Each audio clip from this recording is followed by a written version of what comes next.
The story begins with a group of men running through the night. When they finally reach their destination, they spot someone wrapped in cloth, sitting quietly beside a bonfire. Believing this to be their target, the leader of the group pulls out a knife and hurls it toward the figure. But when the cloth unravels, it's empty. Before the leader can react, he turns, and there stands a young boy, calmly staring at him.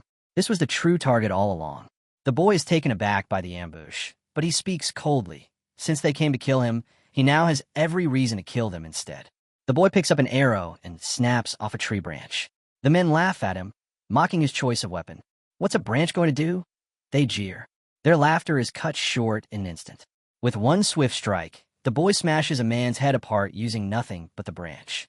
Shock spreads through the group. Another man shouts in panic, realizing exactly what the boy is wielding. But before he can finish, the boy brings him down with a deadly blow. The leader watches in horror as, one by one, his men are slaughtered. By the time he gathers his courage, he's the only one left standing. Terrified, he begs for his life. But the boy's response is merciless. If you intend to kill, then you must also be ready to die. With that, the boy swings his branch, ending the leader's life in a single strike. After the carnage, the boy calmly collects his belongings and snuffs out the fire. Just before leaving, he mutters to himself, compared to what Darien once told him, this human world is unbearably dull. The scene shifts to a solemn meeting of high-ranking priests. They discuss the Forest of Roots, a land saturated with demonic energy. Though the barriers they placed keep the corruption contained, the vast land itself is unusable. Then, their leader proposes a chilling idea. If the forest is uninhabitable, why not use it as a place of exile? Send there the people they wish to eliminate, troublesome individuals they cannot openly deal with. At first, the priests are stunned, but the plan quickly takes root. They all agree. The next scene shows a knight holding a trembling woman. He tells her that the seed of darkness has already sprouted within her child. The baby is handed to the priests, who begin chanting. Divine light covers the infant as they pray. The mother cries out his name, Helmet. The Forest of Roots was a place no genius, commander, or mage had ever survived. Every criminal sent there had perished. Only one rule existed. If anyone managed to escape, their sins would be pardoned. And so Helmet awakens in this cursed forest. The air is thick with demonic energy. Hunger and cold gnaw at his tiny body, yet somehow, the boy endures. The mysterious seed inside Helmet shielded him from the forest's corruption, granting him a faint energy that kept him alive. 10 long days passed, and against all odds, the boy endured. But on the 10th day, a leopard appeared. It picked Helmet up and carried him away. A decade later, the boy had grown. Now we see Helmet sprinting through the underbrush, chasing a rabbit. With effort, he tackles it to the ground. Beaming with pride, he calls out to the leopard, Ilaga, urging her to see what he accomplished. Ilaga approaches, but instead of praising him, she swiftly kills the rabbit herself. She then asks Helmet if he has grown accustomed to hunting. Helmet admits that, for now, he can only manage to catch rabbits. Afterward, Ilaga tears open the rabbit's body and pulls out a strange glowing object. She explains that it's called a core. Every demonic beast carries one, and consuming it restores energy and extends life. Helmet reaches to claim it, insisting it belongs to him since he made the catch. But before he can touch it, Ilaga strikes him with her tail. Crying out, Helmet protests. He's the one who hunted the rabbit, so the core should be his. Ilaga shakes her head. He cannot eat it. He is not a demonic beast. If he were to swallow a core, he would become one, and then he'd be trapped in the forest forever. Helmet argues that it makes no difference. There's no way out of this forest anyway. But to his shock, Ilaga tells him there is a way out. Helmet freezes, stunned. How could this be possible, when she had always said otherwise? Ilaga admits she once believed escape was impossible, but she learned differently from someone else. Helmet immediately asks who told her. Ilaga replies, a human she once met. The boy's eyes widened. Another human in this forest? But Ilaga warns him not to bother searching. The man is surely dead by now. Helmet presses, asking if she saw his death with her own eyes. Ilaga explains that the human had been a powerful figure once, but age had caught up with him. No human, no matter how strong, can withstand the demonic energy forever. Helmet, she points out, is spared only because of the seed of darkness within him. The last time she saw the man, he was already frail. If he were alive today, he would be nearly 90. Helmet refuses to let go. He demands to know where she met him. Annoyed, Ilaga lashes out with a stick, accusing Helmet of trying to abandon her after all she's done to raise and feed him. She warns that even if Helmet goes, the man might already be gone. Helmet firmly replies that if he finds no one, he'll return. Angered, Ilaga finally tells him, the man lived to the east. She snaps at Helmet to do as he pleases. The moment Helmet hears this, he bolts off without hesitation. Ilaga watches in disbelief. She growls that she doesn't care if he dies, but deep down, she's shaken. Meanwhile, Helmet's heart races with excitement. Another human exists in this cursed forest. He is not alone. Eventually, Helmet arrives at a wooden fence. Without a pause, he leaps over it and lands inside. Beyond it lies a small house. The sight fills him with hope, for only a human could have built such a place. As he explores the area, Helmet suddenly feels. Helmet's face was suddenly forced into the dirt. A man held him down, demanding to know who he was and who had sent him. Struggling, Helmet quickly explained that Ilaga had told him about this place, that she said a human lived here. At the mention of Ilaga's name, the man paused, then released him. He asked what Helmet wanted. The man warned him. If all he came for was to see another human, then he should leave immediately. But Helmet stood his ground. He declared that he came because he wanted to leave the forest. The man introduced himself as Darien. Narrowing his eyes, he asked Helmet if he truly wished to escape. Helmet confirmed it, saying that Ilaga told him Darien knew the way out. Darien's expression hardened. He asked why Helmet wanted to leave when the outside world wasn't what he imagined. It isn't peaceful, and it isn't beautiful, Darien said. Helmet asked him what the outside world was like. Darien replied, humans out there don't have claws or fangs. Their bodies are weak, but in exchange, they are cunning, deceitful, and ruthless. They'll ally with you one moment and betray you the next. Darien then questioned Helmet's origins. Were you born in this forest? Helmet told him he had been sent here as a baby. At that, Darien immediately realized the truth. Helmet carried a seed of darkness. He explained that if Helmet wasn't killed when the seed was discovered, it meant he was born into a powerful family.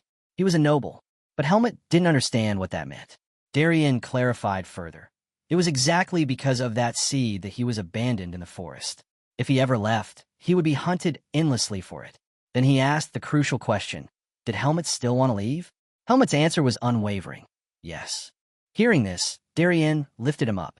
Surprised, Helmet asked what he was doing. Darien told him plainly, if you want to live in the human world, you must first become human. I will make you one. Helmet then asked what he needed to do to escape. Darien explained that he would have to cross the barriers surrounding the forest, but with his current strength, it was impossible. He must forget about it for now. Only when Helmet became stronger would Darien introduce him to the one who could help him get out. Helmet pressed him on how he could grow stronger. Darien's answer was simple, obey his orders. Back at Darien's house, his first command was unexpected. He handed Helmet a broom and told him to sweep the ground. Helmet protested, he didn't want to, but Darien cut him off. All humans do this. If you wish to be human, you must do it too. Helmet frowned and asked how Darien could even live in such a filthy place. Darien shot back, asking if he'd rather continue living in the forest. Reluctantly, Helmet began to sweep. Once he was finished, Darien showed him a bed. Helmet's face lit up with joy. He had never had one before. Excitedly, he asked if he could sleep right away. But Darien shook his head. We still have much to do. He handed Helmet a set of clothes to wear. Darien warned Helmet to take care of the clothes he'd given him. He had crafted them from his own garments, and there weren't many to spare. Soon after, Darien took Helmet outside. He explained that he would teach him which plants could be eaten and how to make them safe. From his bag, Darien pulled out a plant and began to explain. Every living creature in this forest, he said, carried a core. But even after removing a core, the body still contained traces of demonic energy. The only way to cleanse it completely was through water. He demonstrated, washing the plant before handing it to Helmet. To his surprise, it was edible, and not only edible but good. Helmet could hardly believe it. With that lesson done, Darien led him back home. The next day, Helmet grumbled. Darien had sent him to fetch water, insisting it was part of learning to live like a human. Helmet didn't like it, but he obeyed. As he worked, he felt something approaching from behind. Before he could react, the figure pounced. It was Ilaga. She demanded to know what he was doing. Helmet told her that Darien had asked him to fetch water. Alaga froze. Helmet never obeyed her commands, and yet he was following Darien's? She asked him why. Helmet answered firmly. Darien promised to make him stronger. Alaga pressed him further. What did he want strength for? Helmet didn't hesitate. He was going to leave the forest because he was not a demonic beast. Her eyes narrowed. Did he really think anything good would happen to him in the human world? Helmet admitted he didn't know what awaited him out there, but he was certain of one thing. If he stayed in the forest, nothing would ever change. With that, he finished his task and walked away, leaving Alaga behind. She watched him go, sadness quietly stirring within her. Back at Darien's home, training had begun. Helmet held a difficult stance while Darien poured the water he had fetched over him. Exhausted, Helmet begged him to stop, but Darien's voice cut like steel. Did Helmet truly want to leave the forest? Hearing this, Helmet clenched his teeth and endured. Darien was impressed. He hadn't expected Helmet to last this long. The seed of darkness played its part, but even beyond that, the boy was clearly gifted. At sunset, Helmet's strength finally gave out. Darien carried him inside and prepared food. At first, Helmet wasn't excited, but once he tasted it, he couldn't stop. The soup was unlike anything he'd ever eaten. He devoured it eagerly. As they ate, Darien suddenly stood. His tone grew serious. Helmet wanted to grow stronger to escape this forest, but he was no demonic beast. He was a human, fragile and limited.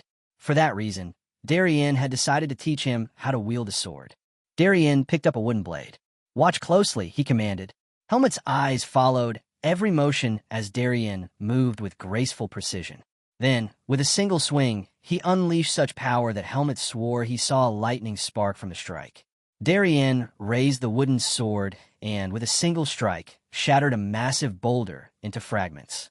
Helmet stood frozen, stunned beyond belief. He couldn't comprehend the power he had just witnessed. Eyes wide, Helmet asked Darien about the lightning he thought he saw during the swing. Darien explained calmly. What he had seen was Bai's, an invisible source of power only humans could wield. Then he added that the seed of darkness inside Helmet was also another form of power, but different in nature. Helmet's face lit up with excitement. He declared that he wanted to learn how to use it. But before he could celebrate, Darien smacked him on the head. He warned Helmet that his body wasn't ready yet. First, he needed to build a foundation and gain a proper understanding of the sword. Darien's voice grew serious. The path of the sword, he said, was harsh and filled with pain. But if Helmet endured, he would undoubtedly become strong. Without hesitation, Helmet agreed. Training began. Darien instructed him to refine his forms. But Helmet grew impatient and snapped back, insisting that he was doing it correctly. Darien's tone turned sharp. He demanded respect. Instantly, Helmet lowered his voice and corrected himself, asking what exactly was wrong. But Darien didn't give the answer. Instead, he told Helmet to figure out himself. Helmet frowned, frustrated. He admitted that he had no idea. Darien's irritation flared. Must he really explain everything? Helmet shouted back that he should explain because he didn't understand anything. Darien studied him closely. This boy was strange. Despite his lack of patience and his disregard for the process, he learned quickly. Even stranger, the seed of darkness, an entity that usually drove people into madness and violence, had not twisted Helmet at all. Instead, he was calm, logical, and more determined than most adults. Something about him was different. Darien decided to push further. Without warning, he struck Helmet's hand twice with his wooden sword. "Do you understand the problem now?" he asked. Helmet shook his head, saying he didn't understand anything. Darien's voice turned cold. If Helmet didn't try his best to figure it out, there would be no dinner for him. The threat hit hard. Terrified of missing a meal, Helmet begged Darien for time to think.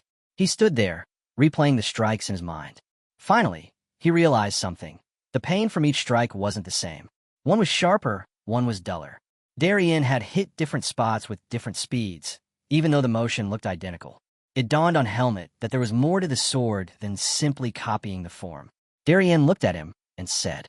Darien explained that Helmet needed to feel every detail.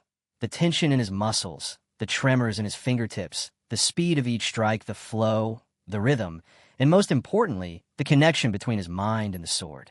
Only when he gained control over these things would he have truly learned something.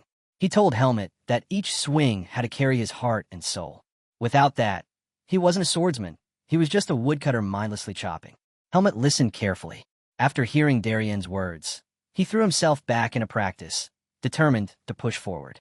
Later, when his training was done, Helmut made his way to the river. There, he ran into Alaga. She was startled when she noticed the muscles that had begun to build on his body. Helmut sat down beside the river and asked her a question that had been troubling him. Why did Darien say he was indebted to her? Alaga admitted it was because she had given him special permission to live in her forest. Helmut was stunned. He asked why she allowed Darien to stay when she usually hated having anyone near her territory. Didn't she want to fight him? Alaga's eyes flashed with irritation. She declared that as the ruler of the Central Forest, she would fight anyone who challenged her authority. But then her tone shifted. The real reason she hadn't fought Darien was caution. If she wasted her strength battling him, she risked being finished off by another predator. Helmut immediately realized who she meant. The two-headed serpent of the southern forest, Naho. He asked her if she could defeat Darien in a fair fight without interruptions. Alaga hesitated. She admitted she didn't know. Demonic beasts like her usually released their energy, which made it easy to sense the strength of others. But humans were different. They could hide their power completely. Helmut was shaken by her answer. Did that mean Darien was stronger than her? Alaga quickly corrected him. It wasn't that she couldn't win. It was that she couldn't be certain. And the reason she tolerated Darien's presence was because Naho despised him. Helmut's curiosity grew. Why did Naho hate Darien so much? Alaga explained that Darien had destroyed something Naho had built, a disgusting place. Helmut pressed her for details. Finally, Alaga crouched down and told him to climb on her back. If he wanted to know, she would show him. She carried him deep into the forest until they reached a strange farm. But it wasn't a normal farm. It was a place where humans were being raised like livestock. Helmut's eyes widened in horror. People were forced to labor under harsh conditions. At one point, a man carrying a heavy load stumbled and dropped it. Immediately, he was beaten without mercy. Confused and disturbed, Helmut asked Alaga what the man had done wrong. Alaga replied coldly. Alaga explained that the man was punished simply because he hadn't worked properly. Helmut was stunned by the cruelty of it. As he looked around the farm, his eyes fell on a group of girls. Curious, he asked Alaga why they looked different from him. She told him plainly, they were females while he was male. Then she added something that made his stomach turn. Naho preferred the flesh of women, claiming it was more tender. That was why the men were forced into labor while the women were kept as food. Among the crowd, Alaga pointed to a bald man, the leader of the humans, named Erugo. Helmut watched as Erugo noticed the man being beaten, but instead of helping, he coldly told the others to ignore him and focus on preparing sacrifices for Naho. Then, with a sick grin, Erugo singled out one of the girls. He spared her from the sacrifices, but only on the condition that she served his own desires. Helmut could barely believe it. How could such a vile man be the leader of his people? Alaga admitted she didn't understand it either, but somehow Erugo had the ability to track down every human who wandered into the forest. If he had found Helmut, she warned, he would already be a slave. Helmut turned to her and asked why she saved him, why she hadn't treated him as just another captive. Alaga brushed it off, saying she only spared him to keep Naho's livestock numbers from growing. But Helmut smiled. He knew she was lying. Their conversation ended as Alaga turned to leave. But suddenly, her expression shifted. She sensed a surge of demonic energy. Out of nowhere, Naho struck. The two-headed serpent lunged, but Alaga stood firm, shoving him back. Helmut's heart pounded as the air thickened with Naho's oppressive aura. The serpent hissed, asking if Alaga was raising Helmut. He sneered, telling her to eat the boy while he was still young. After all, males tasted best at that age. If she didn't want to eat him, she could hand him over instead.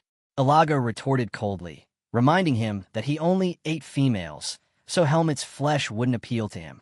But Naho shook his head. He admitted he didn't want to eat Helmut at all. His real problem was the boy's scent. When he caught the scent more clearly, he turned his gaze on Helmut and demanded to know how he was connected to Darien. Before Helmut could answer, Alaga shoved Naho back. Naho raised his head, insisting he meant no harm. He was simply furious about what Darien had done to his farm years ago. Alaga quickly covered for Helmut, claiming the boy didn't know Darien and was only wearing clothes he had found. Naho's eyes narrowed, but he eventually let it go. He told Helmut he was fortunate. If he truly knew Darien, he would already be dead. At that moment, Alaga's fury ignited. She unleashed a powerful wave of energy, warning Naho that if he dared lay a hand on Helmet, she would tear him apart. Startled, Naho backed down. He told her there was no need for such hostility, that he had no intention of fighting her. But he made his terms clear. She was never to step into his territory again. With that, he turned and slithered away. Helmet fainted from the crushing fear he felt. When he finally regained consciousness, Ilaga was beside him. She warned him never to step into Naho's territory again and told him to stay close to Darien. Hearing this, Helmet's chest tightened with disappointment. Quietly, he asked her if he could ever become as strong as she and Darien. Ilaga didn't hesitate. Darien was powerful. She admitted she didn't know the full extent of his strength, only that he had reached a level most humans could never touch, no matter how hard they struggled. She told Helmet that if he truly wished to escape this forest, then he had no choice but to keep striving to grow stronger at all costs. With that, she turned to leave, sensing Darien's presence drawing near. Moments later, Darien appeared and told Helmet to follow him home. Helmet's spirits lifted. He was happy not only to see Darien, but because he realized that two powerful beings now watched over him. The scene shifts. Helmet is writhing in agony, his cries echoing in the night. As he trembled, he remembered a conversation he'd had with Darien. Darien had given him herbs to consume each night before sleep. Curious, Helmet had asked what kind they were. Calmly, Darien told him they were poisonous.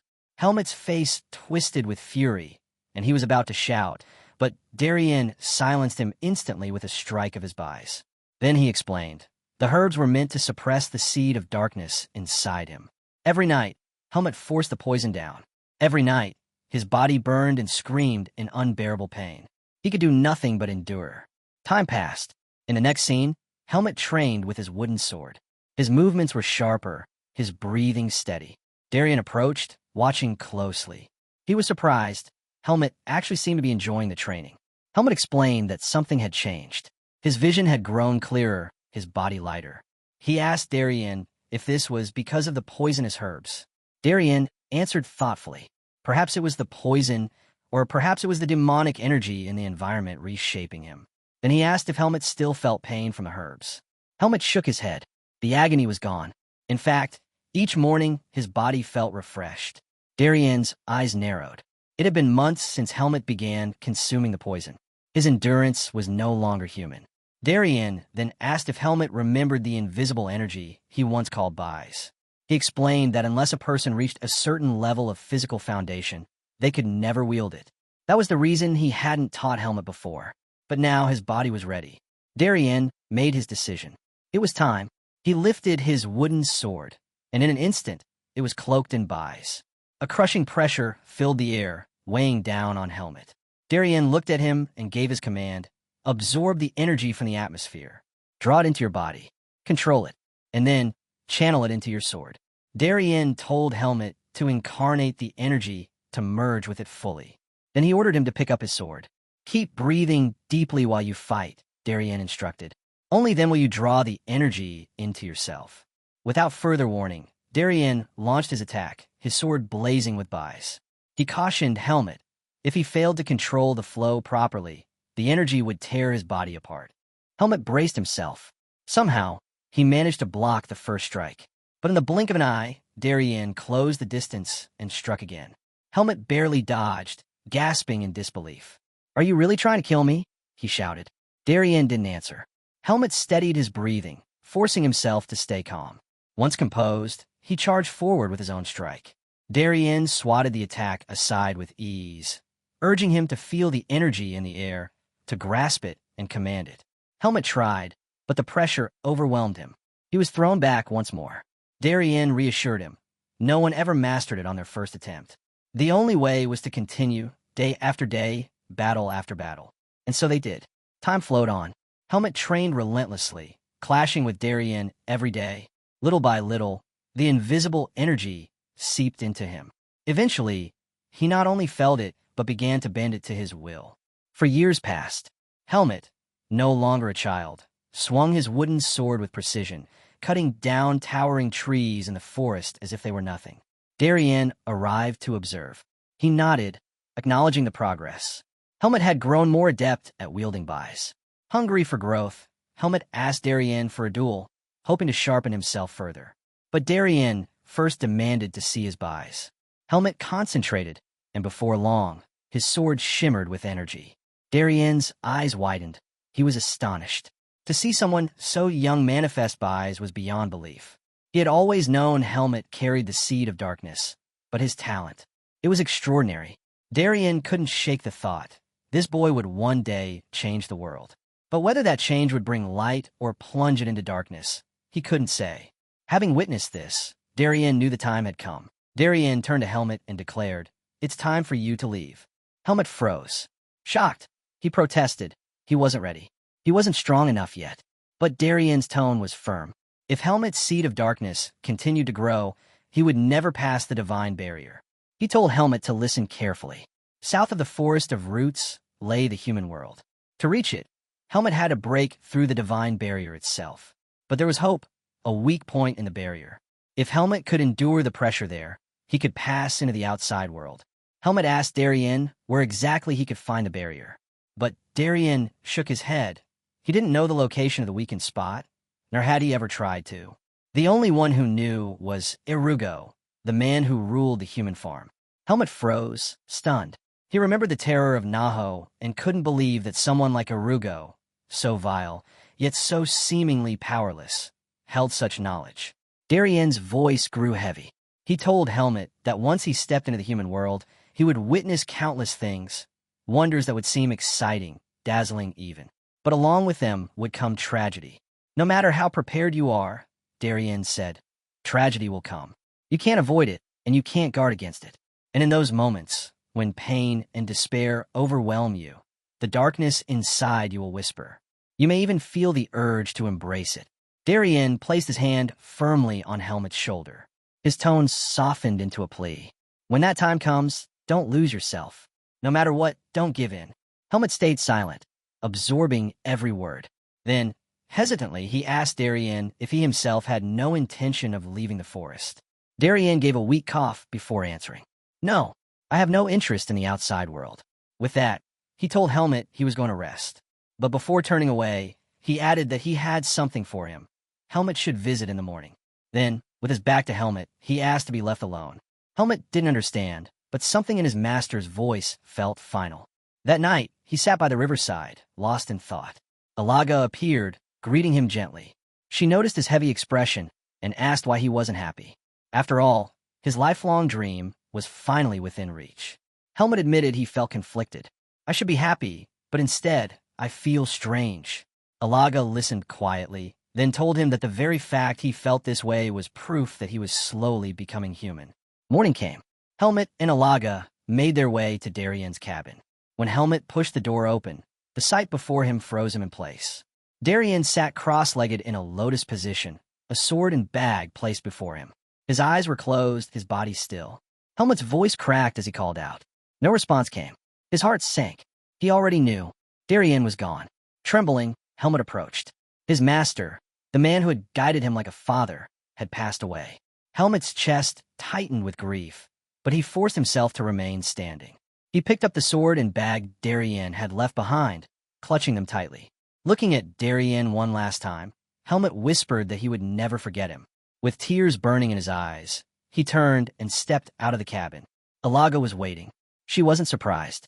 Helmet learned that Darien had already passed. He asked Alaga if she had known beforehand, and she calmly explained that Darien himself had told her he was nearing the end. Seeing the weight in Helmet's eyes, she reminded him not to dwell in sorrow. Darien's life had simply run its course. She urged him not to carry guilt over his friend's death. To lift his spirits, Alaga handed Helmet a small package. She explained it had come with him when he first entered the forest. Curious, Helmet unwrapped the cloth and found a golden necklace inside. Alaga told him it was made from pure, raw gold, a rare and precious metal, proof that he was likely born into nobility. When he opened the locket, he discovered a note inside, written by Margaret Irene. Her words carried a prayer, wishing light upon his path. Alaga asked if Margaret was the head of his family. Helmet replied that she was probably his mother. Alaga then advised him to seek Margaret out once he returned to the human world. Before he left, she also warned him. Naho was in hibernation, which meant Helmet could pass through his territory unnoticed. The only risk was if a major disturbance occurred, then Naho would awaken. Alaga herself couldn't step into that land, since Naho would sense her immediately. But Helmet reassured her. He said he could handle it on his own. With that, he gathered his bag and started walking. As he left, he told Alaga to live long, and she smiled, asking him to take care of himself. The scene then shifted. Erugo was tending to the farm, moving quietly until he stepped into a room and lit a candle with his magic. But the flame revealed more than he expected. Helmet emerged from hiding, pressing a sword to Erugo's neck.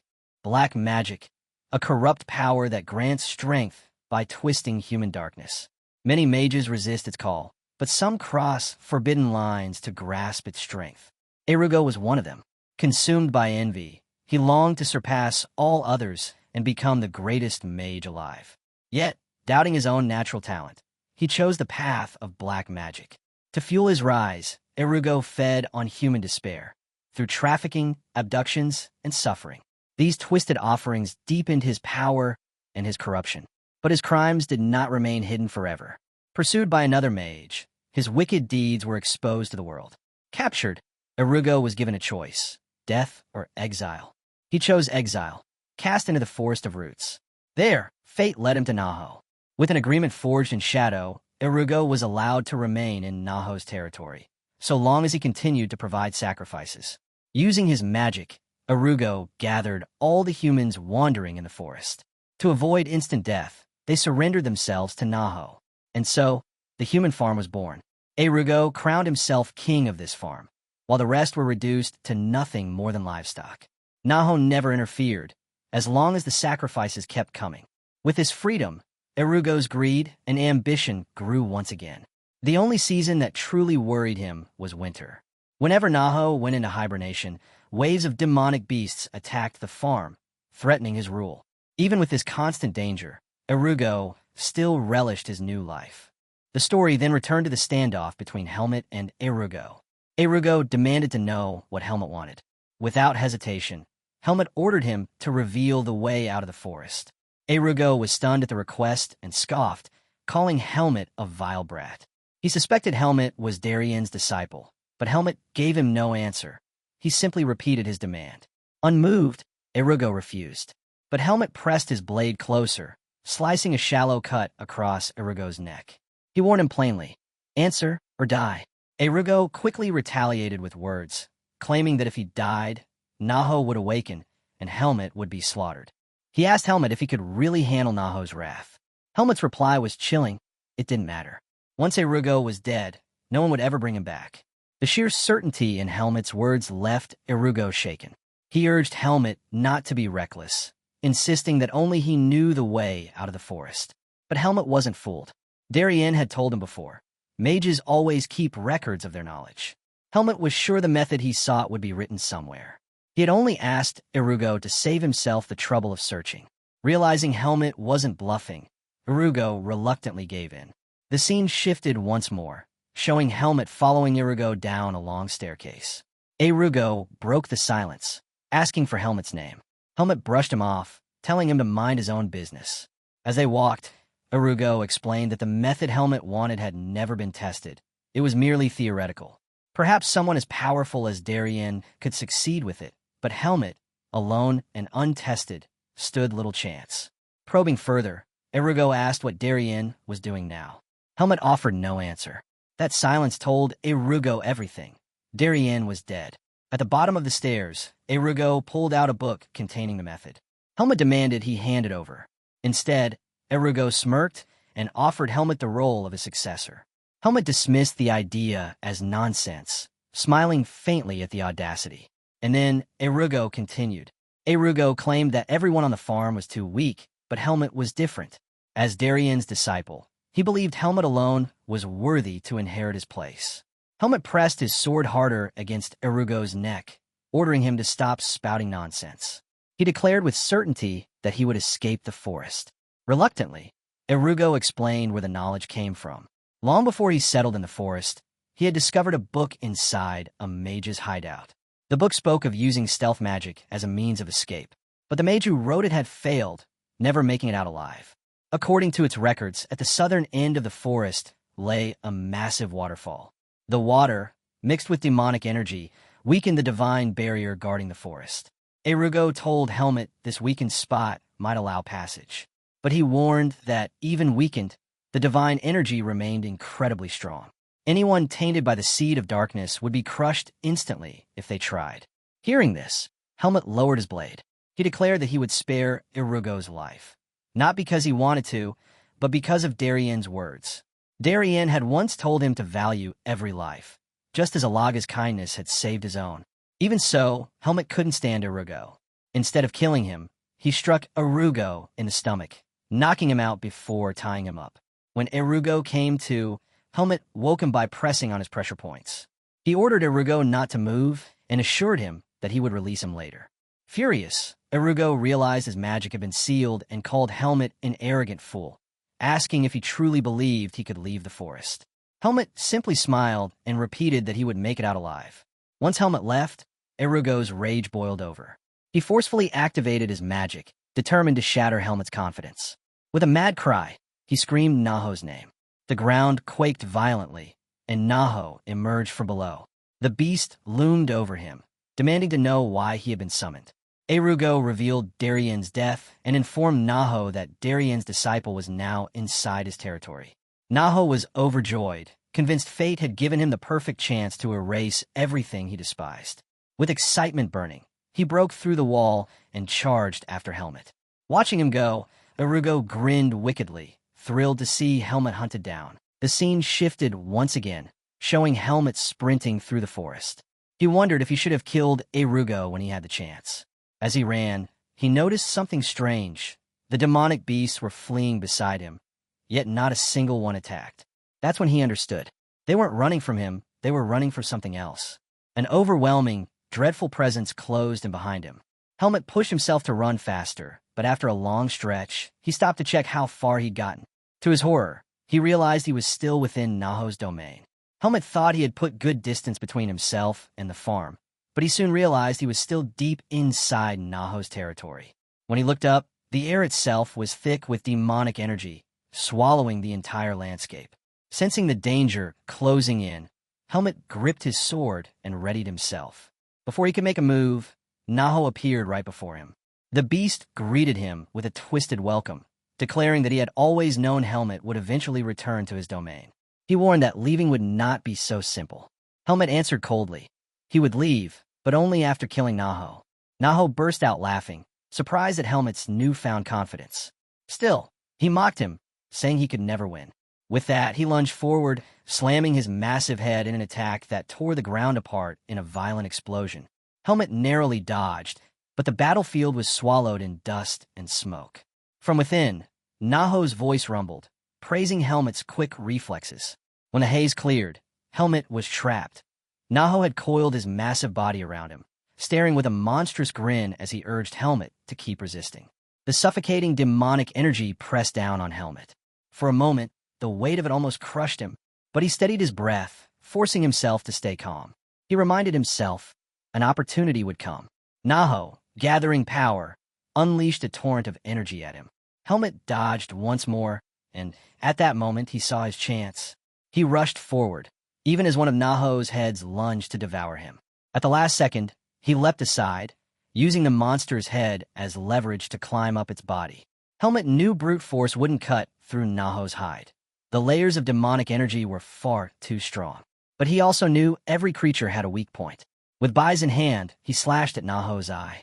The beast let out a deafening scream, thrashing in agony. Helmet knew the wound wasn't fatal. At best, it bought him precious time. Continuing to fight with what little strength he had left would mean certain death. He turned and ran, while behind him Naho bellowed in rage. But what Helmet saw next chilled him to the core. Naho ripped off his own damaged head and devoured it. Helmet froze in horror, but there was no time. Regenerating himself through the twisted act, Naho lunged at him again. Helmet raised his sword to block, but the overwhelming force sent him flying back. Bruised but alive, Helmet quickly struck his own body, activating his technique to conceal himself. Naho snarled in frustration. Missing his other head, he struggled to pinpoint Helmet's presence. He roared into the shadows, demanding that Helmet reveal himself. And then the scene shifted. Helmet leaned against a tree, gasping for breath. He had known Naho was strong, but the reality of the battle stunned him. It had taken everything just to slash at the monster's eye. The thought that this was all he could manage weighed heavily on him. Using his sword for support, he forced himself to stand, ready to escape. But before he could move, the air thickened. A surge of demonic energy swept through the forest. Naho was spreading his power, using it to sense every living thing nearby. When his gaze locked on a helmet's hiding spot, a sinister smile spread across his face. "You can't hide from me in this forest," Naho sneered, lunging with his massive head. Helmet clenched his teeth, refusing to give in.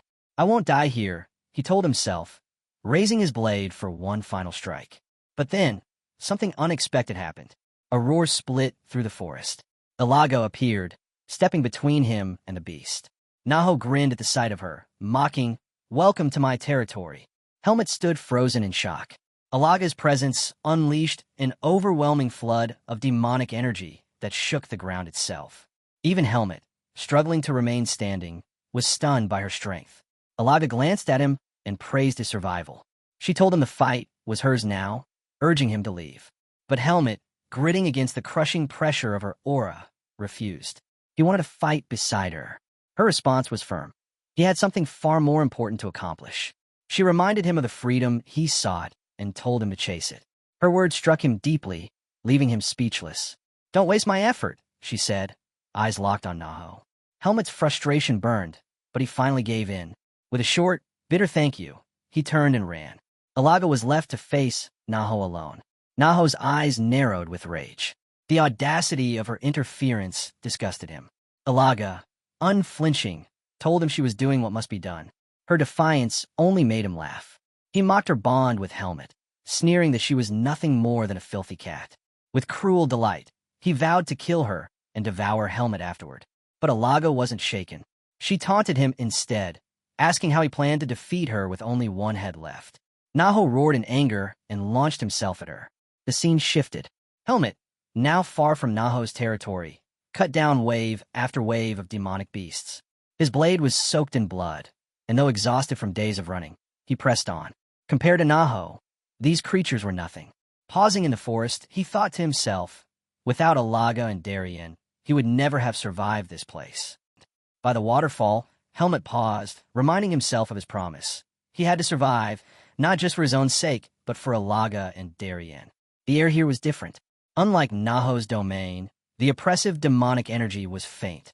But then his seed of darkness stirred violently, reacting to something unseen. Helmet quickly covered it with his fist, realizing the source, a divine barrier. If he hadn't acted, the pain would have been unbearable. As he steadied himself, a single feather drifted down into his palm. He looked up, stunned, as a massive bird descended from the skies, landing before him. The creature tilted its head, surprised to find a human child in its territory. "What business do you have here?" it demanded. Helmet's mind raced. He quickly understood.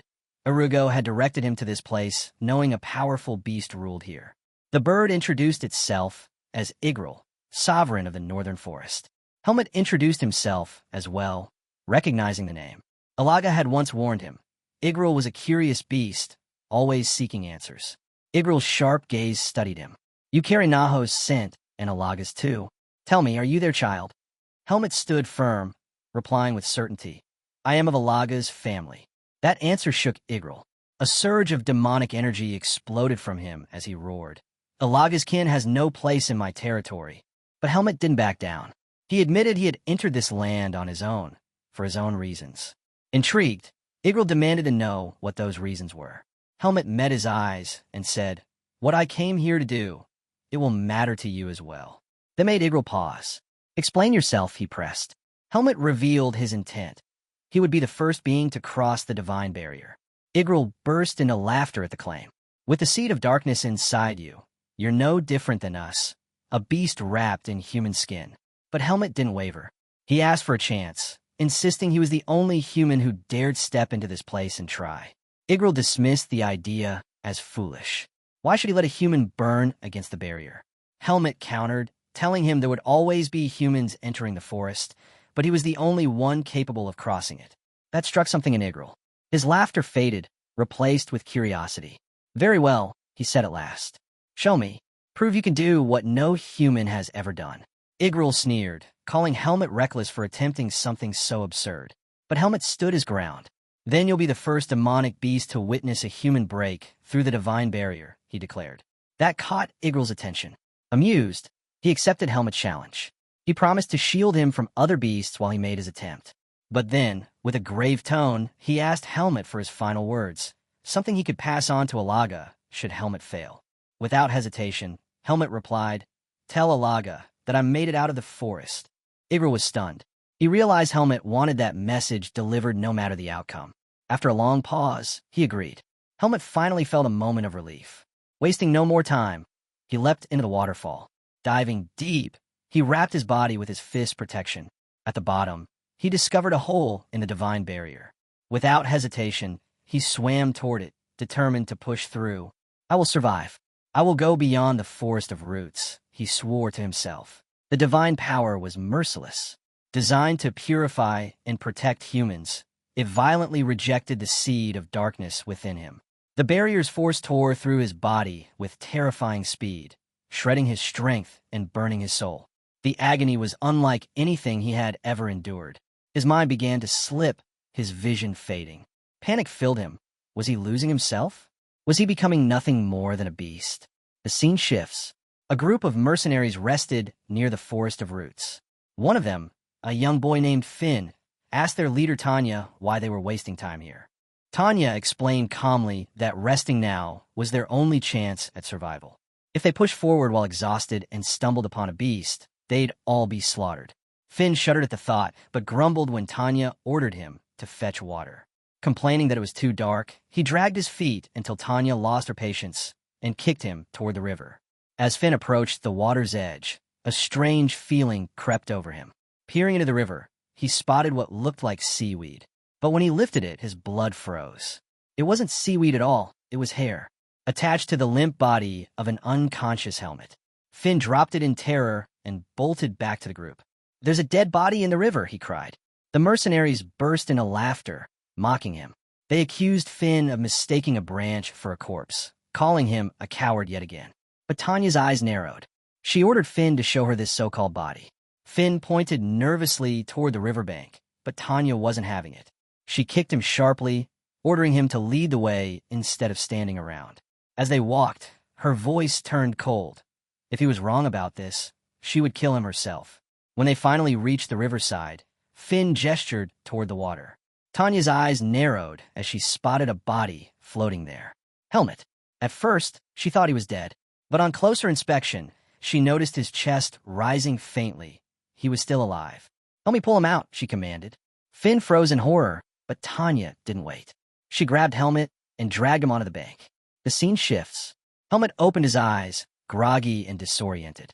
His body was covered in bandages. He didn't know where he was, or if he had truly escaped the forest of roots. A calm voice reached him. Tanya greeted him and assured him he was safe now, among her group. She asked for his name. Helmet introduced himself, but when she pressed him for more, he shook his head. "I don't remember anything else." Her brows lifted. No visible wounds, yet memory loss. She asked if he had struck his head in the river, but Helmet could only shake his head again. Tanya then introduced herself, a rank 3 silver medal mercenary from the Face Mercenary Corps. Helmet was stunned. Another human. For the first time in so long, he wasn't alone. She asked if he knew where he was. He admitted he didn't. Tanya explained that they were in the cave forest. His blank look confirmed it. His amnesia was severe. "Do you remember anything at all?" she pressed. Helmet hesitated, then replied, "Only my name, and how to wield a sword." That was enough for Tanya. She smiled, relieved. If that was the case, a skilled doctor might be able to restore the rest. She told Helmet her group would take care of him until then. From this moment on, she said, he was her responsibility. Helmet was taken aback, but deeply grateful. He thanked her sincerely. The next day, he sat resting on a boulder, savoring the peace. He couldn't believe it. He had actually escaped the forest. But his body was wrecked, weaker than it had ever been. Even his eyes was faint. Then he noticed it. The seed of darkness was still inside him. His heart sank. No one could know. Not here. Not among humans. He resolved to keep pretending his memories were gone. That would be his shield. Quietly, he pulled out his necklace, staring at it. I have to find the owner, he murmured. But he knew he couldn't rush. Not now. Slow and careful. That was the only path forward. The scene shifts. The group couldn't help but comment on Helmut's new appearance. One man remarked that he looked like a noble, too refined, too elegant for a wanderer. Even Finn was stunned, remembering how Helmut had looked like a corpse when he first dragged him from the river. Curious, Finn asked if Helmut was the son of a wealthy man. Helmut simply shook his head. I don't know. Tanya stepped in, resting a hand on Helmut's shoulder. She told him he looked much better after cleaning up and asked how he was feeling. Finn frowned, annoyed. He muttered that Tanya was only being nice to Helmut because of his looks. That was a mistake. Tanya's fist landed on his face in an instant. She ordered him to stop complaining and help the others instead. Turning back to Helmut, she explained that they'd reach a village in 4 days. Once there, she would take him to see a doctor. Helmut smiled gratefully and thanked her for everything. Tanya patted his head lightly, telling him not to worry, then rallied her men to prepare for departure. Both Helmut and Finn were left surprised by how she treated him. Helmut traveled with the group, moving at a steady pace. Finn, one of the mercenaries, advised him to slow down, reminding him that their carriage moved quickly. It would be hard to keep up in his condition, but Helmut insisted on walking. He wanted to loosen his body. As they moved, he reached out to pet the group's horse. Do you like horses? Finn asked curiously. I'm not sure, Helmut replied, his touch gentle yet awkward. Finn studied him, realizing he wasn't a noble, but he wasn't ordinary either. Helmut called the horse a docile organism, leaving Finn baffled. No one spoke like that, especially not someone his age. As they continued, Helmut's breathing grew heavy. Concerned, Finn urged him to ride in the carriage before he slowed everyone down. But Helmut stubbornly refused. I'll be fine. I won't fall behind. Finn sighed, shaken by his determination. He began to wonder if Helmut really was from noble blood. Meanwhile, Helmut was puzzled over his own weakness. Back in the Forest of Roots, his recovery usually only took a day. Why was his body still so drained? He decided he had no choice but to keep walking, to rebuild his stamina step by step. The scene shifts. Helmut lay on a bed as a doctor examined him carefully. After his inspection, the doctor turned to Tanya. There's nothing wrong with him, he said firmly. The doctor leaned back after his examination, insisting that Helmut's body was unusually strong, so strong that he recovered faster than most people. Tanya frowned, unconvinced. Did you even check him properly? She pressed. The doctor's face darkened with irritation. If you don't trust me, treat him yourself. Her temper flared. He was unconscious for a long time. Give us a proper diagnosis, you quack. The doctor slammed his fist on the table, shouting back. That boy's body recovers faster than anyone I've ever seen. There's nothing wrong with him. Finn raised a hand, asking carefully about Helmut's memory loss. The doctor's reply was blunt. Helmut's memories would return soon. His head is fine, he added sharply, handing the medicine. Now, get out. And you, stop questioning a professional, you idiot. Tanya's face turned red with rage. She hurled insults back at the old man, calling him a senile fossil and nearly swinging at him before her group dragged her away. The scene shifts. Tanya walked alongside Helmut, her anger finally cooling. She asked if he was feeling any better. Helmut nodded, saying the medicine helped ease his breathing. Her mind went back to something he had told her earlier, that he could wield a sword. If his body was this strong, then his training must have been exceptional. You were probably trained by a master, she said thoughtfully. Helmut blinked in surprise. She had guessed correctly. The sword, it just feels familiar the moment I hold it, he admitted. Tanya grinned. Then how about a duel? Maybe it'll jog your memory. Helmut was caught off guard, but she quickly reassured him. He didn't need to feel pressured. She only suggested it as a way to help. Still, Helmut knew her rank. A silver medal mercenary of the 3rd tier, someone highly respected. This was his chance to test himself, to measure the strength he still had left. Tanya brought him to the group's training hall. The men, they were stunned to see her arrive with Helmut. When they learned he'd be dueling Tanya, they couldn't believe it. Go easy on him, they shouted. Don't ruin that pretty face. Their laughter didn't last. Tanya silenced them with her fists, knocking the mockers to the ground in an instant. She then handed Helmut a wooden sword. With a smile, she explained the rules. The duel would end the moment one of them hit the ground. Give me everything you've got, she said. And don't forget, I'm the vice captain of this group. Don't underestimate me. Helmut gripped the sword, fully aware his body wasn't at its peak. His bise was gone, his strength barely recovering. Beating her head-on was impossible. He would need to rely on something else. Helmut steadied his grip, planning to counter her with precision rather than brute force. He took a deep breath and slipped into position, his stance sharp enough to draw murmurs from the squad watching. He lunged forward, spotting an opening at Tanya's left waist. His blade cut toward it, but Tanya easily deflected the strike. Helmut's eyes narrowed. Her strength was on another level. A head-on fight was impossible. Tanya countered, her wooden sword slicing toward him. Helmut leapt aside, narrowly dodging. Before he could recover, she closed the gap and drove her boot into his stomach, sending him stumbling back.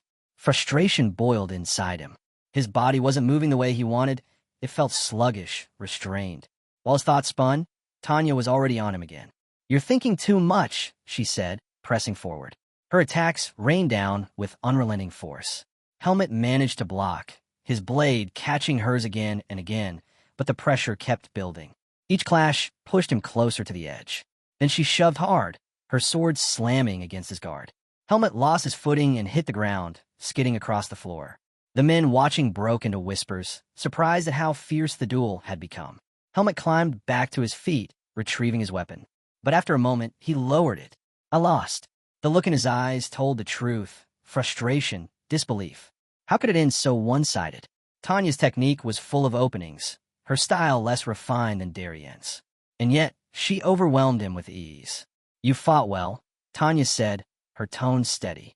Helmut clenched his jaw, stronger than he expected. Suddenly, Darienne's words echoed in his mind. Never underestimate humans. He had brushed it off before, but now, standing beaten by a rank 3 swordsman, he finally understood. A man approached, placing a hand on his shoulder. "Don't be discouraged.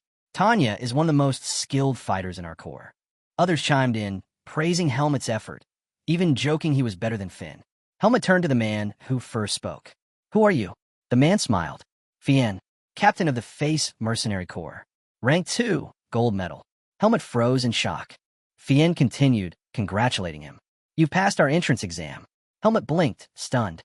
"Entrance exam?" The captain explained. They didn't want him wandering aimlessly with no memory, so they tested him before accepting him.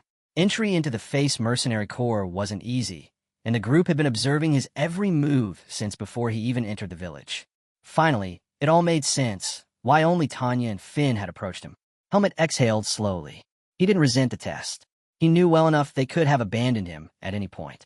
And now, Fien was openly impressed, especially with the fact that Helmut hadn't. Fien chuckled, noting one more thing.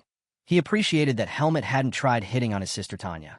Then he grew serious, pulling out a folded sheet of paper and handing it over. "This is a deed," he explained. "It grants you the status of a rank 4 mercenary. We've also prepared a temporary identity card for you. Make sure to register officially at the Mercenary Guild when you get the chance." Helmut stared at the documents, hardly believing it. Soon after, Fien asked his men to properly introduce themselves. One by one, the rank 3s stepped forward, sharing their names. Even Finn reintroduced himself, clarifying that he was a rank 4 bronze mercenary. Helmut felt a strange warmth stir inside him. Allies. Real allies. But Darienne's warning echoed in the back of his mind. Never trust humans too much. Helmut wasn't sure which feeling to follow. He asked Fien how long he was expected to stay with the squad.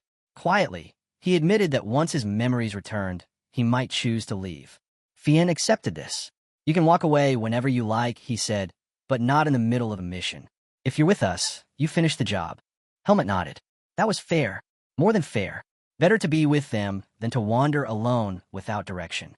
Maybe, just maybe, he could find clues about his origins. And above all, he wanted to know what it felt like to truly have companions.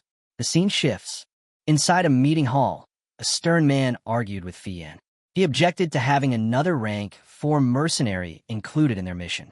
"The task isn't suited for someone of that level," he snapped. "I already allowed you to bring Finn along. That's enough." Fien remained calm. "Helmut is more capable than you think. I wouldn't bring him along without reason. Trust me on this, Miles." The man, Miles, studied him carefully. Fien's reputation with the Face Mercenary Corps was solid, and he had dealt with him long enough to know he didn't lie about matters like this. After a moment, he relented. "Fine, bring him, but he'll only earn a third of a normal rank 4's pay." Fien inclined his head. "Agreed." Miles added one final detail. Another group, the Taliek Mercenary Squad, would also be joining the mission. Finn acknowledged it without hesitation, telling him not to worry. "We depart tomorrow at 7 a.m., Miles concluded before leaving. Once the door shut, Tanya praised her brother's sharp negotiation. Fien turned back to his squad, briefing them on their task. The mission was to escort a large convoy. He reassured Helmet and Finn that they weren't expected to fight unless absolutely necessary, only if things turned dire. Tanya stepped up, her voice firm. She ordered the rank 3s to prepare thoroughly. They all knew convoy escorts were never as simple as they sounded. Before dismissing the squad, Fien reminded them that no one could predict the strength of potential ambushers. Uter leaned toward Helmet, offering a quiet warning. If anyone from the Taliek squad insulted him, he should just ignore it. Their two groups had a poor history. Maros added that the Taliek squad disliked them because the Face Mercenary Corps carried a stronger reputation. Helmet listened, filing the information away. With that, Finn ended the briefing, ordering everyone to rest. The scene shifts. Late that night, Helmet stood alone in the training hall, his sword in hand. His mind replayed the duel with Tanya, gnawing at him. He had been using his body's weakness as an excuse, but deep down he knew the truth. He had lost because Tanya was faster. Her defenses had openings, yet he couldn't break through. Too weak, he muttered. He couldn't blame a lack of buys, nor the state of his body. The fault was his. If he wanted to stand stronger, he had to start from the basics. With a sharp motion, he unsheathed his sword and began training beneath the moonlight. The scene shifts again. Morning arrived, and the convoy mission began. Fien's voice carried authority as he reminded everyone to stay alert. Their clients had paid dearly for protection, and it was their duty to keep them safe. Among the march, Finn groaned, clutching his stomach. He muttered about overeating before the journey, then turned to Helmet with a smirk. "Hey, weakling, holding up okay? Life's about to get harder starting today." Helmet met his gaze with a serious look. He understood now. Finn was mocking him because of the way he had fallen before. "I can endure this mission," Helmet replied firmly. Finn blinked, caught off guard by the tone. He gave an awkward laugh, tapping Helmet on the shoulder. "Relax. I was just joking." Helmet ignored him, pressing forward with steady steps. Not long after, they rendezvoused with Miles. He presented his cargo and explained the arrangement. The Face Mercenary Corps would guard the rear. While Miles spoke with Finn, the Taliek squad arrived. The tension was immediate. One of their members caught Finn glaring and barked out. "What are you looking at, Scrawny? Can't even swing a sword properly, can you?" Finn bristled, but before he could respond, the man's attention shifted to Helmet. He squinted, then burst out laughing. "And what's this? A girl tagging along? You two better keep up with us." Helmet tilted his head slightly. He didn't understand why the man was looking down on them. Was this an attempt to size them up? He remembered, whether human or beast, it was the same. Everyone compared their strength against others. Quietly, he wondered, was this loudmouth truly the leader of the Taliek squad? Helmet quickly dismissed the thought of the loud man being the Taliek squad's leader. His strength didn't match the role. Still, he kept his eyes on him as the mission went on. Days later, the same man stuck out his leg, tripping Finn on purpose. Finn hit the ground hard, his patience finally snapping. "You've been at this since the mission started," Finn growled, a crooked smile tugging at his lips. "How long are you planning to keep harassing me?" The man feigned innocence, claiming it was a mistake. Then, with a mocking grin, he added, "If you're upset, hit me." Finn froze. The man's size, and the presence of his comrades, sent a chill down his spine. He lowered his head, biting back his anger. Helmet stepped forward, helping Finn to his feet. The man sneered, turning his taunts toward Helmet. "You really do look like a girl. Next time I'll bring you flowers." Helmet ignored him completely, focusing only on steadying Finn and guiding him back to their squad. The man's smirk faltered.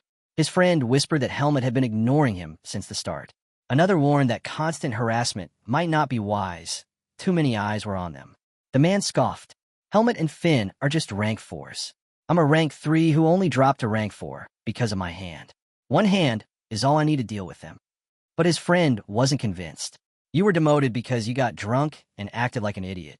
Enraged, the man clamped his hand around his friend's neck, choking him until he begged for mercy. When he finally released him, his eyes gleamed with hatred. He blamed his brother, a rank 2 mercenary, for humiliating him and forcing him down to rank 4. The thought festered like poison, and the more Helmet ignored him, the deeper his anger grew. "I'll kill him," the man muttered with a wicked grin. He turned to his companions. "Help me with something." Back with the Face Mercenary Corps, Finn complained bitterly about the harassment he'd endured for 3 straight days. What puzzled him most was Caleb, the supposed leader of the Taliek squad. Why was someone of his stature wasting time with rank 4s? Finn was sure Caleb had been a rank 3 mercenary. Something didn't add up. With a huff, he picked up his bucket. "I'm going to fetch water," he told Helmet. His voice hardened. "And if Caleb or his men try anything, I won't hold back." The group had heard him again. With those words, he walked away. The scene shifts. Finn arrives at the stream. Frustration weighed on him. Fetching water shouldn't be this exhausting, yet here he was. Determined, he decided to collect enough for the entire squad. As he crouched by the stream, someone's presence loomed behind him. Turning around, Finn froze. It was Caleb and his gang. His heart sank at the sight of them. Caleb stepped forward with a mocking smile, saying he just wanted to have a nice talk. Moments later, Caleb had Finn pinned beneath his boot. He leaned closer and asked if Finn had ever bathed with Helmet. The question stunned Finn. Outraged, he spat back, calling Caleb a bastard, insisting that Helmet was a man. Caleb silenced him, sneering that he would find out for himself. At Caleb's signal, one of his men dragged Helmet forward. To Caleb's surprise, Helmet hadn't resisted. He came willingly, though he already sensed something was off. Watching Caleb torment Finn didn't surprise him. To Helmet, it only confirmed what he already knew. Even humans fought for dominance, no different from the demonic beasts of the forest. Maybe these were the very kinds of people Darien had warned him never to trust. Caleb's expression twisted with malice. He ordered his men to strip Helmet. Helmet steadied himself. He couldn't use his buys yet, but that didn't shake his resolve. He knew these men were only ranked 4 mercenaries, far weaker than Tanya. His plan was clear: take out the weakest first. The gang surrounded him, launching their attack all at once. But before a single blow could land, one of the mercenaries collapsed to the ground, knocked out cold. Shock rippled through the group. The one who had struck him wasn't Helmet. It was Tanya. Both Caleb and Helmet stared in disbelief. Tanya's voice cut through the tension as she demanded to know why Caleb's group was harassing her squad. Feigning innocence, Caleb claimed he was just having a conversation with the boys. Tanya's eyes narrowed. She had clearly heard him order his men to strip Helmet. Caleb brushed it off with a smirk, saying it was something men did to build their bonds, something a woman like her wouldn't understand. Tanya's tone sharpened. She told him to think before he spoke, then ordered Helmet to help Finn back up. Without hesitation, she dismissed Caleb and his gang as nothing but rank 4s. Offended, Caleb quickly corrected her. He wasn't ranked 4th. He was originally a rank 3. Tanya cut him off coldly. She didn't care about his past. Right now, he is ranked 4th. Caleb's jaw tightened at the insult. She stepped forward, her voice firm as steel. She warned Caleb and his gang never to lay a hand on her mercenaries again. Then, with a chilling glare, she promised that if there was a next time, things wouldn't end so peacefully. Caleb's confidence faltered. With no choice, he ordered his men to leave with him. As the tension faded, Finn approached Tanya, tears spilling from his eyes. Tanya stopped him immediately, telling him to hold it in. These kinds of fights, she explained, would happen often. Inside, though, she felt disappointed. Her mercenaries were still naive. Among rank 4s, it was an unspoken rule not to interfere. The only reason she stepped in was to keep them from breaking down too early. The scene shifts. Night falls. Helmet is alone, training in the dark. His strikes cut through trees one after another until the area lay in ruins. At last, he stopped, realizing his body had finally recovered. He wasn't surprised. Ever since the mission started, he had been focused solely on healing. Still, his buys had not returned. He remembered Darien's words. Buys is like water, and your body is the dish that holds it. Without a strong dish, the water is wasted. There was no point in forcing his buys now. He had to strengthen his body first. The next morning, Fien gathered the squad. His tone was serious. He warned them that once they entered the next region, demonic beasts would appear in greater numbers. No one was allowed to wander off alone. He ordered Helmet and Finn to stick close to a rank 3, even for something as simple as fetching water. Finn's eyes widened in shock. Helmet, on the other hand, realized his days of training alone were over. Deep down, he could only hope his buys would return before the seed of darkness inside him spun out of control. Later, Finn leaned closer to Helmet, whispering nervously. He asked if Helmet had ever seen a demonic beast. Byrne and Sean had already filled Finn's head with terrifying stories, and the thought of facing them left him trembling. Trying to sound brave, Finn said he was only sharing this because knowledge was power, but Helmet could see the fear written all over him. Calmly, Helmet explained that demonic beasts came in countless shapes, no two looking the same. That small detail eased Finn's nerves. Curious, he asked how Helmet could remember something like that with his amnesia. Helmet admitted he wasn't recalling anything. He was simply making an assumption. The scene shifts again. Two men are talking. One of them grumbles about his faulty water bottle, irritated at how useless it's become. His companion just laughs, telling him to throw it away and get a new one, teasing him for always wasting money on pointless things. The man snaps back, saying if he had money, he wouldn't even be taking on long-distance missions like this. His friend waves it off, reassuring him that nothing bad is going to happen. The mercenary laughed as he reminded his friend that they were being paid a fortune just to escort cargo. All they had to do was finish the mission, then they could celebrate with drinks. He promised that once they returned, he'd treat him to the best dark beer in town. But before he could finish his words, his head was severed clean off. His friend froze in terror, unable to process what had just happened. When he looked up, his nightmare became real. A demonic beast stood before him, chewing on his friend's head. The camp erupted in shock. A demonic beast had appeared right in their midst, and no one knew how it had gotten so close. Still chewing, the beast glared down at them, as though mocking their fear. The surviving man's fear turned into rage, and he charged recklessly at the monster. Another mercenary tried to pull him back, but it was already too late. The beast struck, killing him instantly.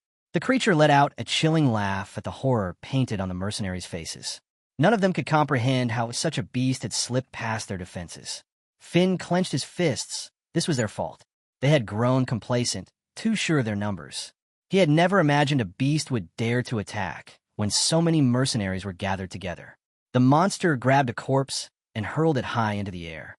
Before it even hit the ground, smaller beasts leapt up and devoured it mid-flight. That's when the truth set in. The enemy wasn't alone. The mercenaries quickly shifted into formation, preparing for battle. Helmet watched the gruesome sight from the carriage. His thoughts churned. Was this the fate waiting for all humans? Then Tanya's sharp voice cut through the chaos. She ordered Finn and Helmet to crawl onto the carriage. Finn's panic spiked at the command. Without hesitation, he shoved Helmet towards safety. Helmet bristled in frustration. His bise was still gone. He knew there were far more beasts lurking, hidden from sight. If anyone slipped up, they'd all be slaughtered. Still, Finn shoved him again, forcing him under the carriage. From beneath the cover, Helmet locked eyes on the leader of the beasts.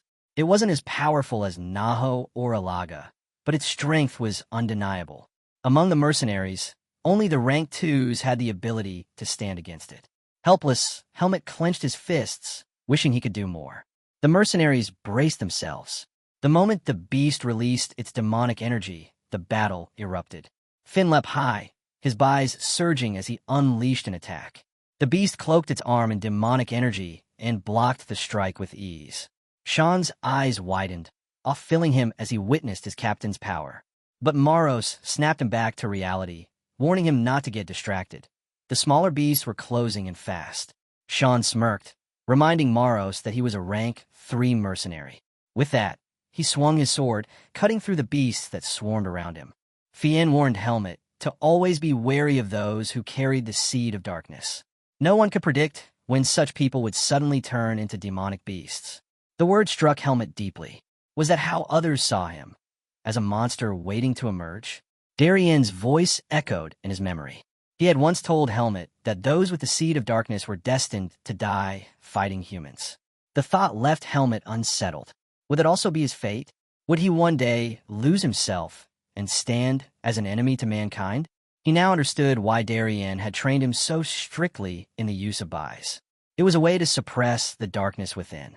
Helmet resolved to hide his abilities whenever he was surrounded by people.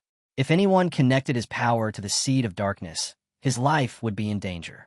Meanwhile, Fien found joy in watching Helmet and Finn's determination. Their effort reminded him of his own days as a rank 4. Tanya, however, gave a quieter observation. Finn had been improving since the last incident, though he still had a long road ahead. Later, Finn recoiled at the sight of a demonic beast's corpse. As he raised his weapon to cut into it, Helmet's instinct screamed something was wrong.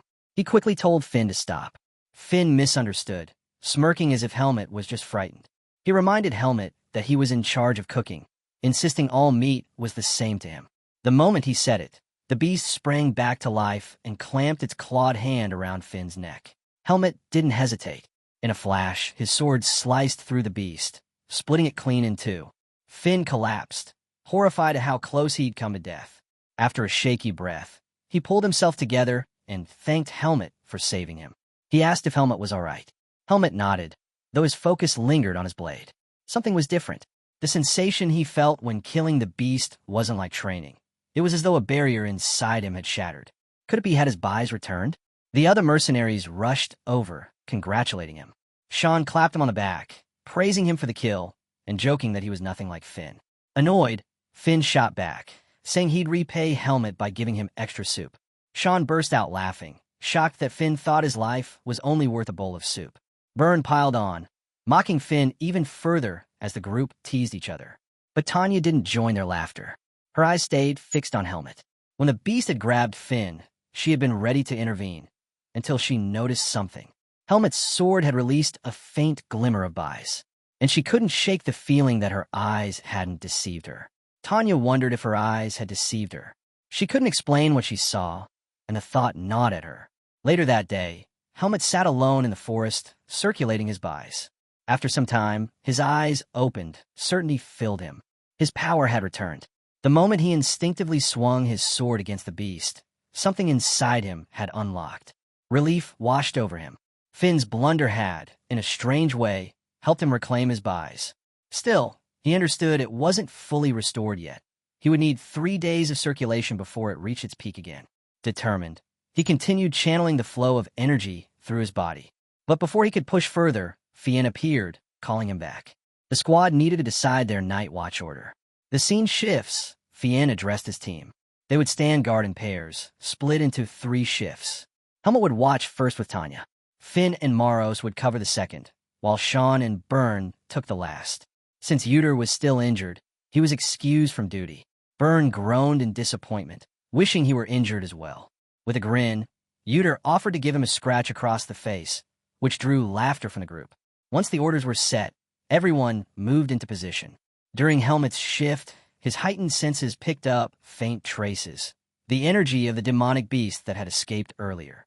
His fists pulsed as if sharpening his awareness, letting him feel everything around them. Tanya broke the silence, asking if he wasn't tired. Helmet simply told her he was fine. She seemed surprised, reminding him that tomorrow's journey would be long. She then ordered him to wake the next team and get some rest. Helmet agreed, though he already knew the truth. Demonic beasts were only waiting for the moment the squad lowered their guard. Until then, he would use every chance to refine his buys. On his way to wake the next group, Helmet crossed paths with Caleb. A sly grin spread across Caleb's face. Seeing Helmet alone, he believed this was finally his chance. Helmet slipped quietly into the forest, unsheathing his sword to test his buys. Each swing told him more. His recovery was accelerating. By tomorrow, his strength will be fully restored. But then he felt something, a presence. At first, he thought it was another beast. Yet there was no trace of demonic energy. No, this was human. From the shadows, Caleb emerged with a mocking grin. He greeted Helmet, calling him a brat, and asked what he was doing wandering alone. With feigned concern, he told Helmet he should always move with others. Caleb smirked, saying the forest was dangerous and Helmet shouldn't be out here alone. When his eyes landed on Helmet's sword, he assumed Helmet was simply playing with it. With false cheer, he offered to join in. Helmet dismissed him immediately, saying he wasn't interested. The rejection lit a spark of anger in Caleb. To him, Helmet didn't understand his place. Tanya wouldn't be here to save him this time. With a sneer, he accused Helmet of having a bad habit of looking down on others, asking if no one in his squad had tried to fix that attitude. Caleb decided this was the perfect chance to teach him a lesson. He promised to break Helmet's arms and legs, claiming the pain would make him better, even if it killed him. Helmet calmly asked if Caleb had truly come into the forest just to beat him up. The question caught Caleb off guard. He had expected fear, but instead he saw none. Helmet's mind turned. His squad mates always looked out for each other. So why was Caleb different? To Helmet, Caleb resembled a demonic beast more than a man. With a firm tone, he called Caleb what he was, a rank 4 mercenary, and told him to live like a human, not a beast. That insult burned. Caleb snapped, thinking Helmet was mocking him. Tearing off his cast, he snarled that humans grew stronger by trampling the weak. Now that his hand was healed, he would prove it. He lunged at Helmet, vowing to rip out his eyes and crush them. But his strike never landed. Helmet caught his arm with ease, forcing him down to his knees. Caleb's eyes widened. He couldn't believe Helmet had stopped him so effortlessly. Helmet's grip tightened, pushing him lower. Terror crept across Caleb's face as he stammered, demanding to know what kind of trick this was. Helmet's gaze darkened. He told Caleb he was even dumber than a demonic beast, warning him to pick a better opponent if he wanted to fight for hierarchy. With a cold, condescending tone, he told Caleb to know his place. His grip crushed down harder, making Caleb scream in pain. Caleb refused to accept defeat. Forcing himself free, he roared that he would never beg for mercy. Unsheathing his sword, he charged again. Helmet didn't even bother to draw his blade. He blocked every strike with the sheath alone, frustrating Caleb further. Fury twisted Caleb's face. To him, Helmet's composure was arrogance. Helmet's patience finally broke. He drew his sword in a single motion. A surge of buys exploded from the blade, its energy making Caleb freeze in horror. Before he could react, Helmet's sword slashed across his thighs. Caleb collapsed to the ground, screaming in pain. Helmet hadn't planned to use his vis. He had only drawn it in the jolt of excitement from regaining it. He knew he couldn't let Caleb escape. If Caleb ran, the truth about Helmet's power might spread. A dark thought crossed Helmet's mind. Should he kill Caleb? A voice answered before Helmet chose. The seed of darkness spoke inside his head, urging him to kill. The seed spread slowly, pressing at his thoughts. Helmet felt the intrusion and reacted. He wrapped his body in the dark energy for a moment, then placed his hand over his chest and drew that energy away, stripping the clouded influence from his mind. He repeated the motion until the voice receded and the seed's pull loosened. When Helmet opened his eyes, Caleb had fled. The scene cuts to Caleb crawling through the underbrush, still screaming.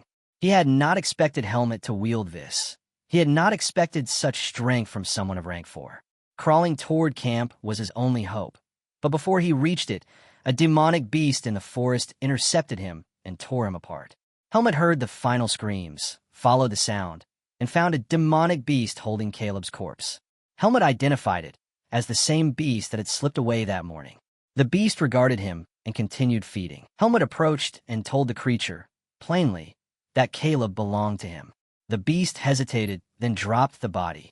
Helmet drew his sword and coated the blade in buys. The beast backed away and began to scream. Helmet noticed the beast's reaction matched its assessment of his strength. It was not an ordinary creature. He ordered it to take Caleb's body and run, threatening death if it disobeyed. Lights, other mercenaries, moved closer through the trees. Cornered, the beast obeyed and fled with the corpse. Helmet sheathed his sword. He had the power back, but the seed had shown itself again. He put the thought of killing the beast aside for now and moved to consider what to do next. Helmet struggled to think of how to explain what had happened. When word spread, Max, the vice captain of the Taliek mercenaries, was stunned to hear that Caleb was dead. Helmet explained calmly. Caleb had followed him into the forest to bully him, but a demonic beast killed him. The captain of the Taliek mercenaries lowered his head, grief etched across his face. His younger brother was gone. Max, still shaken, muttered that he couldn't believe Caleb had died over something so foolish. He turned to Helmet and offered an apology for the trouble Caleb had caused. But Tanya's eyes narrowed. To her, a mere verbal apology wasn't enough. She demanded to know why no one in the Taliek squad had stopped Caleb, even though they all knew about his behavior. The captain bristled with anger. He snapped at Tanya, warning her to watch her mouth when speaking about his brother. Unmoved, Tanya fired back. If their squad had kept Caleb in check, he wouldn't have met such an end. The captain stepped forward, furious, telling Tanya not to insult his man. Before the clash escalated, Miles stepped between the two groups. His tone was sharp. This was no time for blame. They needed solutions, not arguments. He declared that the Taliek squad would take responsibility for the incident. He warned Tanya and her team to watch their words. Then he made a decision. Caleb's commission would be given to Helmet. Both sides accepted, though the air was thick with tension. Miles looked at them all with disappointment. He hadn't realized how fractured the mercenaries truly were. Still, he promised to devise a plan to deal with the beast safely. His warning was clear. 3 lives had already been lost. Everyone needed to stay alert. The mercenaries returned to their posts. The scene shifts. Tanya smacked Helmut on the head. He winced, complaining that her punch hurt. She exploded at him. Why hadn't he called her to watch his back? Why had he gone into the forest alone? Her voice cracked as she admitted how terrified she had been when she learned he was missing. But her anger faded as quickly as it came. She realized she, too, had been careless. She should have kept a closer eye on him. Placing a hand on his shoulder, she told him never to wander the forest alone again. Helmut blinked, caught off guard. He apologized quietly. Deep down, he felt something stir. Only one other person had ever cared for him this way, Darien. He had forgotten what warmth felt like, what kinship meant. Tanya rested her hand gently on his head, repeating her plea for him to be more careful. For the first time in a long while, Helmut felt human again. The mercenaries advanced cautiously. Fien reminded his squad of what happened to Caleb just the day before, ambushed and killed by a demonic beast. He warned everyone to stay sharp and conserve their strength. It wasn't long before Helmut and his teammates came under attack again. The beasts pressed hardest against the face mercenaries, while the Taliek squad was left untouched. Fien couldn't understand it. Why were the creatures targeting only them? If this continued, his squad would collapse from exhaustion. Fighting nonstop for 2 days was draining them dry. Helmut, however, was less concerned with the swarm and more focused on the bigger picture. His eyes locked on the distant figure of the demonic beast leader. It wasn't joining the fight. Instead, it sent its underlings forward in steady waves. Helmut realized the truth. The leader was slowly wearing them down. When the battle ended, the face squad patched their wounds. Sean muttered to Uter that if things kept up, everyone would end up injured. Uter snapped back, telling him not to joke. But Sean grinned, teasing him for being too slow. How could he keep letting the beast bite him? Uter bristled, insisting he didn't get bitten on purpose. Their bickering drew a faint smile, but Finn's gaze darkened as he studied the battered state of his team. Tanya reported the injuries. Uter, Maros, and Sean had all been hurt.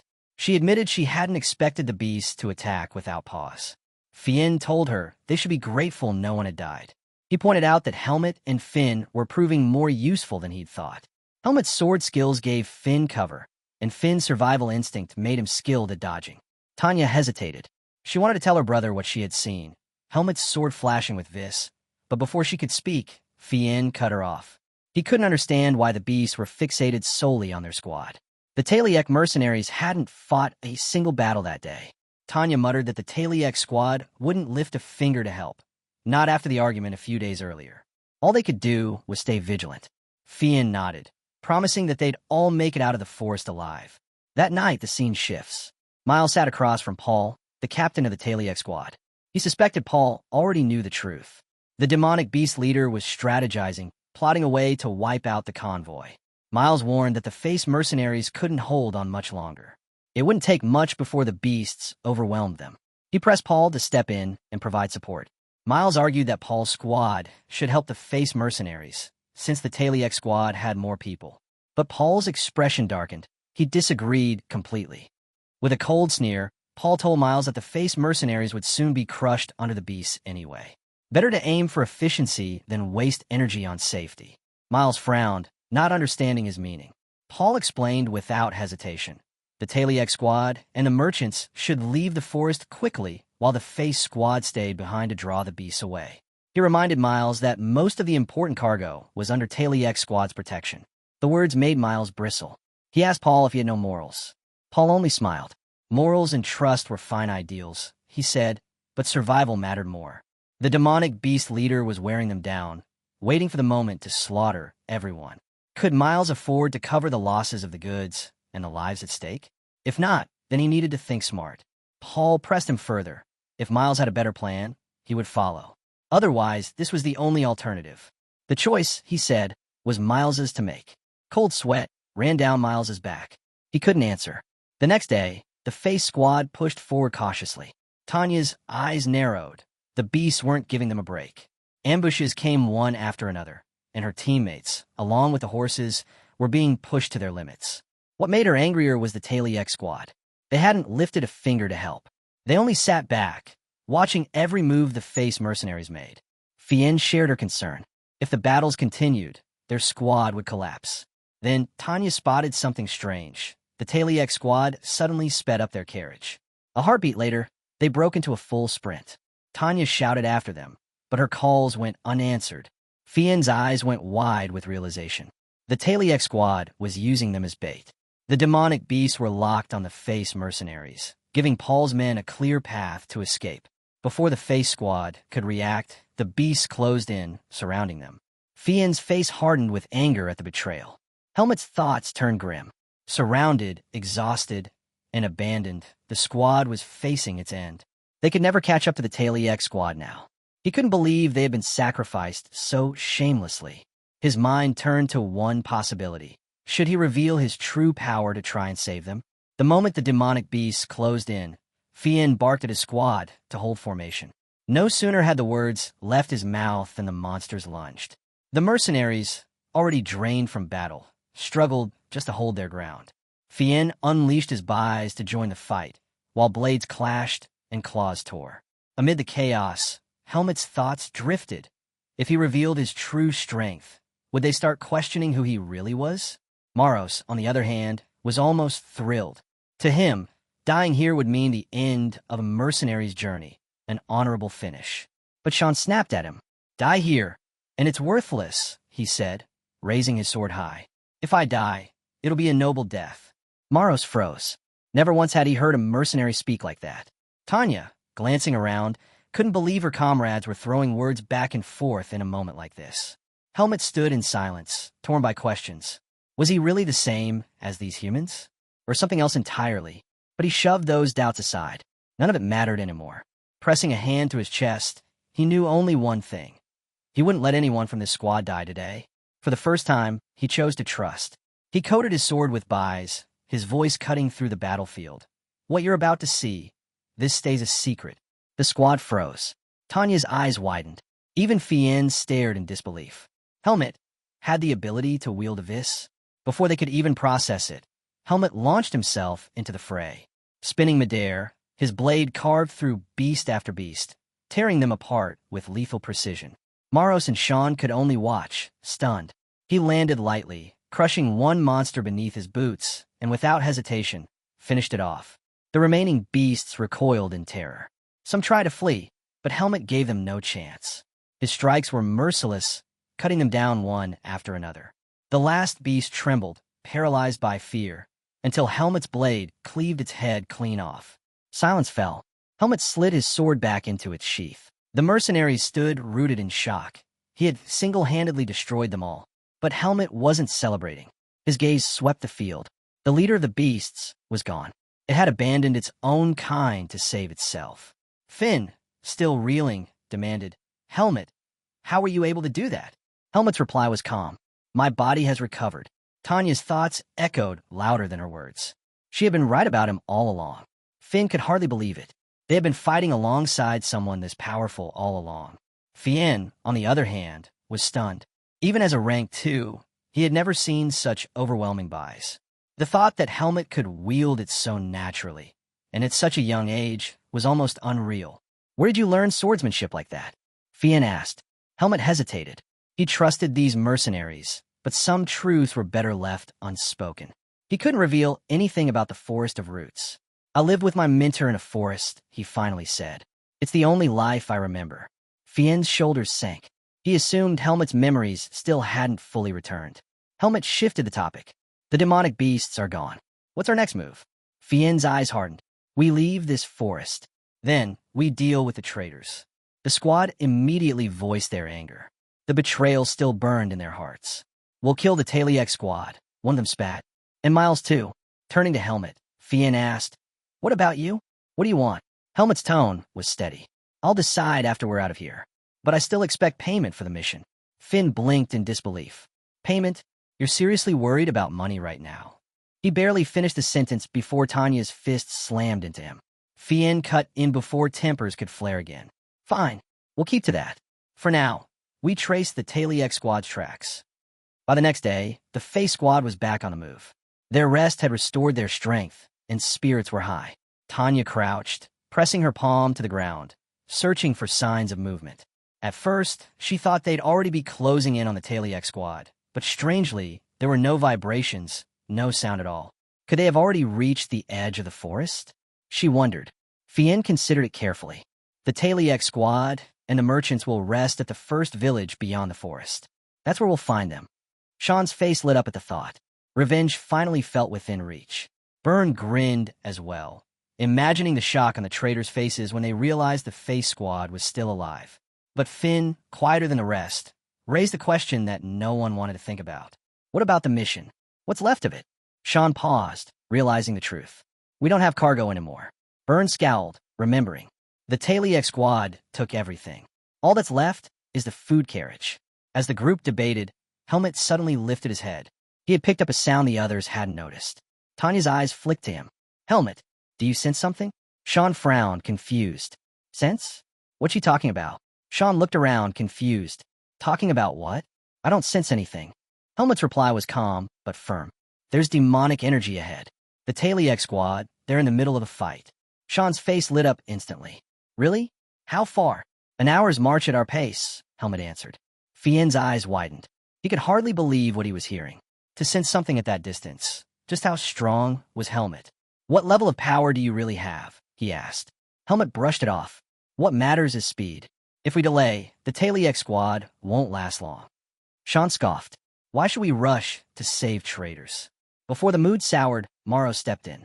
Because we still need to get paid. Fien seized that logic. Exactly. Our mission comes first. We finish the work, then deal with Taliek's betrayal. Tanya smirked, throwing in a jab to lift their spirits. That's why we're better than those selfish Taliek bastards. The squad's energy steadied, their morale restored. With a commanding tone, Finn ordered move out. The scene shifted. The Taliek squad was already deep in battle. Hold your ground, Paul shouted, cutting down a beast as it lunged at him. He still couldn't wrap his head around it. Why had the beast chased them even a full day after splitting from the Face mercenaries? Then the leader appeared. Its massive form loomed over him, crushing the air with sheer presence. Paul's stomach dropped. Why were they so relentless? Why hadn't the beast been satisfied with the Face squad? The leader's massive fist came crashing down. Paul barely managed to dodge, the ground shattering where he'd stood. One thing became clear. If he stayed, he'd die. He slipped closer to Max, whispering urgently. If this keeps up, we're finished. We can handle the minions, but that giant ape, no chance. We have to run. Paul's voice lowered. Think about it. The Face squad's probably dead already. If we escape, there won't be any witnesses. No one to blame us. Max's lips curved into a smile. The logic was cruel, but perfect. Their reputation would remain untarnished, if no one survived to tell the truth. Without hesitation, he barked orders. Fall back. Run. The squad froze, confused. His words made no sense. But before they could question him, Max and Paul had already bolted. From inside a carriage, Miles stared through the window, his face pale. Shock hit him like a wave as he watched them abandon their own men. And just as the beasts slammed into the carriage, Miles realized the bitter truth. Miles finally understood. He had made a terrible mistake by trusting the Taliek squad.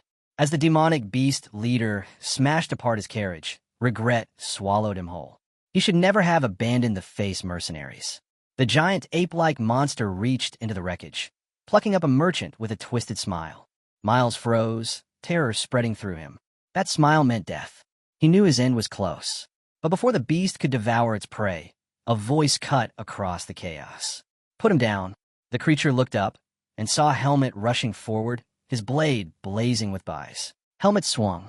The giant raised its massive hand to block, the clash sending a shockwave through the field. With one forceful strike, Helmet drove the beast back, shielding the carriage. His eyes locked on the monster. I said drop him. For the first time, the leader hesitated. The look on Helmet's face made it falter. With a grunt, it hurled the merchant toward him, eager to rid itself of that piercing gaze. Earlier, before Helmet left, Fien had stopped him. Check the situation first. Something about the Taliek squad feels wrong. They might hold out if they stick together, but betrayal runs deep with them. Don't forget, the merchants could be victims too. Helmet had agreed. And now, seeing the devastation before him, he realized Fien had been right. If he had come any later, the merchants would already be dead. Helmet launched himself from the carriage, sword flashing once more. His bise surged, restored, sharpened, and unyielding. The giant monkey roared, meeting him head-on. Its demonic energy clashed against his strikes, summoning waves of power. Then, with an enraged howl, it called its minions. Helmet barely flinched. He cut them down in a blur, tearing through the swarm until the ground was painted with their remains. The leader howled again, furious at the slaughter. This was no ordinary beast. Since leaving the Forest of Roots, Helmet had never faced one this strong. But he felt no fear. He was certain he could win. His buys intensified. He rushed in, blade aiming straight for the beast's face. The giant caught the strike with both hands, muscles straining as Helmet pressed forward with unrelenting force. For the first time, the monster panicked. The edge of death crept over it. Desperate, it released a surge of demonic energy, blasting Helmet back. Helmet steadied himself, astonished. The beast's aura was rising, stronger by the second. Then he saw it. The corpses of the fallen minions glowing faintly. The monster was feeding, absorbing their energy. Still, Helmet's focus never wavered. The true danger wasn't the beast's growth. It was the fact that the Face Squad would arrive soon. And if they stepped into this battle, they'd be in grave danger. Helmet made up his mind. It was time to end this fight for good. The giant monkey's body pulsed with power, glowing brighter as it absorbed every shred of demonic energy around it. Then it lunged, a blur of violence. Helmet vaulted high into the air, dodging the strike. Mid-flight, he countered with a heavy swing, but the beast swatted it aside with ease. Its arrogant stare burned into him, as if mocking his effort. Landing back on the ground, Helmet clenched his grip. His usual strength wasn't enough. He poured even more buys into his blade and charged again. This time, the beast's eyes widened. It braced, locking blades with him, straining against his force. Helmet's surprise grew. Not only had it blocked him, it was moving faster now. The transformation had sharpened its speed and hardened its claws. One misstep, and they could cut him apart. He understood what had to be done. To end this, he would need a single decisive strike.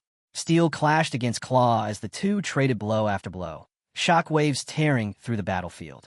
In one exchange, Helmet managed to push the beast back, only to glance down and see his clothes ripped open. A flicker of annoyance crossed him. This was my only set. Guess I'll need new clothes in the next village.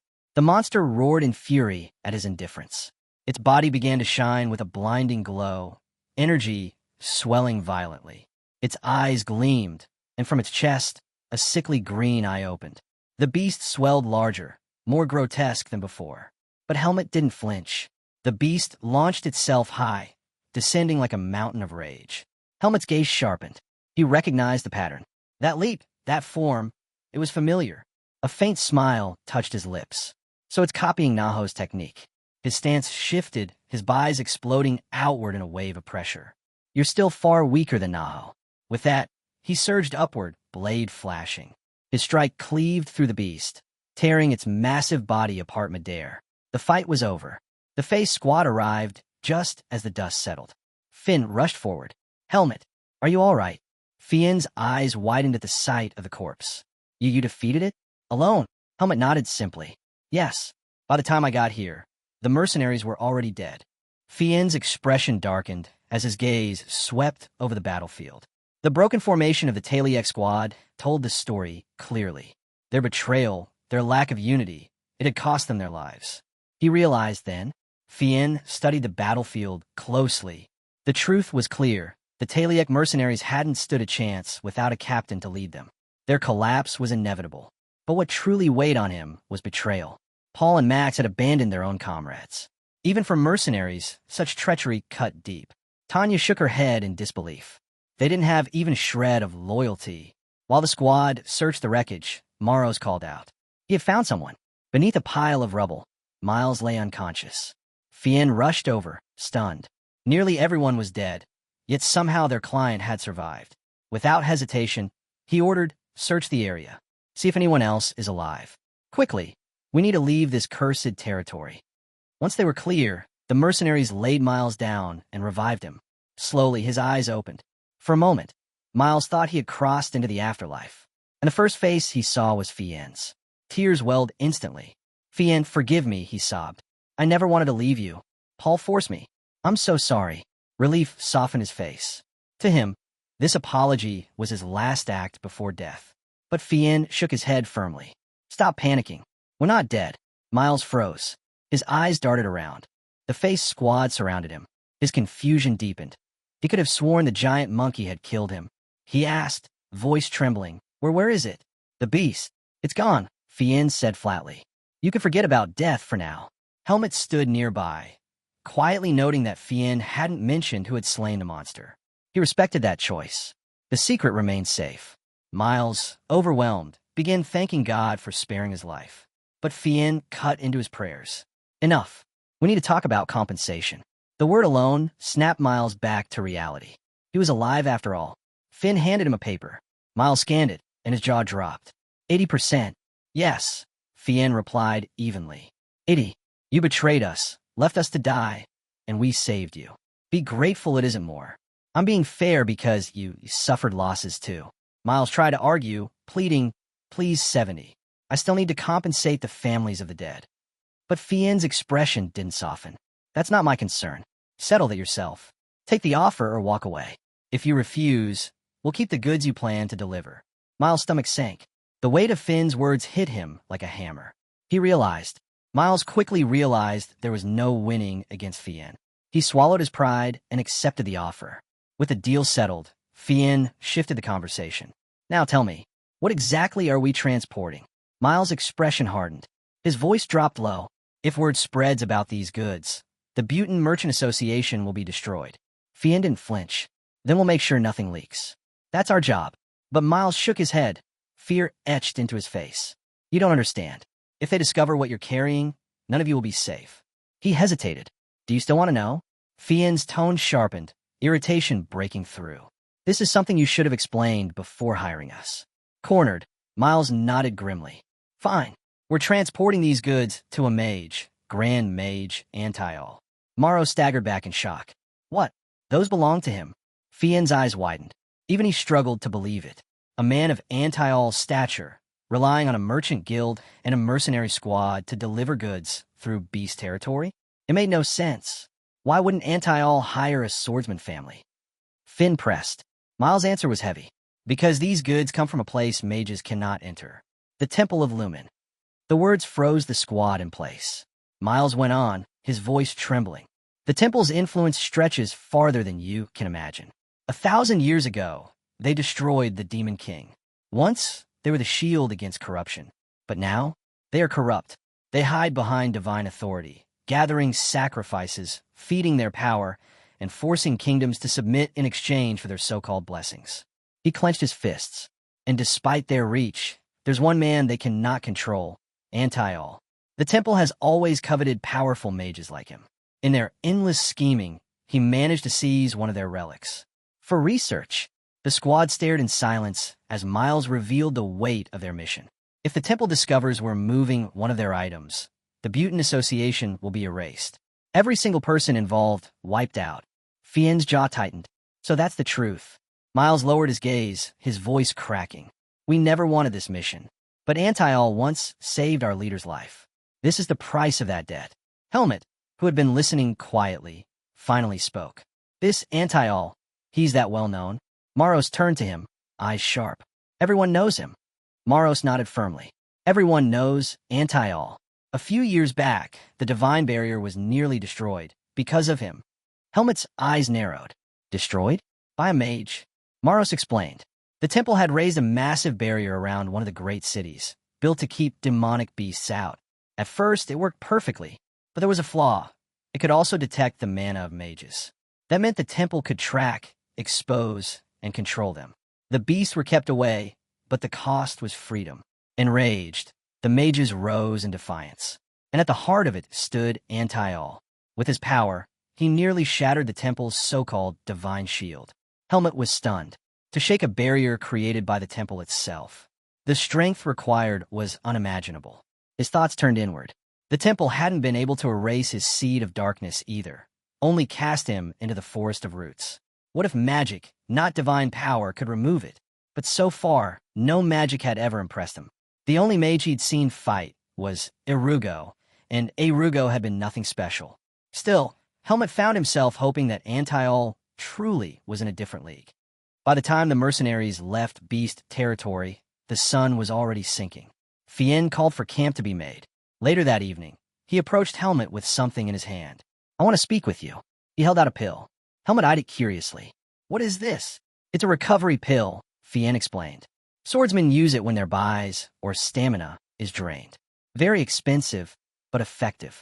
I'm not even sure it will work on you, since your body heals unnaturally fast. Helmet took the pill and swallowed it. Almost instantly, warmth spread through his body. His strength returned in waves. Well, Fien asked. Helmet nodded. It works. I feel stronger. He paused, narrowing his gaze. But why give me something so valuable? Fien met his eyes. Because you saved us. Without you, my team, and our client would already be dead. This is my thanks. Helmet tilted his head slightly. He hadn't expected gratitude. Fien went on. Honestly, the pill isn't enough. But that's all I have to offer. So instead, I'll give you my word. If you ever need me, I'll be there. Helmet lifted his hand, cutting him off. You don't owe me. I help because you're my comrades. I can trust you. Fien froze, then broke into a smile. He clasped Helmet's hand tightly. Then we're brothers. The next morning, the journey pressed on. Miles sat quietly in his carriage until something outside caught his eye. He leaned forward, staring through the window, then suddenly called out, "Stop the carriage." The mercenaries looked at him in confusion. Fien frowned. What's the matter? Miles pointed ahead. We're here.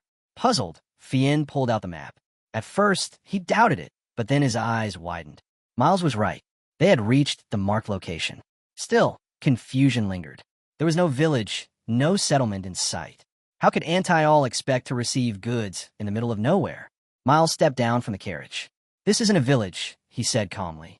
We're going to Anti-All's home. The squad froze. Tanya's voice broke the silence. Wait, this is Anti-All's hideout. Miles didn't answer directly. Instead, he drew a pendant from his robes, a polished stone glowing with a faint blue light. He lifted it carefully. You'll understand soon enough. He approached a massive tree, holding the pendant close. The gem flared, light rippling across its surface.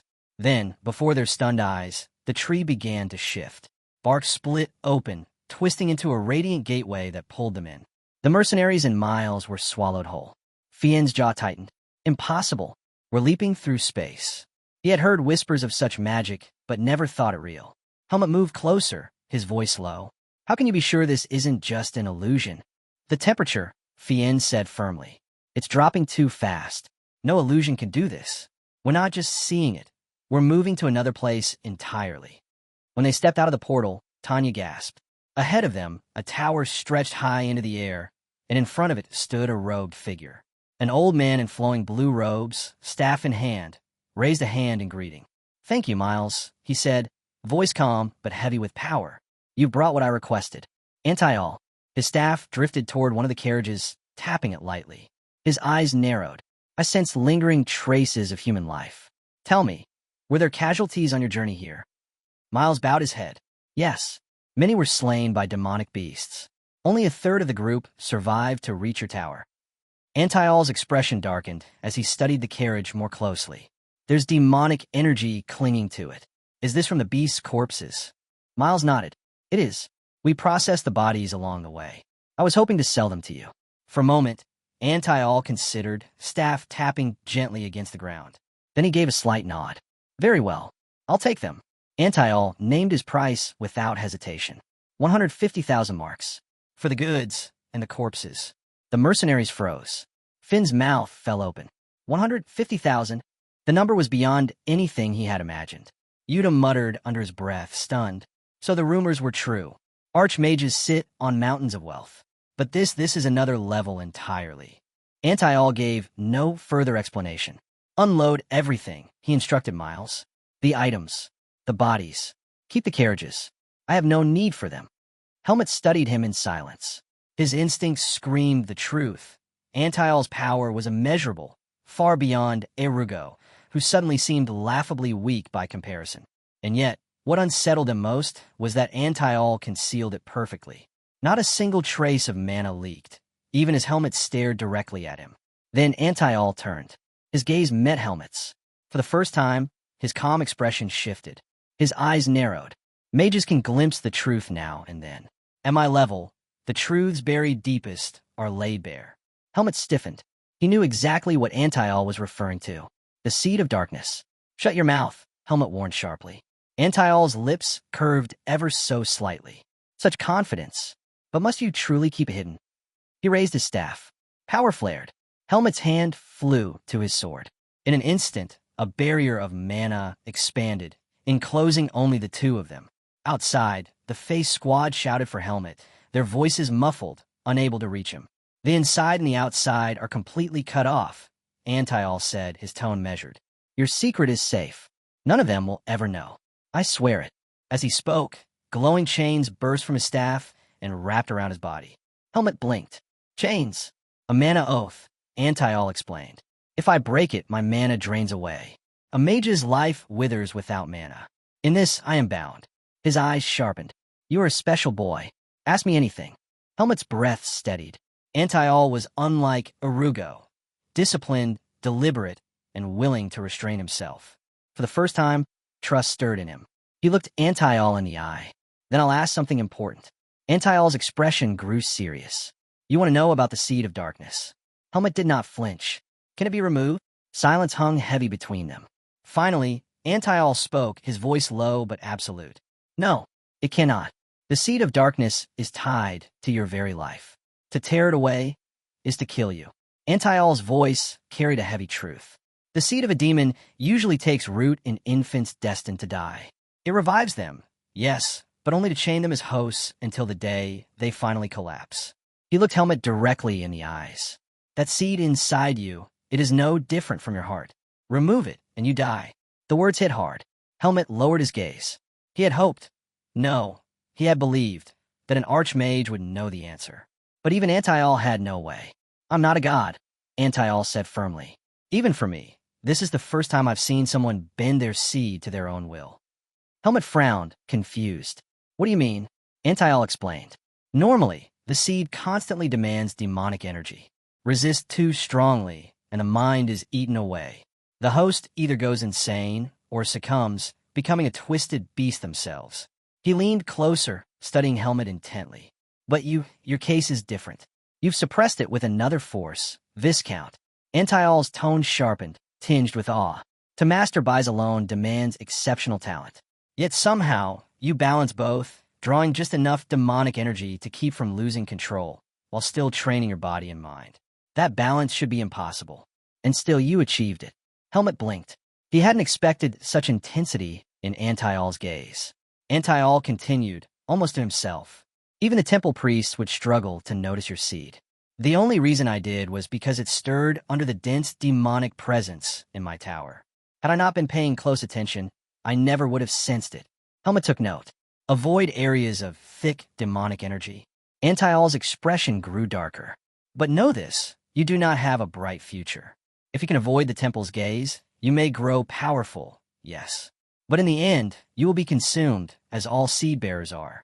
And when that day comes, your sword will burn the world. Countless lives will fall by your hand. Helmet's grip tightened on his blade. That will never happen. I am human. For a moment, Antial was silent. Then, laughter broke from him, deep and genuine. Human, you say? Perhaps. And perhaps that is enough. For humans can change their fate. Antial's gaze lingered on Helmet. You interest me greatly. But know this. If you ever fail to overcome your seed, I will stop you myself. He tapped his staff as the mana barrier began to dissolve. Still, should you reach a realm beyond my own, even darkness itself will bow to your will. The scene shifted. Fien handed Helmet a heavy pouch filled with gold. 3/4 of the payment, he said. Forgive me for not giving more. I need to reward the others for their efforts too. Then he reached into the carriage and pulled out another bag. I found this while checking the luggage. No one claimed it, so I assumed it must be yours. Helmet's eyes widened. Inside was everything he had once carried from the Forest of Roots. He thought it was lost long ago. You found it. Fien smiled faintly. I meant to give it back earlier, but with everything that happened, I completely forgot. Don't thank me. If anything, my squad owes you far more. I wish you a safe journey. Not long after, Finn approached eagerly. Helmet, since the mission's over, come with us to our headquarters. You'll see so many incredible things there. Helmet's face softened, but his answer was firm. I won't be going with you. Finn's shoulders sank. At least just once come see it. Before Helmet could reply, Tanya smacked Finn on the head. Enough. Don't bother him. She turned to Helmet. Your temporary certificate is still valid. But know this, it only goes as high as rank 3. Nothing beyond that. Helmet nodded. Rank 3 is enough. Tanya tilted her head, smiling gently. So, what you're chasing is more important than your memories. Helmet met her eyes and gave a silent nod. Her smile brightened. Then, take care of yourself. Helmet picked up his bag. Thank you for everything. The mercenary smiled as they wished him well. Tears welled in Finn's eyes. Promise you'll visit us someday. Helmet gave the faintest of grins. Your meals were good.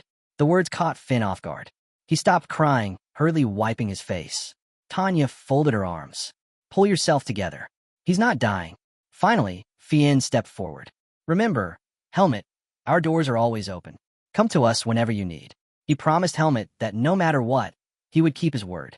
With farewells exchanged, Helmet turned and walked away. Each step weighed on him, the same heaviness he felt when Darien fell and when he had to leave Alaga behind. He knew this path as a mercenary would always place him against demonic beasts, and every battle only fed the seed of darkness inside him. That seed would keep growing, drinking in the corruption of each monster he faced. He never expected it to sprout here, in the forest. If it had fully taken root, he wasn't sure what he would have become. Antial's predictions haunted him. Could he resist them? The answer became clear. He had only one choice. To break his fate, he had to grow stronger. Strong enough to crush the darkness within. The scene shifts. Paul and Max sat in a tavern, drinks in hand. Regret weighed heavy on Paul. He admitted to Max that if he had known the mission's danger, he never would have taken his brother along. Max cut him short. What's done is done. The past couldn't be changed. Instead, Max pushed for a way forward. Their mercenary group needed rebuilding. With the face mercenaries gone, there would be little competition.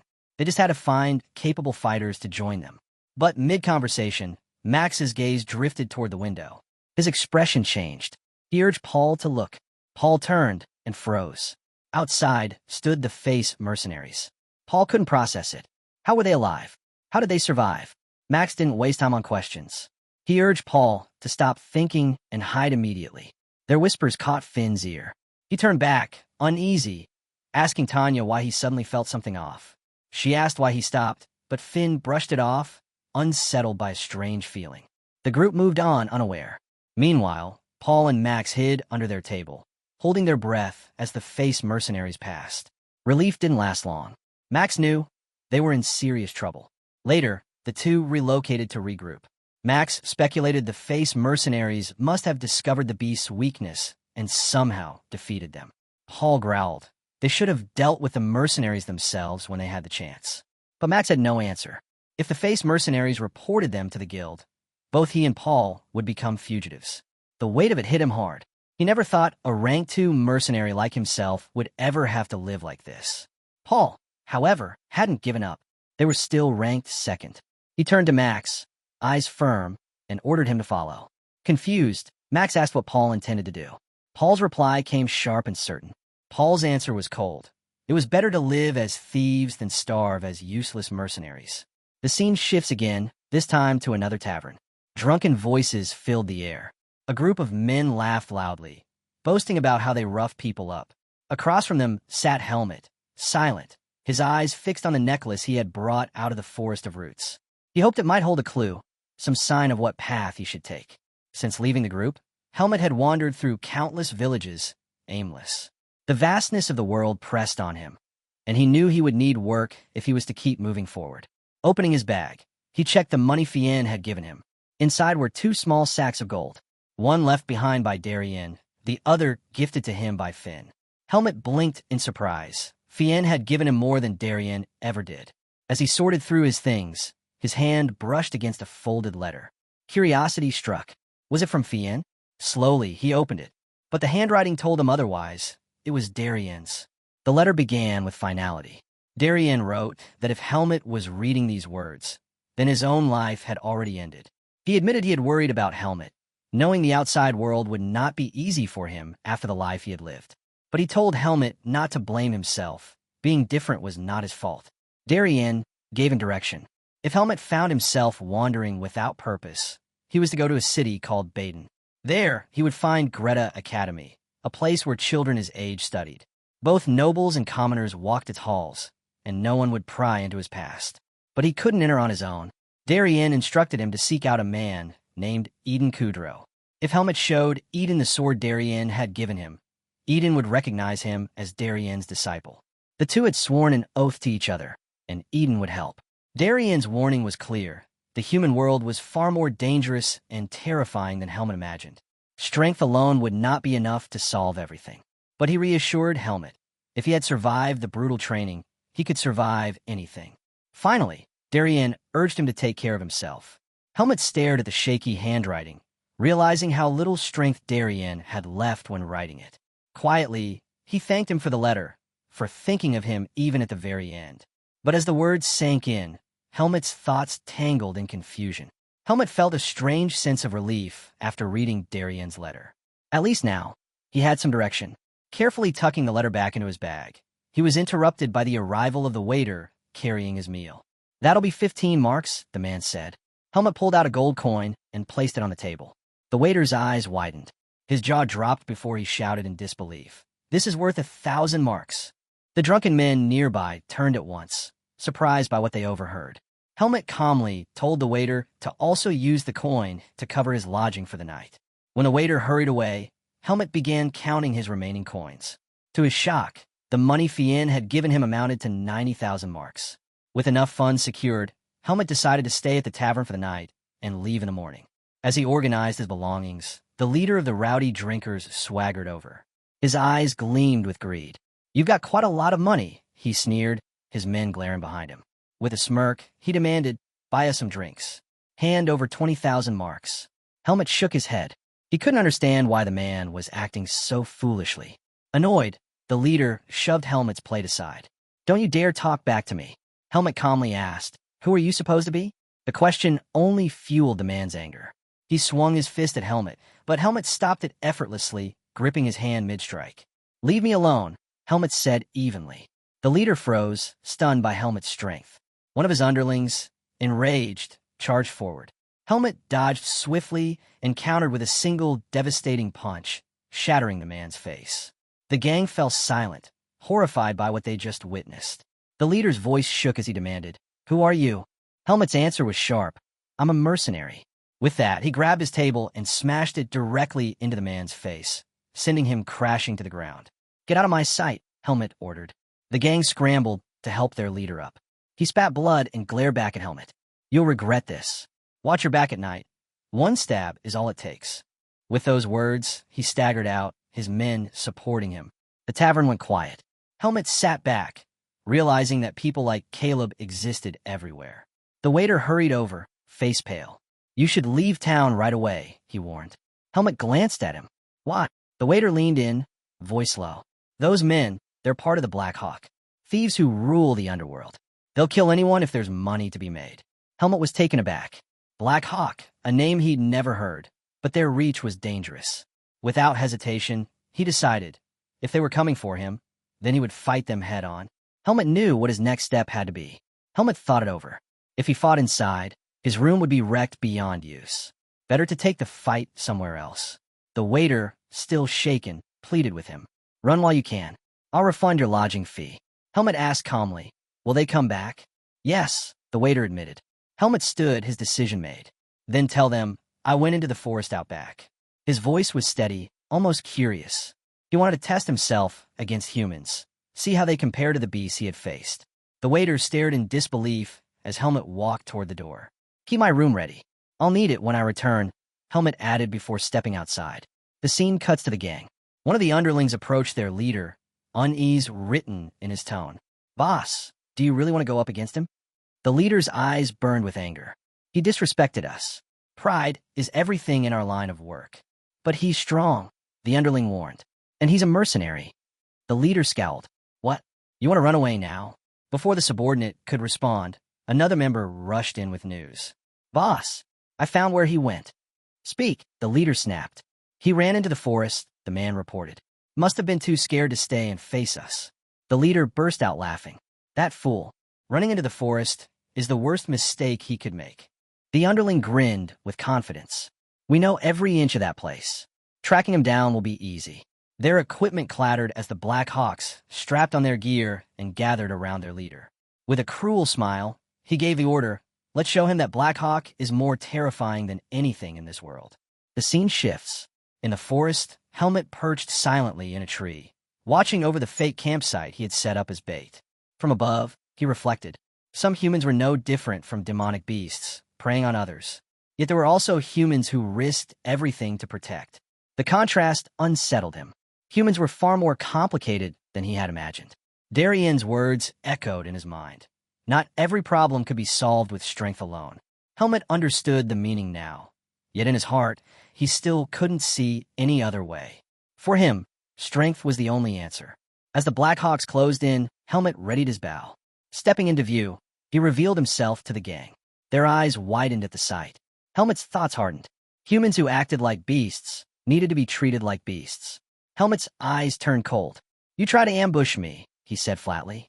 "For that, you die."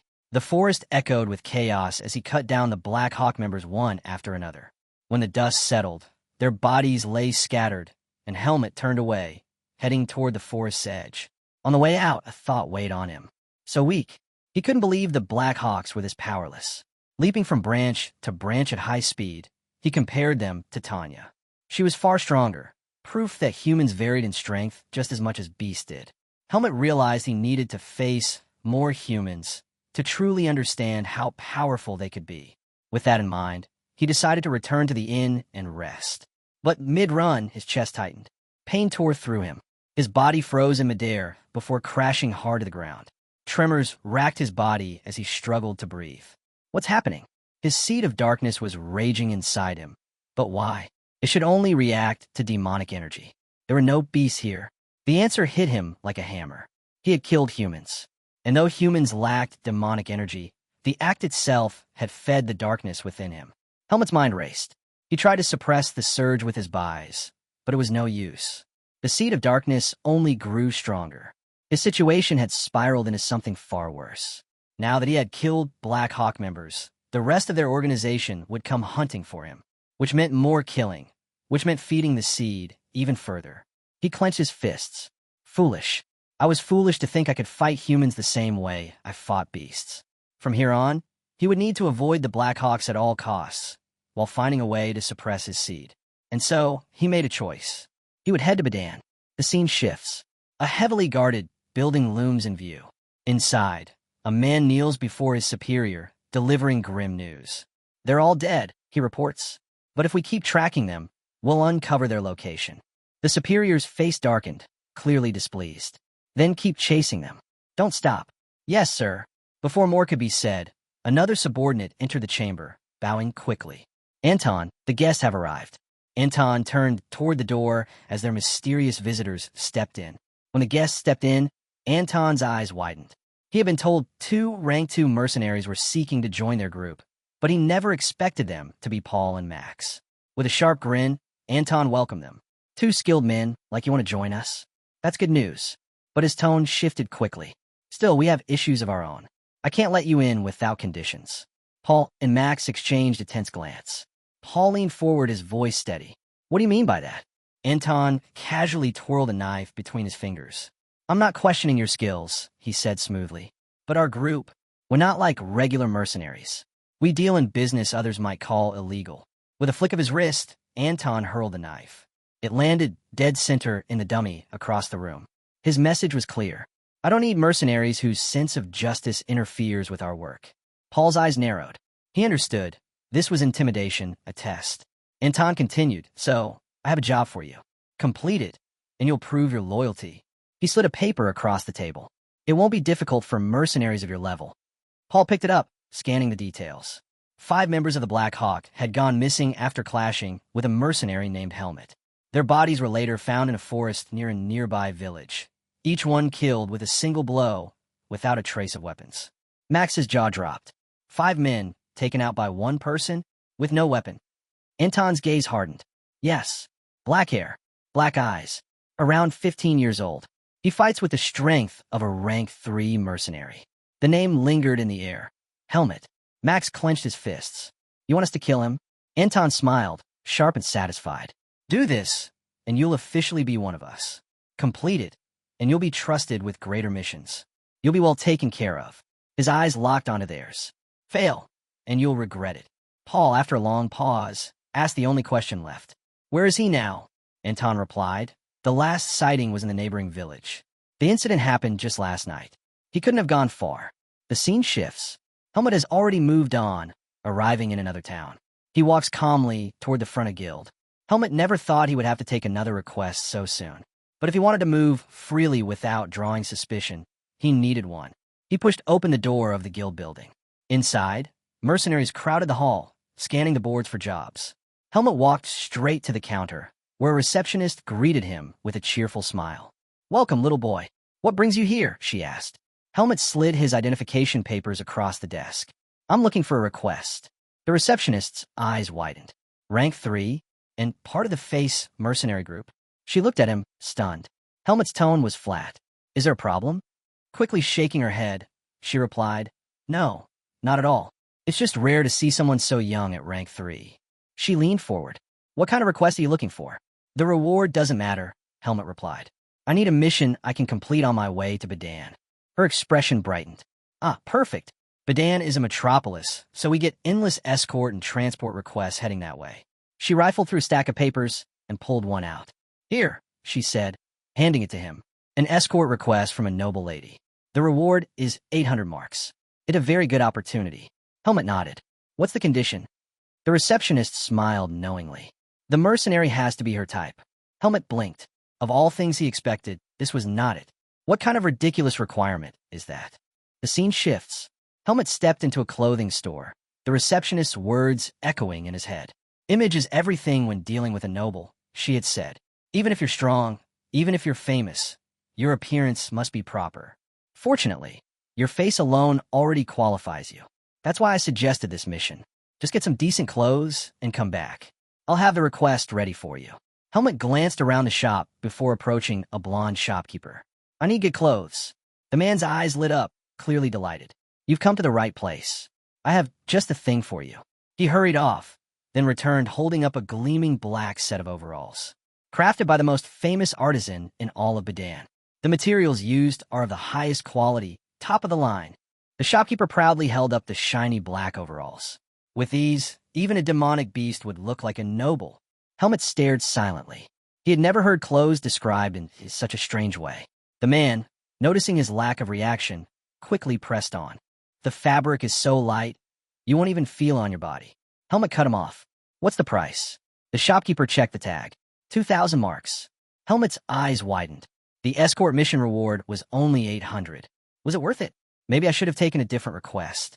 The scene shifts. Back at the guild, the receptionist froze when she saw Helmut return in his new attire. Her jaw dropped. You look completely different, she gasped, giving him a playful tap. Honey, you're really handsome. Helmut blinked. My name isn't Honey. It's Helmut. She chuckled, covering her mouth. No. I called you Honey because you're so cute. Helmut didn't know how to respond, so he stayed quiet. The receptionist leaned closer. I've already sent your information to the noble lady. You've got a strong chance of being chosen. Not many mercenaries match her taste, and being from the Face mercenary group only increases your chances. Just then, the guild doors swung open. A man entered, and the receptionist's eyes widened. She immediately greeted him. Welcome. You're from the house of Sharing Jin, aren't you? The man gave a nod. I am. I came to see the mercenary who accepted our request.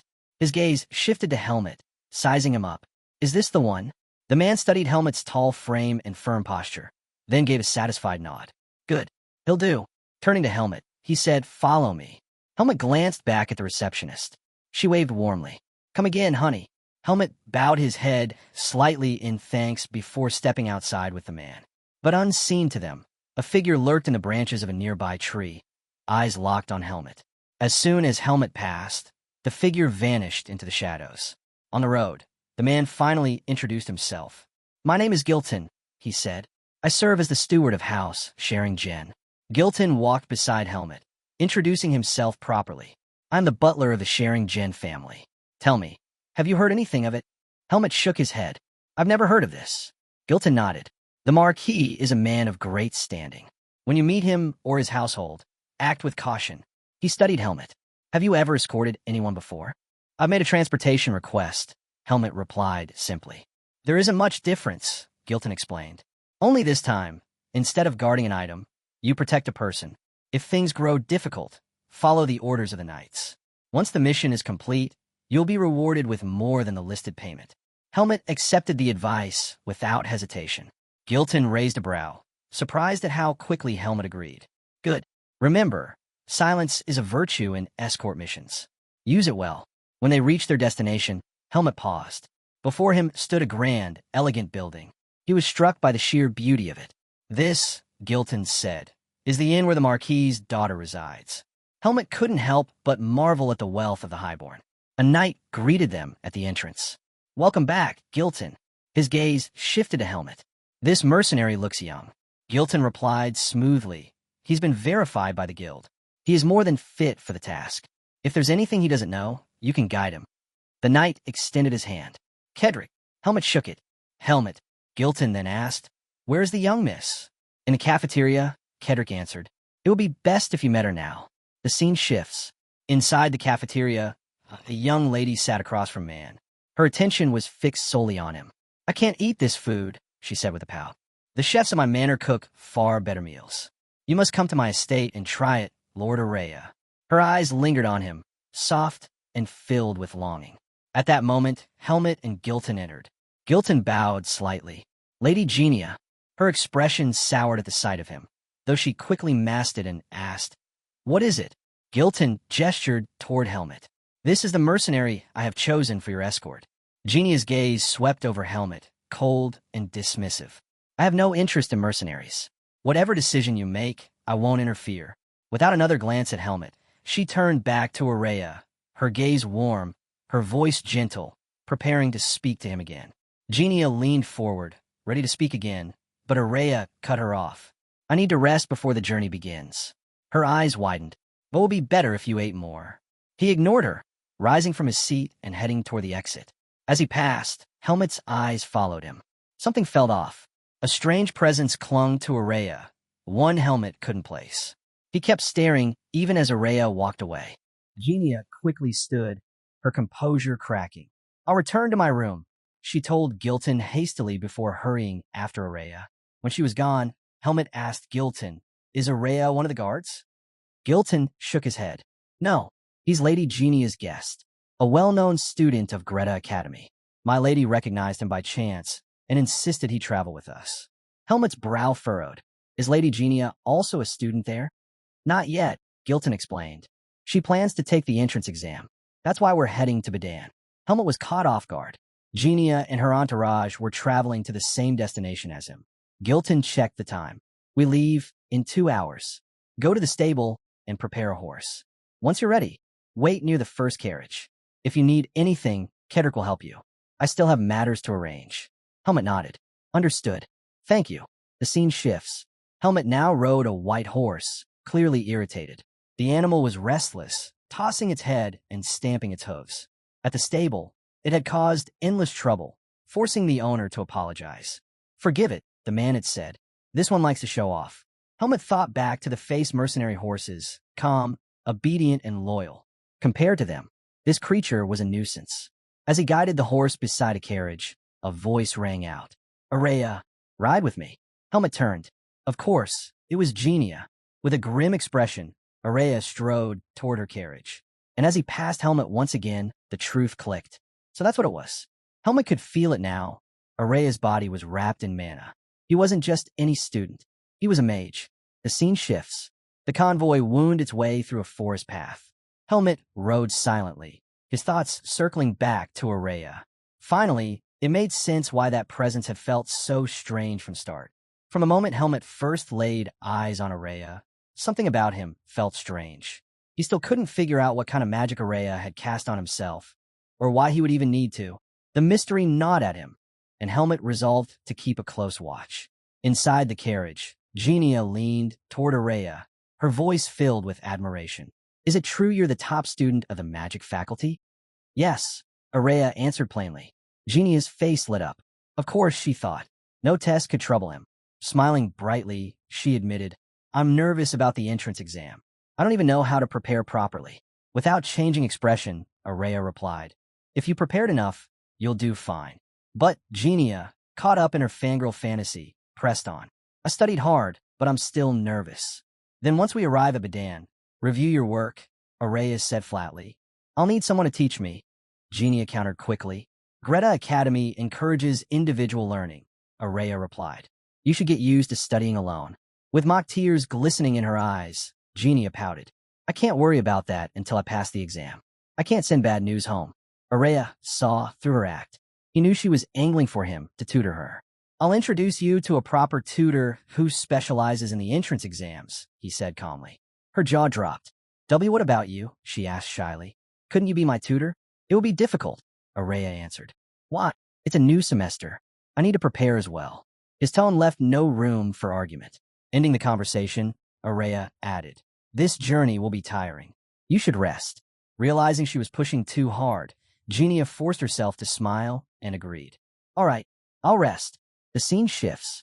From his horse, Helmut had been listening closely to their conversation, hoping to learn something useful. But the longer he listened, the more irritated he became. None of it mattered to him. He had wasted his time.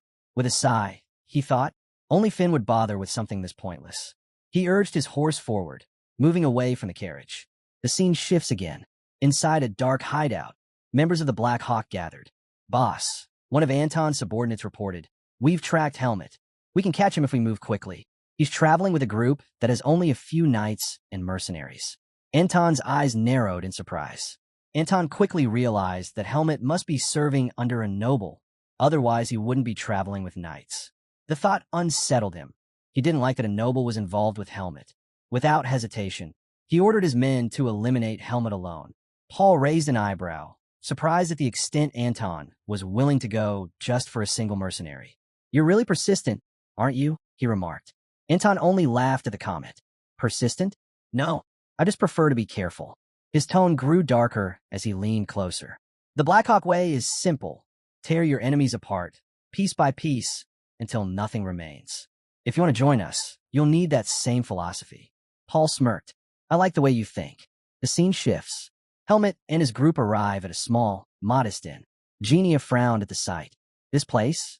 Can't you find us somewhere better, Gilton? Gilton shook his head. There's no other inn around here. We'll have to make do for one night.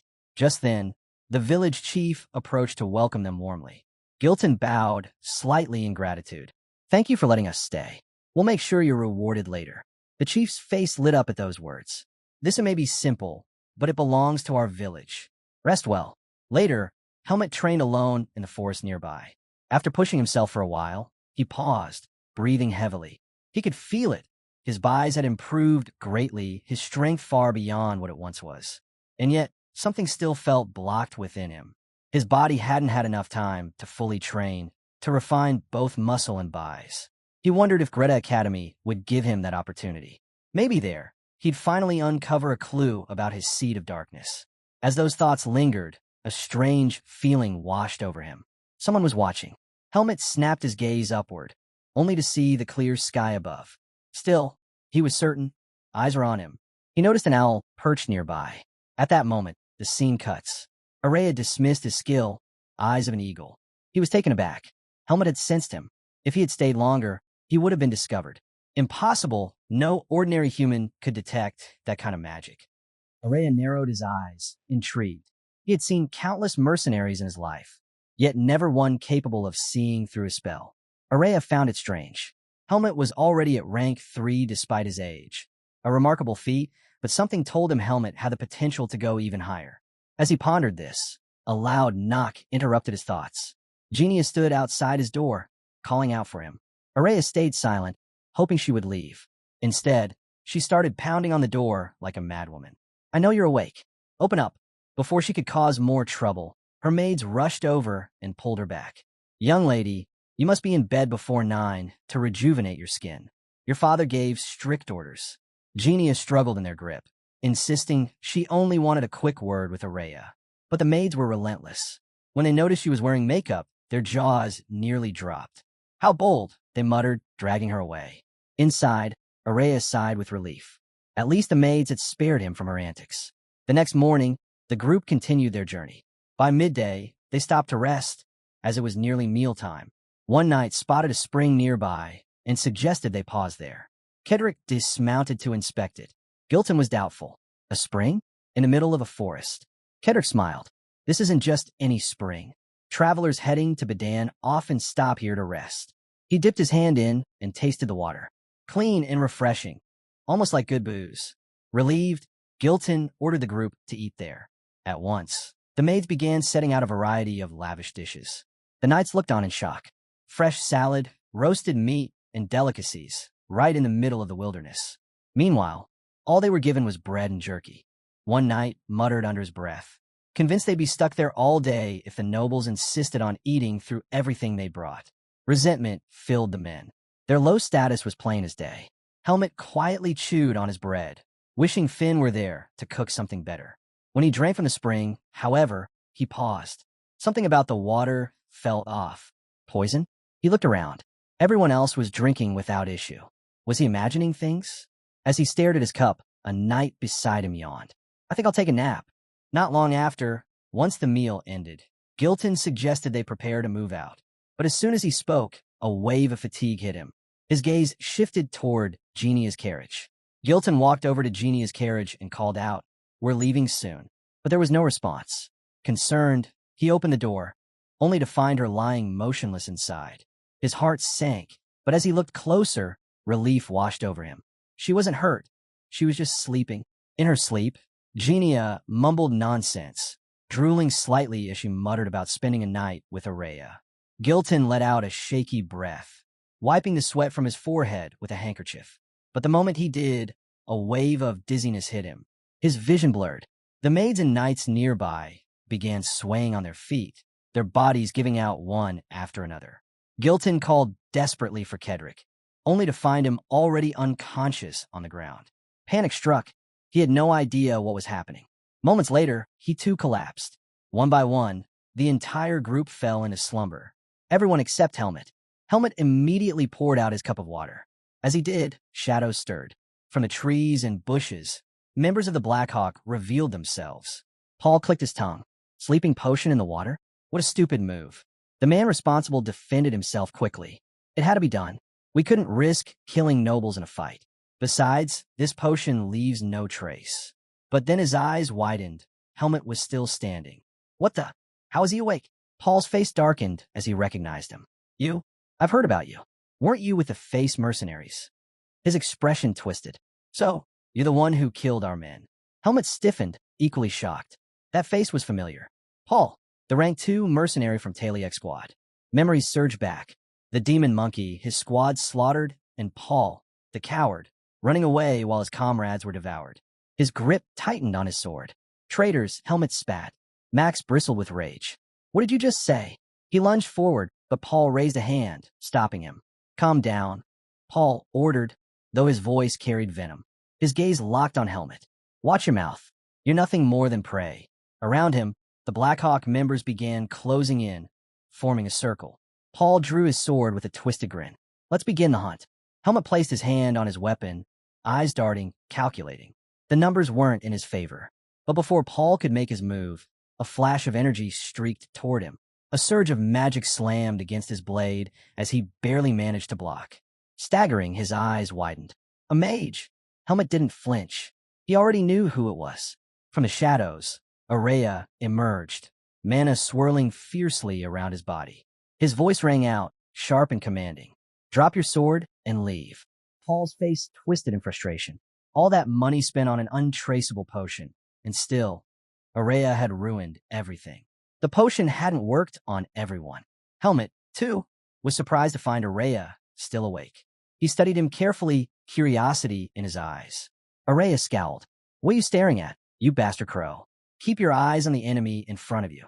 Helmet turned his attention back to Paul, who was seething with frustration.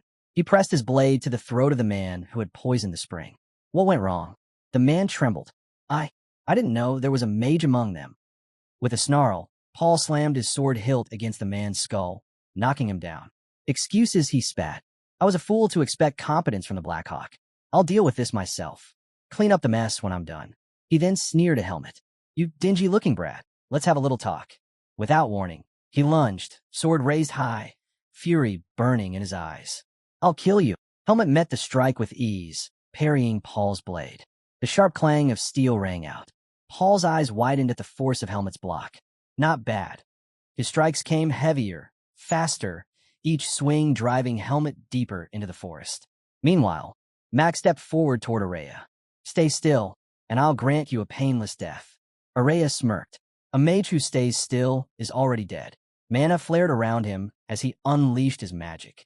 The scene cuts back to Paul and Helmet. Their blades clashed again and again, sparks flying with each impact. With sheer strength, Paul forced Helmet further back, laughing as he pressed the assault. What happened to your confidence? Where's that arrogance now? Helmet ignored his taunts. His mind focused on one thing, luck. Facing two rank 2 mercenaries and the rest of Blackhawk would have been near impossible. But with Araya awake, his odds had shifted. Still, Paul wasn't done. Blue energy erupted around his body as he activated his buys. With a roar, he launched a devastating strike. The blast crashed into Helmet, engulfing him in a violent explosion. Smoke and dust swirled around the impact zone. Paul scoffed, lowering his blade. Pathetic. So weak. Where's that arrogance now? But then, from within the haze, a voice rang out. Our fight is just getting started. Paul froze. As the dust cleared, Helmet stepped forward, completely unscathed. An ominous aura flared around Helmet, his energy spilling into the forest. He looked straight at Paul. Thanks for following me here. Paul scowled. What? Are you insane? I've got you cornered. Don't twist the situation. Helmet's blade shimmered as he coated it with buys. You're not even worthy to face me. Paul's eyes widened. You can control this? Rage twisted his face as he enveloped his own sword in energy. Bastard. A rank 4 trash like you thinks he can fight me. A rank 2 mercenary? With a furious shout, he charged. Helmet slipped aside with ease, dodging the strike. By the time Paul turned, Helmet's figure in front of him blurred into nothing but an afterimage. Realization struck too late. Helmet was already above him. A crushing blow descended, fueled by concentrated buys. Paul raised his sword, but he was too slow. The attack slammed him into the ground, blood spraying from his mouth. His scream echoed through the trees. Helmet landed lightly, sword in hand. Paul struggled, his body trembling as he forced himself up. Ow! How can you use so much vis? Helmet answered with the flat of his blade, striking Paul across the head. That's none of your business. Leave. Take the rest of the Blackhawk and get out. I'll let you live. Turning his back, Helmet started to walk away. But Paul's laugh rang out, sharp and broken. You want me to beg? You want me to grovel? Never. Kill me.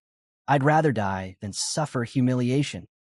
Helmet stopped, his voice calm but heavy. You were already humiliated. The moment you abandoned your comrades, you lost everything. Paul's eyes widened. The words cut deeper than any blade. Helmet walked away, leaving him writhing on the ground. Paul's laughter twisted into madness, echoing in the dark woods. As Helmet moved deeper into the forest, a thought struck him. Araya. He remembered the mage was still facing the other Blackhawk members. He hoped he'd manage to hold his ground. The scene shifted. Several Blackhawk mercenaries lay sprawled in the dirt, their bodies broken. Max and a few others clutched their wounds, barely able to move. Max glared up at Araya. What are you? Stones floated around the mage, spinning under his command. What am I? He replied coldly. A mage. One Blackhawk roared in anger, charging recklessly. Without hesitation, Araya sent a boulder crashing down, silencing him instantly. His gaze returned to Max, whatever your mission was. I'm not interested. Araya's voice cut through the battlefield. You interfered in my business. For that, I'll destroy you. He raised his hand, mana flaring, and another Blackhawk mercenary crumpled under the weight of his spell. Max snarled. Arrogant bastard. He snatched up his spear, coating it in buys, and charged forward. Araya's gaze was cold, pretending to be strong. I'll shatter that facade. With a flick of his hand, he unleashed a massive wave of magic. Max's eyes went wide. The sheer scale of it was overwhelming. Blocking it was impossible. The blast hurled him across the ground, smashing him against a boulder with a sickening thud. The other Blackhawk members scrambled to his side. Araya's voice was sharp and commanding. You're coming to Badan with me. Stay where you are. At his words, a radiant circle of light formed around them. The mercenaries froze in shock. Restraint magic, one of them shouted. Run before it binds us. Panic erupted. The men scattered in all directions. But Araya was faster. More rings of light appeared, snapping shut on those closest to him. One after another, mercenaries were trapped dragged down by glowing restraints. Still, some slipped away into the forest. Araya's jaw tightened. He didn't like letting prey escape, but capturing Max was enough. He turned back toward the boulder where Max had fallen, only to find it empty. The scene shifted. Max crouched behind another boulder, his breath ragged, his body battered. He struggled to process what had just happened. Helmet. He's the one Blackhawk is after? And he's traveling with a mage like that? The thought made his chest tighten. He tried to piece together where it all went wrong, but his mind was in chaos. Then suddenly he felt it. A presence close by. Max ducked lower, peering out cautiously, only to see Helmet walking through the trees, unharmed. His eyes widened in disbelief. How? He should be injured, unless. The realization hit him like a blade. Paul he lost. To a rank 4 mercenary? Impossible. Helmet stopped mid-step, his sharp senses catching Max's presence behind a rock. But instead of striking, he simply let it be, silently surprised to see. Later, Araya explained the situation to Gilton, telling him that Helmet had helped fight off the Blackhawk. I don't know why he didn't fall asleep like the rest of us, he admitted. Helmet answered calmly. Medicine and potions don't affect me. Gilton's eyes widened. He recalled stories of rare individuals with natural immunities to such things. Nodding with respect, he turned to Helmet. You've done us a great service. I'll make sure you're paid more than what was promised. Just then, Genia came running, her gaze fixed solely on Araya. With stars in her eyes, she grabbed his hand tightly. It must be fate that you saved me. Please let me repay this debt. Marry me. Araya pulled his hand away, his tone flat. I'm already betrothed. When I graduate from the academy, I'll marry her. The words shattered Genia's world. She froze, her expression hollow. Kedrick and Gilton exchanged uneasy glances, both stunned. Kedrick felt embarrassed for her. Moments later, Genia broke down in tears, her cries echoing. Gilton rushed to her side, begging her not to cry in public as he tried to calm her down. Once her outburst ended, Kedrick quickly ordered the group to move out. The journey to Badan passed without further incident. As the city's gates came into view, Gilton shaded his eyes against the sun. We made it without any more trouble, he said with relief. The group buzzed with excitement. Finally, they had arrived. Helmet dismounted, his gaze fixed on Badan's towering gates. But before he could step forward, Gilton stopped him. The noble walked up to him. Helmet, thank you. I'll give you a strong recommendation at the Mercenary Guild. He reached into his pocket, producing a pouch heavy with coins. 10,000 marks. Not your fee, just a token of our gratitude. Helmet accepted it with a nod. Thank you. As he looked around, he noticed Araya preparing to leave. Slinging his bag over his shoulder, Helmet stepped into his path. Araya frowned. Why are you standing in front of me? Helmet gave a small nod. Thank you. You've helped me in more ways than you realize. Araya blinked, caught off guard. But to keep up his tough act, he looked away and ignored the words. Helmet didn't press further. After giving his thanks, he turned toward the city. Step by step, he walked through the gates of Badan, eyes wide at the unfamiliar sights that stretched before him. Badan was unlike anything Helmet had ever seen. The city stretched endlessly, larger than any village he'd visited, with crowds of people flooding the streets. The sheer difference between a village and a city left him stunned. After wandering for some time, he finally reached the grand gates of Greta Academy. Finding the place hadn't been easy. The city size was overwhelming. Stepping onto Academy grounds, Helmet's eyes widened. Towering buildings rose all around him, their scale unlike anything he'd known. Students in uniform walked past, chatting and smiling, their laughter echoing in the halls. The sights were impressive, but Helmet had no time to admire them. His focus was clear. He needed to find a man named Eden Kudrow. Spotting a receptionist at the front desk, Helmet approached. But the woman didn't look up. Her eyes remained glued to the book in front of her. With a sharp thud, Helmet slammed his hand against the desk. The sudden noise startled her, making her yelp. After composing herself, she looked up. What do you want? I'm looking for Eden Kudrow, Helmet replied. Her eyes widened at the name. Do you mean Sir Eden Kudrow, the swordsmanship instructor? Yes, Helmet nodded. I'm an acquaintance of his. Can I meet him? She studied him for a moment before asking, Your name? Helmet. The scene shifted. The receptionist led him through the wide hallways until they reached a door. Pulling out a glowing blue card, she pressed it against the surface. A magic circle lit up, spreading across the frame. Wait here a moment, she said. Helmet's eyes flickered with surprise. Watching her casually use magic left him curious, and even more curious about the man he was about to meet. Darien wouldn't mention someone ordinary, he thought. The door creaked open slowly. The receptionist stepped aside and gestured. "You may go in." Helmut entered. Inside stood a man with jet black hair, Eden Kudrow. His gaze was sharp, his presence overwhelming. "I've never heard of you before," Eden said flatly. "State your business." Helmut froze for a moment. He could feel it instantly. Eden was powerful. Not at Darien's level, no. But without a doubt, the strongest human he had encountered so far. Strong enough, Helmut thought, to rival a rank 1 mercenary.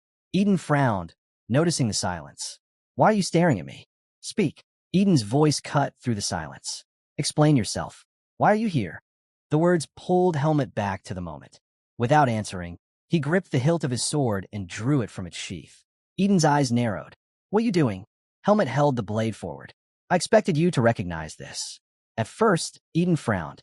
The sword looked simple, even crude. But as his gaze lingered, his expression shifted. Its balance, its resilience, there was no mistaking it. This wasn't just any weapon. Recognition struck. This sword, it belonged to Darien Depert. Helmut's eyes widened slightly. Darien had been right. Eden did know it. Eden stepped closer, his voice tight. "Is Darien still alive?" Helmut's answer was calm, but heavy. "No, he passed away recently." The weight of the words hit Eden hard. His body trembled as disbelief gripped him. "Darien dead?" For a moment, the room felt colder. Slowly, he forced himself to accept it. 20 years had passed since Darien vanished, and now, the final truth had reached him. Taking a steady breath, Eden spoke again. "Darien once saved my life. I swore on my name and my family's honor that I'd repay that debt. Seeing you with his sword, you must be his last apprentice." He looked Helmut in the eye. "Why have you come here?" Helmut answered firmly. "I want to enroll in the academy." Eden's brows rose in surprise. "So that was Darien's wish, that I become this boy's guardian. What's your age?" Eden asked. Helmut hesitated. "I don't know." Eden froze.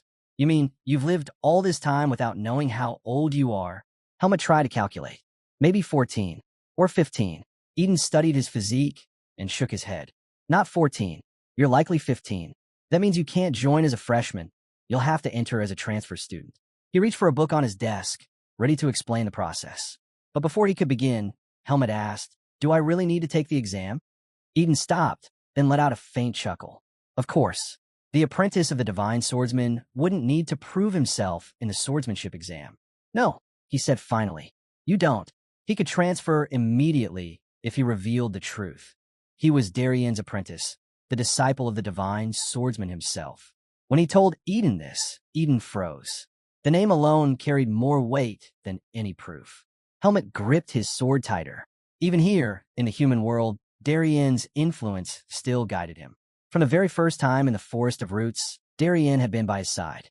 The thought filled him with gratitude. But then, Helmut paused. Something didn't add up. Darien was in the Forest of Roots, yet Eden had said Darien vanished 20 years ago. If even Darien's closest allies knew nothing of his whereabouts, then how had he ended up there? Helmut's mind raced. Darien hadn't gone to that place willingly. Someone had forced him there and covered it up. And if those same people learned he was Darien's last apprentice, they wouldn't hesitate to send him back into the Forest of Roots, no matter what power lay in his seed of darkness. When Eden urged him to reveal his identity, Helmut shook his head. "I can't. No one can know I'm Darien's disciple." Eden stared, stunned. "Why? Why hide something like that?" Helmut looked away. "I can't tell you everything yet. If anyone finds out, my life won't be safe." The words hit Eden hard. His shock turned to anger. Who would dare target Darien's apprentice? "Tell me, who are they?" Helmut's voice stayed calm. "I'll explain when the time is right. Please just wait." Eden slowly let out a breath, regaining his composure. He nodded. "All right, I'll trust you. I know you and Darien carry burdens that can't be shared. But remember, Darien entrusted you to me. Whenever you need help, I'll be there." Then his tone shifted. "For now, focus on the transfer exam. I'll handle the documents." But before that, Eden's hand tightened into a fist as he walked forward, his displeasure still visible. "I need to test your strength." He led Helmut into a secluded chamber. "This is my personal training ground. I know you're strong. After all, your master is the divine swordsman. But strength alone isn't enough. I need to see your true ability. Eden dragged out a massive wooden log and set it before him. Show me, he said. Eden pointed at the wooden rack. Not with your blade. Use one of those practice swords. Helmet nodded, set his weapon aside, and grabbed a wooden sword. He gave it a few quick swings, testing its weight. It felt natural in his hands. The log before him was no ordinary wood. A white birch, denser and tougher than most. Even leaving a dent on it would be impressive for someone his age. But Eden had already seen enough to know Helmet wasn't ordinary. As soon as Helmet settled into his stance, his energy flared. Vibes flowed through him. Eden's eyes widened. Already? At his age? He couldn't believe it. Before the thought was complete, Helmet's wooden blade sliced forward. A sharp crack echoed through the room. The birch split clean in half. Eden's jaw nearly dropped. Not only had Helmet managed it, he had channeled Bai's so perfectly that the log was cleaved in one strike. The young man standing before him was every bit the apprentice of Darien. You'll have no problem with the practical exam, Eden said firmly. What you just showed me is more than enough. Helmet glanced at him. Then, can I really enter the academy? Eden nodded. You can. With power like yours, passing will be easy. And if you're this strong, I'd wager you're sharp in other ways too. But Eden's confidence wavered only moments later. The scene shifted. He sat trembling, clutching Helmet's written test results. His hands nearly shook the paper apart. 4. In almost every subject, Helmet had scored only 4 points. It was so bad Eden thought even blind guessing would have earned higher marks. This can't be real, Eden muttered. How could someone so gifted in combat be this hopeless with studies? The real exam was just 10 days away. At this rate, Helmet wouldn't even be allowed through the gates. Eden rubbed his temples. You can't enroll with scores like these. And even if I wanted to help, it's impossible. There's no time to hire a private tutor. And faculty like me, we're forbidden from training applicants in secret. If anyone finds out, it could cause problems for both of us. Helmet leaned forward. Then, what should I do? Isn't there any way? Eden sighed heavily. Normally, academy students take on that role, tutoring newcomers before the exam. But with the date so close, the best of them are already taken. I don't know what else to do. The room fell into silence. Helmet lowered his gaze, thinking. Then, a voice from memory surfaced, Gilton's words about Araya. Gilton's words came back to him. Araya, the academy's genius. Eden, Helmet asked suddenly, do you know someone named Araya? Eden raised a brow. Of course. Araya's a prodigy. He entered with the highest honors, the first in academy history to score a perfect mark across every subject. Helmet didn't really understand what being an honor student meant, but he understood one thing clearly. Araya was smart. Smarter than anyone else he could ask. He didn't want to trouble him, but with no other options, the decision was made. I'll ask Araya to tutor me. Eden blinked. What? Him? His disbelief was written in his voice. Yes, Araya is skilled enough, but how do you plan to convince him? How do you even know him? Before Eden could finish, Helmet was already gone. The scene shifted. Araya stood before Helmet, staring him down. You came to me for this. He scoffed. I never agreed to see you again. And now you're here, begging me to teach you. His voice sharpened. I despise teaching fools, especially muscle-headed swordsmen like you. Empty brains, swinging sharp steel. That's all you are. Helmet stayed calm. I only want to pass the exam. Nothing more. Everyone says you're the best tutor. That's why I came to you. Araya turned away. I don't care. Find someone else. I have no intention of wasting my time on you. He stepped toward the door, hand reaching for the handle. Wait, Helmet's voice cut through. I'll pay you. Araya froze mid-step. Slowly, he glanced back. Pay me? You're trying to buy my intelligence with money. His lips curled. Then tell me. How much are you offering? Helmet didn't hesitate. How much do you want? That reply lit irritation in Araya's eyes. 100,000 marks. All of it. Up front. Done. The single word stopped him cold. Araya's expression faltered. He turned fully, disbelief clear. You're serious? You'd actually hand over 100,000 marks just to study under me? Helmet met his gaze. We start tomorrow. Araya narrowed his eyes. You do understand what you're saying, don't you? 100,000 marks. Helmet nodded without hesitation. He had 90,000 from his time with the Face Mercenaries, and another 10,000 from his most recent mission. It was enough. There isn't much time left, Helmet said firmly. We start tomorrow. For once, Araya was speechless. He had only thrown out that outrageous price to chase Helmet away, never imagining he'd actually agree. Fine, Araya muttered. But if you can't produce the money, don't bother showing up. Meet me at my dorm tomorrow morning. And know this, if you're not serious, I'll cancel everything on the spot. With that, he spun on his heel and vanished inside. Inside the dorm, a boy sat reading, an odd creature perched atop his head. He looked up as Araya entered, but said nothing. Later, as Helmet turned to leave, the boy's gaze followed him. He tilted his head, surprised. So Araya actually has a friend? And such an unusual one at that. The next morning, the sun rose over the academy grounds. Helmet returned, just as promised. Araya was already waiting outside. He raised a brow, half expecting Helmet to back out. You actually came. Do you have money? Helmet reached into his pocket and pulled out a heavy bag. Exactly 100,000 marks. He handed it over without hesitation. Araya held the bag, stunned. He had never intended for this deal to become real. He tried to shake off the unease. Listen closely. I've never tutored anyone before. If you fail, don't expect a refund. That doesn't matter, Helmet replied without flinching. The answer threw Araya off. He had expected fear, maybe regret. Instead, all he saw was unwavering resolve. For the first time, he felt a twinge of guilt. He had demanded such a ridiculous sum out of pride. But this boy was actually serious. With a long breath, Araya finally gave in. Fine, I'll teach you. He motioned toward the door. Wait here. I need to grab something.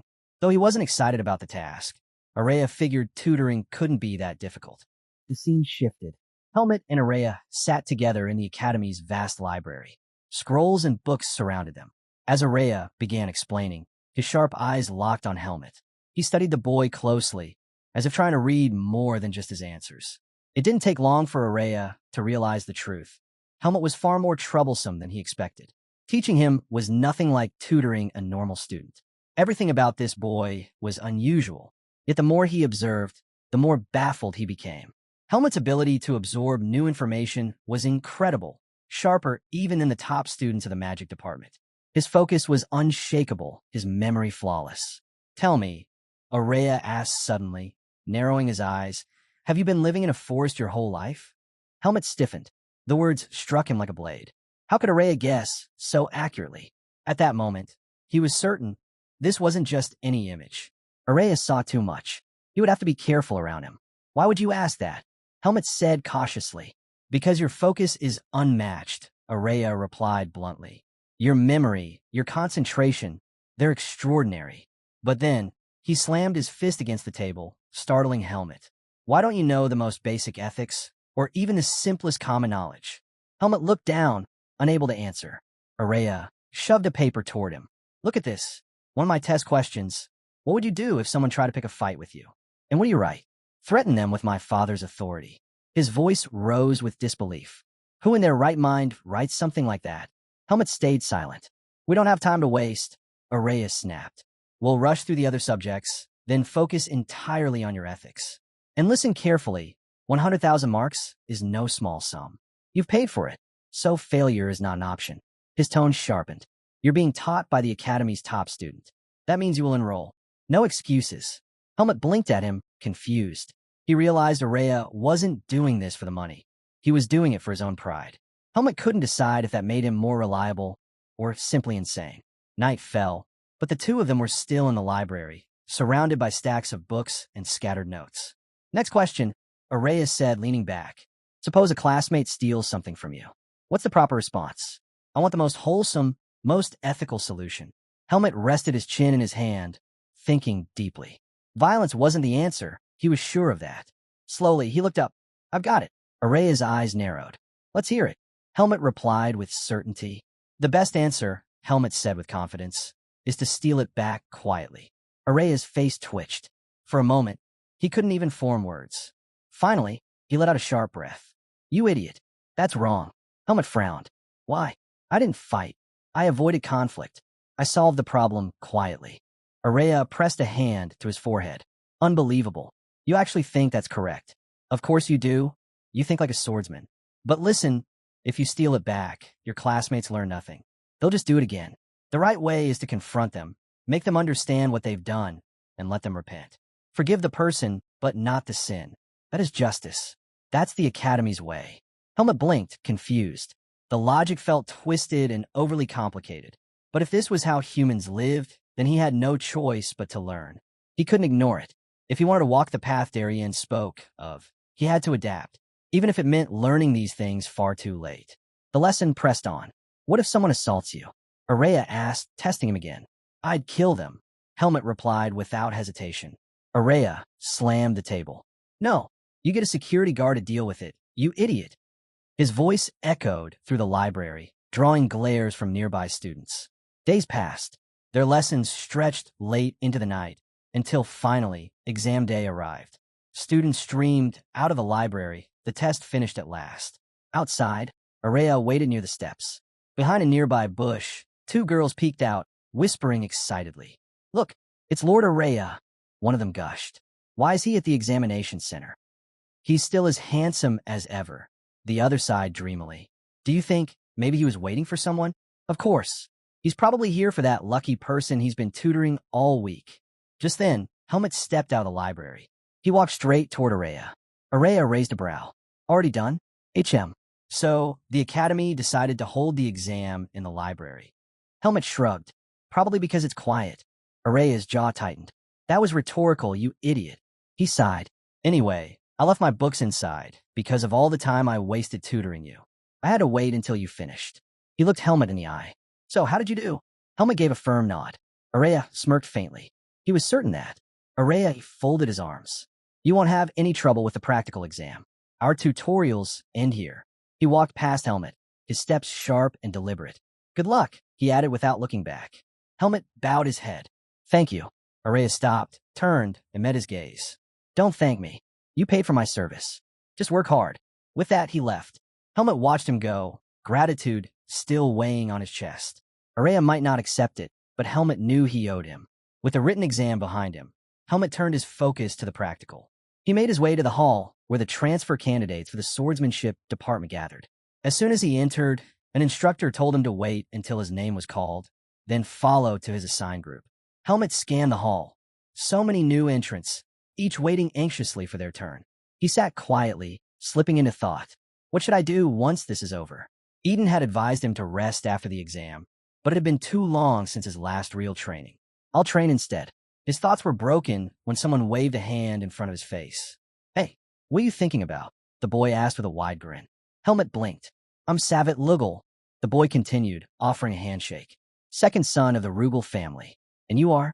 Helmet hesitated, uncertain. Savet's sudden friendliness fell off. He was sure this boy had some reason for approaching him. When Helmet didn't reply, Savet tilted his head. Oh, I see.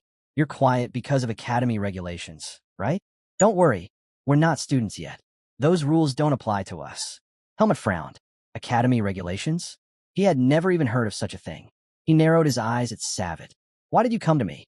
Savet raised his hands, still smiling. Relax. I just want to make friends with the other transfers, that's all.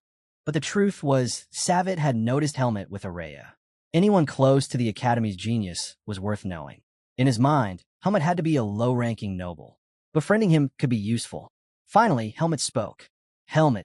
Savet froze, then laughed lightly. Helmet? That's unusual. What about your family name?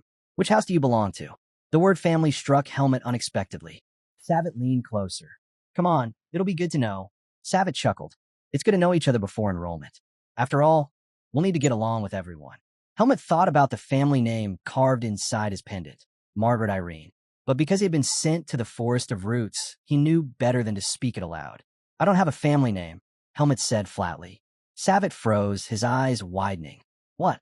Then you're a commoner? Yes. Laughter burst out of Savet. He threw his head back, mocking. Unbelievable. I actually offered my hand to a commoner. His smile twisted into disgust. And why are you sitting there like you're confident? Do you not understand your place? One of Savet's friends leaned in. Why would a commoner even try to enroll in the academy? Savet smirked. Because he's a bastard with no shame. Probably never learned it, even in his precious tutorials. His eyes narrowed on Helmet. Tell me, how did a lowly brat like you manage to get tutored by Araya? Before Helmet could reply, a shadow loomed behind Savet. A massive man placed a heavy hand on his shoulder. Savet stiffened. His friends went pale. The man's voice was calm, but iron lay beneath it. Keep your voice down. Some students still haven't taken their exams. His grip tightened just enough to make Savet flinch. Remember this. It's forbidden to discriminate inside the academy. Don't judge others by class or gender. He released Savitt and stepped back. Applicant 15, be careful with your words. Then he turned to the rest of the hall. In 5 minutes, we'll begin the examination briefing. Sit down. Savitt brushed his shoulder angrily, as though wiping away the man's touch. He waved for his friends to follow, but not before pausing beside Helmet. With a sneer, he hissed, "If you're a commoner, keep your head down. Stop hanging around people above your class. You're only confusing them." Helmet didn't react. He simply ignored the insult and sat quietly. The scene shifted. An instructor stood before the gathered applicants. "You all worked hard on the written exam," he said firmly. "Now comes the practical. This test will be taken in groups, and each group will face 2 separate trials." As the words sank in, Helmet's sharp eyes scanned the hall, and he noticed something odd. Helmet suddenly noticed it, the other applicant's stares. Cold, judging, the same way Savitt had looked at him. It dawned on him that the human world was no different from the Forest of Roots. Monsters and humans alike lived under hierarchies. The only difference was the measure of power. In the forest, strength ruled. Here was family, status, and name. Is family more important than strength in this world? Helmet wondered. Either way, if he wanted to survive in the academy, he had to learn what mattered most. Next group, step inside. Helmet rose when his turn came. The instructor led him to a chamber where a towering blackwood tree stood firmly planted. "You'll cut this tree," the instructor explained. He lifted a wooden sword from the rack and offered it to Helmet. "Any swordsmanship you like is allowed. You may also use this." Helmet accepted the weapon. "You have 5 minutes. Fail to cut it within that time, and you'll be disqualified. Begin when ready." Helmet studied the tree, pressing his palm against its surface. The wood was tough, but not enough to withstand his power. This test was far too simple. He gripped the sword, let bise surge through his body, and with a single decisive strike, crack, the blackwood split clean in 2. The instructor staggered back in shock. Even he needed several blows to cut blackwood, yet this boy had done it in one effortless swing. Helmet lowered the blade calmly. "Is the examination over?" The instructor snapped back to his senses. "Why, yes. You've passed the first stage." The scene shifted. Savitt lounged with his friends, smirking as they whispered about the test. But the moment Helmet stepped out, Savitt's face twisted with annoyance. "Ew, did they give you rottenwood instead of blackwood?" His voice dripped with mockery. "I'll report this to the supervisor." Helmet didn't bother replying. What nonsense is he spouting now? Before he could think further, the instructor stepped forward. "The next stage will now begin," he announced. "Sparring. Each of you will duel one-on-one for 8 minutes. You may use your swordsmanship freely. The instructors will observe every match. Final acceptance will be decided after careful evaluation," the instructor concluded. As he spoke, Savitt's eyes stayed locked on Helmet. "Your opponents will be chosen at random," the instructor continued. "Remember, acceptance depends not on victory, but on the skill you display. Show us your best." Savitt grinned. "Unfair," he muttered to his friends. "Whoever gets matched with Helmet gets an automatic pass." Helmet's gaze snapped toward him, sharp and cold. Savitt flinched, then sneered when he realized Helmet had heard. Helmet clenched his fists. "This fool, he doesn't know his place. Should I shut him up here and now?" Savitt leaned forward with a smug smile. "What's wrong? If you got a problem, hit me. Go on, try." His voice was dripping with provocation. Helmet's jaw tightened. He wondered if Savitt would finally leave him alone if he did. His fist trembled with restrained anger. But then the instructor's voice rang out. "Helmet, Andro, step forward." Both Helmet and Savitt froze. The second name was called again. "Andro." From the crowd, another applicant rose. Helmet and Andro walked toward the front as Savitt muttered under his breath. "TCH, lucky. I would have crushed that commoner." His friend chuckled. "Andro's the lucky one. Imagine facing nobody in your first duel." Helmet stopped mid-step and glared over his shoulder. He didn't speak, but his eyes alone silenced them. Not now, he thought. There will be other chances to deal with him. The scene shifted. Helmet and Andro entered a separate chamber. At the center was a raised stage for dueling. Several instructors waited as judges. One of them greeted them warmly. "Welcome to the second stage." Helmet blinked. He recognized the man. Eden, the instructor who had escorted them, bowed slightly. "I brought the first pair for evaluation." As he spoke, Andro's eyes stayed fixed on Helmet, studying him closely. Helmet frowned, confused by the scrutiny. Another judge turned to Eden. "Is this the one you recommended?" "Yes," Eden confirmed. Helmet. But I won't be part of his evaluation. Since I'm the one who referred to him, it falls to the rest of you to judge. The judge's brows lifted. You recommended an applicant? He hadn't expected that. The judge's eyes narrowed. This is your first time recommending anyone, Eden. Is this boy really that special? Eden folded his arms. You'll understand once you see him fight. The instructor who had escorted Helmet and Andros stepped forward. The duel will last 8 minutes in total, divided into 2 rounds of 4 minutes each. The match ends if one applicant can no longer wield his sword or continue. Remember, victory isn't the goal. Show us your best. With that, he retreated and raised his hand. Begin. Andro inhaled deeply, settling into his stance. He had heard the whispers. Helmet was a commoner. He gripped his wooden sword tightly, telling himself not to underestimate him. Yes, he cut the blackwood tree, but without formal training, a commoner like him can't match me. But then Helmet moved. Andro's eyes widened. Helmet had vanished.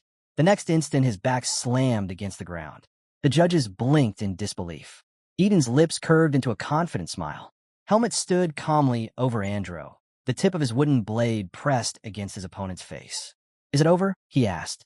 The referee hurried between them, raising a hand. The duel is finished. Andro cannot continue. Andro's body trembled as reality sank in. He didn't understand. He hadn't even seen the attack. Rage burned in his chest. How could he, a trained swordsman from a noble house, lose so utterly to a commoner? One of the female judges leaned forward. Incredible. His sword is fast and carries frightening weight. For someone his age to wield swordsmanship like this. Another instructor shook his head. The difference in talent is too extreme. They're the same age, yet the gap is unbridgeable. How are we supposed to measure their skills fairly? The referee hesitated, clearly torn. Eden, though, watched in quiet awe. He had always known Helmet was strong, but he hadn't expected this level of precision and mastery. Helmet calmly stepped back, raising his sword again. He remembered, the duel had 2 rounds. One was already over. Only one remained. The female judge leaned forward, eyes fixed on him. The female judge hesitated. Helmet's skill was undeniable, but Andro's ability couldn't be measured at all. The other instructor nodded in agreement. It's true. At this rate, we'll never know Andro's true level. Eden stepped forward. Helmet, he called out, do something different. Spar with him as though you're teaching. Helmet blinked. Teaching? Yes. Eden replied firmly. Teach him the way you were taught. Helmet's eyes widened slightly as memory stirred. He remembered Darien, the endless sparring, the sharp corrections, the way each mistake became a lesson. Slowly, he lowered his guard and nodded. I understand. Eden then turned to Andro. Forget your status. Forget your family name. Sparring against someone beyond your level will benefit you greatly. You're not lacking compared to others your age, so show us what you can really do. Andro took a breath, straightened, and nodded. Understood. He raised his wooden blade and looked at Helmet. I apologize for looking down on you. This time, I won't be defeated so easily. Then he charged. Helmet deflected the strike effortlessly. Faster. If you move that wide, blocking you is too easy. Andro's eyes widened. He had swung with all his strength, yet Helmet brushed it aside like nothing. Before he could recover, Helmet's blade tapped sharply against his hands. Your balance is off, Helmet said calmly. Don't push all your weight forward. You lose control of your center. Andro gritted his teeth. Being corrected mid-duel was infuriating. He rushed in recklessly. Helmet slipped aside, his movements fluid. Don't attack head-on. It limits your options. Watch your sides. He struck lightly across Andro's back. See? You've lost your footing again. If you can't block, create distance instead of swinging wildly. Andro stumbled, frustration in his eyes. Helmet pointed his sword at him. Get up. And this time, don't swing aimlessly. From the judge's table, Eden watched closely. His expression softened, a flicker of memory rising in his mind. Years ago, Eden lay broken on the ground, blood soaking his body. A demonic beast towered over him, its claws stretching down to end his life. He couldn't move. He couldn't fight. But even as death loomed, a small smile tugged at his lips, his sword clutched tightly in his hand. Then, just before the beast could strike, an explosion of radiant light split the darkness. Light flashed, and the beast was sliced apart. The one who struck it down called Eden a brat, warning him that lying around like that would only get him killed. Eden froze in disbelief. Standing before him was none other than the legendary swordsman, Darien. Darien told him to get up, and as Eden watched Helmet training Andro, he suddenly realized Helmet was just like Darien. With a faint smile, Eden knew Darien had returned. The scene shifted. The instructors gathered, discussing this year's applicants. One of them remarked how varied the skill levels were, while the female instructor shared her high expectations for a particular candidate. She wondered aloud just how strong he might grow. Later, Eden glanced at Helmet's picture and told the woman confidently, "He'll soar." A week passed. Helmet wandered the streets of Badan, clearly searching for something. After some time, he finally reached his destination, the Mercenary Guild. Inside, a cheerful boy greeted him warmly. "Are you here to submit a request?" Helmet shook his head. "No, I'll come and take one." The boy blinked in surprise. "You're a mercenary?" He eyed Helmet's refined clothes and assumed he must be from a noble family. Curious, he asked which mercenary corps Helmet belonged to. Without hesitation, Helmet pulled out a paper and handed it over. "Face Mercenary Corps. I've been here before." The boy checked the records and quickly apologized. "My mistake. I'm still new here. Please, tell me what kind of request you're looking for. I'll find the best one I can." At that moment, Helmet remembered a scene with Eden. Back then, Eden had slammed his hand on the table after hearing how much Helmet had paid Araya. 100,000 marks? Eden nearly shouted. He instantly knew Araya had scammed him. "That's way too much. Where did you even get that kind of money? Don't tell me you borrowed it from someone," he said between bites of steak. Helmet calmly replied, "I earned it. Saved up while working as a mercenary." Relieved, Eden leaned back but pressed on. "Do you still have some left?" Helmet shook his head. "That was everything. My whole savings." Eden sighed, realizing just how much Helmet still had to learn. Eden decided it was time to teach Helmet about money. He reminded him that for now, he was under his care and didn't need to worry too much about finances. But Eden warned him, money wasn't something one could always count on having. With a firm tone, he told Helmet, "You never know when you'll need it. A person who can't earn for themselves ends up living no better than a beast." Those words struck deep. Helmet realized that if he wanted to stand on his own, he needed to learn how to make money. Eden then gave him some freedom. "You've got a month before the academy starts. Do whatever you like with that time." Helmet didn't hesitate. "Then I'll take on a few requests." Eden quickly set boundaries. No dangerous missions, and nothing long-term. Keeping that in mind, Helmet returned to the guild and told the boy at the desk, "I want a request that takes place within Badan." The boy climbed up on his desk, flipping through stacks of papers. Helmet added, "It has to be something I can finish before the month ends, and with a good reward." The boy blinked at the oddly precise request, but began searching. After a while, he pulled out one mission that seemed to fit. Looking at the details, he frowned. "The location's unusual. Are you sure you still want it?" "Where is it?" Helmet asked. The boy handed him the paper. Helmet's eyes widened. The request was located inside the academy itself. The notice reported rumors of a ghost appearing at night. It was said to wander through different areas, though no one had ever clearly seen what it looked like. There was no solid proof of its existence, but concerned students had filed the request to avoid any possible dangers. The task was simple: uncover the identity of this so-called ghost, and if it truly existed, eliminate it. Helmet accepted. More than the reward, he wanted to use this as an opportunity to get familiar with the academy grounds. Still, a thought lingered. This request felt different from the others he had taken. Had he made a mistake? Lost in thought, Helmet suddenly heard someone call his name. He turned and asked sharply, "Who are you?" The boy standing there pointed at him with a grin. "You must be Araya's pupil." Helmet instantly recognized him. It was the same boy who had been there when he was negotiating with Araya. And now, he looked genuinely surprised to see Helmet again. The boy suddenly mentioned that Helmet had transferred into their academy. Confused, Helmet asked him to explain what he meant. With excitement, the boy revealed that Helmet was the very first person Araya had ever spent time with. To everyone, that was shocking news, because Araya was the idol of the magic department. Their relationship had quickly become a hot topic among students. Helmet was taken aback. He then asked, "Are you a mage like Araya?" The boy nodded. "Yes, but a little different from her." As soon as he said this, a magic circle formed in front of him. Helmet stared in awe. The light radiating from the spell was unlike anything he had seen before.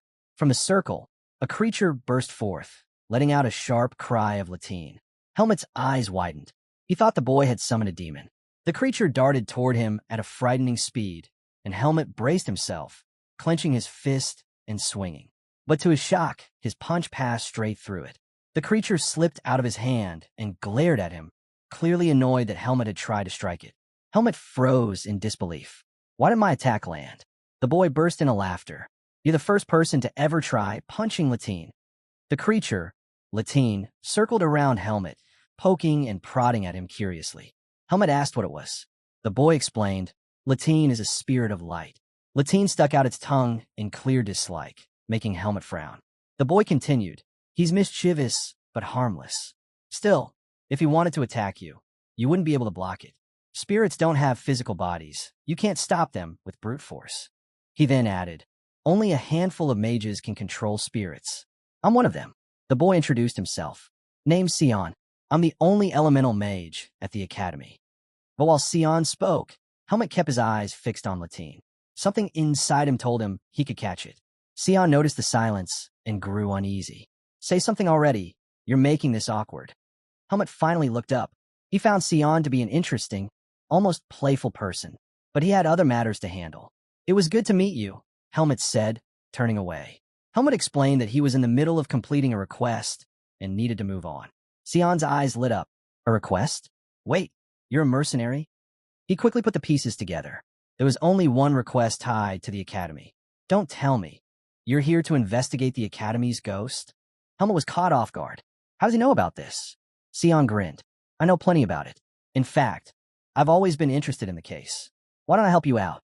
The scene shifted, and soon Helmet and Sion were standing before an eerie, abandoned building. That's where the ghost was last spotted, Sion explained. Even Latine seemed uneasy, trembling at the sight of the gloomy structure. Sion added, it's actually just a regular building for the swordsmanship department. But ever since rumors of the ghost began, the place empties out completely at night. The two entered, their footsteps echoing as they explored. In the distance, a shadowy figure appeared in the hallway. As they moved closer, it darted away. Helmet asked quietly, are ghosts really that frightening? Sion shook his head. Not necessarily. They're only dangerous if they're malicious spirits tainted by black magic. If that were the case, the professors would have intervened the moment they sensed it. This one isn't a threat. Helmet let out a breath of relief. Then we should cover more ground by splitting up. Sion froze. What? You can't be serious. In this place, Helmet replied calmly. It'll be more efficient. Sion immediately refused. No way. We're sticking together. They continued forward, Sion breaking the silence with a question. So, what do you do if you actually find it? Helmet didn't hesitate. Eliminate it. Just then, the mysterious figure appeared again down the hall before slipping out of sight. The boys pressed on, eventually entering a dusty room. Sion muttered that maybe the ghost had already moved on to another building. But Helmet wasn't ready to give up. He kept searching, though frustration soon set in. There were no signs of anything unusual. Turning to Sion, he asked, any ideas? But Sion wasn't listening. He was crouched down, studying something on the ground with unusual focus. Helmet walked over. Did you find something important? Sion quickly shook his head. No, nothing. Sion suggested they check the next classroom. As the two stepped out, he casually asked Helmet how much time he had left to complete the mission. 10 days, Helmet replied.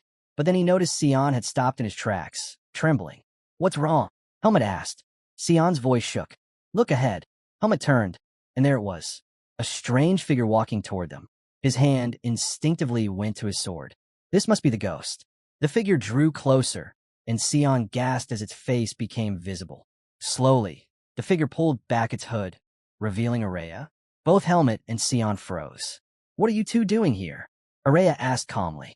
Helmet quickly handed over his request paper. I'm here to fulfill a mission. Sion added, he's investigating the Academy's ghost. I came along to help. Araya scanned the paper and raised an eyebrow. 3,000 marks? For this. He looked at Helmet with disbelief. You threw 100,000 marks at me so easily, yet you're wasting your time on something like this? Why bother? You're already accepted into the Academy. You should be at home resting. Helmet answered simply, I took the mission because I had time to spare. Sion frowned. That explains why we're here. But why are you here, Araya? I also received a request, Araya replied. Sion's jaw dropped. Wait, you're a mercenary too? Annoyed, Araya smacked Sion's hand away. No, this came directly from the Academy. Sion rubbed his hand, wincing. Man, you've got some grip strength. Then, still curious, he asked, so, the Academy must be offering you a huge reward, right? Araya shot him a sharp look. You don't need to know the reward. I accepted because I'm curious about the case, nothing more. Helmut's mind raced. The Academy itself issued a separate request to Araya. Does that mean the situation is more serious than it looks? Excited, Sion quickly proposed. Then why don't you join us? If the three of us work together, it'll save time. When Sion suggested they all search together, both Helmut and Araya turned sharp glares on him. He instantly regretted speaking up. With an awkward laugh, he backtracked. Forget I said that. We can keep searching separately. But Araya surprised him. No, it'll be better if we work together. Sion's face lit up. Finally, someone who saw things his way. He quickly asked Helmut, what about you? Are you fine with it? Helmut gave a short nod. I don't mind. The scene shifted, and the three of them gathered inside a dim room. Araya raised his hand, casting a spell of illusion. The glowing construct formed into a map, revealing the structure of the building. He spoke calmly. According to reports, the ghost has appeared in several places. The lecture hall, the swordsmanship training ground, the professor's lounge, the gym, and the sparring grounds. Right now, we're in the lecture hall. Then he pointed something out. All these locations have one thing in common. Sion immediately caught on. They're all in the swordsmanship department. Exactly, Araya confirmed. And for reasons unknown, the ghost hasn't shown itself in the magic department. Helmut asked, could it have been created by another mage? Sion shook his head. Impossible. Someone would have heard the incantations unless silent casting was used. Araya added, and a high-ranked mage capable of silent spells wouldn't waste their time pulling such a childish trick. No, this isn't man-made. The more logical conclusion is that the ghost is avoiding mages altogether. Sion's eyes widened as the idea clicked. Of course, it must be avoiding us because it's weak against spells. Helmut spoke up, voice steady. Then it's lingering in the swordsmanship department because physical attacks can't harm it. Both Sion and Araya turned to him, surprised. How do you know that? Araya asked. Helmut blinked, confused by their reaction. To him, it was simple. He had already heard about this. When Helmut had first mentioned the request to Eden recalled an old story. Over tea, he told Helmut about a brave student who once confronted the ghost. The boy had charged in, weapon drawn, but his strike passed straight through, doing nothing. Back in the present, Sion shuddered. So, we really are chasing a ghost. Helmut smiled faintly as he watched them both think hard on what to do next. For the first time, he felt like he was being treated as an equal. Back in the forest, his words had always been dismissed or met with scolding. But here, his opinion actually mattered. Back in the forest, conversations with the face mercenaries had never been like this. Helmut would speak, but no one ever tried to piece things together as a group. Darien would usually scold him, and the mercenaries only shared their own bits of knowledge without ever combining them. But now, working with Araya and Sion, Helmut realized something new. When people put their knowledge together, they found answers they could never reach alone. So this is what it means to truly communicate. Araya broke the silence. If physical attacks don't work on the ghost, what about using this? You are always skilled with it. Helmut was taken aback by the suggestion, but slowly unsheathed his sword. A faint stream of byes shimmered along the blade. If I meet the ghost again, I'll test it out, he said firmly. Sion, however, flinched at the sight of Helmut drawing his weapon. I can't think straight anymore, he muttered, backing away. We should just check the other buildings in the swordsmanship department tomorrow. I'm exhausted. He stretched, then stood. I'll get some rest. You two be careful. With that, he left the room. Helmut turned his gaze to Araya. Any ideas? Araya asked. Yes, Helmut replied. He had already pieced it together. The ghost wasn't physical. It avoided mages, and it loved causing mischief. That left only one possibility. It's a spirit, Helmut said. Just like Latine. Araya's eyes gleamed with approval. Good. You've learned well. With a snap of his fingers, he added, but I'm not an elemental mage. Detecting spirits isn't my specialty. Then what do we do? Helmut asked. Araya glanced out the window and smirked. We already have a skilled elemental mage. The scene shifted. Sion was suddenly sprinting somewhere. Helmut and Araya followed after him, racing through the academy grounds. While running, Helmut called out, Where is he going? He's chasing the spirit, Araya replied calmly. He should be able to sense it. Helmut frowned. So quickly? Something didn't add up. He replayed the events in his mind. Araya had agreed to join them without much resistance, had asked him specifically about using byes, and now Sion was already chasing. Helmet looked at him sharply. You knew from the start the ghost was a spirit, didn't you? Araya chuckled. I needed Sion to move. That was the only way. Helmet grit his teeth, but kept running. Soon, they burst out of the building. Araya suddenly stopped in his tracks. Helmet slowed, confused. Why are you stopping? Helmet pressed him. Why did you stop? We need to catch up to Sion. Araya shook his head. No, we only need to know which direction he's gone. He dropped to one knee, pressing his hand firmly against the ground. A faint glow spread from his palm as he whispered the name of his spell. Search. Immediately, glowing footprints began to form, leading a clear trail. They head toward the swordsmanship training ground, Araya said as he stood, brushing off his hand.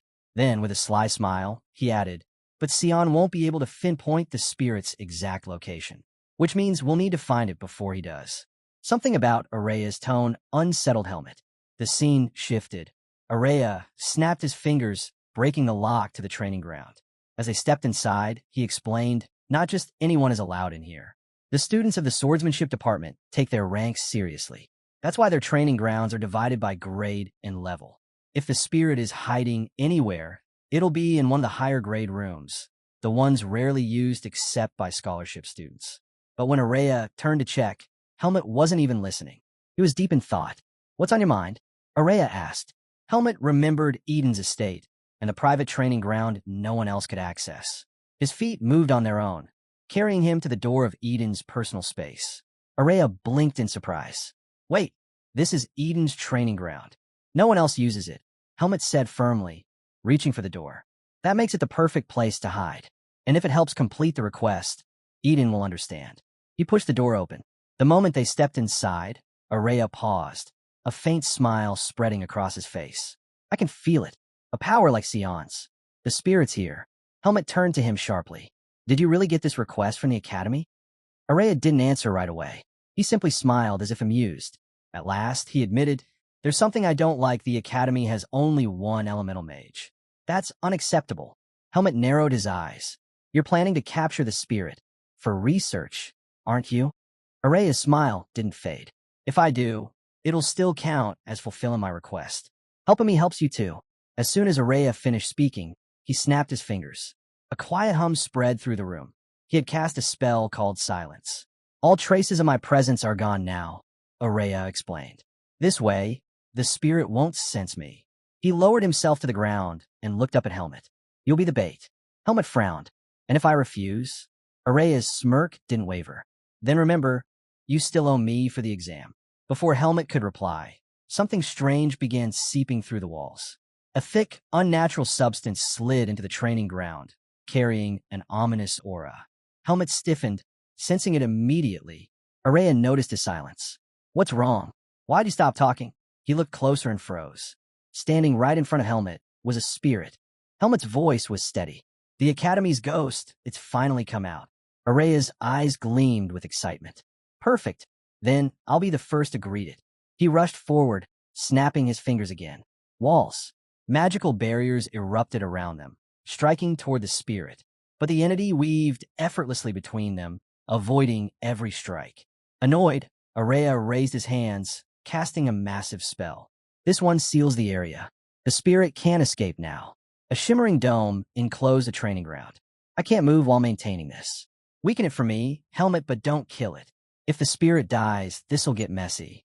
Meanwhile, the spirit turned, trying to flee, but the barrier kept it contained. Helmet unsheathed his sword. He knew normal attacks would be useless. Only buys could harm it. Channeling his energy, he charged forward. The spirit's mouth opened wide, lunging to swallow him whole. But Helmet's blade cut through its form, glowing with buys. For the first time, the spirit recoiled, staggered. Helmet's eyes widened. It worked. He steadied himself, wondering if the strike had weakened it enough. But before he could relax, the spirit rose again, shimmering violently as if preparing a counterattack. Helmet smiled faintly. Good. It's still strong. Taking his stance once more, he poured even more buys into his sword. In an instant, both he and the spirit launched themselves at each other. But just as they were about to clash, a radiant golden light erupted, forming a barrier between them. Helmet stumbled back in shock. The spirit halted too, glaring through the light. And then, Another figure appeared within the brilliance, transformed into a different form. It was Sion. Sion, now in a different form, turned to Helmet. "What are you doing?" Helmet froze, startled by Sion's sudden appearance. "You're provoking it," Sion said firmly. "That spirit, you don't understand. It's the spirit of darkness. It's extremely self-conscious. If we want to subdue it, we have to be delicate." He gestured toward the glowing barrier. "Right now, I've trapped it in a curtain of light, but neither Latine nor I can hold it for long." Helmet looked again at the spirit. Its agitation was obvious. It wasn't just fighting. It seemed genuinely upset. Araya cut in. "Then tell us what to do. How do we capture it?" Sion spun around, eyes wide. "Capture it? Don't tell me you're planning to experiment on such a cute spirit." Even Araya was thrown by the sudden shift in Sion's tone. "That's not my goal," he said quickly. "But if you'd worked with me in the past, we wouldn't even be in this situation. You're the only elemental mage in the academy. You know how rare that is." Sion's expression hardened. "And I refused because your experiments are terrifying. Spirits aren't test subjects." The tension crackled between them, but then Sion turned serious again. "Listen, if the spirit escapes, it'll vanish into hiding, and that would be dangerous. We can't lose it. Araya, keep your sealing spell active. Helmet, you need to hold it down, but don't strike it. Give me time to calm it." Helmet nodded without hesitation. "I'll try." He leapt through the curtain of light, charging directly at the spirit. "Not sure how long I can last without fighting back." Helmet called out. The spirit let out a piercing shriek. Dark tentacles burst from its body, ripping through the light curtain as it lashed out. The whips came crashing toward Helmet. He reacted instantly, blade flashing. His vis-infused sword sliced cleanly through the tendrils. But even as they fell, the spirit regenerated them, launching wave after wave of attacks. Helmet gritted his teeth. "So fast, but not faster than me." He kept cutting, his blade dancing in arcs of light. Sion watched, hands trembling as he hastened his spell work. Helmet was buying him precious time. But then the spirit shifted. Its tentacles twisted together, spiraling into a massive drill of darkness. With a roar, it hurled the weapon forward. Helmet's eyes widened. "That could kill me if I take it head on." He launched himself into the air, narrowly avoiding the strike. As he twisted mid-jump, he realized something chilling. "It knows I won't kill it. It's toying with me." Helmet soared through the air, eyes surging down his blade.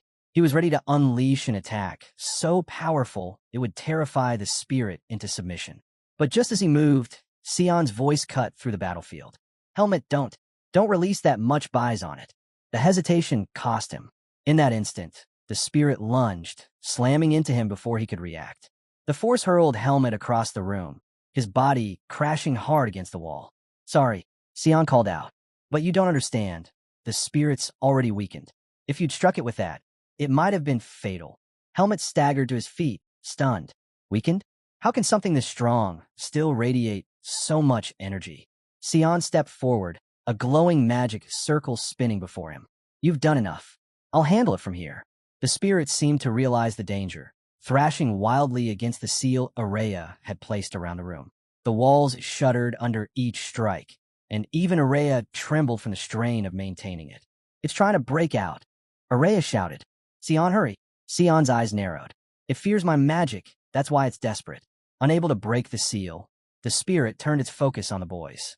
With sudden speed, it rushed directly at Araya. Sion's heart stopped.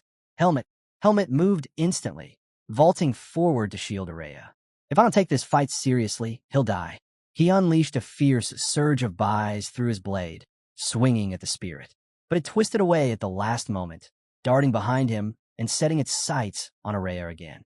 Terrified, Araya conjured a barrier of shimmering energy, but the spirit only grinned. Its body dissolved into black wisps, splitting apart and reforming behind the barrier. "What?" Araya gasped. "It's escaping." Sion yelled. Helmet sprinted forward, cutting off its path. Leaping high, he charged his sword with an overwhelming amount of buys. The spirit froze, trembling. It could sense death in that strike. Helmet's voice rang out midair. "Sion, do what you have to do." Then he dove, blade aimed straight for the spirit. The entity shook violently, unable to move, waiting for the end. But just before his sword connected, Helmet halted his swing in midair. The blade hovered inches from the spirit, the air thick with raw energy. The spirit quivered, staring at him in terror. And Sion commended Helmet for stopping his strike. At once, several glowing magic circles appeared around him as he stepped toward the trembling spirit. Bright light poured out his spell. You need to return to your normal state, Sion said firmly. The circles flared, releasing a blinding wave of light. Helmet and Araya shielded their eyes, stunned by the sheer force of Sion's magic. When the dust finally cleared, Sion stood holding something in his hands. It was the same spirit, but now it had shrunk into a small, harmless form. Only an elemental mage can handle spirits, Sion explained calmly. Araya exhaled in relief. The threat was over. The scene shifted to the mercenary guild, where Sion presented the captured spirit of darkness to the receptionist. The man's eyes went wide. So this was the ghost that terrified the academy's students. He leaned closer, curious. But why would a spirit even appear inside the academy? Sion's face lit up at the question. There are many possibilities. The natural balance of the earth could have been disrupted, or there may have been faint traces of darkness in the area. He launched into his explanation, but then shook his head. Still, the chances of that are very low. The real point is, well, no need to focus too much on why it appeared. He added, almost smugly, besides, Helmet never could have subdued it without my help. Araya groaned and rapped him lightly on the head. Enough. The receptionist doesn't need your lecture. Once their business was handled, the three stepped outside. Sion frowned. Strange. Why didn't they give us the reward immediately? We literally showed them the spirit as proof. Araya crossed his arms, irritated. Were you not listening? The receptionist clearly said Helmet has to wait 3 days while they confirm the ghost won't return. Still, Sion muttered, it doesn't feel right. Why are you so hung up on the reward anyway? Araya shot back. Helmet's the one getting paid. Sion smiled warmly. I'm just worried about our friend. Helmet blinked. Friend? Sion nodded without hesitation. Of course. We have a mutual bond now. We were destined to become friends. Helmet didn't know what to say. He had never considered their relationship in such a way. Sion stretched out his hand toward him. Take care of me, Helmet. Helmet was caught off guard by the words. It reminded him of the bond he once shared with Finn. Back then, he already found his first true friend. And now, seeing another chance to build new friendships, he couldn't help but feel a sense of joy. Helmet clasped Sion's hand without hesitation. Sion then turned to Araya, urging him to join in as well. But Araya only frowned at the sight of the two shaking hands. With irritation, he called them fools and stormed ahead, leaving the group behind. Unbothered, Sion nudged Helmet, joking that their wealthy friend should at least treat them to a meal. But Araya dismissed the idea instantly. He told Sion he had no interest in their nonsense, reminding him they had no time to waste. There was still a mess waiting for them to clean up. At that moment, Sion remembered the training ground they had wrecked. The scene shifts. Helmet is holding an admission letter, reading carefully. It stated he was to stay on the 3rd floor, room 301. Confused by the instructions, Helmet asked Eden for help.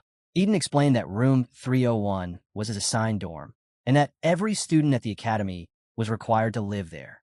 He asked Helmet if he was ready for the start of the term. Helmet nodded. He was prepared. Eden told him the entrance ceremony was scheduled for the next day and suggested he check out his dorm beforehand. The scene changes again. Helmet arrives at the academy and is startled by how noisy the place has become. Just days earlier, the grounds were quiet, almost solemn. As he looked around, a student called out, telling everyone with dorm assignments to come forward and sort out their luggage with him. Realizing this was important, Helmet walked over and handed the student his letter. The boy greeted Helmet warmly, but when he noticed the room number on the letter, his cheerful expression turned heavy.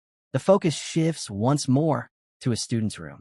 Inside, a figure muttered about being exhausted, wondering if they had overworked themselves. They admitted they never cared about making friends in the first place. This student was Araya. He placed a ring on the table, muttering about how the past few days had been nothing but bothersome. Sitting down on the bed, he sighed, blaming most of his troubles on Helmet. While Araya brooded, Helmet climbed the stairs toward his assigned dorm. Step by step, he finally reached room 301. Back in his room, Araya loosened his hair, his frustration spilling out. He complained that ever since meeting Helmet, his life had only spiraled further out of control. Araya mutters that once the term begins, he doesn't want to see Helmet again. While those thoughts circled in his head, Helmet reached the door of his assigned dorm. He slid the key into the lock and turned it slowly. What he didn't know was that inside, Araya was already in her pajamas. And at that moment, the truth was revealed. Araya wasn't a boy at all. She was a girl. The scene shifts to a dim alley. Max stood there like a man unhinged, glaring at two trembling men. Brandishing a short sword, he threatened them, declaring that the Black Hawk was no joke. One of the men, terrified, stammered that security in Badan was too strict. Max clicked his tongue, clearly irritated. Just then, a hand tapped his shoulder. A voice calmly told him to kill them. The voice belonged to Paul. He reminded Max that as members of the Black Hawk, they had to follow the organization's rules. But Max, nearly consumed by madness, seemed far too excited by the thought of killing. After all, he remembered, commanders were allowed to execute those who disobeyed. Max raised his blade, ready to strike. But before he could act, a chilling voice echoed through the alley. The voice demanded to know who they intended to kill. Both Max and Paul froze where they stood, dread washing over them. The mysterious figure mocked them for harassing innocent people, reminding them of their failure to take down even a single child. He said tracking them had been simple. Then, without warning, a man clad in black appeared right behind them. He told Max and Paul that those who claimed to be Black Hawk members were nothing but failures, men who had already destroyed their own lives. Paul, enraged, lashed out with his sword. But to his horror, the blade passed straight through the man's body. Before Max could process what happened, a spray of blood hit his face. He blinked rapidly, trying to see, and when his vision cleared, Paul's headless body hit the ground. Max's entire body shook with terror. He staggered backward, swinging his sword wildly, shouting for the man to stop hiding. He demanded the stranger show himself. At that moment, a black smoke curled above him. Before Max could take a single step, the man appeared behind him, cold steel pressed against his neck. "You're the one hiding," the man whispered. And in an instant, Max's head was severed. The two men who had been threatened earlier looked on in horror, trembling as they realized what had just happened. The man in black sneered. He couldn't believe Max and Paul dared to use the Black Hawk's name after failing their mission. Still, he admitted it was impressive they'd survive as long as they had. Then, his expression twisted into something darker. He suddenly remembered there was a question he wanted to ask them. A sinister smile spread across his face. He asked the other men if they would give him the answers he needed. The two men screamed and backed away. Helmut enters his new room. He stopped at the doorway and took it in. The place was smaller than the room he'd had in Eden's mansion. It wasn't much, but it was better than the woods. As he surveyed the sparse space, Helmut ran through the steps that led him here, leaving the forest of roots, joining the Face mercenaries, then earning a place at Greta Academy. He clenched his fist. This was the beginning. From here, he would build his strength. A shadow in the corner caught his eye. Helmut took a fighting stance and went for his sword, only to realize he hadn't brought it. He readied himself to fight with his hands. He turned toward the shadow. Araya sprang forward, magic crackling at her fingertips. She stopped when she saw Helmut. "Are you my roommate?" Helmut asked. Araya held her ground. "How did you get into my room?" she demanded. "I nearly blasted you. I was assigned to room 301, Helmut said. "Impossible," Araya snapped. She looked around and found two beds. She tightened the robe around her and stepped toward the door. "Where are you going?" Helmut asked. "You don't need to know," she said. "Don't touch anything." She spun back, voice low. "If you touch anything, I'll blow you up. Stay in this room and don't go anywhere." Helmut stood there, unsure what to say. He had no idea why Araya reacted like this. Scene change. An office appears on screen. Inside, a middle-aged man sat drinking tea. That man was Liam Weiss, the dean of Greta Academy. He sat back with his tea when the door slammed open. "Araya," he blurted, spilling his drink as she stormed in, shouting his name. "What's going on?" she demanded. Liam blinked in confusion. "You'll have to explain yourself." Araya stepped closer, voice sharp. "Why did you assign me a roommate? You promised me a private room. As the top achiever in the magic department." The dean froze. Of course, she must have already found out. He hadn't expected it so soon. "I apologize," Liam said. "I should have told you earlier. But the academy has fewer rooms during renovations. Please try to understand." "That's not an excuse," Araya snapped. "You know why I need privacy. If Helmut discovers I'm a girl, what then?" Liam leaned back, thinking, "You're nearly as strong as an archmage. No swordsman could uncover your secret. You only need to be cautious." "I won't take that risk," she shot back. "My enemy is too dangerous." "I understand," Liam replied. "But giving you special treatment when rooms are scarce would be blatant favoritism. That's why I assigned you someone familiar." Familiar? Araya repeated, stunned. Yes, Helmet. You've tutored him. You've spent time with him. Her eyes widened. Tutored him because he paid me. We barely know each other. She tugged at her hair in frustration. We don't even meet often. But even as she spoke, memories of her encounters with Helmet surfaced. From the very first day they met, their paths had been tangled. This is for your own good, Liam said firmly. As dean, and as your guardian here, I want you to learn how to build connections. Manage with Helmet for just one semester. If you do, I'll return to your private room. The offer stunned her. Araya finally left, and the office grew quiet again. Liam exhaled deeply, wondering if she had actually believed him. The scene shifted back to the dorms. Araya walked in, removed her robe, and Araya entered the room, her expression dark. Helmet glanced at her and said, "Looks like things didn't go your way." She shot him a glare. "You must be pleased with yourself, clever boy. Tell me, do you really want to share a room with me?" Helmet tilted his head. "I'm here because it's necessary. Nothing more. I've always had a private room." Araya snapped. "As the top student in the magic department, I earned that right. And now, I'm forced to share space? Unbelievable. I'm not happy about this. Not all. I could just teleport you to class instead." Helmet shook his head. Eden wouldn't allow it, and the school would find out eventually. "I'm very particular," Araya warned. "Living with me won't be easy. Are you sure you want to stay here?" Helmet didn't hesitate. "I'd rather share a room with you. I know you better than anyone else. That makes me the best option for you, too." Her eyes widened at his certainty. Helmet went on. "I've actually spoken to you. That's more than I can say for the swordsmanship students. Living here is far better than being stuck with a bunch of muscleheads who spend all day lifting weights." Araya froze, suddenly flustered. She regretted ever helping him pass his exam. Days later, carriages rolled into the academy gates. Helmet hopped down from one of them with a bag slung over his shoulder. Most of his belongings were already in the room. As he climbed the stairs, he guessed Araya had already set the rules. When he entered the dorm, he asked, "So, how are we dividing the room?" Araya gestured around. "You're already looking at it." Helmet blinked. A thick curtain stretched across the room, splitting it in two. Araya stepped forward and tugged the fabric. "This side is mine. You have more space, so don't complain. The curtain is marked with a warning spell. Don't cross it. I'll also be adding a soundproofing spell, so keep quiet at night." Then, she faced him with a serious look. "Now for the ground rules. First, always take a bath and keep the restroom clean," Araya finished firmly. "Never bring anyone into the room, especially from the magic department. If you need me, call my name." Helmet nodded without complaint. "Good. Do whatever you want, just stay out of my way." With that, Araya turned toward her side of the room. Before she disappeared behind the curtain, Helmet said quietly, "I hope we can get along." The scene shifted. A group of nobles gathered, voices hushed but sharp. "So, Helmet actually got into the academy," one boy sneered. "Of course," another replied. "He's being backed by Eden." That caught a third boy off guard. "No wonder. He's probably gone delusional, thinking a noble's support makes him special." The boy turned to Savitt. "I'll deal with him once I get my chance." Savitt smirked. "No need to rush. Tomorrow's class will be the perfect time to remind him of the difference between commoners and nobles. We'll make an example of him." The scene changed again. Helmet stepped out of his room in his new academy uniform. He was surprised. It felt loose, easy to move in. He'd expected something stiff and restrictive.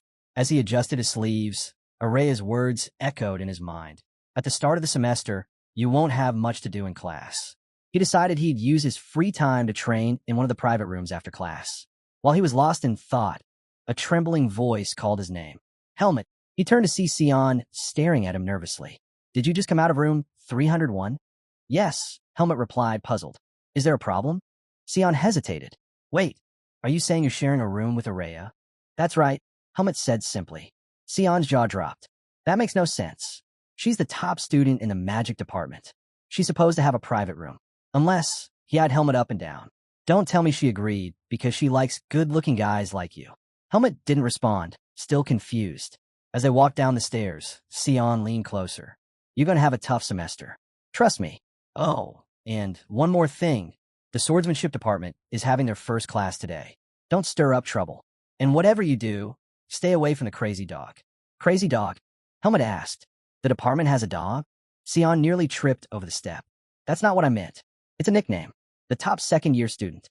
His name is Aska. He's put down everyone who's ever challenged him." One guy even dropped out after Asuka ripped off his ear. Since then, no one dares Asuka ever again. Helmut was stunned. Wait, students can actually do things like that? Sion shook his head. Of course not. But Asuka only got a suspension. His talent keeps him protected. He patted Helmut's shoulder. Just your best in class. I'm in room 307. Come by anytime if living with Araya becomes unbearable. With that, Sion walked off. The next scene opened on the academy's training field. Students crowded around until an instructor arrived and barked. 4 rows. Line up. Everyone scrambled into formation. Helmut copied the others, unsure what to do. The instructor scanned the lines. Did you enjoy your vacation? Good. Now forget it. Since it's the first class of the semester, we'll begin with basic physical training. Vacation is no excuse to grow lazy. 20 laps, start running. The students groaned but obeyed. As they jogged, complaints filled the air. 20 laps? On the first day, Helmut, however, thought the opposite. Only 20? That's barely a warm-up. Among the runners was a boy who already despised Helmut. He scowled the idea of running next to a commoner, and worse, one who still looked graceful while doing it. His lips curled into a smirk.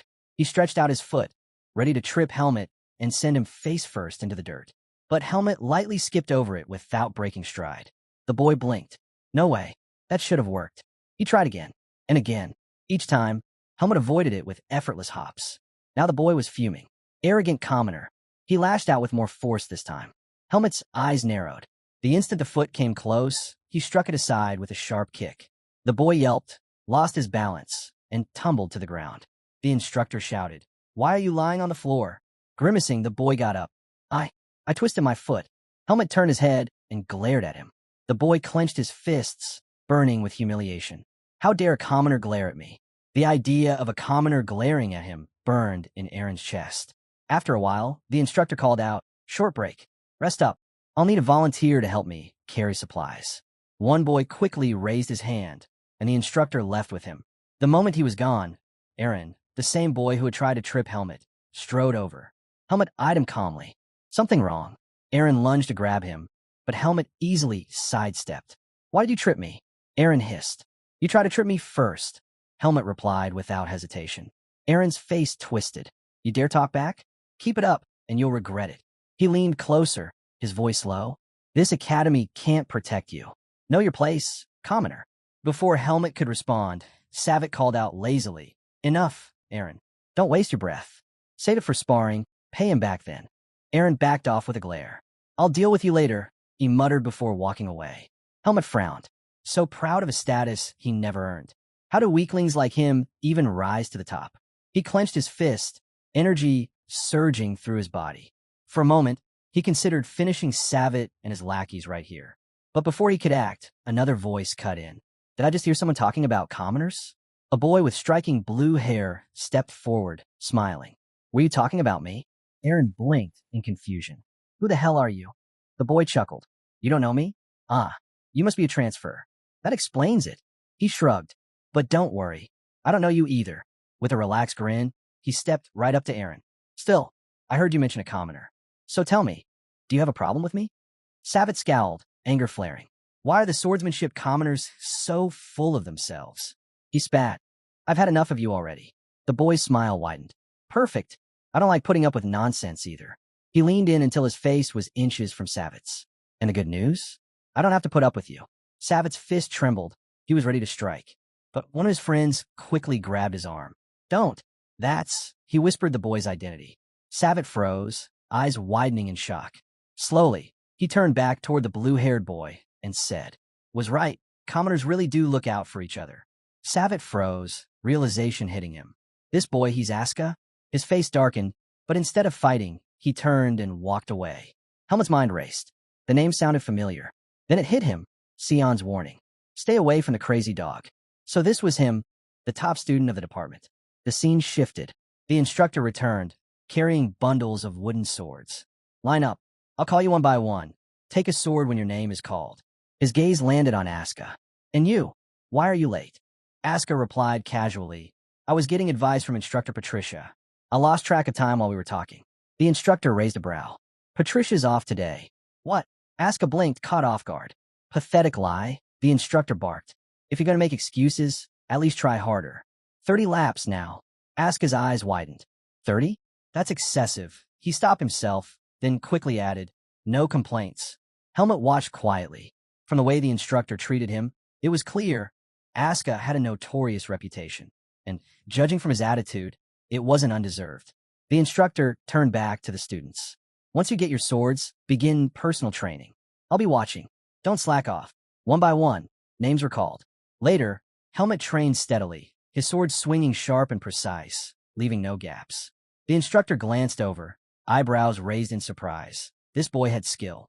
But he said nothing and shifted his attention to the others. Helmet continued, though a thought nagged at him. Something's missing, but what? Maybe I'll figure it out in time. Just then, Asuka strolled over. Not even a thank you, he asked with a grin. I stopped you from getting into trouble. Helmet didn't pause. I never asked for your help. Asuka blinked, then chuckled. Most would have fawned over him, but not this one. With a sly smile, Asuka extended his hand. Relax. I'm a commoner too. Let's get along. Helmet's eyes narrowed. There was something off about that hand. Energy. Buys. Asuka was hiding it under his skin. Helmet didn't move. He didn't take it.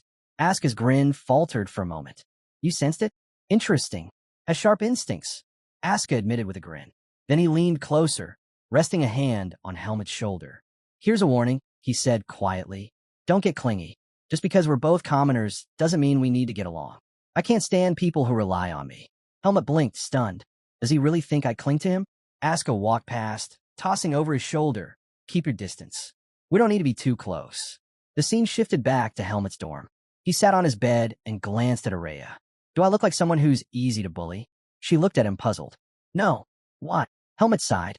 Because it feels like everyone's been challenging me lately. Brushing her teeth, Araya replied. Then you must have had a rough first day. They're just fools clinging to their so-called status. Prove yourself, they'll shut up. Helmet remembered Eden's words. He told me never to pick a fight first. That depends on how you handle it, Araya said. If you can push them into making the first move, you'll have justification. Honestly, it'd be best if you face several at once. Crush them all together. Any other way? Helmet asked. The proper way, she explained, is during sparring lessons. You'll have to wait for those to begin. Helmet tilted his head, surprised. Araya studied him for a moment. There was something different about him now. Helmet noticed her stare. What? Is something wrong? You've changed, she said. The you I knew before would have already beaten him up. Looks like you actually learned something from my ethics class. Helmet gave a small nod. She was right. Tell me, he asked, can a top student punish anyone who offends them? Araya froze. That question makes no sense. Helmet exhaled. There's just one student I can't figure out. The scene cut to a hallway. Savitt and his friends walked by, coming face to face with Asuka. Neither backed down, their eyes locking in a tense glare. As they passed, Savitt muttered, You must be happy to have found a fellow commoner, Savitt sneered. His lips curled into a grin. Don't worry, Asuka. Soon enough, I'll tame you. From a mad dog to an obedient dog. Your grades won't protect you forever. Asuka suddenly smacked one of Savitt's lackeys on the head. The boy flared up. Why the hell did you hit me? Asuka flashed a mischievous smile. Sorry, guess I got too excited. My hand moved on its own. Then his eyes locked on Savitt. If you want, I can make you my obedient dog right now. At Greta Academy, status was officially meaningless in learning. But centuries of tradition couldn't be erased so easily. Nobles still looked down on commoners, still bullied them whenever they pleased. The only exception was Asuka, the top student, infamous as the Academy's mad dog. None of the nobles dared to provoke him. None but Savitt. Asuka leaned forward with a chilling grin. Come on, Savitt. Let's see what you've got. I've heard the stories, Savitt shot back. Everything you did last year. But tell me, are you too scared to fight me now? Asuka's eyes narrowed. Savitt smirked. I know you've been keeping quiet since your suspension. Another one might cause trouble for you. He stepped in close, face to face. Go ahead. Punch me. If you cross the line, I'll crush you with my skills. That's a promise. Asuka's fist tightened. His anger boiled. Savitt had him cornered. If Asuka struck first, the instructors would brand him the aggressor again. Savitt turned to his friends. See? The mad dog's gone tame. They burst into laughter. Asuka's smile twisted, rage boiling over. He surged forward, ready to smash Savitt's face. Crack! Both boys dropped, clutching their heads in pain. Standing over them was Instructor Patricia, wooden sword in hand. You too, she barked. Why are you acting like thugs on school grounds? You've got guts, trying to start a group fight here.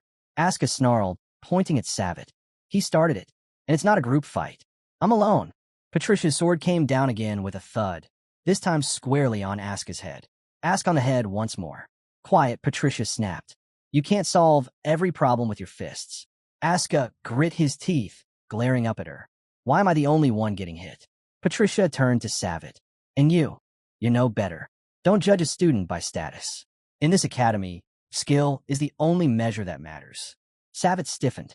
She'd heard everything. I'll remember that, he muttered. Good. Now the next class is about to begin. Get moving. Then she pointed at Asuka. You. With me.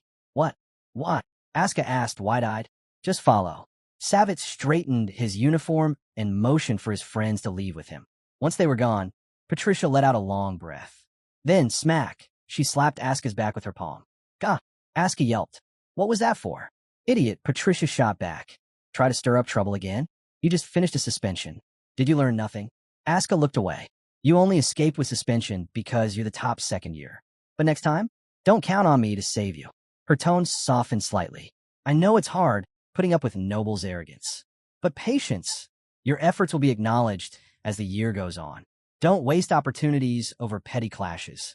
Asuka clenched his jaw. Deep down, he knew she was right. By the way, Patricia added, Helmut made it through his first class without issue. Helmut? Who's that? Asuka asked blankly. A commoner. Like you. Be decent to him. You're in the same situation. You'll get along. As soon as the name left her lips, Asuka remembered the boy from earlier. You've met him, haven't you? Patricia asked. Asuka smirked, walking ahead. Not interested in getting along with anyone. He'll survive just fine, that rude bastard. The scene shifted again. Students lined up neatly in a classroom. Patricia slammed her wooden sword on the desk. Settle down. Class is starting. Roll call. Anyone absent? One boy raised his hand. Instructor, Helmut isn't here. This boy was one of. The instructor called on a boy named Jerome, asking if he had told Helmut where the class would be held. Jerome confidently replied that he had. Wanting to clear things up, Instructor Patricia asked one of the students to fetch Helmut. But before anyone could move, Jerome volunteered and went himself. A few minutes later, Jerome returned with Helmut in tow. Instructor Patricia immediately asked Helmut why he was late. Helmut explained that he hadn't known the assembly spot had been changed. Patricia pressed further, asking if he had been properly informed about the new location. Before Helmut could answer, Jerome quickly spoke up, claiming he had told Helmut everything. Patricia cut him off sharply. She wasn't asking Jerome. She repeated the question to Helmut. At that moment, Helmut realized what was happening. He looked at Jerome, who stared back with a cold glare. The rest of the class chuckled at Helmut's situation. Noticing their reaction, Patricia began to suspect the truth, that Helmut had never been told about the change at all. She gently told him he could answer honestly. But instead of defending himself, Helmut lowered his head and said he must have misheard the message. He apologized for being late. Patricia was stunned. She couldn't understand why Helmut would take the blame. Asuka, watching from the side, grew irritated. He couldn't believe Helmut wouldn't stand up for himself. Jerome, however, smirked with satisfaction, convinced Helmut was simply afraid of him. Patricia then handed down a punishment. Helmut was to run 10 laps around the field after class to hold everyone up. Helmut quietly moved to stand next to Asuka, who only grew more annoyed. To him, Helmut looked no different than any other ordinary student. Determined not to waste more time, Patricia began the lesson. She pulled a ball from a box filled with them and explained the exercise. The class would be working on endurance, a skill she said was vital to the stability of swordsmanship. Each student would receive an almond ball. The challenge was to balance on the tip of their sword and keep it steady. Anyone who managed to last 30 minutes without dropping the ball would be allowed to leave. After laying out the rules, Patricia asked Helmut to help her distribute the balls. From a stage, Helmut passed them down. Asuka watched closely, irritation boiling inside him. He couldn't reconcile this side of Helmut with the impression he had when they first met. Back then, Helmut had seemed unyielding, fearless. Now, to Asuka, he looked like nothing more than a coward bowing his head to authority. As Asuka received his ball, he told himself firmly he was not like Helmut.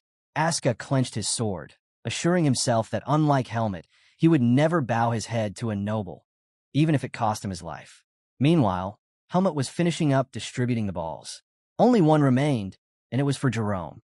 Without hesitation, Helmet adjusted his stance and hurled the ball forward with frightening force. Jerome's eyes widened as the ball tore through the air. It slammed into his stomach, knocking the breath out of him and crushing his abdomen. Patricia and Aska froze in shock as Jerome collapsed to the ground, screaming in pain. Helmet calmly apologized, saying Jerome had been too far away. The class stood in stunned silence. Aska, watching, couldn't believe what just happened. In his mind, Helmet wasn't just reckless, he might actually be dangerous. The scene shifted. Somewhere else, the sound of wood clashing echoed. A lone figure was training with a wooden sword. It was Savitt. At the same time, Jerome stood in front of a mirror, lifting his shirt to reveal a dark bruise spreading across his stomach. His face twisted with anger. It would take time to heal, and he hated the thought that a commoner had dared to hurt him. Savitt, noticing Jerome's frustration, brushed it off, telling him he was overreacting. But Jerome snapped back, insisting the ball felt like a stone and challenging Savitt to take a throw from Helmet himself. His anger only grew as he ranted about the commoners in their department acting above their station. Aaron chimed in, saying it was expected for Aska to be defiant, but he couldn't understand why Helmet was also stepping out of line. He sneered that these commoners were beginning to forget their place. Savitt calmly wiped the sweat from his body with a towel, tossed it aside, and told them both to stop being so hot-headed. He advised them to be polite to Helmet and Aska the next time they met. Jerome and Aaron froze, stunned by his words. Then Savitt picked up his wooden sword again, shifting into position. But his friends erupted in disbelief, yelling at him. They couldn't comprehend why he would suggest such a thing. They argued that there was no way they could get along with lowborns. Savitt's gaze sharpened. He called them fools. Both boys fell silent, startled by his bluntness. Savitt clarified. He never asked them to befriend the commoners. Dark energy seemed to pulse around him as he added coldly, "You won't be seeing Helmet and Aska much longer, so treat them well while you still can." His words left Jerome and Aaron rattled. Jerome, trying to steady himself, demanded to know Savitt's plan. Savitt only smiled, refusing to explain. With a swift motion, he swung his sword through the air, ending the conversation. The scene shifted again. Helmet's door suddenly swung open. Sion barged in with a grin on his face. He told Helmet he had heard about the trouble earlier and had come to visit. Sion had rushed to see Helmet, eager to know why he had gotten into trouble only 2 days after transferring into the academy. But instead of gloom, Sion was greeted by Helmet's bright smile. Helmet admitted it was unfortunate he ended up in that situation, but his cheerful demeanor shocked Sion. He couldn't understand why Helmet wasn't upset. As Helmet radiated positivity, Sion turned to Araya, asking if something was wrong with him. Annoyed by Sion's presence, Araya demanded he explain why he had barged into the room. With a grin, Sion rested his hand on Helmet's shoulder and teased her, saying she was being mean. He confidently declared he was only there to see Helmet and told her to stop making such a fuss. Araya snapped back that she had never allowed him in, but Sion quickly countered, reminding her Helmet also lived there, and Helmet had welcomed him. Without missing a beat, Sion began interrogating Araya, questioning why she had suddenly accepted a roommate after living alone for so long. He even suggested she chose Helmet simply because of his looks. That was the last straw. Irritated, Araya snatched up her pillows and hurled them at the boys, shouting for them to get out. One struck Helmet squarely in the face, while Sion managed to dodge and slip out of the room unscathed. Outside, Sion laughed it off, telling Helmet that Araya was too antisocial and impossible to read. He apologized for dragging Helmet out with him, but when he glanced at Helmet again, he was stunned. The same radiant smile was still there. Sion frowned, telling Helmet to drop the expression because it didn't suit him. As they walked down the hallway, Sion asked if something good had happened. Helmet answered confidently. He felt proud of himself. He explained that while throwing a ball hard wouldn't stop his bullies completely, he was proud that he had handled things without crossing the line. No one was seriously hurt. Sion blinked in confusion. He couldn't understand what Helmet had to be proud of. With a sigh, he warned him not to end up like Aska. Helmet reassured him that he had no intention of acting recklessly. Doing so would only bring embarrassment to Eden. Hearing that, Sion felt relieved. But Helmet wasn't done. He told Sion that while he wouldn't lash out blindly, he also wouldn't just stand there and be bullied. He would prove himself with skill. He would make it clear during their sparring classes. Sion was taken aback by the resolve in his words. He quickly shifted the subject, asking Helmet if he had any plans for the weekend. Sion invited Helmet to join him downtown, but Helmet shook his head. He explained that he was heading to Eden's mansion to eat and talk with him. Hearing this, Sion's mood sank. He didn't know how to respond. Then, as if struck by inspiration, a smile spread across his face. He quickly asked Helmet if he could tag along to Eden's mansion. Helmet was caught off guard. He asked why Sion wanted to come along in the first place. Sion laughed, saying it was only natural for one friend to visit another. He explained that smooth personal relationships were important and insisted Eden would surely be happy if Helmet brought a friend. Helmet thought about it for a moment. Sion's reasoning sounded convincing. After some hesitation, Helmet agreed. Sion's eyes lit up with excitement. As he walked away, he reminded Helmet to wait for him over the weekend. He didn't want Helmet leaving without him. Helmet watched him go, quietly wondering if he had just made the right decision. Night soon fell. In another part of the city, a heavily guarded building stood under the moonlight. A man in a long coat that hid his face entered. This was the branch manager. His subordinate greeted him respectfully and handed him a stack of request letters received that day. The manager sat down and began to sift through them. One in particular caught his attention, a request written by a young master from the academy. His face tightened in annoyance. He muttered that these spoiled nobles had no idea how the real world worked. Still, since payment had been made, the request had to be fulfilled. Removing his hood, the man revealed himself to be Anton. He frowned as he explained to his subordinate that lately, people have been extorting money while impersonating the Blackhawks. Their group's reputation was crumbling, reduced to little more than local thugs in the eyes of many. Anton hated it. People no longer took them seriously. Determined to regain control, Anton said he would personally review the requests, choosing only the important ones. He dismissed his subordinate, but just as the man turned to leave, Anton stopped him. Holding up one particular letter, Anton asked if the name on it was familiar. The subordinate, Chromo, studied it carefully but shook his head. He admitted he didn't recognize it and asked if something was wrong. Anton's instincts told him something was off. He ordered Chromo to proceed with the first request as planned, but to set this one aside for now. He then instructed Chromo to dig deeper, run a background check on the name in the letter, and report back directly to him. Chromo accepted Anton's order without question. After he left the office, Anton sat back and stared at the name on the letter. Something about it gnawed at him. He was sure he'd seen it before. The name was Helmet. Anton's expression darkened. He couldn't shake the bad feeling curling in his chest. He had forgotten. Helmet was the one who had slaughtered most of his men. The weekend came. As usual, the academy emptied as students went downtown for their outings. With most of them gone, the once bustling halls fell eerily quiet. Helmet stood, waiting for Sion, glancing around at the stillness. The silence surprised him. Moments later, Sion appeared with a bag slung over his shoulder. "You're not packing anything?" Sion asked, puzzled. Helmet simply said he was fine. Sion blinked in disbelief. They were going to be gone for almost 2 days, yet Helmet was traveling with nothing. Helmet was equally surprised by Sion's reaction. He had long been used to traveling light. It was how he survived in the forest of roots. That habit hadn't left him. As they boarded the carriage, Sion asked if Araya was still in the room. Helmet nodded. Sion leaned back, explaining he rarely saw Araya outside the dorms, except occasionally downtown. He revealed that since arriving at the academy, she had never visited her home. Even though his own home was far away, he made sure to visit at least once every 3 months. He wondered aloud if Araya ever went home during breaks. With an awkward smile, Sion quickly added that Helmet shouldn't misunderstand him. He insisted he wasn't stalking Araya. He only knew these details because she was his rival, not because he was interested in chasing her. Helmet stared at him, unsure how to respond to such a strange explanation. His eyes turned cold as he asked if Sion wanted him to ask Araya about her family directly. Sion's face went pale. He realized he'd gone too far and hurriedly told Helmet not to do anything. The scene shifted. In the city market, Aska was savoring a skewer of roasted meat. The open air felt freeing after the suffocating academy.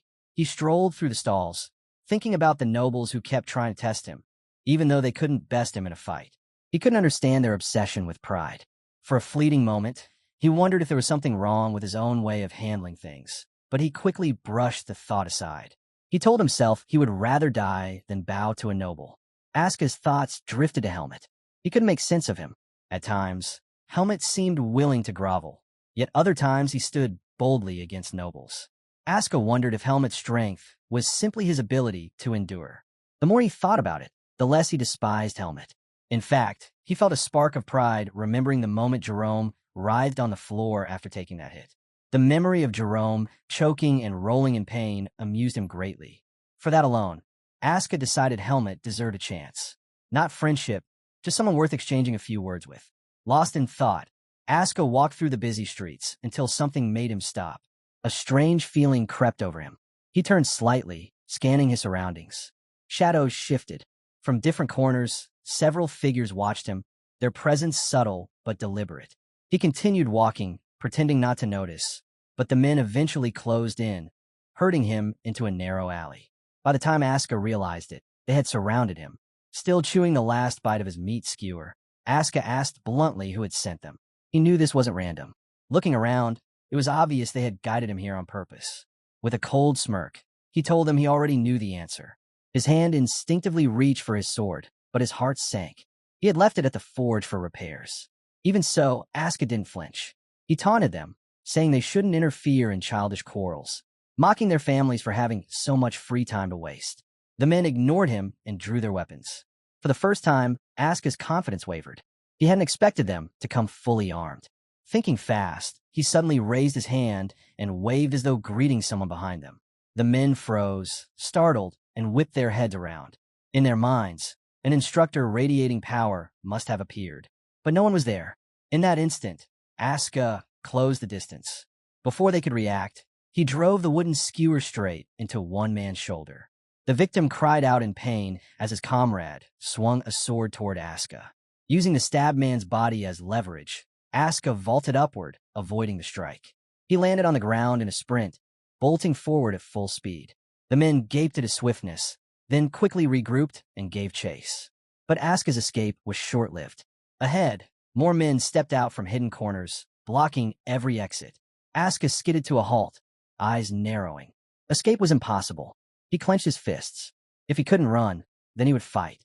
Meanwhile, at Eden's mansion, the atmosphere couldn't have been more different. The maid placed dish after dish in front of Helmet and Sion. Eden thanked. At Eden's mansion, the maid served a lavish spread before Helmet and Sion. Eden turned to Sion, thanking him for joining them and asking if he enjoyed the food. With a polite expression, Sion placed a hand on his chest and praised the dishes. He complimented the flavor and even admired the beauty of the mansion itself. Eden, pleased by the courtesy, told him to drop the formality and simply call him instructor. Helmet sat quietly, puzzled. He had never seen Sion act so proper. Eden, however, was delighted. He was glad Helmet had finally brought home what he considered a normal friend. He had always assumed Helmet was antisocial, but seeing this gave him a good impression. Helmet, on the other hand, didn't understand why people's attitudes could change so suddenly. He decided not to ask about it, at least not now. Sion leaned toward Helmet, smirking, and asked if he wanted to visit downtown. Helmet refused, explaining he needed to train. But before he could continue, Eden cut him off, smiling as he told Sion to take Helmet into the city and show him around. Later, as the two left the mansion, Helmet found himself second-guessing his decision to let Sion tag along. Still, he reminded himself Darien would want him to experience student life this way. Sion studied him for a moment, then asked if things had been difficult.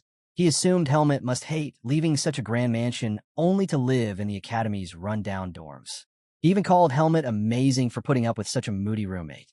Helmet calmly explained that Araya didn't bother him at all. That annoyed Sion. He summoned his spirit, Latine, and launched into a rant. He complained that Araya tormented him constantly, waking him at dawn for her research, forcing him to summon more spirits than ever before. Helmet only pointed out that this had made Sion better at summoning. Hearing that, Sion nearly cried. He thanked Helmet for acknowledging his efforts and insisted that Araya clearly listened to him. Then, almost desperately, he asked Helmet to help convince her to go easier on him. Before Helmet could reply, someone stumbled out of the darkness beside them. It was Asuka, battered, exhausted, but still standing. Sion screamed at the sudden appearance and pressed closer to Helmet. Even in the dim light, Helmet recognized him instantly. Asuka managed to grin and asked Helmet for a hand.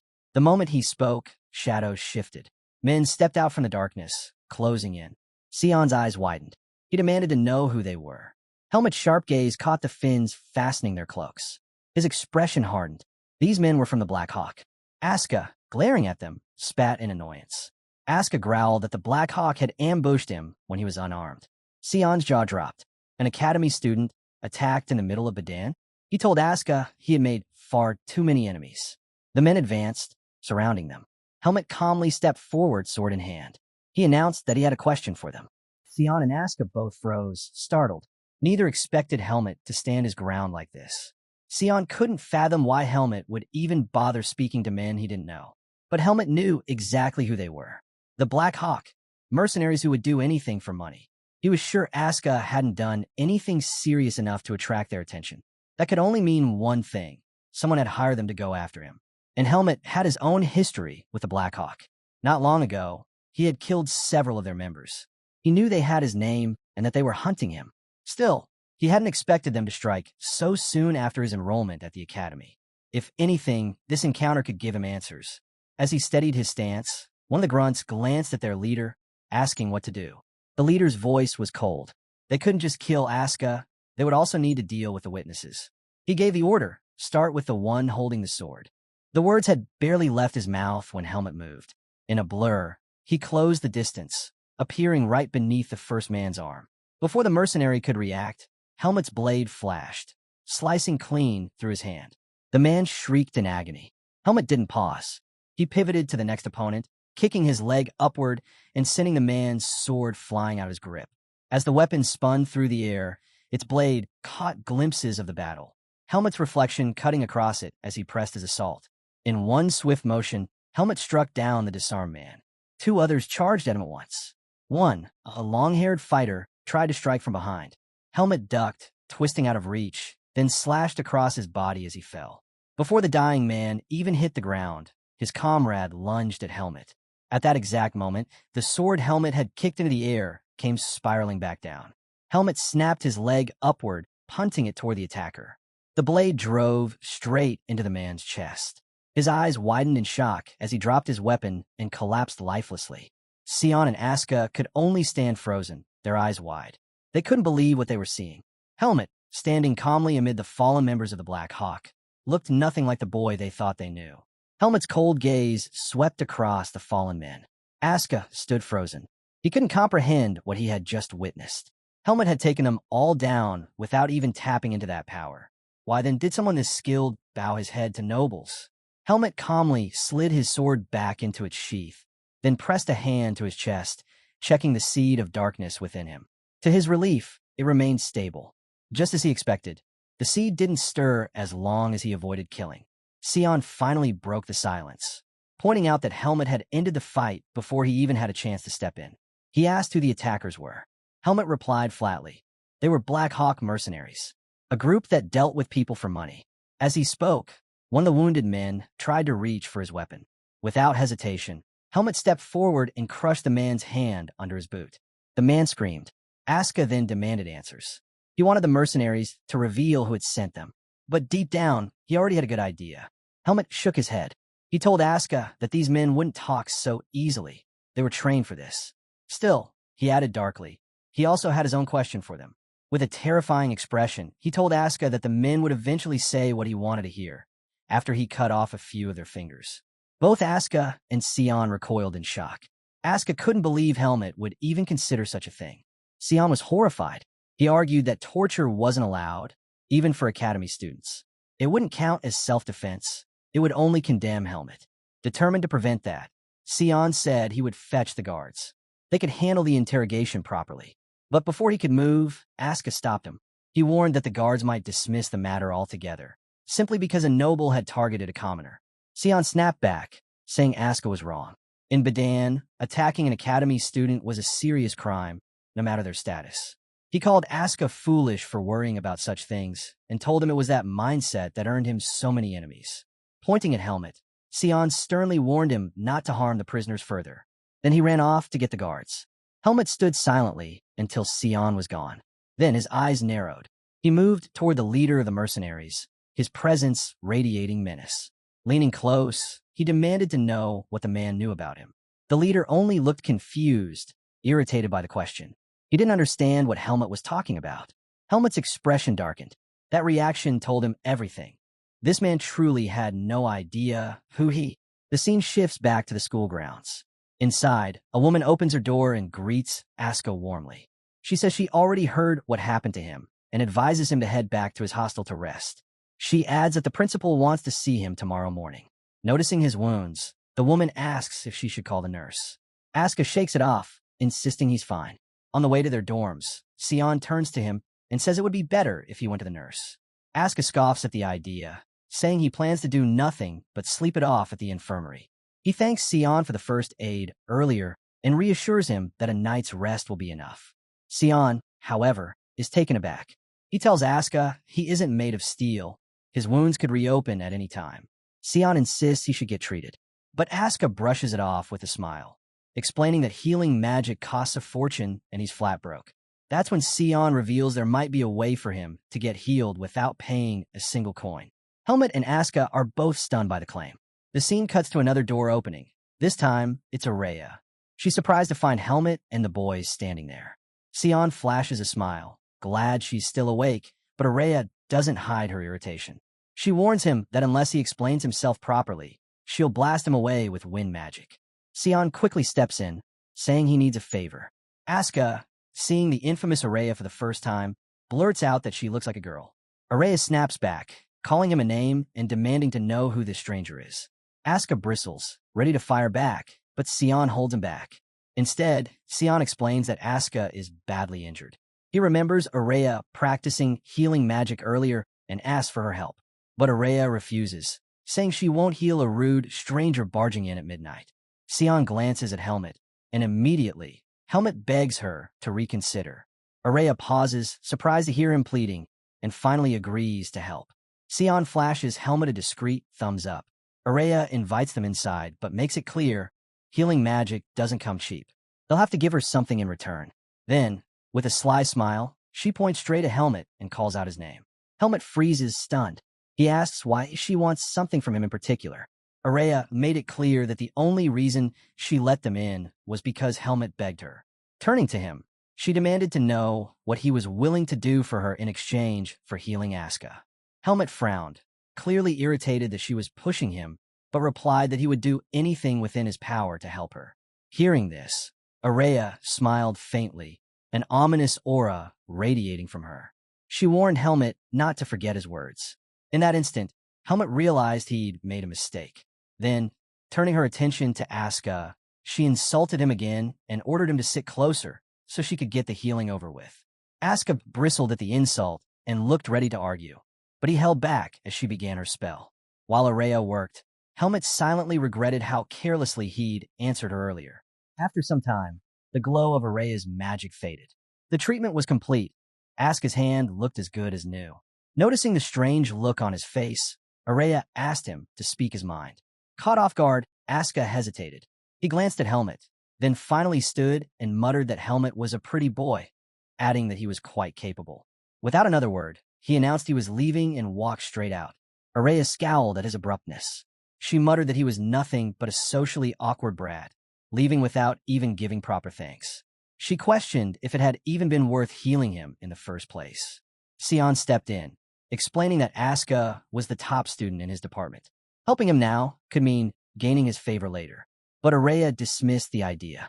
In her eyes, someone like Asuka could never be tamed. He wasn't the type to be kept on a leash. Sion frowned with concern, but still insisted that lending him a hand had been the right choice. Helmet, however, interjected, saying he didn't need favors or help from anyone. Sion's expression soured at the remark. He couldn't understand why Helmet was trying to ruin the moment. Sternly, he warned Helmet never to take relationships for granted. Strength was good, he admitted, but relying only on yourself would never be enough. Preparation and allies mattered. Helmet was taken aback by Sion's words. Sion, meanwhile, reminded Araya that she too needed to change. Sion sighed deeply, exasperated. He wondered why he was surrounded by such difficult, antisocial people. But Araya shot back without hesitation, saying she never asked him to be her friend. In fact, she never accepted him as one in the first place. Sion bristled at her remark, accusing her of being cruel. He reminded her that he had been helping with her spirit research all this time. But Araya countered quickly, saying he benefited from the research just as much as she did. As Sion and Araya continued their back and forth, Helmet quietly reflected on Sion's earlier words about relationships. For the first time, he began to consider just how important they might actually be. The scene then shifts to the principal's office. The boys sit across from Liam, reporting everything that happened. The ambush on Asuka, and how the attackers nearly killed both Helmet and Sion. Without lifting his eyes from the desk, Liam informs them that the criminals have escaped from prison. The boys are stunned. Asuka slams his hand down on the table and demands an explanation. Calmly, Liam tells him that he has every right to be angry. He explains that the escape happened with the help of a prison guard. Sion immediately presses him, asking what the academy plans to do about it. He argues that student lives shouldn't be threatened without consequences. Liam assures them he isn't planning to let it slide. He says the academy is already interrogating the entire swordsmanship department and promises to update them when there's progress. Asuka scoffs at the response. He doesn't believe the real culprits will ever be caught. Later, as the boys walk down the hallway, Asuka mutters that he should have listened to Helmet and tortured those men instead. He can't accept that 4 prisoners managed to slip out of Badan prison so easily. Sion urges him to calm down, reminding him that the school hasn't abandoned the investigation. He insists the truth will come out in time. Asuka, however, shakes his head. Patience isn't in his nature. Helmet suddenly cuts in, telling Asuka that he's free to fight whoever he wants, but he should never drag him into it. Asuka stops, surprised at the cold remark. He can't understand why Helmet is acting like none of this matters. He warns Helmet that once the nobles are done with him, they'll come for Helmet next. Helmet, unbothered, replies that Asuka should focus on handling his own problems. If trouble comes his way, he'll deal with it himself. Asuka stares at him, almost hurt. He asks if Helmet is trying to play the model student now. Helmet shoots back with a reminder. He already told Asuka not to act like they're friends just because they're both commoners. Sion cuts in, frustrated. He tells them both to stop being rude to each other. Then, with a sigh, he excuses himself, saying he has to head to class. He adds that maybe by the next time the principal calls them in, this whole matter will already be solved. But Asuka mutters that he doubts it. Once Sion leaves, Helmet moves ahead. Asuka follows and asks him what his next plan is. Helmet answers simply, he needs to train. He admits he hasn't been keeping up with it for various reasons. Asuka was surprised. He never thought of Helmet as the hardworking type. Still, he followed closely behind as Helmet continued walking. Helmet suddenly stopped, turned, and asked why Asuka was tailing him. Asuka smirked and denied it, saying they just happened to be heading in the same direction. He waved for Helmet to keep going. As they moved forward, Asuka casually remarked that Helmet was quite skilled. Then he asked if it didn't bother him when people judged him for his status. Helmet shot him a sharp glare, more irritated by the constant chatter than the question itself. He bluntly said he had no intention of acting like Asuka. Asuka chuckled at the response. He told Helmet it didn't matter anymore since he, too, was now being targeted. Then he added, almost teasingly, that Helmet shouldn't have struck Jerome with that ball. He advised Helmet not to think he could overpower nobles with strength alone. After all, even he, top of his department, still had to endure their harassment. Helmet countered immediately, saying people probably harassed Asuka because of his awful personality. That stung. Asuka's smile faded, but he pressed on, insisting that Helmet focus on his advice. Helmet dismissed it, saying he had no interest in picking pointless fights. He reminded Asuka that he'd been told to get along with his classmates. Just then, Helmet stopped in front of a door. As he tried opening it, Asuka burst out laughing, calling him a good boy for listening to his parents. Helmet turned, his expression dark and cold. He warned Asuka that he wasn't nearly kind enough to sit back and let anyone act up in front of him. If Asuka crossed the line, he'd deal with him directly. For a moment, Asuka froze, genuinely shaken by the look in Helmet's eyes. But he quickly composed himself and muttered that he understood. The door opened, and Helmet stepped into a massive training room filled with equipment. Asuka's eyes widened. This wasn't the shared training center. This was something far better. Helmet explained that the room belonged to Eden and that Eden had given him permission to use it freely. Asuka was shocked. He couldn't believe Helmet had such a space all to himself. Immediately, he asked if they could share the room. Helmet shoved him back out and refused, saying he was getting in the way of training. With that, he told Asuka to leave and slammed the door shut. Asuka stood there, feeling stung by Helmet's coldness. The scene then shifts. Aaron steps into another room, looking confused. Inside, Jerome is waiting. Inside the room, Jerome immediately asked Aaron if he had told the instructors anything. Aaron shook his head. He explained that the instructors had bombarded him with questions, but he hadn't said a word. Still, he suspected that Asuka must have dropped their names. Jerome dismissed his worry, saying the academy had no way of reaching the Blackhawk. With noble backing, they could simply make excuses and walk away. Turning sharply, Jerome demanded that Savitt explain himself. He accused him of putting them in this mess. Savitt's hands trembled. He couldn't believe that members of the Blackhawk had failed against a single boy. In his eyes, the failure was because those men were peasants as well. Nervously biting his nails, Savitt thought through his options.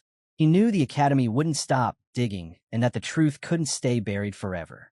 So he made himself a promise. He would ruin Helmut and Asuka until they were forced to leave the academy on their own.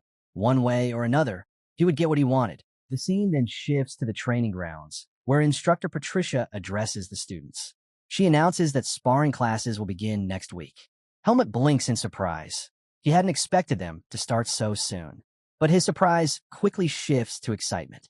Finally, a chance to stand up to his bullies. He also knows the risks. Once he crushes Savitt and his friends, punishment from the academy will be inevitable. But Helmut doesn't care. To him, it's worth it. Better to take the punishment than continue this cycle of torment. As he thinks, Helmut recalls Asuka's words. Sparring alone won't solve everything. Even as the top student, Asuka still gets harassed. The truth of that statement weighs on him. But Helmut decides he'll find a solution after trying his way first. Patricia snaps everyone back to attention, slamming her wooden sword against the floor. She orders the students to stop whispering and reminds them of an important matter before sparring begins. A pop quiz tomorrow. She stresses that the quiz will directly affect their grades and urges them to review their textbooks thoroughly. Helmut stiffens. A textbook? He hasn't received anything like that. The scene cuts again. Helmut is now speaking with Araya. He admits that he doesn't have a textbook. Araya stares at him in disbelief. She can't believe he's gone this long without one. Thinking it over, she assumes he must have forgotten about it with everything else he's been dealing with. Then she asks him directly. Helmut admitted that no one had told him about the textbooks. When Araya pressed, he mentioned Eden, but then suddenly remembered. Eden had told him to buy them. The memory hit him. Eden had reminded him right before the day he planned to visit his mansion with Sion. Helmut had meant to stop for the books after that trip, but with everything that happened that day, he completely forgot. Realizing this, Helmut muttered that someone had, in fact, mentioned it. Araya sighed and advised him to request a pass from the academy. She explained that all he had to do was tell them he needed to buy textbooks, and they would easily grant permission to leave. Helmut shook his head, saying that wasn't the problem. He wasn't worried about leaving. He simply had no money to buy them. That left Araya stunned. She remembered clearly that Helmut had received a reward from his last mission. She asked about it, suspecting he might have a spending problem. Her suspicion grew when she recalled the day he casually handed her 100,000 marks without a second thought. She demanded to know what he really wanted from her. Helmut finally confessed. He had handed the entire commission over to Eden. To him, it was safer to let Eden keep his money. But now, with no way to visit Eden's house, he was stuck. So he asked Araya directly if she knew of any quick way to make money. He admitted that she was far more knowledgeable than him and that he trusted her guidance. Araya blinked, caught off guard by his honesty. Then she told him to stop beating around the bush. If he needed money, he should just say so. She could lend it to him. Confused, Helmut asked her what it meant to lend. She explained simply. She'd give him money now, and he'd pay her back later. Without hesitation, Helmut agreed. He promised he'd repay her by the weekend. Araya stared at him in surprise, taken aback by how quickly he accepted the deal. Then she asked him to wait a moment. She needed to get ready. Helmut frowned, confused. Why would she need to come with him? He told her he could buy the textbooks himself. But Araya refused. She said there was no way she'd let him waste her money on useless books. Since she was free anyway, she might as well come along. The truth, however, was that Araya was worried. Araya didn't want Helmut returning to the dorm looking as beaten up as Asuka usually did. She decided it was safer to stay close to him. The scene shifts to the marketplace. Helmut, Araya, Sion, and Asuka walk together through the busy streets. Asuka stretches his arms wide, grinning. He says he can finally breathe outside the academy. Sion raises an eyebrow, pointing out that it hasn't even been that long since Asuka last came out. Araya, meanwhile, silently questions how she got dragged into this mess. Earlier, when she and Helmut had stepped out of the dorm, Sion had quickly tagged along, saying he wanted to buy a book. But in truth, he only followed because he expected something entertaining to happen. Asuka, on the other hand, claimed he was joining because he knew more about their textbooks since he was from the same department. But really, he just wanted an excuse to leave the academy. Annoyed, Araya muttered to Helmet that nuisances had latched onto them. Helmet agreed, admitting he hadn't expected this either. Soon, they arrive at a fancy bookshop filled with shelves upon shelves of volumes. Shoppers browse through the aisles, flipping through books of every kind. Helmet takes it all in. It's his first time in a place like this. Sion inhales deeply, smiling as he says he loves the smell of new books. Asuka stares at him, speechless, unsure how to respond to something so odd. Araya ignores the exchange and leads them straight to the swordsmanship section. She asks Helmet if he knows the titles he needs. Helmet lists them off: intermediate public sword skills, basic buys operations, and advanced ethics. Without hesitation, Araya pulls the books from the shelf and hands them over, then asks if he needs anything else. Helmet shakes his head. Looking at the covers, he realizes most of the material is basic knowledge he already understands. He can't see why he even needs these textbooks at all. That's when Asuka walks up, holding a book in his hand. He urges Helmet to buy it. Helmet frowns, pointing out it isn't even a textbook. Asuka smirks and explains that Instructor Patricia has a nasty habit. She never uses direct questions from the textbooks. Instead, she mixes in advanced concepts from higher years or throws in vocabulary most students haven't learned. He reveals that he's already reading material meant for fourth-year students and insists the book he's holding is the most reliable for preparing against her tricks. Helmet and Araya exchange a look, both surprised that Asuka could actually say something so clever. Noticing their stares, Asuka snaps at them, demanding to know why they're looking at him like that. Araya quips that even a dog, if it spends 3 years in a village school, will eventually start reciting poems. Araya finished sharply. She added that Asuka's sudden burst of wisdom had left her speechless. Asuka clicked his tongue, clearly irritated. He reminded her that he was the top student in his class. While he was boasting, Sion stepped over and asked if Araya would pay for his book too. Araya shot him down immediately, telling him not to waste his time. He'd have to pay for it himself. Meanwhile, Helmet handed his textbooks to the shop attendant. With a cheerful smile, she told him the total, 2,000 marks. Helmet froze at the price. That much. He quickly realized that Araya had lent him far more money than he actually needed. As Helmet was still processing this, Asuka leaned toward Araya, asking why she was even wearing a coat inside the shop. She snapped at him to stop talking to her. The attendant returned Helmet's books, thanking him warmly for shopping. Then she looked directly at Araya and called her by name. Araya's reaction was instant. She pulled her coat up to cover her face and hurried out. On their way back to the academy, Asuka teased her relentlessly. He told her that being famous wasn't so bad and pointed out that the shop attendant was clearly her fan. He even suggested she should have signed an autograph. Araya hissed at him to shut up, warning that he was only drawing more attention to them. Asuka laughed at her flustered reaction. He called her weird for acting surprised about her own fame, reminding her that she'd entered the academy with historic scores no one had ever achieved before. While the banter carried on, Helmet silently watched their interactions. For a moment, a wave of nostalgia washed over him. He wondered if this was the kind of relationship Sion had meant, the kind that made life at the academy bearable. Once they returned to the dorms, Araya let out a sigh and told Helmet she was exhausted. She regretted spending so much energy on the outing. As they walked through the hallway, Helmet turned to her and asked if she even used textbooks herself. Araya shot him a sharp look, saying she wasn't the type to forget such things. Helmet clarified that wasn't what he meant. He explained that she already seemed to know so much on her own. He wondered if textbooks were actually useful to her. Araya paused, caught off guard by the question. Then she answered seriously. Textbooks, she explained, were valuable because they allowed people to solidify and structure the knowledge they already had. She told Helmet he was undeniably talented, but warned him not to limit himself only to the world he could already see. If he did, he'd eventually fall short. Helmet was taken aback by her words. Pointing her finger at him, Araya added one last warning, not to get cocky. She told him to take care of his books, because if he lost them, she wouldn't help him again. Helmet nodded and promised to look after them. But sadly, that promise wouldn't last long. The next day, Helmet opened his locker only to find it empty. All of his books were gone. Nearby, Asuka was fuming. His textbooks had been stolen too. He couldn't believe the nobles would stoop so low as to raid lockers. Turning to Helmet, Asuka asked if his stuff had also been taken. Helmet didn't answer with words. Instead, he clenched his fist and crushed the locker door. That was all Asuka needed to see. He instantly understood. Helmet was furious. The bullies had finally crossed the line. The scene shifts to the training grounds, where an instructor addresses the students. He announces that today they'll be having a sparring session. He explains that duel partners must agree mutually before starting. No buys is allowed. He encourages the class to spar with friends as well as people they've never fought before, promising they'll gain valuable experience either way. Once pairs are chosen, the duels will begin. Immediately, Asuka strides up to Savit and calls his name. Savit raises an eyebrow, asking if there's a problem. Asuka glares back.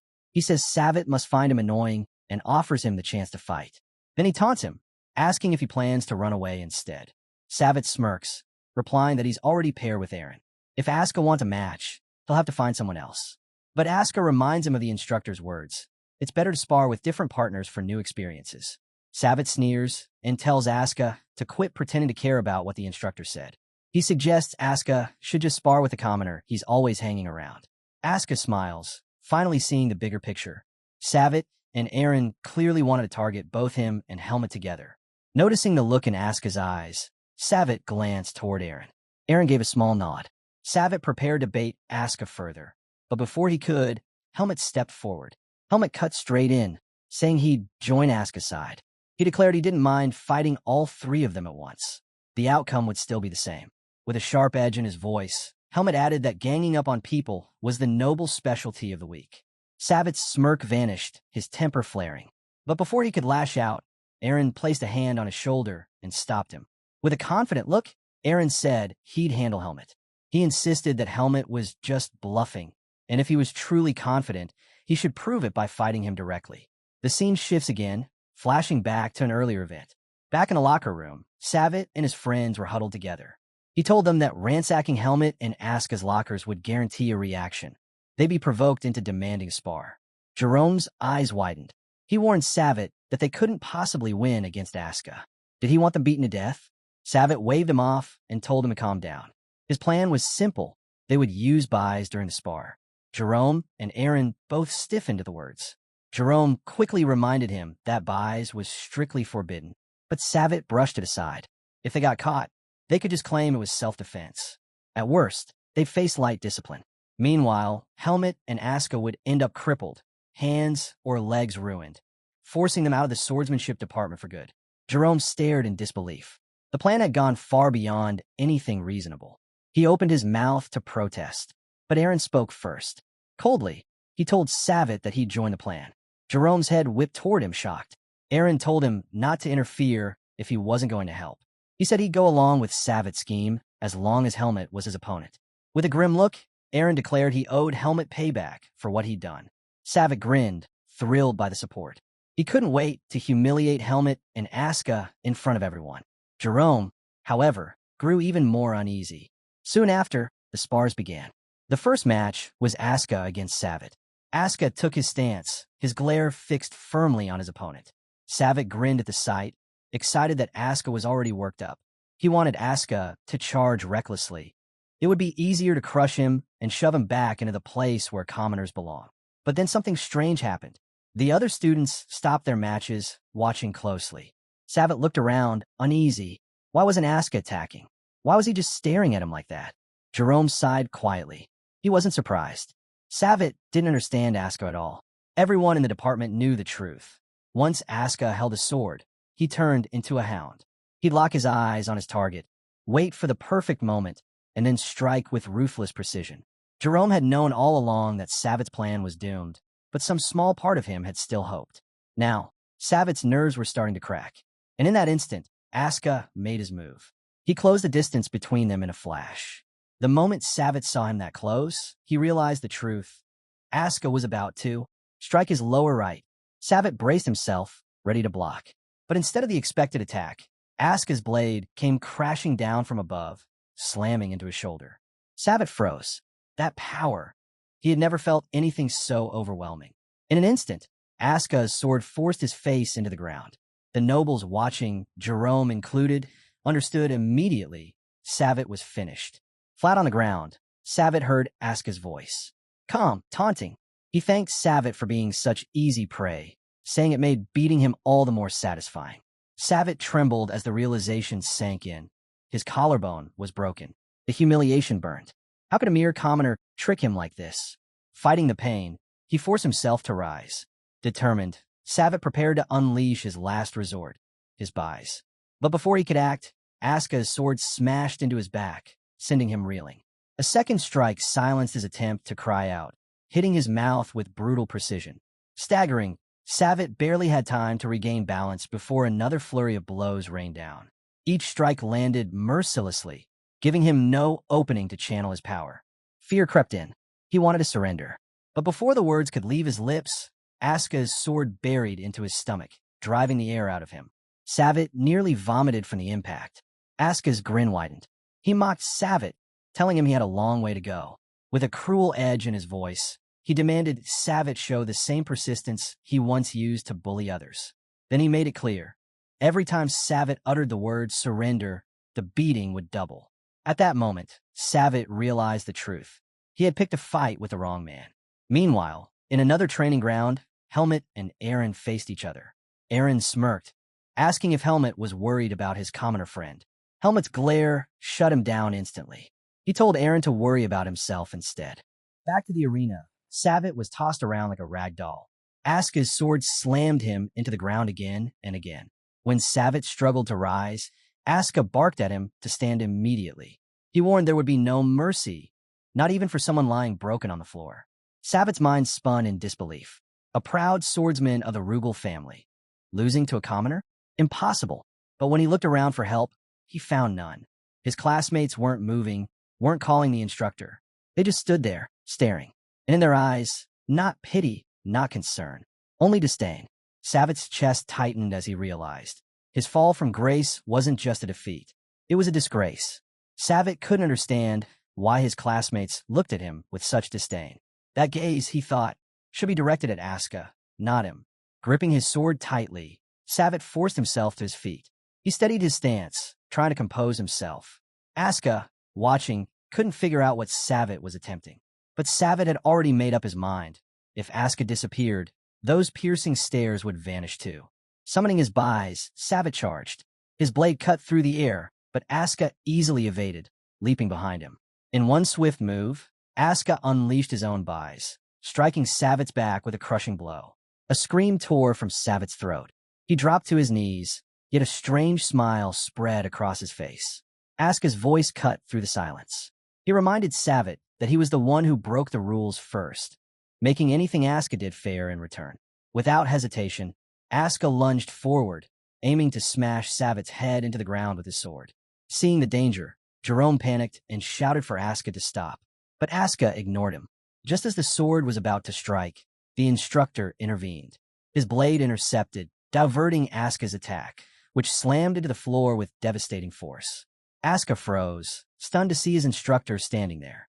The instructor declared the duel over. He ordered Savitt to seek medical attention and report to his office afterward. Then he turned to Asuka and told him to follow immediately. Confused and frustrated, Asuka protested. He argued that Savitt was the one who had broken the rules, that if Savitt's strike had landed, he would be the one in the clinic. But the instructor cut him off sharply. He said Asuka's blatant disrespect for his opponent was already a violation. Enough excuses. The man's anger was clear. He admitted he couldn't understand why Instructor Patricia always covered for Asuka. Those words hit Asuka hard, and his expression fell. The instructor called on another student to escort Savitt to the nurse, then turned back to Asuka. He told him that after everything he had been through, there was no reason for him to act this way. Before he could continue, Jerome stepped in. The instructor frowned, reminding Jerome that he was speaking to Asuka. But Jerome's words shifted the air in the room. He insisted they needed to stop Helmut and Eren. Both the instructor and Asuka turned in surprise at the mention of their names. The story then rewinds, taking us back to the days before sparring class. In a hallway, Jerome confronted Eren. He demanded to know why Eren hadn't stopped Savitt's reckless scheme. He warned him that Savitt's foolish plan against Asuka could never succeed, and breaking the rules would never go unpunished. Eren smirked and asked if Jerome was really that close to Savitt. Jerome frowned, confused by the question. Eren told him to take a good look around. He said plainly Savitt was finished. Jerome's eyes widened in shock. Jerome froze at Aaron's words, struggling to take them in. He pressed Aaron for an explanation. Calmly, Aaron revealed the truth. Savitt had avoided punishment only because no solid proof tied him to the crime. Still, everyone knew the truth. Savitt had hired men to attack Aska. Aaron explained that for nobles, using the Black Hawk was a disgrace, no matter who the target was. Since most of the swordsmanship students were nobles, none of them saw Savitt's actions as clever. To them, he had already lost their respect and the influence he once held. With a faint smile, Aaron told Jerome that their situation would improve if Aska fought Savitt and forced him out of the academy. Without Savitt, there would be no leader left to interrogate them. Jerome was stunned. He hadn't imagined Aaron had his own hidden agenda. But Aaron didn't hold back. He declared that he intended to crush Helmut personally. His plan was simple. If both Savitt and Helmut were expelled, it would only strengthen their position. He promised Jerome he would make Helmut crawl without relying on tricks. As Aaron drew his sword, that same smile lingered. Deep down, he hoped Savitt wouldn't resent him for this betrayal. After all, Aaron thought this was simply how nobles had survived through generations. Suddenly, Helmut stepped forward and asked Aaron if he had been the one to steal the books from his locker. Aaron laughed it off, saying no one else could have pulled it off besides him. Realizing how foolish the question sounded, Helmut lowered his blade into a stance. Aaron's smile widened. To him, the stance looked sloppy, full of weaknesses. Was Helmut bluffing? Without hesitation, Aaron prepared to strike, deciding to go for Helmut's legs. But before he could even move, Helmut had already closed the distance. Shocked, Aaron swung his sword in defense. Their blades clashed. Yet in that very instant, Helmut shattered Aaron's weapon. Aaron's eyes went wide in disbelief. He knew he had swung, yet somehow his sword was broken. As he stared at the shattered blade, Helmut's strike came down toward his throat. The force dropped Aaron to the ground, choking and writhing as he struggled to breathe. Helmut stepped closer, crouched down, and with a chilling presence, prepared to repeat the very same question he had once asked Aaron on their first day of class. Helmut leaned in closer and asked Aaron if he truly believed his noble title could protect him once he stepped outside the academy. His gaze darkened as he told Aaron that with his last strike, he could have snapped his neck in an instant. Then came the chilling question. Could noble privileges save him in the afterlife? Aaron's body trembled. Tears streamed down his face as the horrifying truth sank in. Helmut wasn't just another student. He wasn't even human in Aaron's eyes. He was a monster that Aaron never should have crossed. Unable to speak with his damaged throat, Aaron could only watch as Helmut pressed his boot against his hand, crushing it. The pain was unbearable. Aaron tried to scream, but no sound came out. Helmut stood over him, his presence radiating something sinister. The seed of darkness within him glowed as he reached out with one hand, lifting Jerome with ease. He raised his sword, ready to smash it down on Jerome's face. But before the blade could fall, the instructor and Jerome rushed into the training center. The instructor's voice cut through the tension, declaring the duel over and ordering Helmut to drop his sword. Helmut slowly turned his head toward him, glaring. The aura around him was so overwhelming that both the instructor and the watching students froze in their tracks. At last, Helmut snapped back to his senses. Realizing he still had Aaron in his grasp, he quickly released him. Aaron collapsed to the ground, gasping for air. Helmut glanced back at his instructor, who was still unsettled by the aura he had just witnessed. The man quickly steadied himself and ordered Jerome to treat Aaron's wounds, then take him straight to the nurse's office. After that, he told Helmut to follow him. The scene shifted to the instructor's office. Sitting across from them, he said he would give them a chance to explain themselves. They could say whatever was on their minds. Helmut and Aska remained silent. Seeing this, the instructor smirked faintly and told them it was the right choice. They weren't in any position to defend themselves. Still, he admitted he wasn't surprised by Aska's behavior. What disappointed him was Helmut. He had expected more. Helmut finally spoke, insisting that he had not broken any of the duel's rules. The instructor raised his eyebrows at that, clearly taken aback. He explained that he had checked Aaron's condition before coming to the office. With visible frustration, the instructor revealed what he found. Aaron's windpipe had been torn, and every bone in his right hand was shattered. If Aaron hadn't been given immediate first aid, he would have suffocated. Though his vocal cords would heal, he might never again be able to wield a sword with his right hand. Aska couldn't hold back and burst out, saying he didn't understand why they were being scolded. He insisted that Savitt and his friends got exactly what they deserved. After all, they had tried to kill him by hiring the Blackhawk. The instructor's response was swift. He smacked Aska on the head. He reminded him that he hadn't asked for his opinion. Then, turning serious, he told Aska that even if the duel's rules hadn't been broken, the fight had gone far beyond what was acceptable. Helmut then spoke up, saying he couldn't understand why he was being reprimanded. To him, Eren was weak, a weakling who had still managed to humiliate both him and Aska. Hearing Helmut call him his friend left Aska stunned, but also strangely relieved. He admitted Helmut was right. Helmut then fixed his gaze on the instructor and said he had simply forced Eren to understand his place. Aska added that Savitt and his friends had stolen from their lockers and taken their textbooks. The instructor ignored Aska and instead pressed Helmut with a sharp question. Would he use duels as an excuse to crush anyone he disliked?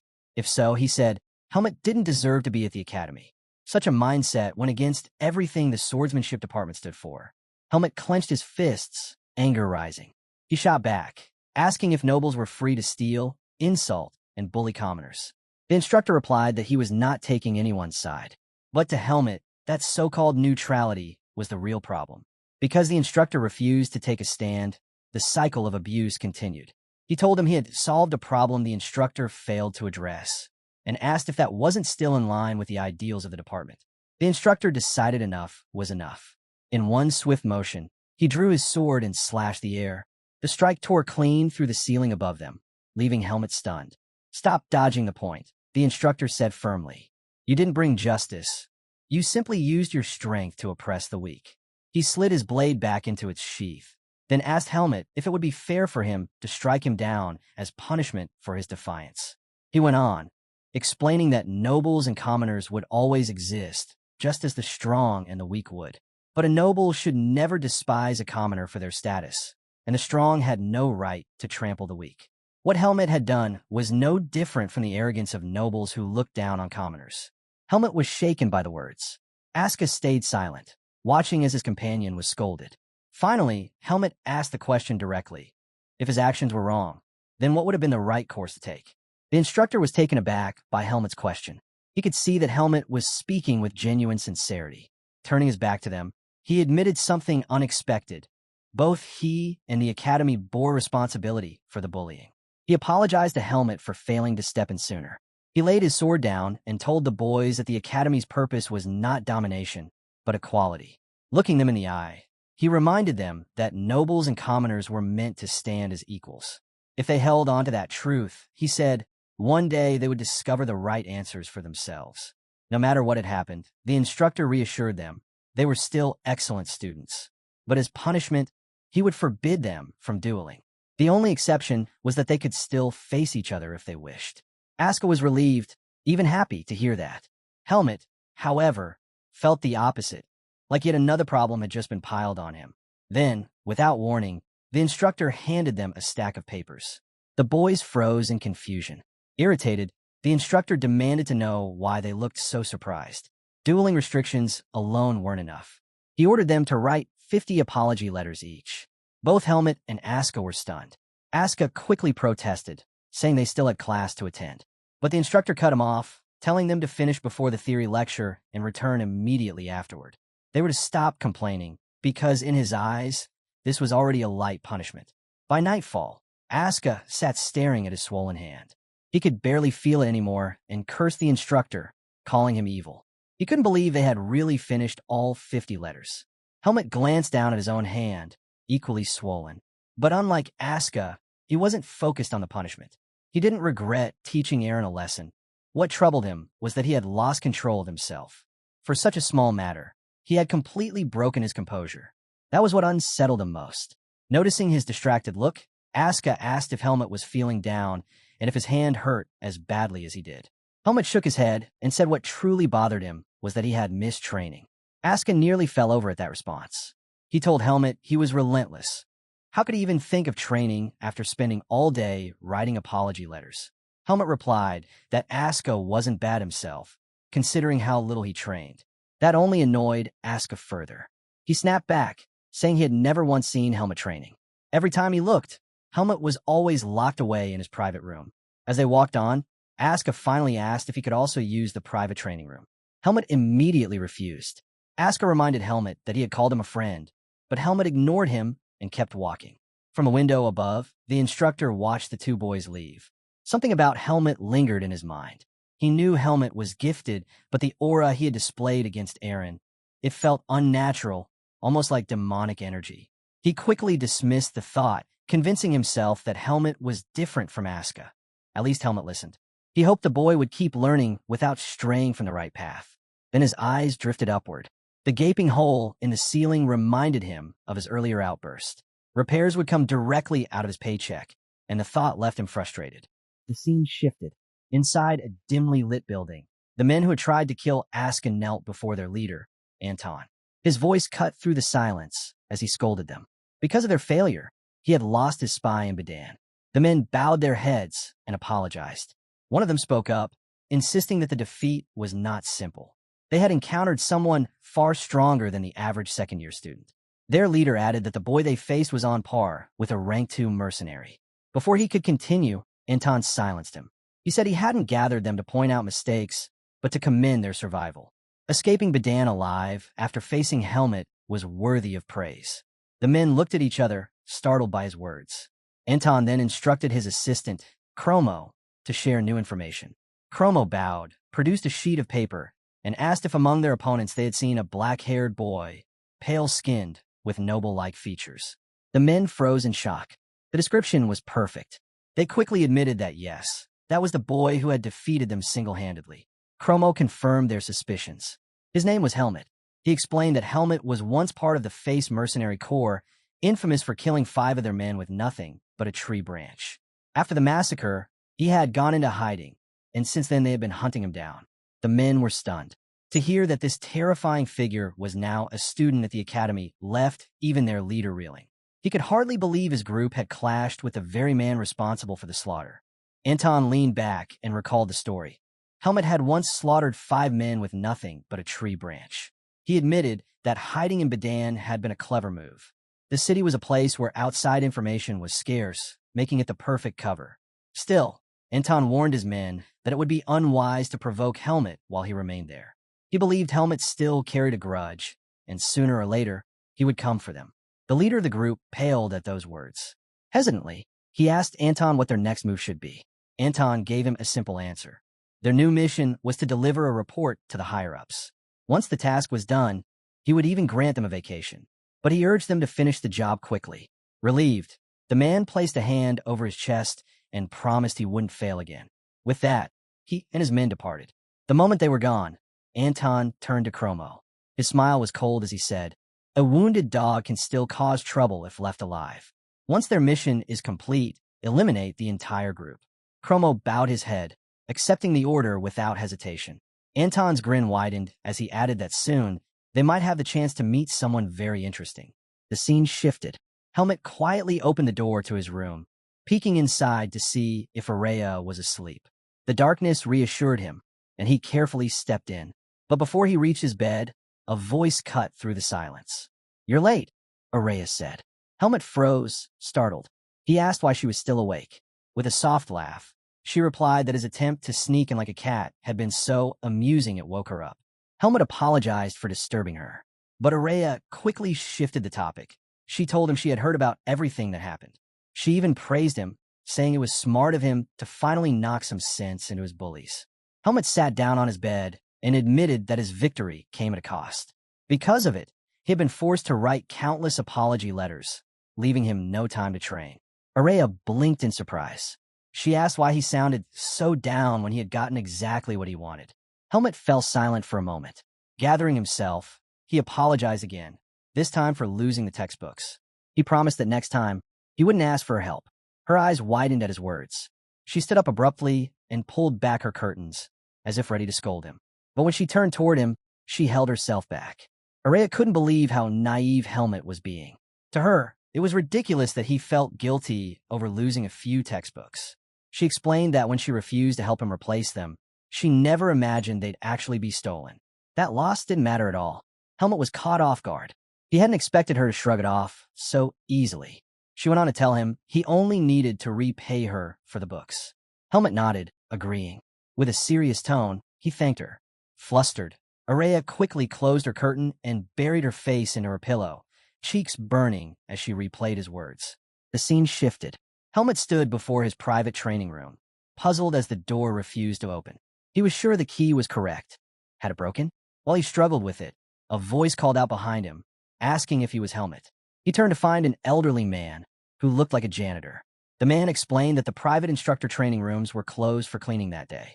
Surprised Helmet hadn't heard, he suggested that Helmet use the shared training grounds instead. Helmet agreed. It would be his first time training in the same space as the other students, and he wondered what it might be like. The moment he stepped inside, silence fell. Every student stopped mid-practice, eyes fixed on him. This was the first time they had seen Helmet enter their space. A week had passed since the duel, and the department had shifted. Students who once kept their distance now approached him, offering compliments. They admitted they never liked Savid either. Helmet listened, but deep down, he knew these weren't the bonds the instructor had spoken about. To him, it was obvious the nobles were putting on a show, treating him as their equal only because they feared him. He couldn't understand what value there was in being their equal at all. Just as he prepared to begin training, a voice called his name.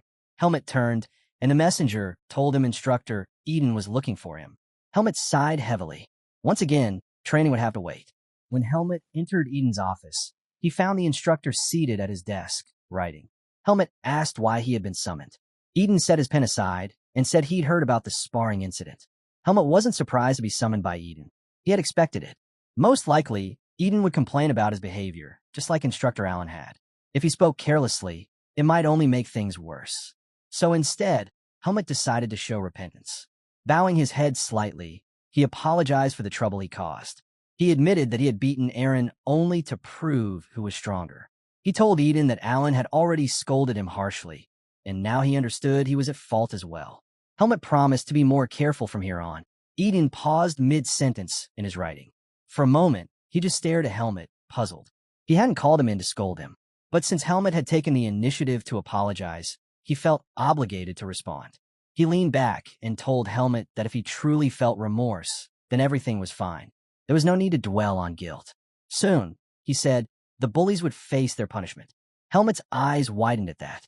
Eden frowned, confused by the reaction, and asked if Allen hadn't told him already. Helmet shook his head. Folding his arms, Eden explained. The two who had tormented him would be expelled.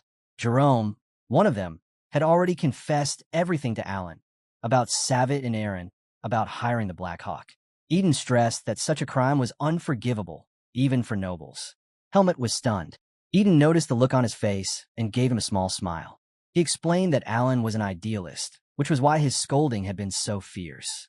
But, Eden continued, it was also the duty of a swordsman to stand against injustice.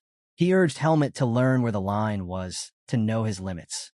Surely, he said, this incident had taught him what those limits were. Helmet nodded silently.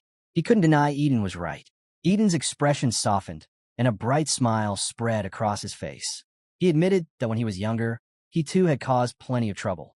Situations like this, he said, were nothing unusual in the department. The important thing was to avoid suspension. Then, leaning forward, Eden invited Helmet to his mansion for the holidays. He didn't need to bring the whole academy, just a few school friends. Helmet froze at the thought. The people he surrounded himself with were far from ordinary. He muttered that it might not be such a good idea. Still, the misunderstanding between them had been cleared up. Helmet wondered if he should ask Eden about something else. Helmet was about to leave Eden's office when Eden stopped him. He explained that he had prepared new textbooks. Since Helmet's bullies had destroyed the old ones to cover up their theft, he placed 2 fresh sets on the table. Helmet blinked in surprise. 2 sets? He asked why Eden had gotten more than one. Eden explained simply. Aska's textbooks had been stolen too. Helmet was to give the other set to him. Helmet didn't understand why he had to do it personally. He thought of asking for a reason, but changed his mind after catching the smile on Eden's face. He knew there was no point in questioning it. This was Eden's way of nudging him toward friendship. The scene shifted. Sion and Aska were seated together when Helmet arrived. Sion waved cheerfully the moment he saw him. Helmet raised an eyebrow. "You're everywhere," he said as he walked up.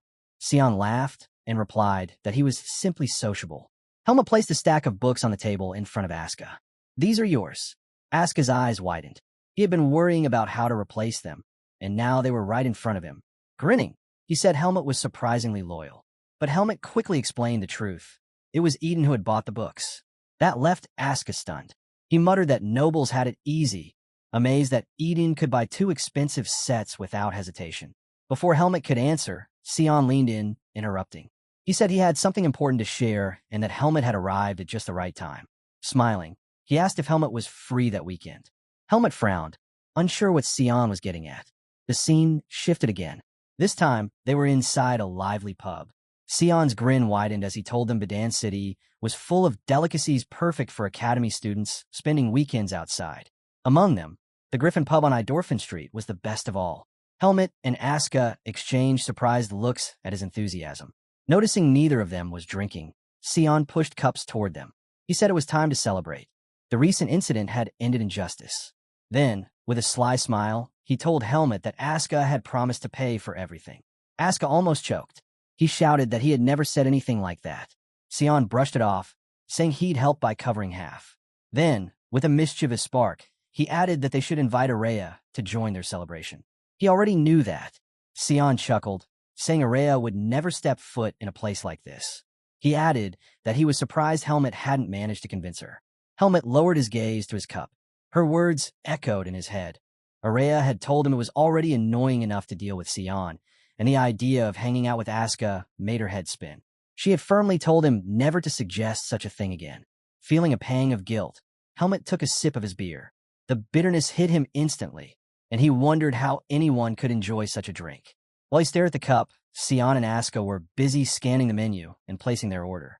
Sion leaned over with a grin and told Helmet that he was the current star of the swordsmanship department. Helmet shook his head, denying it, but Asuka disagreed. He said Helmet was just being modest. The nobles weren't treating him with respect out of admiration. They were groveling because they were terrified. Once, they'd looked down on him for being a commoner. But now, after crippling one of their own, they no longer dared. Asuka told him he could finally relax, now that the trouble was over. Helmet let out a small sigh and said quietly that he'd try. Sion noticed the heaviness in his tone. He asked if something was bothering him. Helmet admitted he was just curious about something. With a serious look, he asked both of them why they hung out with him at all, since it was so easy for people to hate him. The question caught them off guard. Asuka frowned, saying it was a strange thing to ask. Sion took a long drink, set his cup down, and with his cheeks flushed, answered honestly. He became Helmet's friend because he thought life would be more interesting around him. Asuka burst out laughing. He couldn't believe Sion had stuck by Helmet for such a shallow reason. Turning to him, he asked if he was treating him the same way. Sion smirked and said Asuka was no fun at all. That immediately irritated Asuka. He snapped that Sion was starting to piss him off. Sion leaned back and teased him further, saying he was just following Helmet around like a puppy. Asuka bristled. He shot back that he stuck with Helmet because he liked strong, capable people. Then he added that Helmet's only flaw was how he looked down on others. Helmet quickly corrected him. He said he didn't look down on people. He simply despised those who didn't know their place. Asuka blinked, taken aback by the bluntness. Slowly, he asked Helmet why he was so. Asuka could tell Helmet was being distant with him. He knew his first impression hadn't been the best, but he didn't understand why Helmet kept treating him so coldly. He reminded Helmet of how they fought side by side against the Black Hawks, and how he even helped him carry his books. As far as I see it, Asuka said, we should already be close. Trying to get answers, Asuka tapped Sion on the shoulder and asked him to explain Helmet's attitude. But Sion didn't move. Both Asuka and Helmet froze in surprise. Sion wasn't responding at all. Then, out of nowhere, Sion's face flushed red, and he began rambling nonsense. Asuka burst out laughing. He couldn't believe it. Sion was drunk after just 1 cup of beer. What a lightweight, Asuka chuckled. And here he is, saying he'll empty his wallet. Amused, Asuka decided he'd just drink every time things didn't go his way. Helmet, on the other hand, couldn't figure out what was going on. He took another sip from his glass, only to realize this drink wasn't for him either. The scene shifts. Asuka slaps Sion awake. The boys drag him outside, trying to haul him back to the dorm. Asuka muttered that Sion was long gone. He couldn't understand why someone who passed out after a single cup even bothered coming to a pub.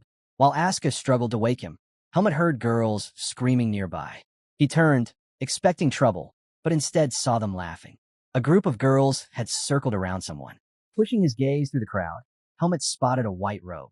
His eyes widened, He recognized that figure immediately. The scene shifts again. In the library, Araya was searching the shelves for a specific book. She was sure it should be there, but after checking twice, she wondered if she had left it in her room. Eventually, she gave up. She'd already read it before, and buying a copy from the city bookstore would be easier anyway. While holding another book, she recalled Helmut's invitation. He had asked her to join him and the others for an outing over the weekend. Thinking about it now, she realized she should have said yes. Back in Badan City, the person in the white robe was revealed. It was Araya. A crowd of girls surrounded her, showering her with attention she didn't want.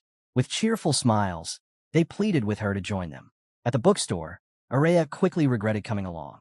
She told one of the girls she could buy a book by herself and asked her to step aside. But the girl, still smiling brightly, insisted she only wanted to share a cup of tea with her. Araya sighed inwardly. No matter what she said, her words weren't reaching them. For a moment, she wished she could simply blow them all away with wind magic. Just as she wondered how to escape, she spotted Helmut standing across the street. He gave her a small wave. Araya seized the chance, finally a way out. She pushed past the girls and walked straight toward him. Helmut blinked in surprise as Araya came right up to him, resting her hand on his shoulder. Facing the girls, she apologized, claiming she already had plans with Helmut. She told them their interruption was ruining her meeting. Helmut froze. He had no idea what she was talking about. Aska was equally shocked, reminding Araya that she had turned down their invitation earlier. "What are you doing here then?" he asked. Araya shot him a glare. Calling him a tactless fool, she snapped at him to shut up. The girls gasped at her words. One of them stepped forward, saying Araya shouldn't lower herself to spend time with Helmut and his friends. Another added that her reputation would suffer if she associated with people beneath her, especially barbaric swordsmen. Aska and Sion stiffened the moment they heard those words. Before the tension could settle, another girl quickly told her friend Mina to stop. She explained she recognized Aska's striking blue hair, that he was none other than the infamous Mad Dog of the swordsmanship department. As soon as she said it, Aska's eyes darkened. With a chilling edge in his voice, he dared them to keep insulting him. Sion, drunk and barely steady, muttered that he wasn't even part of the swordsmanship department. The girls didn't recognize him at all, but Aska's gaze only grew sharper. He ordered them to leave, warning that he'd bite if they stayed. The girls, frightened by the look in his eyes, scattered in a hurry. Once they were gone, Helmut turned to Araya and asked why she had come. Instead of answering, she smacked him. She couldn't bring herself to admit she had come just to see them. Helmut, holding his cheek, was left completely confused. Araya turned to Helmut and told him he reeked of liquor, demanding he keep his distance. Aska blinked in disbelief. He couldn't understand why she was acting like a completely different person. He reminded her that she was the one who had asked for their help in the first place. But Araya denied it. She snapped that she didn't need their help at all, that she was simply furious Helmut had let her suffer. Helmut, caught off guard, explained he hadn't realized she needed him. He had thought someone like her could handle the situation easily. Araya cut him off, saying he didn't need to say anything more. Then her attention shifted. She noticed Sion lying on the ground. She demanded to know what had happened. Aska told her to let it be, explaining that Sion had been muttering and asking for something over and over. Without hesitation, Araya guessed what it was. She told him to check his pocket. Aska scowled at her tone, irritated at being ordered around, but still reached into Sion's pocket. Pulling out a vial, he held it up. Araya quickly explained. It was an antidote potion, something magic department students always carried. She instructed Aska to give it to Sion, assuring him it would wake him up. Grumbling, Aska followed her lead. He couldn't believe Sion never mentioned this before downing alcohol. But as soon as Sion drank it, his eyes cleared. Blinking awake, he was stunned to see Araya in front of him, smiling brightly. With potions still dripping from his lips, he asked if she had come because she was worried about them.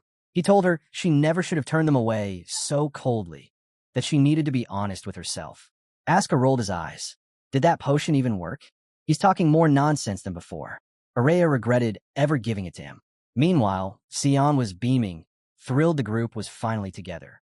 He suggested they head to a nearby dessert shop he claimed was amazing. Aska immediately shut him down, insisting he needed to go back to his dorm. Right after those words, Sion collapsed back in a sleep. Araya rubbed her forehead, unable to believe her classmate could be this foolish. Helmut glanced at her and, without warning, asked if she could come with him to Eden's mansion tomorrow. Araya froze, stunned. She asked if he planned to invite Sion and Asuka as well. But Helmut shook his head. He told her he was only inviting her because Eden might want to meet her. Helmut explained to Araya that if he invited the others, she wouldn't come. He told her he was asking only because he owed her more than he could say. Araya asked what time they'd leave. Helmut suggested early in the morning. He didn't want to risk running into Sion. Just then, Sion stirred, rising to his feet. "What are you two whispering about? Are you bad-mouthing me?" he demanded. Araya told him that if he was awake enough to complain, he should go straight to his room. She reminded him that the midterms were right around the corner. Sion groaned, telling her to quit nagging. "Are you my mother or something?" he asked. Araya snapped at him not to say such awful things. Helmut didn't fully grasp the nuances of their exchange, but he could sense something. The distance between him and Araya felt smaller than before. The scene shifts. Helmut now found himself staring at Araya, whose expression was terrifying. With fierce determination, she told him their goal was simple: crush Sion and Asuka. They had to win, no matter what. Her plans, she declared, were flawless. And if they failed, the blame would fall on him. She ordered him to work hard and return victorious. Helmut had no idea how to respond. He couldn't make sense of what had just happened. The scene shifts again, flashing back to a few hours earlier, before Araya's intensity had shaken him. Helmut entered a room and found Araya holding a stack of books. He was surprised to see her there, having expected her to be in the library. She explained she had just come to collect some books and was on her way back. Then she asked about his midterm preparations. Helmut replied that he was working on them. His tone, however, made her pause. She asked if something was wrong. Helmut admitted he wasn't worried about the practical exam. "Then it's the theory exam, isn't it?" she guessed. With a nod, Helmut confessed he had barely passed the transfer exam. He wasn't strong in liberal arts subjects. Curious, Araya asked which classes he was taking. Helmut told her, one on the history of the continent and another on understanding magic. Araya was taken aback. She knew those subjects would be miserable for him. Helmut explained that transfer students didn't have the freedom to choose. Araya told him the academy's system allowed students to select their liberal arts courses based on their grades. But for transfers like Helmut, it was different and far less forgiving. Araya explained that the academy had no plans to change its unfair system or introduce reforms. Still, she urged Helmut to aim for the top of the class. Helmut asked if it would be enough to simply focus on excelling in his practical exam. But Araya shook her head. That strategy wouldn't work. She asked if he'd even bothered to research how grades were assigned. She told him to listen carefully. In the swordsmanship department, students were given absolute evaluations until their third year. Duels weren't the only measure. Those only checked skill growth and determined rank. Rank 1 through 4 were considered grade 1. Ranks 5 through 11 were given grade 2. Even if Helmut scored 150 points with his skill, the system would cap it at 100. And even as the top student, there would always be 3 others sharing the same score. That was why, she explained, liberal arts would be the real deciding factor. Helmut muttered that he could just take the top spot from his 4th year onward. But Araya leaned in and asked if he'd be fine watching Asuka strut around after claiming first place. The thought made Helmut tense. He couldn't stand the idea of seeing such a sight. Their conversation fell into silence. Finally, Araya said she could help him if he promised to grant her one wish in return. Helmut replied that he could at least follow her to the library. The scene shifts. Helmut and Araya walk together into the library. Instead of stopping at the crowded study area, Araya led him deeper inside, toward a quiet hallway. Helmut asked where they were going. She told him they were heading to one of the library's private reading rooms, available only to students on the dean's list. Helmut was surprised. He reminded her that she used to have her own private dorm too. "You really do have a lot of private rooms," he said. But Araya told him those privileges were gone, and it was because of him. She explained that she only got those private spaces because of the trouble she faced in public. Unlocking the door, she told him this room would be available to him only once, and he had to make the most of it until the midterms. When the two of them stepped inside, both froze. Sion and Asuka were already there. Helmut and Araya were shocked, while Sion greeted them with a cheerful smile. "Welcome to the reading room, Araya," he said. Araya immediately demanded to know why they were there. Sion explained that Asuka was the top student in the swordsmanship department, and he himself was... Sion proudly announced that he was the second-ranked student in the magic department. Since Asuka was the top of the swordsmanship department, the two of them were entitled to use the private room. He asked Araya if there was any problem with that. Araya narrowed her eyes and demanded to know why he was with Asuka in the first place. Asuka stiffened at the question. He explained quickly that since they were from different departments, they weren't bothering each other by studying together. But Araya wasn't convinced. Something about it felt suspicious. Sion sat back down and, with a casual wave, suggested Araya and Helmut go use another room instead. He explained that he and Asuka were trying to focus. Helmut was stunned. Leaning close to Araya, he whispered that something was off. Sion normally stuck to them like glue, not pushed them away. Araya ignored him. Instead, she smiled sweetly at the boys. She said they would leave, since the last thing they wanted was to interfere with their studies. Sion grinned at her words. "You really get me, Araya," he said. But her tone shifted. She announced she had a better idea. Sion froze. With an unsettling aura surrounding her, Araya suggested Sion follow her to the next room. She explained that Helmut and Asuka could study together without distractions, while she and Sion could make things more efficient by sticking with their own departments. Her logic was flawless, too flawless. Sion stared at her in shock. "Is there a problem with my idea?" Araya asked coldly. She reminded him that he had always wanted to study with her. Then, with a terrifying look, she pressed further. Was there some reason he didn't want to? Was he hiding something from her and Helmut? Both Sion and Asuka stiffened. They realized she had caught them. Finally, Asuka spoke up. He admitted he had asked Sion to tutor him. The reason? He was afraid Helmut might steal his top spot. Araya blinked in surprise. She told Asuka he was overestimating Helmut, but Asuka shot back that she was talking nonsense. He revealed that Helmut had been only a single mark behind him on the last quiz, despite not even having his textbooks yet. Araya calmly pointed out that she had helped Helmut prepare for that test. Asuka shot to his feet, pointing at her furiously. "Then you're the problem," he shouted. He explained that while it was natural for him and Helmut to tie in the practical exams, he had been counting on theory to secure his lead. But with Araya supporting Helmut, he wasn't so sure anymore. That was why Asuka admitted he had turned to Sion. He couldn't afford to lose his position. Araya was left stunned by his reasoning. She told him he was worrying for nothing. Asuka, wide-eyed, asked if she really wasn't going to. Araya thought Asuka's question was ridiculous. With a look of disbelief, she told him she would, of course, help Helmut. That answer only irritated Asuka further. He wondered if Araya was deliberately testing his patience. She pressed him, asking why he needed Sion's help in the first place. After all, Asuka was the top of the swordsmanship department, while Sion held second place in the magic department. Sion bristled at her words. He snapped that when it came to magic liberal arts, he far outclassed Asuka. Then, with a smirk, he suggested turning the situation into a competition. He proposed a bet to see whether Helmut or Asuka would take first place. Araya dismissed the idea, saying there was no point, because Helmut would definitely win. Sion took offense, calling her rude. He insisted she accept the bet if she was so confident. The loser, he declared, would have to run 100 laps around the field without using magic. To provoke her further, he sneered, asking if someone as great as her was too afraid to agree. Annoyed, Araya finally gave in. Asuka leaned towards Sion and whispered, asking why he was so sure they'd win. Sion grinned and revealed he had a plan. Araya only smiled back at his arrogance, then accepted the bet outright. The scene shifts back to the present. Araya, shouting at Helmut, had completely forgotten about the one wish he was supposed to owe her. She told him his grades didn't matter anymore. Her pride was worth more than that. He wasn't going to get a break until he finished an entire chapter. She ordered him to open his book immediately.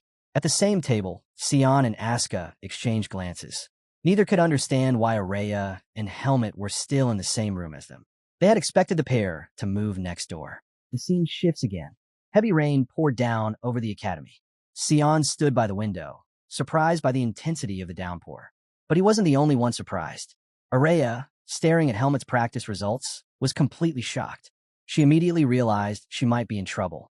She had expected him to show some progress, but the results were far beyond what she anticipated.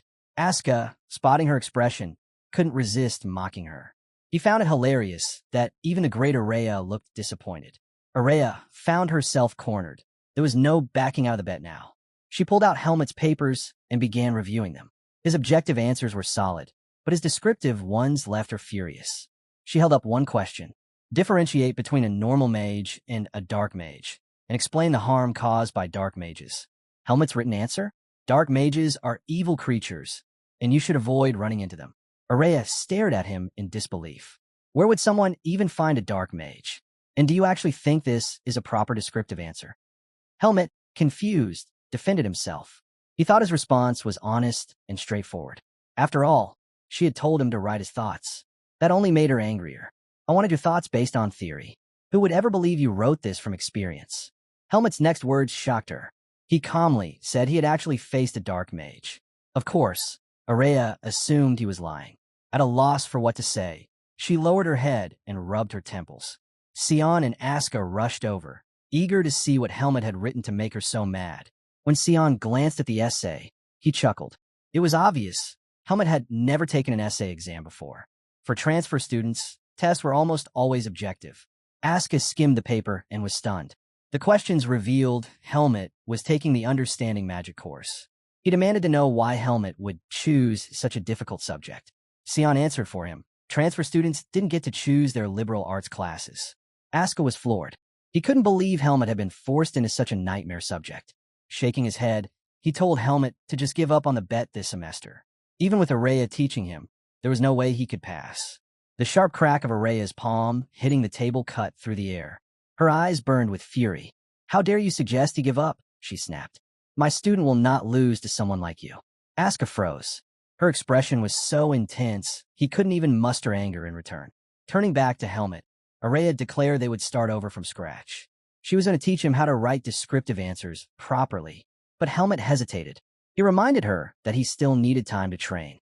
Araya couldn't believe Helmet was daring to talk back. She told him plainly.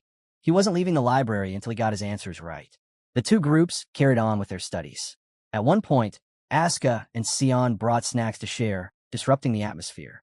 Araya was visibly annoyed that they were disturbing her class. But eventually, everyone ate together and continued studying. Later that night, Helmet realized Asuka and Sion still hadn't returned to the library. Don't worry about them, Araya said calmly. They've probably gone to bed because they're full, but they made a grave mistake. They'll regret being complacent. Helmet thanked her for staying by his side. That caught Araya off guard. She brushed it off, telling him to work harder. After all, she wasn't about to run 100 laps. Helmet, curious, asked if she could really manage to keep her first-place position. Araya scoffed at the question. To her, the idea of anyone surpassing her was laughable. But Helmet pressed on. Why, he asked, was she so obsessed with being number one? The question stunned her. She shut her book and said it was a secret. Every human has one they'd rather keep hidden. Helmet didn't push further. He knew better than anyone what it meant to carry a secret. And deep inside, he thought of the danger.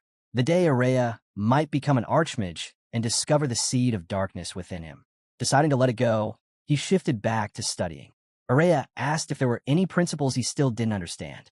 I'm stuck on irregular magic receptors, he admitted. Araya moved closer, sitting down beside him. Pushing her hair back, she revealed her face. Helmet froze. He hadn't realized how striking she looked up close. As she patiently explained the concept, Helmet found himself staring, not at the notes, but at her. The soft, feminine details of her face distracted him completely. Then Araya glanced up and caught him. Their eyes locked, and the silence between them grew heavy. Is something wrong with you? She asked sharply. I don't like repeating myself. Helmet panicked and apologized. Seeing how distracted he was, Araya concluded he needed a break. Take a moment, she told him. Thank you, Helmet said, rubbing his face. I really need it. Maybe I've been studying too much. I think I'm seeing things. Araya stood, picking up her book. She turned her back to him, then playfully tapped him with it. Araya quickly lifted her book to cover her face. The truth was, she was blushing. Getting that close to Helmet had flustered her more than she'd admit. The next day, the scene shifted to the shared training grounds. A boy approached Helmet, asking about the bet he had made with Asuka. Helmet was surprised. You know about that? He asked. The boy nodded. He explained that a duel to decide the department's top student was a huge deal, especially with Araya involved. Word had spread fast. Even students from other departments knew about it. Smiling, the boy told Helmet he believed he would win. Helmet tilted his head. Why do you think that? Because you act more like a top student than Asuka ever has, the boy replied. This boy was Andro, the same one Helmet had defeated during the transfer exam. The two of them often compared stances during training, and Andro was one of the rare classmates Helmet actually talked to. Helmut admitted to him that he was struggling with the written exam, but reassured Andro he would still give his all to win. Andro grinned, saying he mostly just wanted to see Asuka lose for once. No one in the class liked how Asuka always acted as though the rules didn't apply to him. But then a shadow loomed. Asuka had been standing right beside them, staring with a chilling intensity. Helmut noticed first, but couldn't bring himself to warn Andro. "Don't blame me for your incompetence." Asuka's voice cut in, sharp and cold. Andro froze in shock at the sound of it. He tried to stammer out an explanation, but Asuka shoved him aside without hesitation. Turning his attention to Helmut, Asuka asked if he had heard the news about today's class. Helmut admitted he hadn't. All he knew was that it was supposed to be sparring practice. Asuka explained that they would actually be sparring against the first years. For Helmut, this was the first time hearing about it. Asuka speculated that it was just an event to stir up competition and motivate students before the midterms. But Asuka hated the idea. What he wanted most was a chance to duel Helmut directly. Andro, regaining his composure, chimed in to explain that they would have another official spar against the first years after the written exams. He added that the first-year class had some incredible swordsmen. Asuka sneered. To him, that information was useless. He shot Andro a glare and asked if he really believed a bunch of first-years could defeat him. Andro faltered. Then, cautiously, he admitted there was one girl among them who stood in a league of her own. Asuka was stunned. A girl in the swordsmanship department? He found it hard to believe. The department was grueling, sweat, pain, and endless drills. Why would a girl willingly choose it? Andro explained that this girl wasn't just talented. She was beautiful too. Asuka groaned, hoping he wouldn't end up sparring against her. He didn't want to be forced into beating her mercilessly. While the others talked, Helmut quietly wondered what the first-year students would be like. The scene shifted. A girl was shown in her room, carefully polishing her sword. Moments later, the first years stepped into the sparring hall. The second-year students immediately noticed how disciplined and confident they carried themselves. A red-haired boy muttered to his friends that he too had looked just like them when he first entered the academy. Andro leaned toward Helmut and whispered, "She's here, the girl I told you about." Right then, the girl passed by. Andro and the others stared, captivated. Her beauty was striking, but more than that, she radiated the refined aura of a noble. The red-haired boy whispered that she looked familiar. Then, as if on cue, he and his friend turned to Helmut. The resemblance was undeniable. One of them asked bluntly if Helmut had a hidden family. Helmut froze. He didn't understand what they were talking about. But then, a thought struck him. Could this girl be connected to his lost family? The boy pressed again, asking if their assumption was correct. Helmut quickly denied it. During the first years, one arrogant student muttered that Helmut and the others looked like commoners. His friends tried to hush him, warning that the second years were their seniors. But he only laughed. The idea of calling a lowly commoner his senior was absurd to him. He sneered that if commoners were the top students, the second years must be weak. He and his friend began openly mocking them, even in front of Asuka, the infamous mad dog. One of them snickered that at least the commoners looked decent. The other burst out laughing, saying the second years must rank themselves by looks instead of strength. Asuka's classmates went pale. They had no idea how he would react to such insults. But Asuka only laughed. His grin was twisted, his tone chilling. "The poor fools," he said darkly. "They really have no idea how terrifying this world can be. Today they've knocked on the gates of hell, and they'll find out what's waiting inside." The first years fell silent, the weight of his words sinking in. The room grew tense as soon as the announcement was made. Everyone knew right then the first years were in trouble. Both classes stood opposite each other on the stage, waiting. Instructor Patricia stepped forward, taking charge of the session. She explained the rules clearly. The first years would spar against the second years. When their names were called, they would step up. Patricia reminded the juniors to learn from their seniors and told the seniors to guide their juniors without arrogance. With that, she pulled out her list and called the first name. Charlotte stepped forward. The second years immediately perked up, amused that Charlotte would be the first to fight. Helmut, among them, felt a strange connection. Because of their shared origins, he believed they might resemble each other. He wanted to confirm it, but for now, he stayed silent. Next, Patricia called, "Asuka." The second year froze. He hadn't expected his name. His classmates were even more shocked, especially the red-haired boy, who groaned about their department losing another girl to Asuka's brutality. The chatter annoyed Asuka. "Shut it," he snapped at them, before turning to Patricia. "Instructor, are you sure on the right choice?" Patricia didn't hesitate. To her, it only made sense for the strongest students to face each other. Asuka gave a dry laugh. You know what kind of person I am? Are you sure it's smart to put me against a girl? The first years, confused, didn't understand what made him so dangerous. One of them even mocked, saying he must be afraid of losing to a girl. That jab struck a nerve.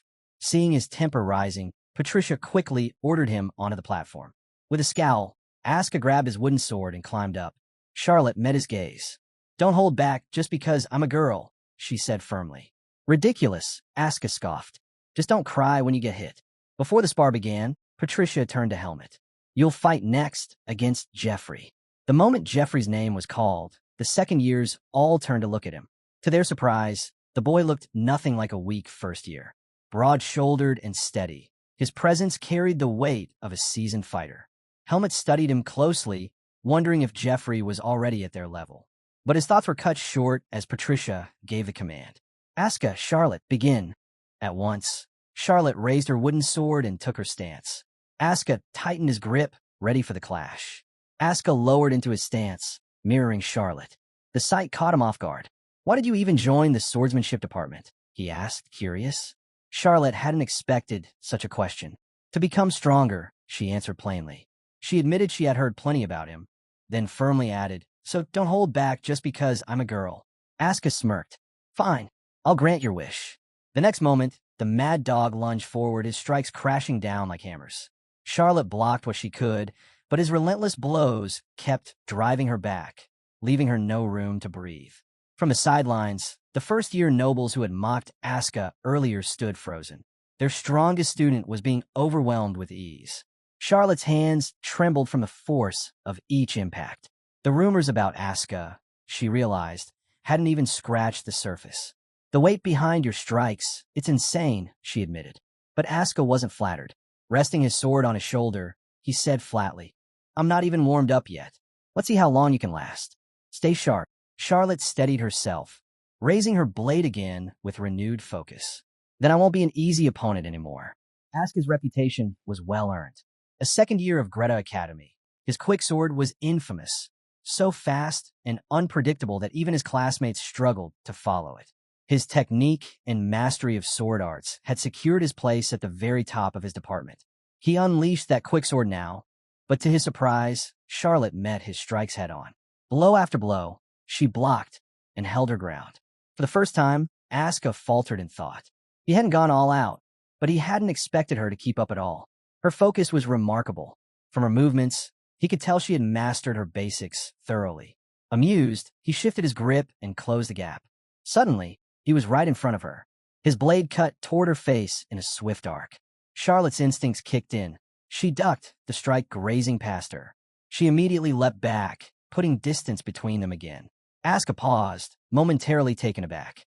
Charlotte steadied herself, blade raised, preparing to strike. Yet she didn't move. Asuka narrowed his eyes, puzzled. Was she telling him she wouldn't fall for his tricks? He closed the distance in an instant and swung down hard. Charlotte blocked, but the sheer force drove her backward. Asuka pressed in, irritation flashing across his face. Do you want this to end in a draw? He sneered, shoving her back with his blade. I hate arrogant brats. And I hate people who don't respect themselves even more.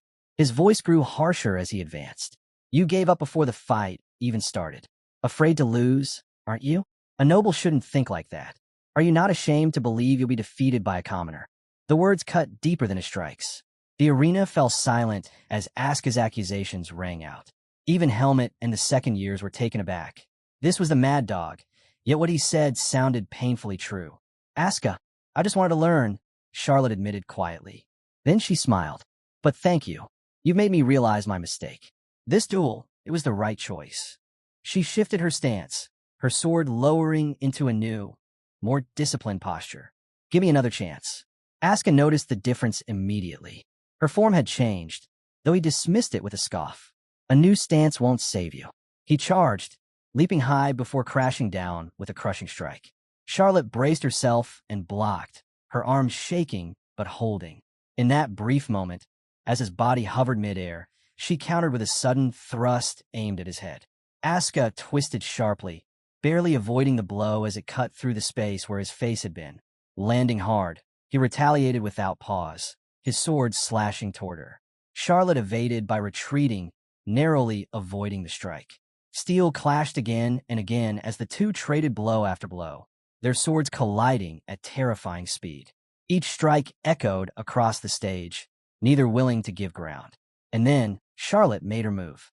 Charlotte struck, aiming to pierce through Asuka, but the mad dog slipped away, dodging cleanly. He reset his stance, blade flashing as he countered with a sharp slash. Charlotte ducked low, darting beneath him. Asuka's eyes widened. She had gotten underneath him. Charlotte spun, driving her sword toward his legs, certain this would decide the match. But in the instant before impact, she realized her mistake. He wasn't there.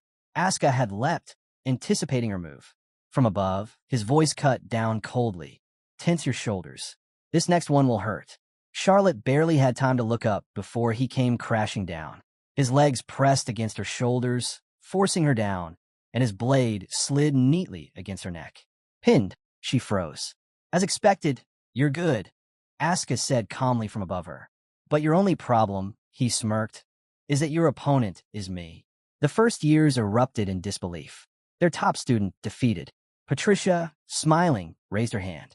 Winner of the first duel, Asuka. Still seated on her, the mad dog glanced down. I'll admit, you surprised me. After that stance change, you nearly caught up to me. But in the end, your lack of experience costs you. Once you master your techniques fully, you'll be terrifyingly strong. Charlotte heard his words, but another thought pressed harder on her mind. Can you get off me already? You're heavy. Asuka blinked, startled. He had completely forgotten he was still sitting on her.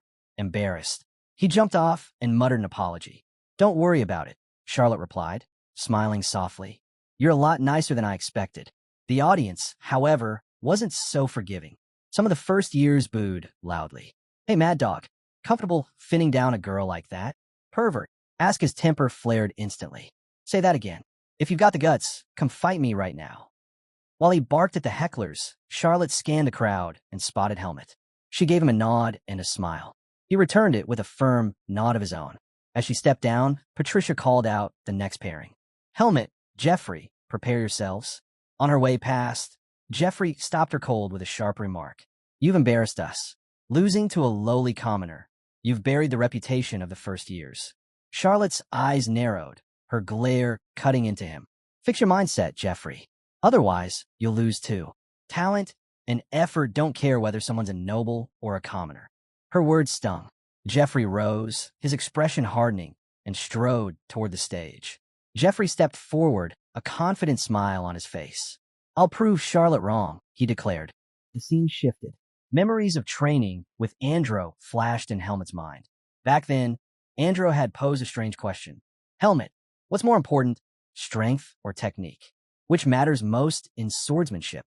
Helmet had been caught off guard. After thinking it over, he answered honestly. Strength. Techniques exist to complement raw power. Andro shook his head. That's where we differ. I was never blessed with strength. No matter how skilled I become, I can't win against someone born with natural talent.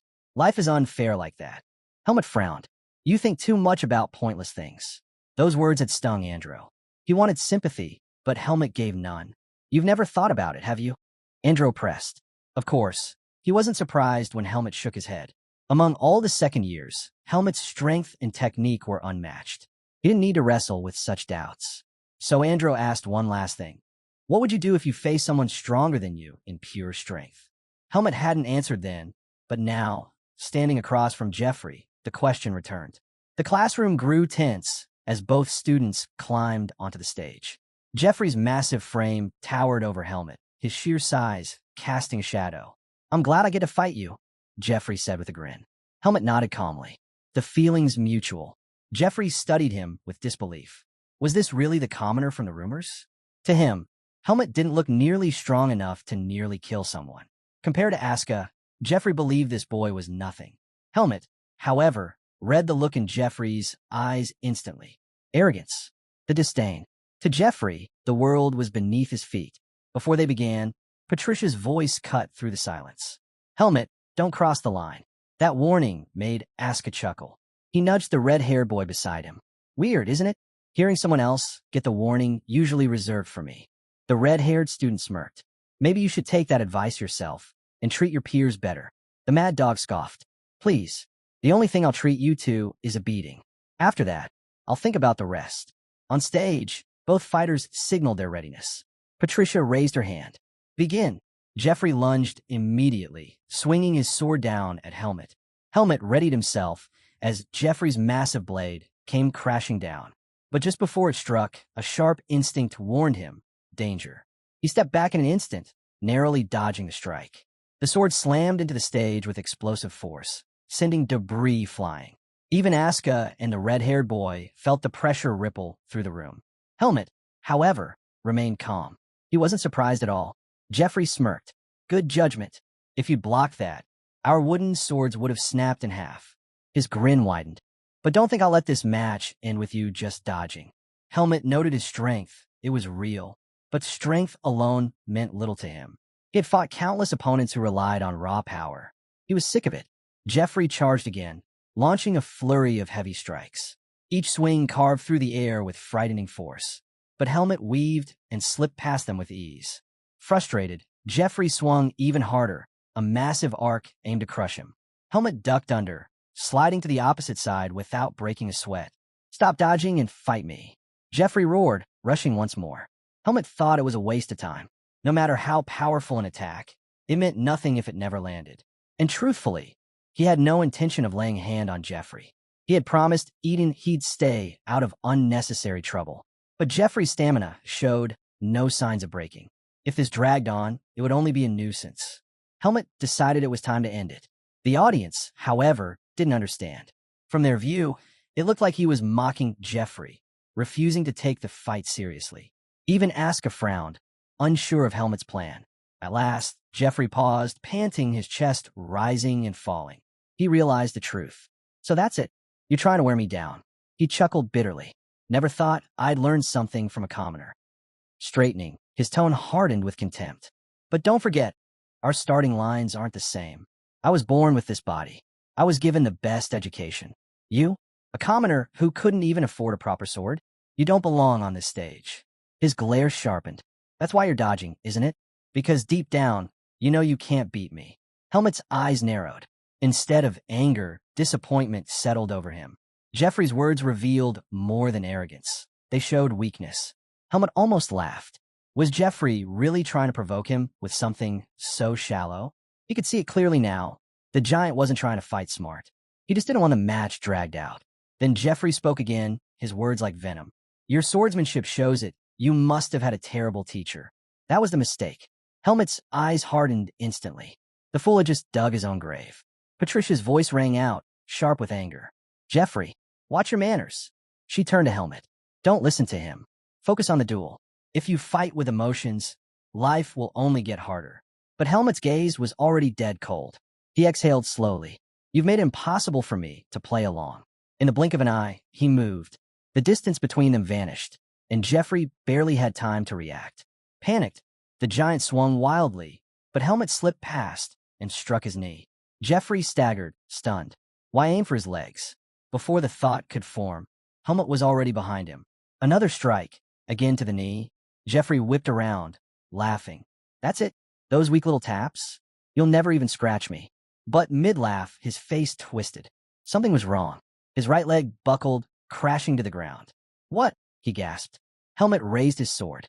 His voice was calm, almost bored. No matter how much you train your body, there's always a point that breaks under repeated blows. Jeffrey froze in disbelief. Helmet stepped closer. Add this to your experiences. Losing to a commoner. The insult cut deep. Jeffrey roared, forcing himself up. It's not over. He charged, swinging with everything he had. Helmet dropped low, sliding between his legs. With a flick of his sword, he hooked Jeffrey's ankles and tripped him forward. The giant hit the stage face first hard. He scrambled up quickly, desperate, but before he could swing again, Helmet's blade struck true. With one clean motion, he knocked the sword from Jeffrey's hands. The weapon clattered across the stage. Jeffrey's eyes widened in horror. No, this can't be happening. I lost. To you. Helmet lowered his blade.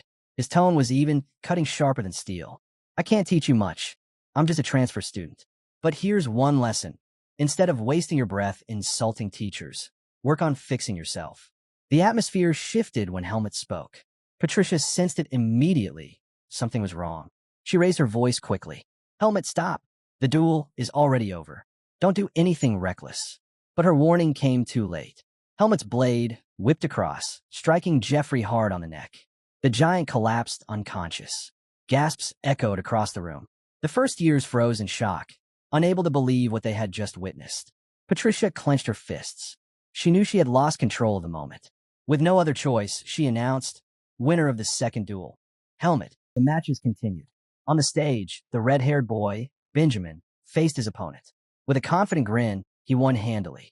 Looking down at the defeated first year, he said with smugness, I'm simply better than you. Patricia's sharp glare cut him down instantly. Benjamin, show respect. Her expression was terrifying enough to silence the entire room. Benjamin flinched under her gaze, quickly bowing. And my apologies, instructor. He helped his opponent to his feet without hesitation. By the end of class, the results were undeniable. The second years had claimed victory in every duel. The gap between seniors and juniors was clear, and the first years could only bow their heads in respect. The scene shifted. Charlotte stood at a basin, washing her face. Helmet lingered nearby, watching silently. She looked up, their eyes meeting. He didn't speak, just stared with that same unreadable intensity. Feeling the weight of his gaze, Charlotte forced a greeting. Hello, senior. Helmet gave a brief nod. Hello. But inside, his thoughts churned. He wanted to ask her about the name engraved on his pendant, Margaret Irene. He longed for answers, but the risk was too high. If he revealed anything about his family, he would expose himself. He hesitated. Could he really trust her? If she knew about the seed of darkness within him, she'd surely turn to the temple. Even Eden would betray him if that secret ever came to light. He stared harder, lost in thought. Charlotte's hands trembled as she noticed his strange expression. The memory of his ruthless duel against Jeffrey flashed in her mind. Had she offended him somehow? Is there something you want to say? She asked cautiously. Her voice snapped him out of his thoughts. No, Helmet said flatly. Then, after a pause, he added, I saw your skills in the match. You're good. Charlotte blinked, surprised, before smiling softly. Helmet, you're talented too. The word caught him off guard. She knew his name. Helmet narrowed his eyes. How do you know my name? Charlotte chuckled softly. Everyone in the swordsmanship department knows your name. It's not exactly a secret. He frowned. That kind of reputation wasn't something he wanted. Then Charlotte's tone shifted. One day, I'd like to duel you myself. Helmet blinked, caught off guard. He didn't know how to respond. Sensing his silence, Charlotte added quickly, only when you're free, of course. Don't feel pressured. Helmet gave a short nod. I don't mind. Her smile brightened. Good. Then I'll be looking forward to it. A gentle breeze swept past as she spoke, making the moment feel strangely still. Helmet found himself staring at her, struck by her beauty. But before he could think further, a hand clamped onto his shoulder. It was Aska. What are you doing here? He asked bluntly. His gaze shifted to Charlotte. Do you know this guy? Charlotte answered with an easy smile. We just ran into each other. She glanced back at Helmet. I can't wait for our duel, senior. With that, she turned and walked away, her steps light, her expression smug. Aska's eyes lingered on her retreating figure before snapping back to Helmet. So, you like talking to Charlotte, huh? Helmet shoved his hand away. You've got the wrong idea. Stop clinging to me. Without waiting for a reply, he walked off. Annoyed, Aska followed. Why is it so cold? Don't tell me I was right about her. Helmet didn't even turn his head. No, I'm not like you. That hit a nerve. Aska's temper flared. What's wrong with being me? Helmet ignored him completely. The scene shifted. Helmet sat in his room, books spread open as he studied. But as he worked, he paused, realizing he was stuck on a problem. Araya, he called. She looked up from the book she was reading. Yes. Before he could ask, his senses prickled. Ever since enduring Darien's brutal training, Helmet had honed them to a razor's edge. And now, they screamed danger. Something wasn't right. He stiffened. What's wrong? Araya calmly closed her book. I have a question for you. Helmet tensed. Go ahead. Her eyes narrowed. Is it true that a first-year girl asked you out on a date?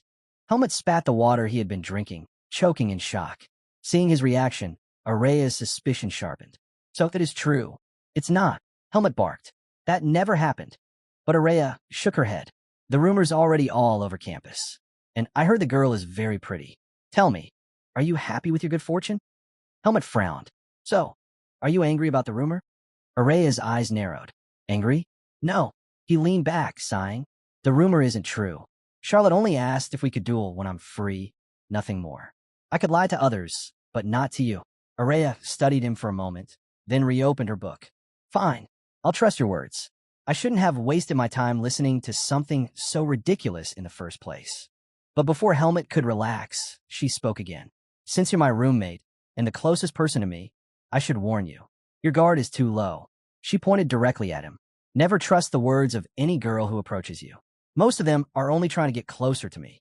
Helmet blinked, stunned. You're being dramatic. I'm not. Araya shot back firmly. I know I'm right. You've seen the people who hover around me. Some of them are obsessed, stalkers. And some are clever enough to disguise themselves, even sneaking into the dorms dressed as boys. A trickster like that could fool you easily. Helmet finally understood her angle. So, you're saying I should stay away from Charlotte? Araya's eyes widened slightly. That's not what I said. I only gave you an example. The choice is yours. Helmet exhaled, unimpressed. Then why not just say it directly? Tell me Charlotte's suspicions. It's not like I care if I never see her again. That answer caught Araya off guard. She looked away quickly. Do whatever you want. Just remember this. If a girl approaches you out of nowhere, doubt her. Girls will stab you in the back faster than anyone else, especially because you're a commoner. Helmet didn't argue. He simply listened, faintly amused. It was reassuring, in a way. Araya hadn't changed.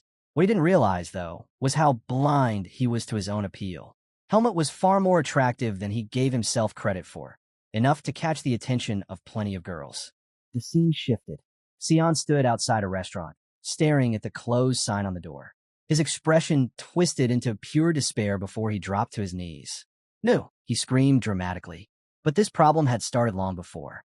Elsewhere, Araya sat reading a paper. Her eyes scanned the page carefully. Araya sat with a stern look, the paper in her hands. Helmet, Asuka, and Sion quietly watched her as she read through it. Once finished, she glanced up and told Helmet his answers were finally starting to look decent. A wave of relief washed over him, while Sion and Asuka cheered for his progress. Asuka praised Helmet, saying his brutal lessons were finally producing results. But Araya didn't share their excitement. She looked at Asuka and questioned why he was so thrilled, reminding him that Helmet was still their rival. Pointing at Helmet, she made it clear his answers weren't perfect yet. She urged him to keep pushing, reminding him his real goal was to become the top student. Right now, he was only at the starting line. Asuka tried to lighten things up, asking Araya to let Helmet enjoy his small victory. Then Sion broke into the conversation, his smile wide as he called everyone's attention. He announced that he had something special planned for them in honor of their hard work before the midterms. The group was surprised, especially Asuka, who thought the idea came out of nowhere. But Sion explained that no late-night study session was complete without late-night snacks.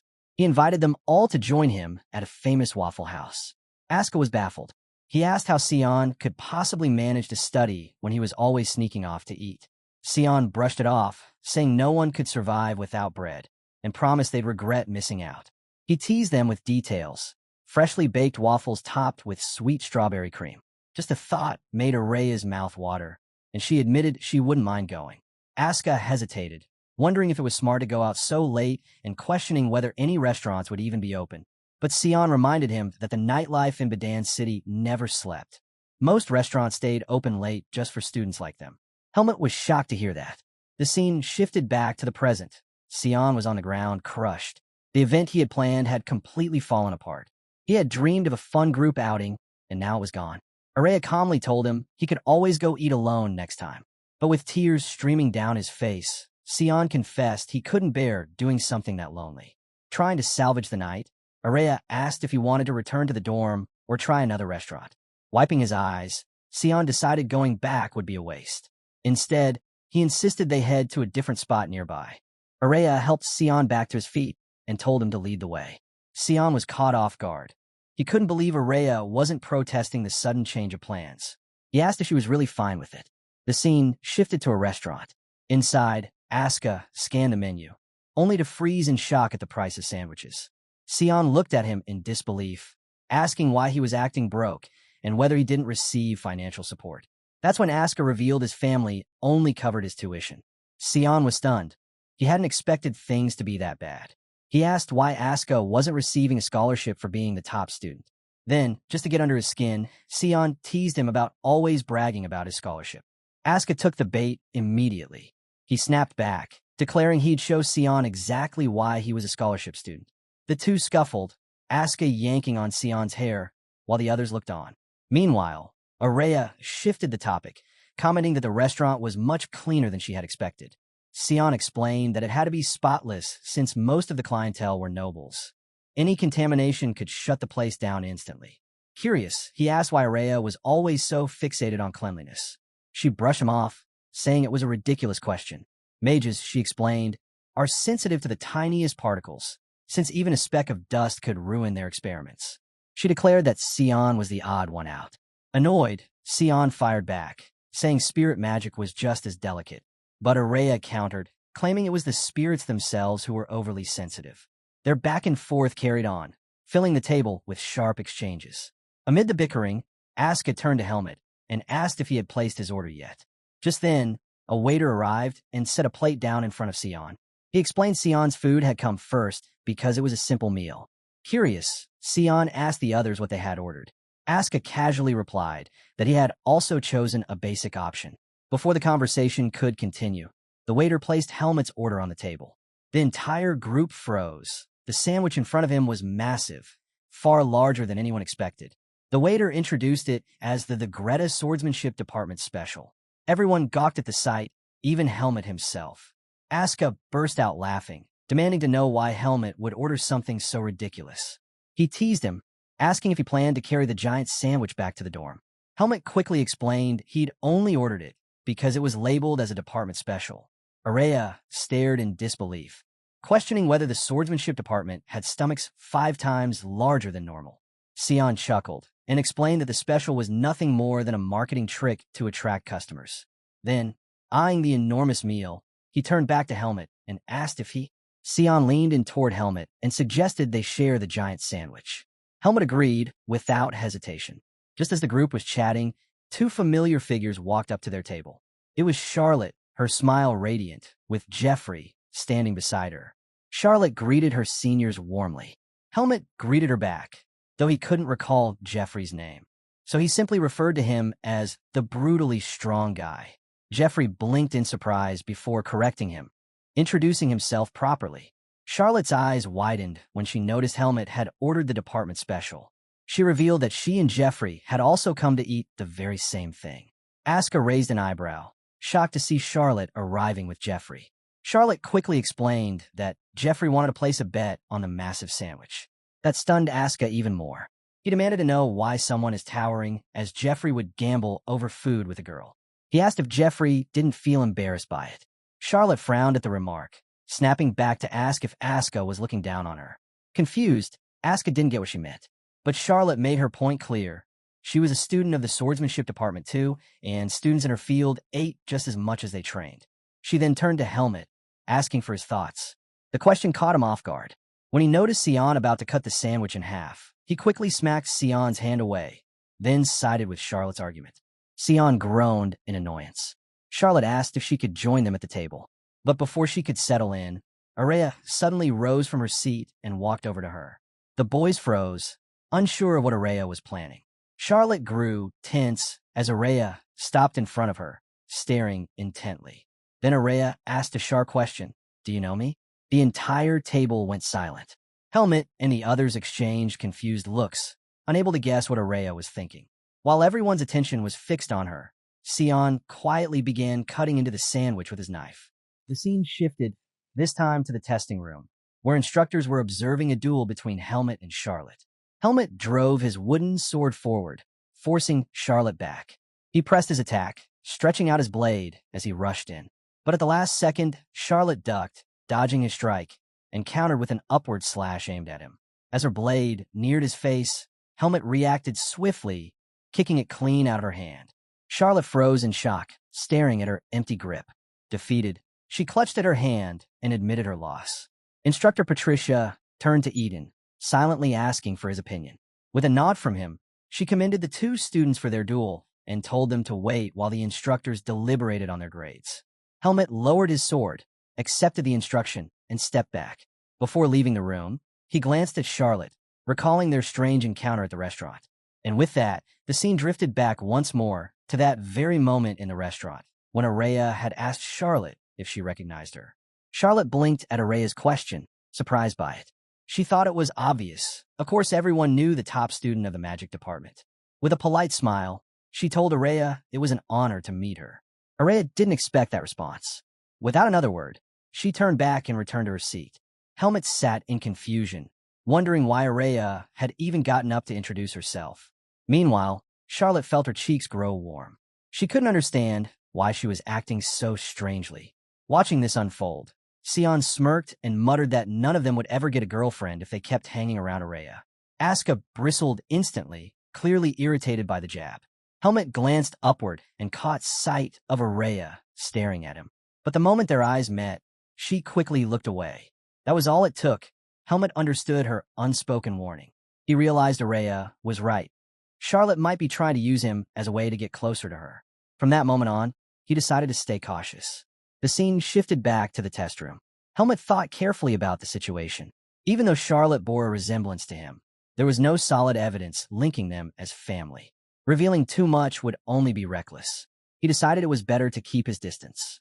Yes, uncovering his heritage mattered, but even more important was becoming stronger.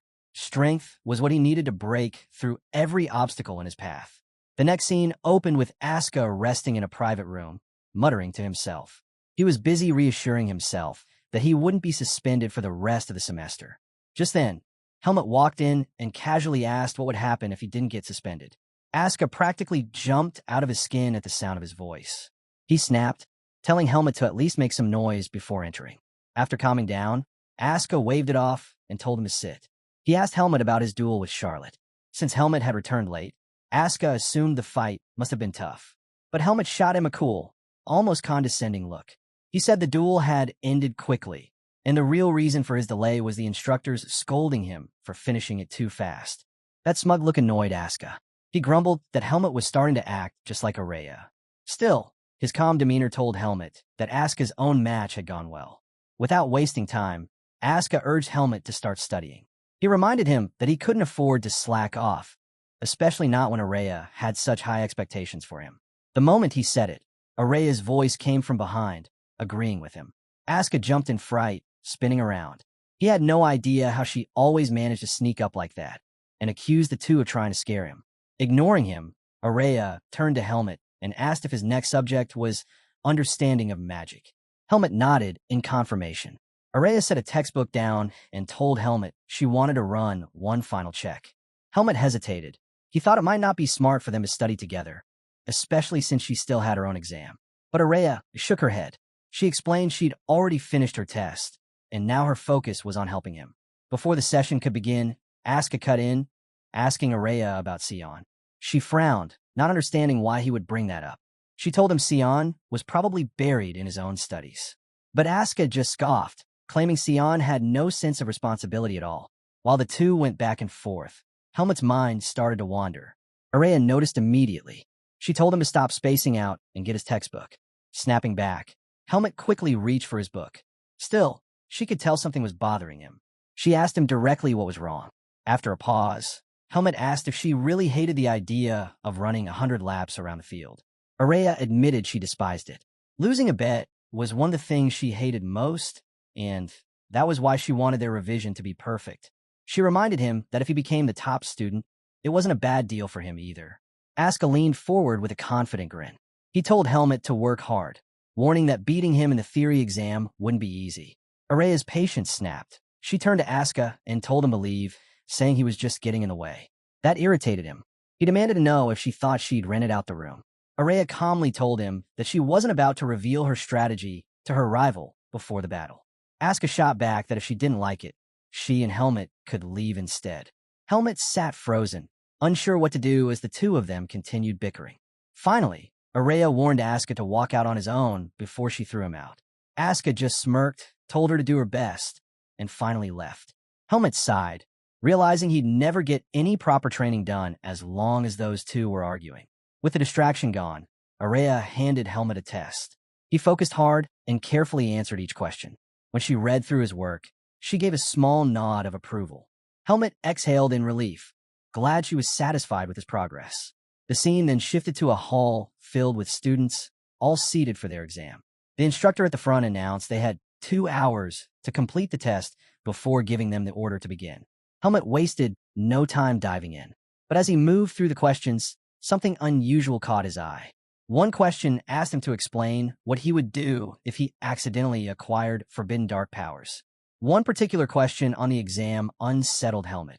It asked what he would do if he ever gained forbidden dark powers, knowing that losing those powers would cost him his life. The scene then shifted. Helmut returned to the private reading room, only to find Araya already waiting there. She asked how his exam had gone. Surprised to see her, Helmut admitted it went well. The questions had been almost exactly as she had predicted. Still, he couldn't shake one strange question from his mind. Curious, Araya asked him to share it. Helmut explained, recounting the unusual scenario. She nodded, saying the instructor for that subject had a habit of throwing in questions like that. As long as his answer was reasonable, he wouldn't lose any points. But when she asked what he had written, Helmut's face turned grim. He admitted he would accept the dark power and find a way to control it. Araya froze at his expression, but quickly composed herself. She told him his answer wasn't bad. Instructor Luxon wouldn't dislike it. Still, Helmut wanted to know how she would have answered. Araya explained that the expected answer, the one most nobles would write, was to seek help at the temple, since dark powers fell under their jurisdiction. But she wasn't like the others. Calmly, she told him she would have written the same answer he did. She was willing to make the temple her enemy. Helmut was stunned. He asked if she truly meant that. Araya didn't flinch. She explained that the Temple of Lumen was merciless when it came to dark powers. If she voluntarily confessed, they would execute her without hesitation. That's why the smarter path was to find a solution alone. She shifted the topic, congratulating Helmut on his exam performance. In her view, he had a strong chance of topping the class. But then her tone grew stern. She warned him never to discuss dark powers outside of the academy. Inside, such debates were tolerated. Outside, anyone who spoke of it would be reported immediately. Helmut didn't need the warning. He already knew. The scene then shifted to Greta Academy's Central Plaza, where crowds of students gather before a massive bulletin board. The results of the exams had been posted publicly, designed to fuel the flames of competition. At Greta Academy, results were always posted publicly in the Central Plaza. It was a system designed to ignite the pride of nobles who valued their reputations above all else. And it worked flawlessly. When Helmut arrived, he noticed that the results for the magic department had already been released. His first instinct was to look for Araya's name. Sure enough, it was right at the top. She had taken first place with a flawless 100. In second came Sion with a 93.2. Helmut wasn't surprised. He had expected nothing less from Araya. Still, he couldn't help but feel bad for Sion. He knew how hard his friend had studied. But this wasn't the first time Sion had lost to her, and Helmut assumed he would accept the result. Turning around, Helmut noticed his friends staring at the board in shock. Sion's face was twisted in disbelief. He couldn't process how Araya had managed a perfect score. Araya herself appeared behind him, casually asking why it was so strange for her to achieve one. Sion spun around and demanded to know what trick she had used. He argued that the subject understanding of spirit had only been introduced this semester, and as an elemental mage, he should have had the clear advantage.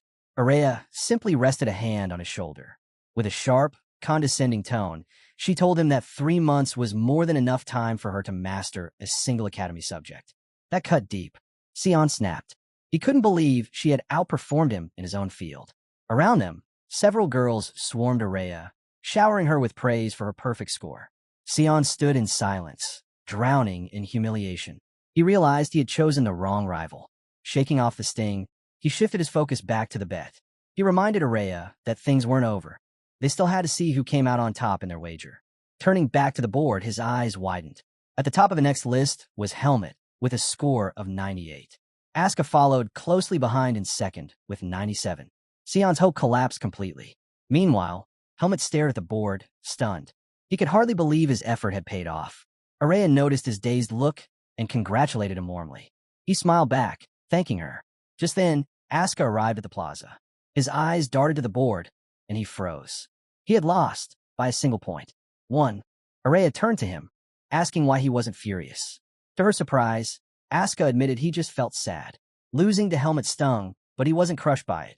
Then, with fierce determination, he pointed at Helmut. He promised that next time, he would win on his own strength, without relying on anyone else.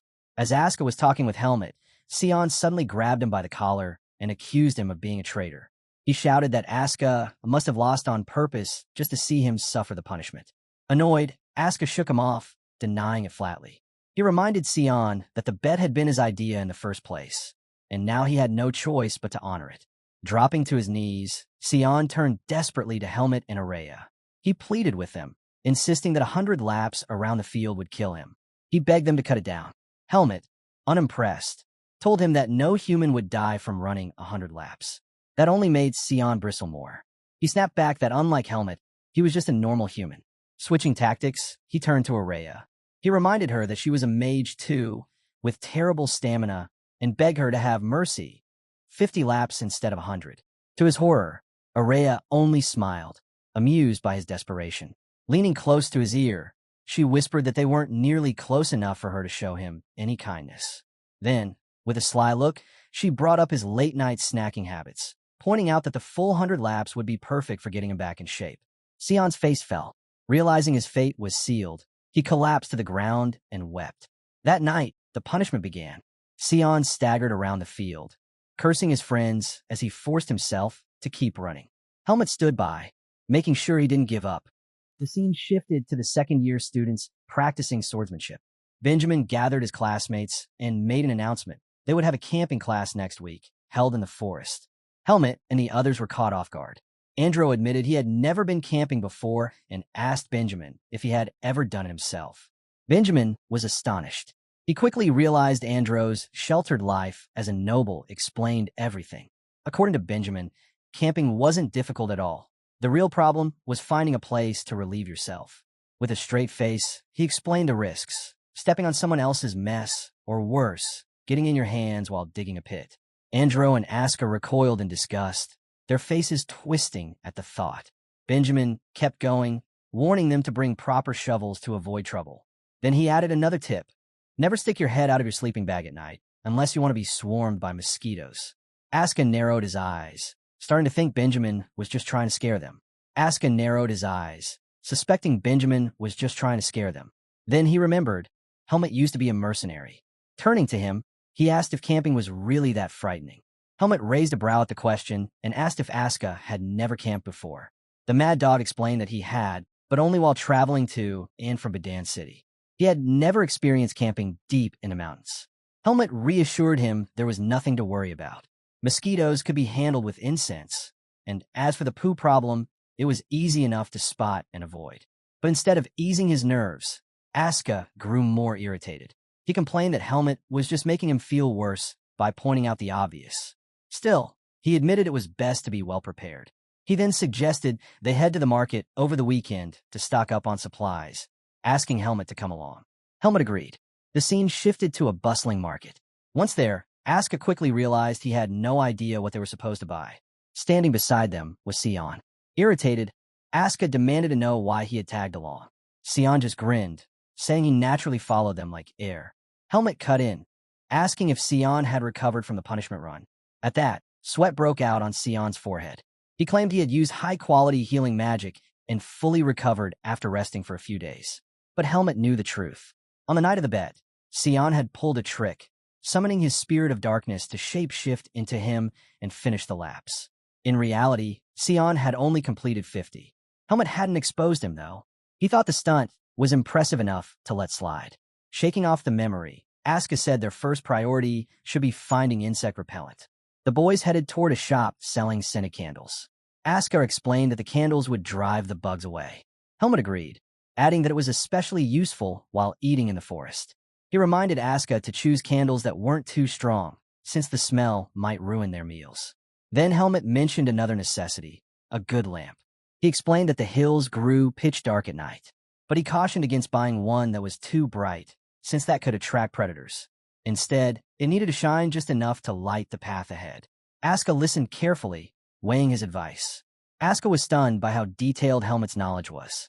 He couldn't believe his friend was so meticulous about preparations. Helmet explained that buying the right lamp was important. You didn't want to deal with unexpected trouble in the mountains. While Asuka understood, he raised another concern.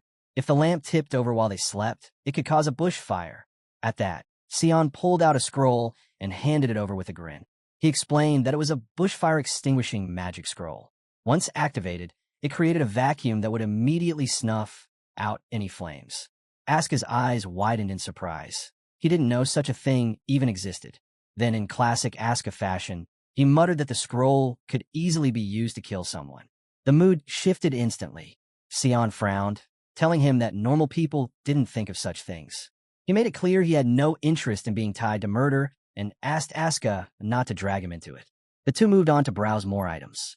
Soon, Sion excitedly pointed out a small grill that could be used to cook vegetables.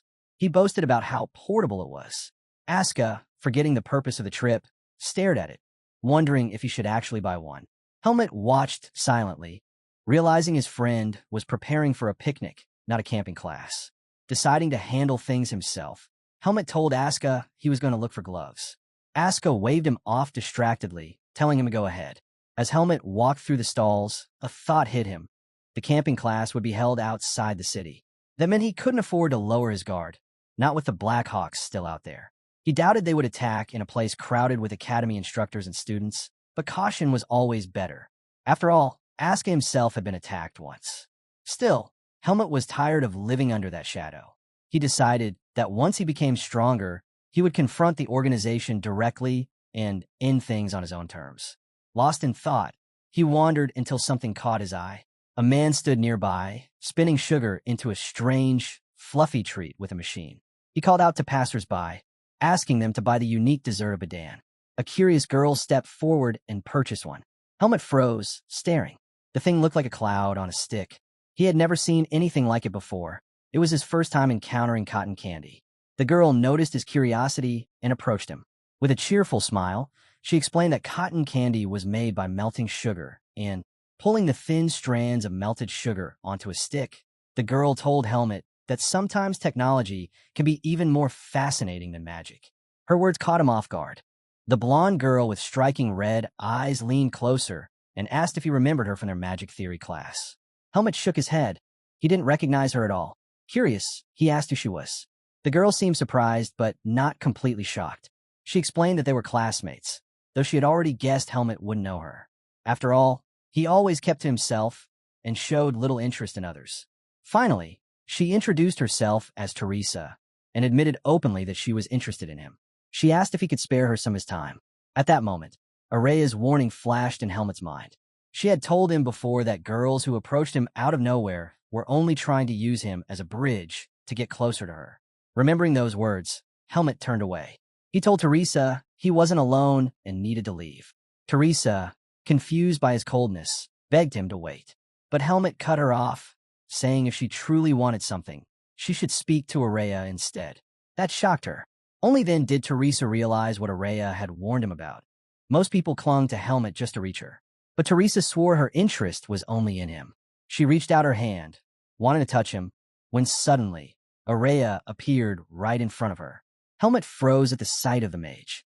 Araya looked straight at him and demanded to know what he was doing in the marketplace. Before he could answer, Teresa greeted her warmly, admitting she hadn't expected to meet her here. Araya's eyes narrowed at Teresa, the top student of the third-year class. Pulling back her hood, she told Teresa she hadn't expected this either.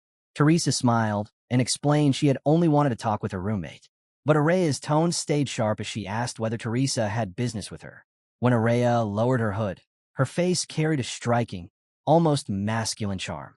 Teresa's cheeks flushed as she forgot her words and stammered. After regaining a bit of composure, she said she wanted to talk to Araya directly. Araya ignored her. Instead, she grabbed Helmut by his clothes and ordered him to come with her. Teresa was stunned by the way Araya dragged him forward. As they walked, Araya glanced at Helmut and questioned if he really didn't take her seriously. She couldn't understand why he was still entertaining Teresa after her warning. Helmut quickly explained. He had tried to turn Teresa away. Helmut explained that the only reason he had listened to Teresa was because he didn't want to be disrespectful toward his seniors. Hearing that, Araya sighed. She realized her friend had taken his lessons in ethics a little too seriously. She advised him to speak up whenever something didn't sit right with him, reminding him that his silence often ended up causing her unnecessary trouble. Helmut calmly replied that if she found it stressful, she could have simply ignored him. That only made Araya more irritated. She told him they would finish this conversation later, then suddenly shifted the topic, asking about Asuka and Sion. Helmet blinked in surprise. He asked how she even knew the boys were in the marketplace. Araya explained that Helmet would never willingly come here on his own, which made it obvious that he had company. Helmet admitted he wasn't sure where the boys were, so Araya decided they would look around together. This confused Helmet. If she found the situation troublesome, why was she staying by his side instead of walking away? He couldn't make sense of her reasoning. Eventually, the two found Asuka and Sion, who had clearly been shopping without restraint. Both of them were weighed down with a mountain of unnecessary supplies. That night, the group headed back toward the academy. Asuka walked with a grin, proudly telling Helmet that they were now fully prepared for camping. Sion, however, frowned. He pointed out that Asuka might have gone overboard and asked how exactly he planned to fit everything onto his horse. With an easy smile, Asuka replied that he'd just borrow space from the other students. Sion, frustrated, teased him by asking if this reckless shopping habit was the reason he was always broke. Asuka quickly denied it, insisting he didn't have a problem. Soon, the two were caught up in a heated argument. Watching them, Helmet couldn't help but smile. But his smile faded when he suddenly felt something strange. His instincts flared, and he quickly turned around. There was nothing, just empty benches behind him. Seeing no one there, Helmet returned to his friends and continued walking.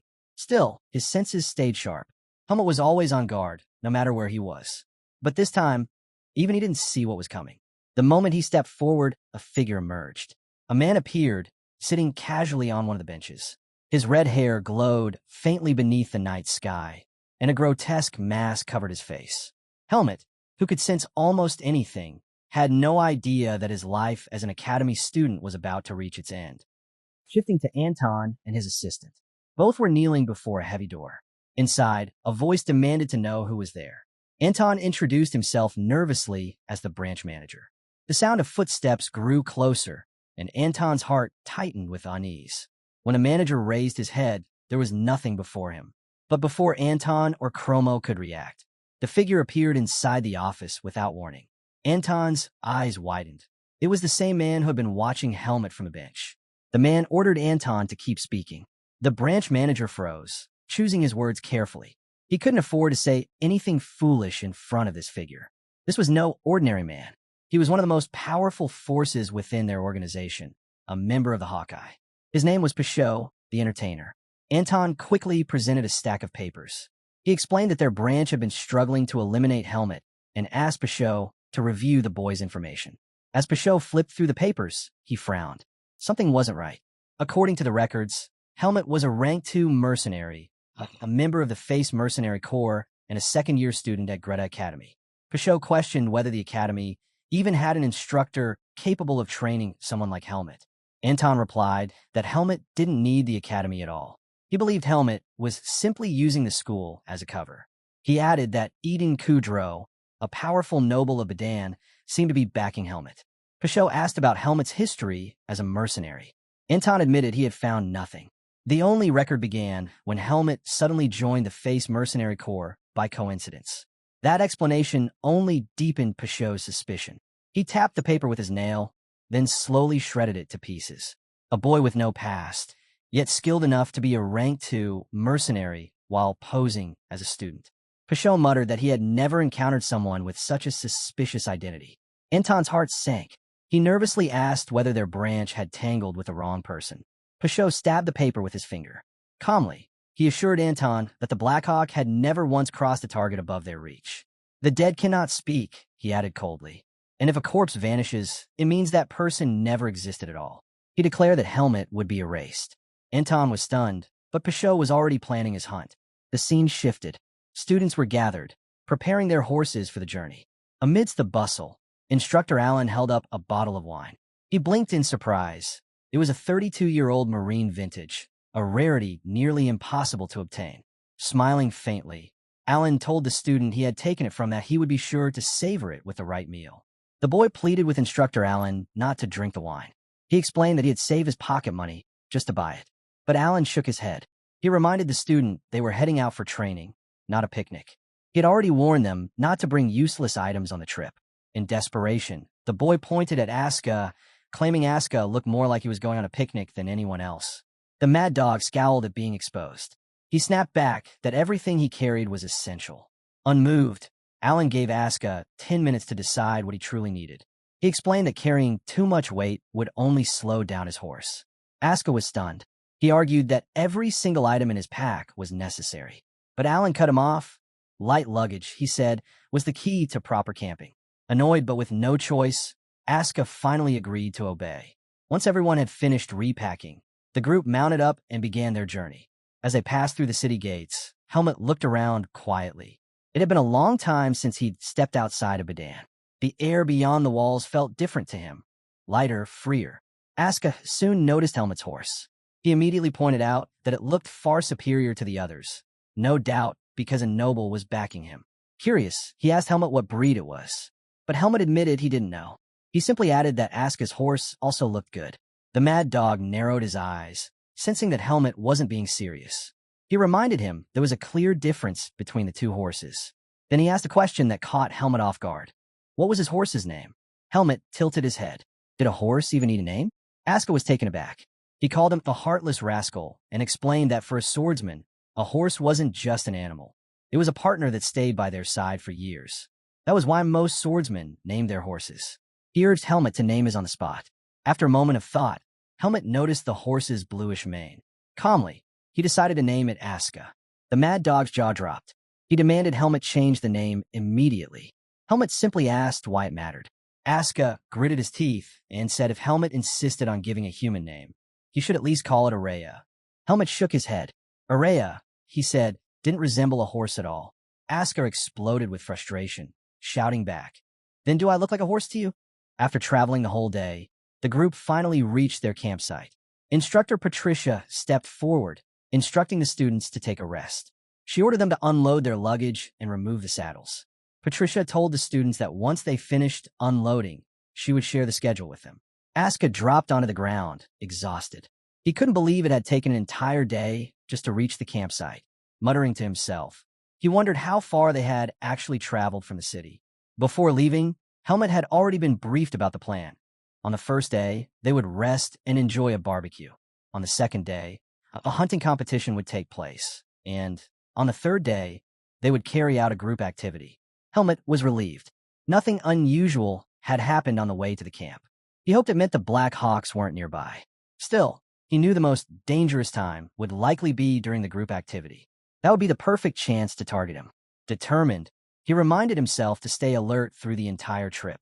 While Helmut was lost in thought, Aska suddenly called out to him. Confused, Helmut looked down and froze. He was holding only a rope. His horse was gone. Shock rippled through him.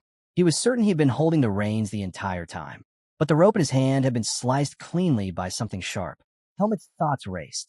What had it been cut? And by whom? He scanned the area, but nothing made sense. Someone had managed to sever the reins without him noticing. Aska, however, didn't seem as concerned. He tapped Helmut on the shoulder and told him to stop overthinking. Pointing into the forest, Aska showed him where the horse stood waiting. With a grin, he teased Helmut, calling him clumsy and reminding him to look after his horse properly. Helmut's eyes narrowed. Something about the situation was off. Still, he asked Aska to lend him his sword. The mad dog blinked in surprise. He demanded to know why Helmut needed it, but Helmut only said it was for something important. Reluctantly, Aska handed it over. Sword in hand, Helmut approached his horse cautiously. Every few steps, he checked his surroundings, though he already knew it was useless. If someone was there, he wouldn't be able to sense them. He called out softly to his horse, urging it to come closer. Then, just as he prepared to take a step forward, his instinct screamed. Looking down, he spotted it, buried beneath the grass, right next to his foot. A hunting trap. Helmut's chest tightened. The trap was so carefully concealed, it was practically invisible to the naked eye. He had almost stepped straight into it. The sight jolted his memory. He had once heard. Helmut remembered clearly that poaching was forbidden on the campgrounds. That meant the hunting trap wasn't an accident. It was a warning. Someone had marked him as prey. The thought made him laugh. To be treated like a hunted game. It was almost amusing. If his hunter couldn't be stopped, then he might as well enjoy the chase. Deciding it was finally time, Helmut named his horse White after its color. He called out the name, urging the horse to come closer. But White ignored him, happily munching away at the grass. Helmut wasn't surprised. He had only just named it. Obedience wouldn't come so quickly. Walking forward, he stroked the horse's mane, speaking softly to himself. He promised that anyone standing in his way would be removed. Strangely, the danger around him only seemed to thrill him more. Deep down, Helmet hoped that whoever set the trap would be strong enough to make the fight worth it. The scene shifted. All the students gathered before Instructor Allen as he prepared to deliver instructions. He explained that all activities for the camp would be carried out in pre-assigned groups. The same structure would continue from the first day until the last. Allen warned the students to avoid unnecessary distractions. Then he produced a marble, explaining that each group leader would receive a communication marble. With it, they could contact the instructors at any time to report emergencies. Helmet was chosen as the leader of his group and handed the marble. As he studied the strange object, Asuka nudged him, telling him to meet the rest of the team. Helmet glanced at their faces and muttered to Asuka that he didn't recognize most of them. The boys who heard him were irritated. They reminded him that he had seen their faces already when picking members. Before things escalated, Andros stepped in, asking everyone to calm down. He suggested they use this chance to introduce themselves properly. He began by introducing himself, followed by the four new boys, Mitchell, Basil, Wesley, and Dino. Helmet then turned to the red-haired boy and asked his name. The boy frowned. It was James, someone Helmet had already met several times. Shocked, James demanded Helmet remember it next time. Helmet nodded and assured him that he would. Satisfied for the moment, James pressed Helmet and Asuka to introduce themselves as well. But the Mad Dog refused, pointing out that everyone already knew who they were. James clearly didn't like his dismissive attitude, but he knew Asuka wasn't wrong. Helmet then told the boys to begin preparing dinner. He made it clear that teamwork would matter more than anything else. Helmet told the group that he needed to report something to their instructor.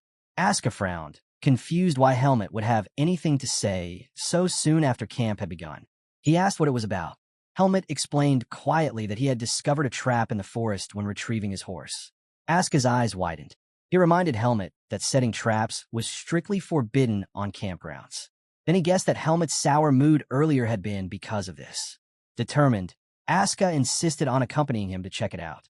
Dino and Wesley, however, weren't pleased. Watching the two walk away, they grumbled that Helmet and Asuka were just trying to dodge dinner preparations. The scene shifted. Helmet led Patricia and Asuka to the site of the trap. But when they arrived, the ground was clear. The trap was gone. Patricia raised an eyebrow and asked if there had really been one. Helmet confirmed that he had nearly stepped on it. That startled her, but without any proof, there was little she could do. She simply said she would warn the other students to be cautious. Asuka, unconvinced, asked Helmet if he was sure about the spot. Helmet crouched down. The grass was pressed flat. There was no mistake. The trap had been there. That meant only one thing. His opponent had erased the evidence before Helmet brought Patricia back. It was deliberate. A message. Whoever set wanted Helmet to know they were watching him. Helmet recalled what Alaga had once taught him during his time in the Forest of Roots. Persistence was the greatest weapon when facing stronger prey. The ability to endure, to pressure a target until exhaustion left it defenseless. That was the hunter's edge. His unseen opponent was cautious and skilled, but ultimately, he didn't understand Helmet. To Helmet, these small games were hardly worth worrying about. When Helmet and Asuka returned to camp, Mitchell immediately complained that they were late. He said the group had already started grilling and eating.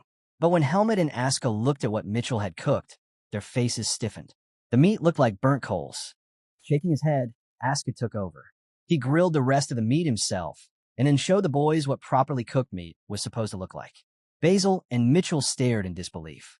And when they tasted Asuka's food, their eyes lit up. It was juicy, flavorful, nothing like the charred mess they'd been chewing. Mitchell finally realized he'd been feeding everyone charred coals instead of real food. Asuka shook his head in disbelief. How could they not even know how to grill meat? To him, it was obvious. These boys had been pampered their whole lives. Basil and Dino only smiled at him. Dino leaned in, remarking that commoners truly were different. The Mad Dog's irritation spiked. He snapped back, asking if they preferred chewing on coal instead. Before things could escalate, Wesley spoke up, telling Asuka not to be so grumpy. He said he brought something special. With a grin, he pulled out a bottle. James's eyes went wide. Hennessy Spirit. He asked in shock how Wesley had managed to sneak such a thing into camp. Wesley smirked, saying there was always a way. He slipped the bottle back into his bag, revealing that the bag itself was enchanted with storage magic. No instructor would ever suspect he'd go so far just to sneak in alcohol. James shook his head in disbelief, but Wesley insisted. What was a camp barbecue without a drink? Basil eagerly asked if he'd brought more than one bottle. Wesley chided him, saying he should be grateful and not greedy. Then, remembering Patricia's habit of surprise inspections, he urged the group to start drinking quickly. But before a single cup could be poured, Patricia appeared beside their campfire like a silent ghost. In her hands were several bottles of confiscated alcohol. Her eyes scanned the group. "So," she asked coldly, "you mean to tell me none of you brought drinks?" Wesley and Dino immediately denied it. They insisted they had nothing. Patricia's gaze lingered, skeptical. It was strange, she said, for Helmut's group not to have even one drink. Dino's jaw dropped at the sheer number of bottles she carried. Meanwhile, Wesley quickly covered, claiming that their group hadn't dared to bring any because Helmut and Aska were with them. He explained that those two had placed the group in the spotlight, making it too risky to sneak things in. Patricia turned to Helmut directly. "Is it true?" she asked. "Not a single drink in your group?" Helmut answered simply. His team didn't have any. That surprised her. But after a moment, she nodded and stepped back. Before leaving, she reminded Helmut that as team leader, he would be held responsible for all mistakes. She told him to manage his group properly, then walked away, casually telling them to enjoy dinner. Wesley and Dino lowered their heads respectfully until she was gone. But as soon as she turned, the two exchanged sly smiles. They had slipped through the inspection unscathed. With their spirits high, the boys raised their cups together in a quiet cheer. James took the first sip of Hennessy and nearly choked on its strength. Wesley laughed and told him to keep drinking. Wesley laughed and told James the drink wouldn't kill him. The boys passed the bottle around, enjoying their stolen treat. But Andros soon noticed Helmut sitting quietly, his expression sour. He asked if the drink wasn't to his liking. Helmut replied that the taste was fine. Aska glanced at him and understood immediately. Helmut was still thinking about the trap. He knew his friend was the type to brood over such things. Basil chimed in, suggesting that some hunter must have secretly set it up. Mitchell raised a brow, surprised that Helmut was actually worried. He said if he had skills like Helmut's, nothing would bother him. Dino agreed, adding that if he were at Helmut's level, he'd fear nothing at all. James smiled knowingly. He told the others that Helmut was far more remarkable than he appeared. He had seen glimpses of Helmut's skills firsthand. Aska scowled, not understanding why James was singing Helmut's praises. Mitchell disagreed too, saying there was no need for proof. Just surpassing Aska in ability was already impressive enough. Curious, he asked Helmut where he had learned swordsmanship. Helmut answered simply. He had grown up in a forest, learning under his master. Mitchell was stunned. The thought of a master living deep in the wilderness amazed him. Basil leaned in, asking if Helmut could introduce them to this teacher. Helmut shook his head. His master was no longer alive. The group fell silent at the revelation. Basil quickly apologized, but James spoke gently, saying Helmut's master would surely be proud to see him now, standing as the Academy's top swordsmanship student.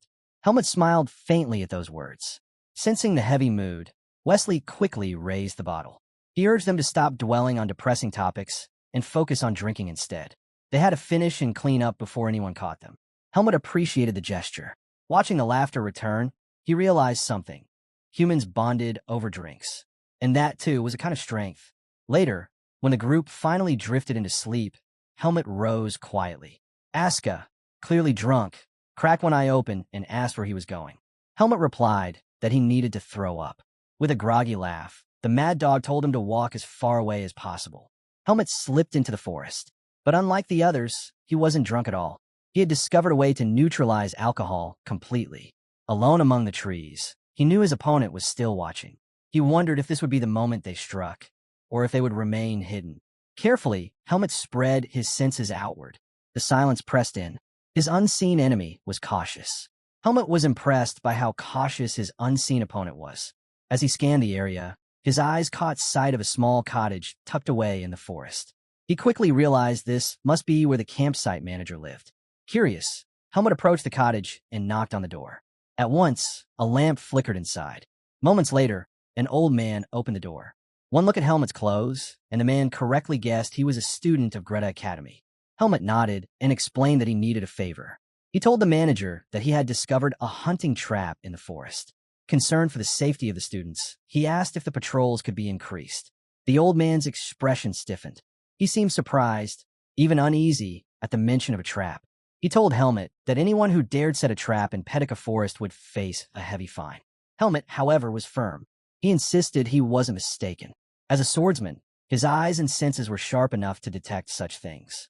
Realizing the seriousness of the claim, the manager nodded slowly. He said he would begin increasing patrols starting the next day. Then, with a casual smile, he added that it had been a long time since he last used his long pole. Such a tool, he explained, was necessary for safely removing a bear trap, since those could never be spotted by the naked eye. The man began closing the door, but Helmet suddenly blocked it with his foot. His eyes hardened as he told the old man he had never mentioned what type of trap it was. The man's smile widened, but his gaze sharpened. He asked if Helmet had perhaps misidentified the trap, or maybe he had seen a different kind. After all, most who set traps in the forest usually lay bear traps. He leaned forward, pressing Helmet to say what kind of trap he had actually seen. Something about the man's behavior set off alarms. Helmet noticed the way he smiled while one hand stayed braced on the door. He decided not to confront him directly. Instead, he kept calm, saying the manager's assumption was correct. He explained that he was only surprised at how quickly the man had guessed it without hearing details. Helmet urged him to be cautious when searching for it. The old man thanked him for the advice and moved to shut the door again. But once more, Helmet stopped him. This time, he asked about the swordsmanship department's annual events. Specifically, he wanted to know where the hunting competitions and group activities usually took place. The old man finally revealed that the hunting competition would take place in a mountainous region north of the campsite. As for the group activities, they would be spread across the 12 peaks of the same area. He assured Helmet that the events had always been held there, unless, of course, something unusual disrupted them. Helmet thanked him and stepped away. The door shut behind him, but as he walked on, his eyes lingered on the cottage. Something about it gnawed at him. He couldn't sense any buys from the old man, which meant he wasn't a martial artist. Yet Helmet's instincts were still screaming. For a brief moment, Helmet considered turning back, breaking the old man's neck and forcing the truth out of him. His hand even tightened on his sword, but he stopped himself. Acting recklessly now wasn't smart, not when he wasn't alone in the forest. As he returned toward camp, Helmet reminded himself that he didn't need to overthink it. The hunter stalking him would eventually make a move, and when that happened, he would be ready. But the moment he stepped back into camp, his eyes widened in horror. Instructor Patricia was there, gripping the bottle of Hennessy in one hand and Wesley in the other. Wesley looked beaten and half-conscious. Patricia's eyes burned as she turned her glare on Helmet. The next morning, all the students were gathered outside. The instructors sat inside a tent, watching as Instructor Allen addressed the crowd. The heat in the forest was almost unbearable, leaving both students and instructors visibly uncomfortable. Even Patricia and Professor Dwayne muttered complaints under their breath. Allen, however, kept his composure. He explained the rules of the hunting competition. Above all, safety came first. He reminded the students to identify their targets carefully and begged them not to accidentally shoot one another. Each pair of students would work together so they could respond quickly to injuries. If one partner was hurt, the other was to immediately contact Professor Dwayne using their communication marble. Before departure, every student would receive a bow, arrows, a map, and rations. Those who already owned a bow were free to use their own. Allen added that rankings would be determined by their catches, and the top performers would be rewarded with prizes. The announcement sparked excitement among the students. Cheers rippled through the group. That was when Basil raised his hand and asked Allen. The rule was simple. Whoever caught the most targets would win the competition. But when one of the students asked about it, Allen shook his head. He said the question was good, but the answer wasn't that simple. Victory wouldn't be decided by numbers alone. This stunned Basil and the rest of the students. Allen explained that the ranking depended on the value of each animal. A fox, for example, was worth more than a rabbit, and a bear was rarer than a fox. Rarity was what truly mattered. After clearing up their doubts, Allen gave the final instructions. The hunt would last until 5 in the evening, no later. The forest darkened quickly, and he warned them to stay on schedule. Aska stepped forward, resting a hand on our boy's shoulder, his confidence on full display. He declared to the others that he and Helmet had no chance of losing. Wesley's temper flared. He couldn't stand the idea of the two strongest students teaming up. He asked if they even had a shred of conscience left. Basil raised his hand, questioning whether such a pair should even be allowed. Allen admitted it was unusual, but he didn't object.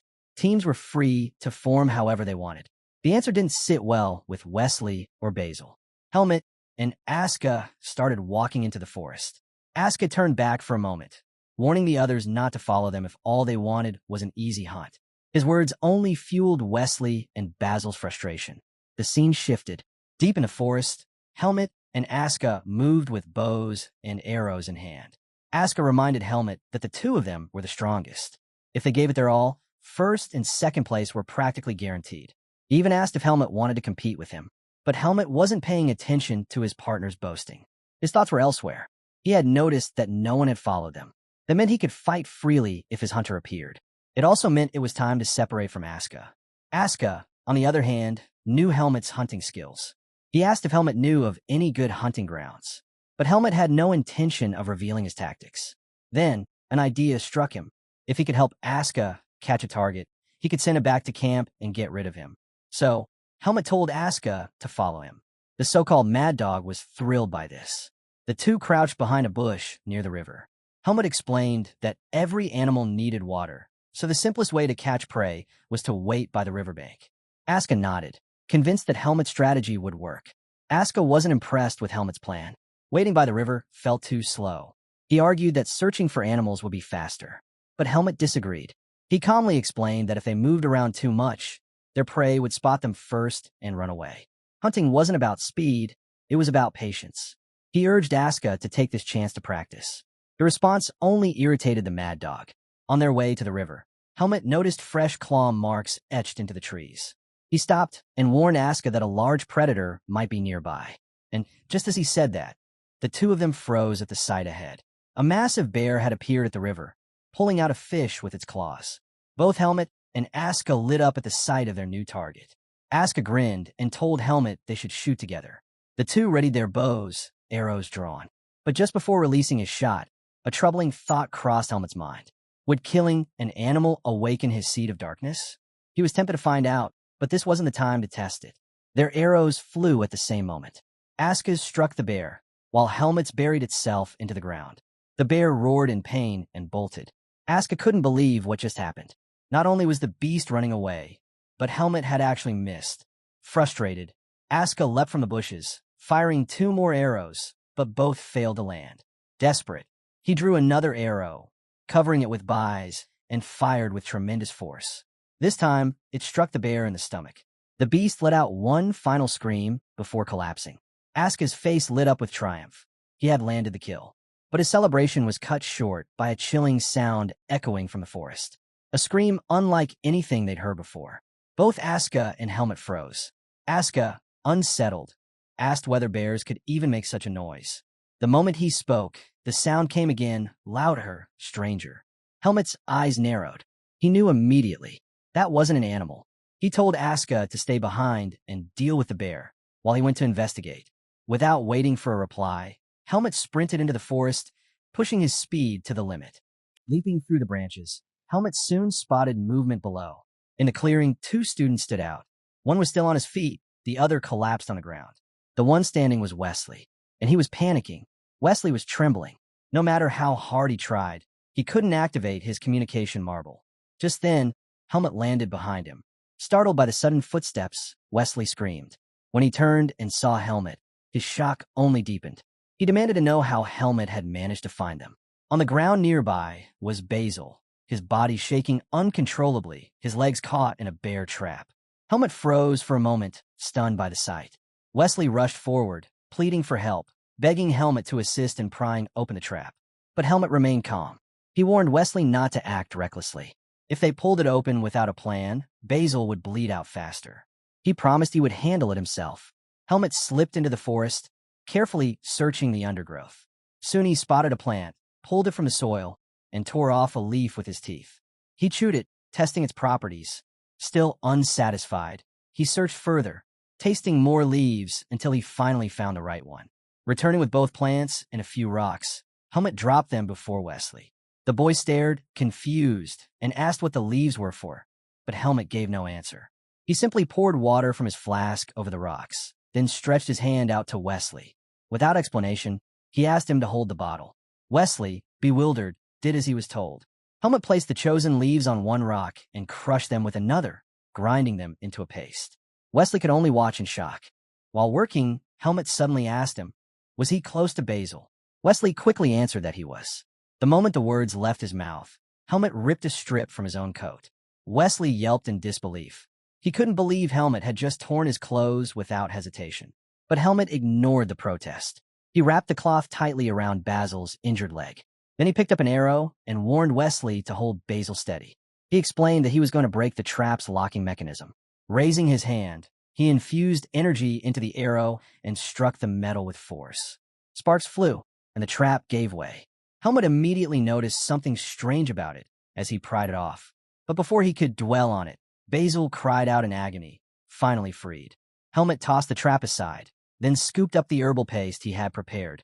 He gently smeared it over Basil's wound. Wesley's eyes widened in disbelief as he watched.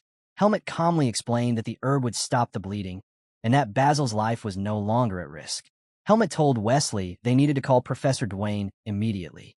Wesley didn't hesitate.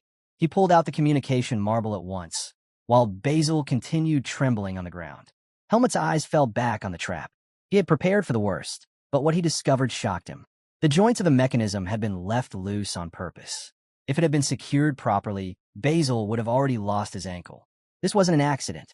Someone had set the trap as a prank. And not just on anyone, a prank on nobles. Helmet clenched his thoughts. His hunter wasn't simply dangerous. He was reckless enough to toy with lives. This was a far bigger problem than he first imagined. But then another realization hit him. Aska was still alone. Helmet turned quickly, ready to head back. Just then, Aska appeared, panting right in front of him. The mad dog glared, annoyed. He demanded to know why Helmet had left him behind, reminding him they were supposed to be partners.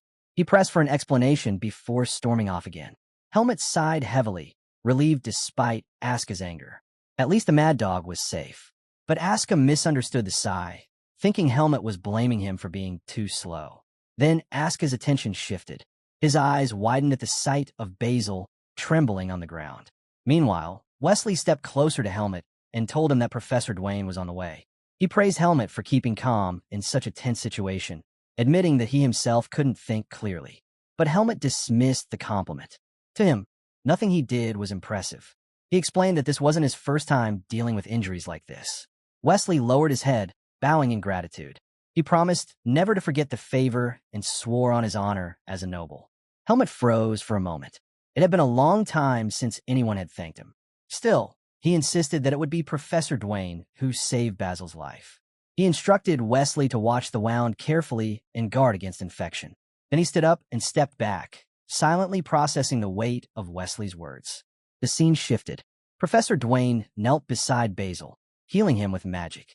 When the treatment was complete, he turned to Helmet and commended him. Thanks to the first aid, the professor explained, he didn't need to use much magic. Instructor Patricia also approached, offering her thanks. She was alarmed to discover that there had truly been a trap in the area. That meant a hunter was nearby. She assured Helmet she would file a formal complaint with the management office. Turning to Wesley, Patricia asked him to explain exactly how Basil had stepped into the trap.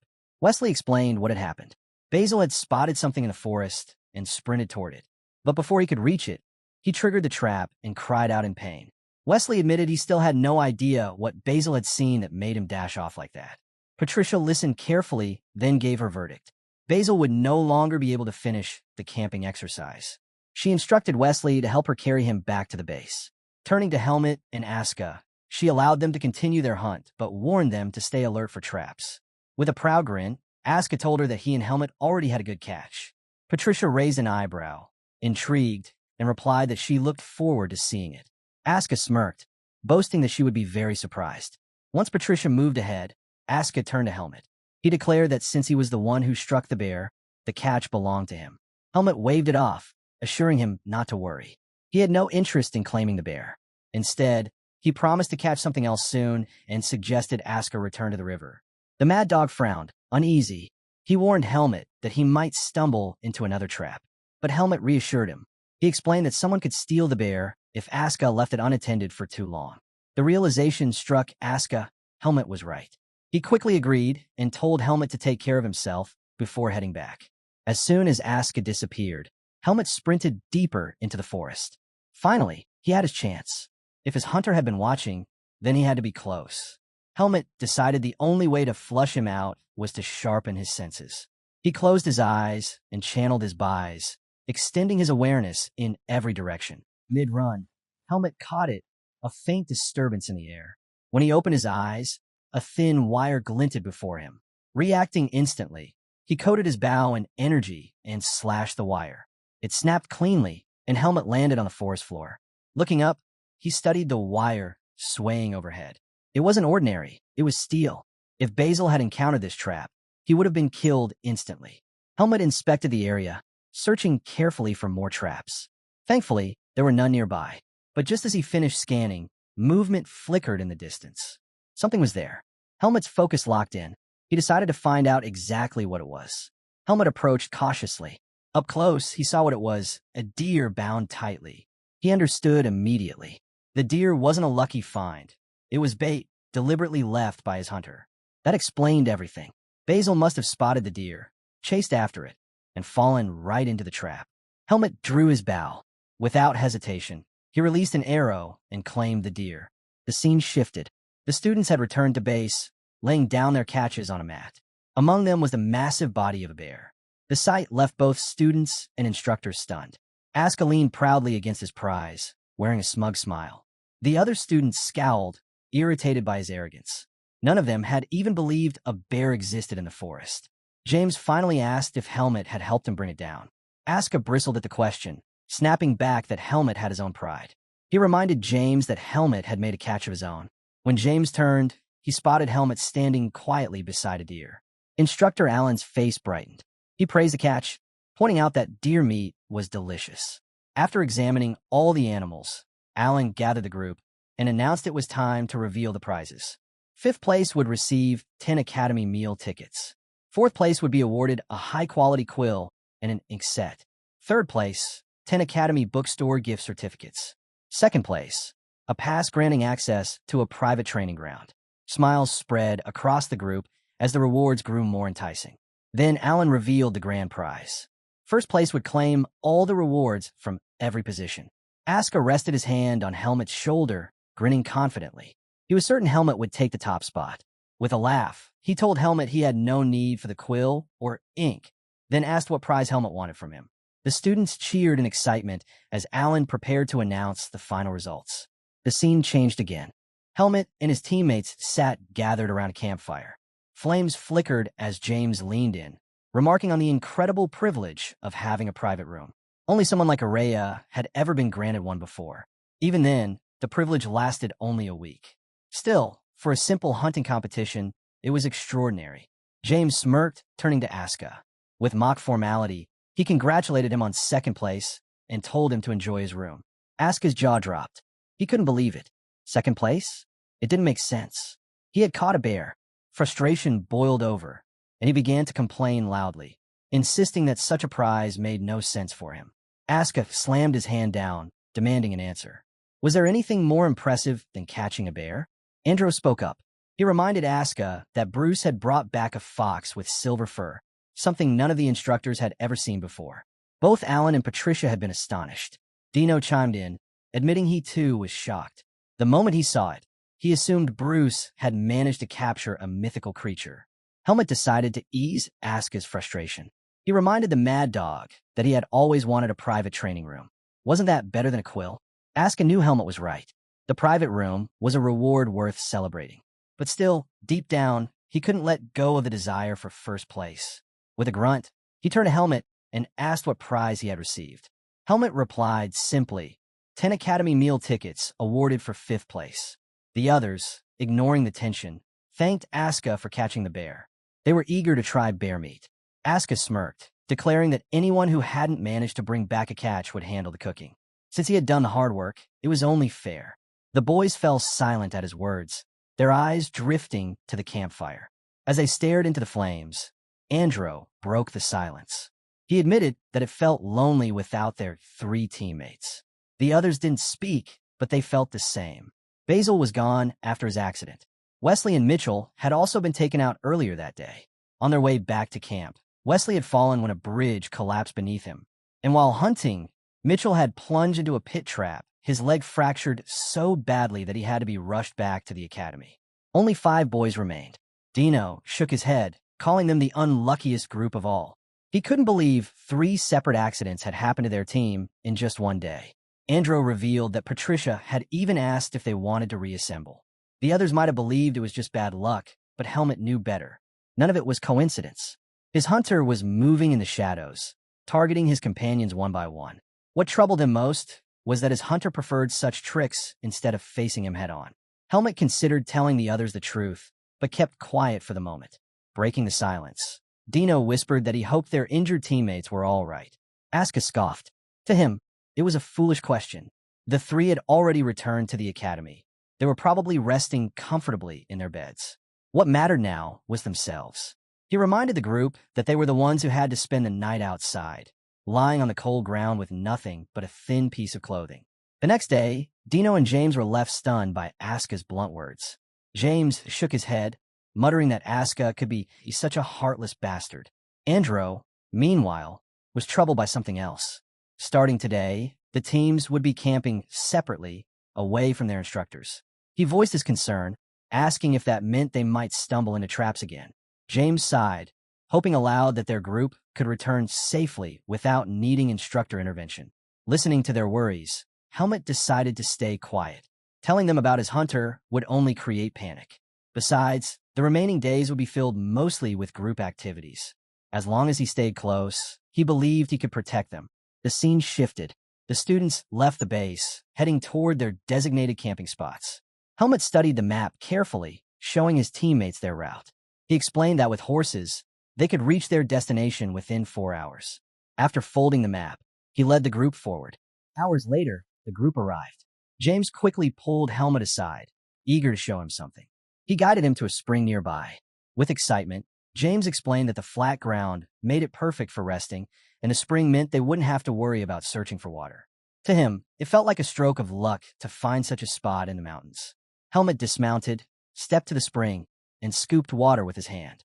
He tasted it carefully. Relief washed over him. It wasn't poisoned. He couldn't help but remember the troubles he'd once faced while traveling with the noble lady. Just then, Asuka approached. He raised an eyebrow, surprised that Helmut had rushed to the water immediately. With a smirk, he asked if Helmut had been that thirsty. Helmut didn't bother to answer. Meanwhile, Dino suggested they unload and rest. They had arrived earlier than expected, so there was no need to hurry. James agreed, pointing out they still had plenty of food from the day before. He promised to fetch firewood later. As the others began unpacking, Helmut wandered his gaze across the area, assessing it carefully. By evening, the group had settled in. The camp was ready, and a fire burned steadily. The boys sat around it, their eyes fixed on the flames. The mood was heavy, the air thick with a quiet sadness. Helmut sat with them, watching. As Helmut glanced around, he could see it clearly. His teammates were weighed down. Their silence wasn't without reason. 3 of their members had been injured and sent back to the academy. The thought alone was enough to leave the group uneasy. Breaking the heavy atmosphere, Helmut stood up. Dino glanced over and asked if he needed anything. Helmut replied that their firewood supply was running low, so he planned to gather more. Immediately, Asuka stood as well. He refused to stay in that gloomy mood with the others. He insisted on going with Helmut. Helmut wasn't pleased. Asuka had a habit of trailing him everywhere, and tonight was no different. The forest grew darker as the 2 searched for wood. After collecting a bundle, Asuka asked if it was enough. Helmut thanked him for the help, but explained that the wood he gathered was unusable. It was wet. Asuka frowned in surprise. Couldn't they just use any wood? Helmut shook his head. Wet wood wouldn't catch fire. The darkness annoyed Asuka even more. He grumbled that it was so hard to see. Then, half joking, he complained that when they returned to the city of Badan, his eyes would be blinded by all the bright lights. Helmut didn't answer, scanning the area instead. Asuka grew frustrated. He stood up, demanding that Helmut at least say something.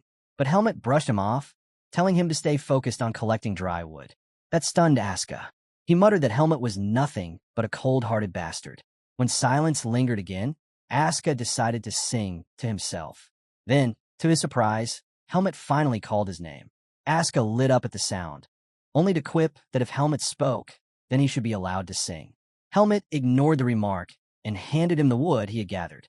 Helmet instructed Asuka to take the bundle back to camp. Asuka blinked in surprise. He asked if something was wrong. Helmet answered calmly. He had something urgent to take care of. The mad dog quickly caught on. He asked if it was something serious. Then, turning back with a smirk, he told Helmet to handle his business far from camp so it wouldn't stink. To Asuka, it made perfect sense. Helmet had been disappearing suspiciously often since they started gathering wood. Once Asuka left, Helmet slipped deeper into the forest. There, in the shadows, was a man sharpening a stake. Helmet stepped out to greet him. His voice was steady as he asked the man if he was satisfied with his preparations. His hand tightened around the hilt of his sword. Helmet gripped his sword and stepped forward toward his hunter. The figure revealed himself. It was Pashot, the entertainer. Pashot smiled, thanking Helmet for accepting his invitation. He said the little pre-work had been enjoyable thanks to him. With a playful tone, he added that Helmet must have questions, then motioned for him to sit on a log so they could chat. While sharpening his stake, Pashot admitted he was in high spirits. At last, he could meet Helmet face to face. He confessed he had grown tired of watching from the shadows. Leaning closer, he asked Helmet how it felt to finally come face to face with his hunter. Helmet's eyes narrowed. He remarked on Pashot's strange taste in masks, pointing out that he was still hiding his face. That alone made him certain this man was shady. Pashot only laughed. He told Helmet he was unlike any other prey he had stalked. Most people, when they realized they were being hunted, ran for their lives. But Helmet had done the opposite. He kept chasing after his hunter. Pashot admitted he almost couldn't believe it. Helmet acted like he was the predator instead. Helmet stayed silent. Pashot's tone shifted. He said he had revealed himself not just to talk, but to give Helmet one final chance. He claimed they had much in common. Then he slipped a hand into his pocket and pulled something out. With a flick, he tossed it toward Helmet. Helmet's hand shot to his sword, ready to strike. But what landed before him wasn't a weapon. It was a worm. As Helmet stared, Pashot formally introduced himself. He revealed that he was an entertainer of the Dark of Hawkeye, an elite unit directly under the command of the Blackhawks leader. With that title came the power to recruit valuable members. Pashot told Helmet that he was too talented to waste away here. He offered him a place in the Blackhawk, on one condition. To join, Helmet had to swallow the worm. The entertainer explained calmly. The worm would burrow into his heart and consume it unless he was given a special medicine. Other than that, it carried no side effects. Then Pashot raised the stakes. If Helmet refused, his men, already lying in wait, would slaughter his teammates. He urged him to think carefully. Helmet's glare hardened. He accused Pashot of lying.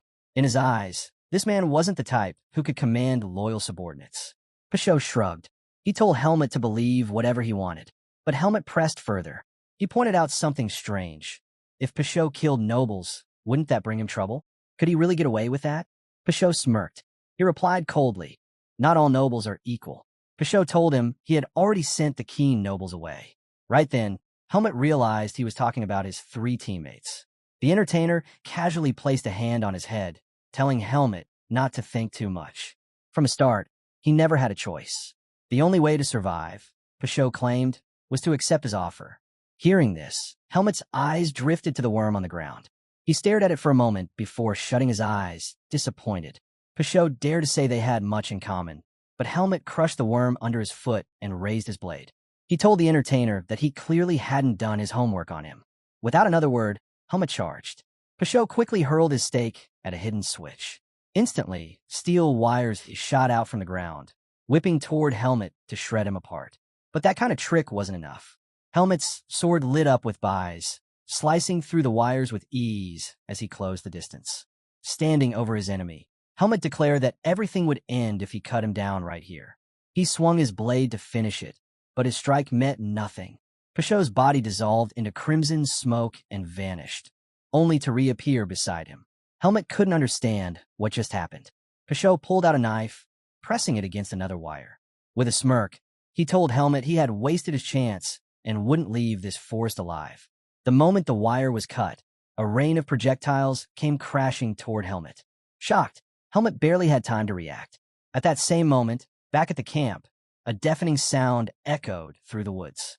The ground trembled lightly beneath them. James turned to his teammates, asking if it was a landslide. Asuka looked at him surprised. "Impossible," he said. There hadn't been any rain. As Asuka tended to the fire, Andro wondered aloud why Helmet hadn't come back yet. He found it strange he'd been gone so long. The mad dog just laughed it off, joking that maybe Helmet was battling constipation. Aska, on the other hand, couldn't see the point in Andro's concern. To him, nothing could possibly happen to Helmet. While they argued, Dino returned carrying a huge bundle of hay. James noticed right away. He remembered Dino had taken hay earlier to feed the horses, so why was he bringing more back? Dino dropped the hay in front of them and asked James if he had moved the horses. James shook his head, surprised. He hadn't touched them since leaving them by the pond. That's when Dino revealed the shocking part. The horses were gone.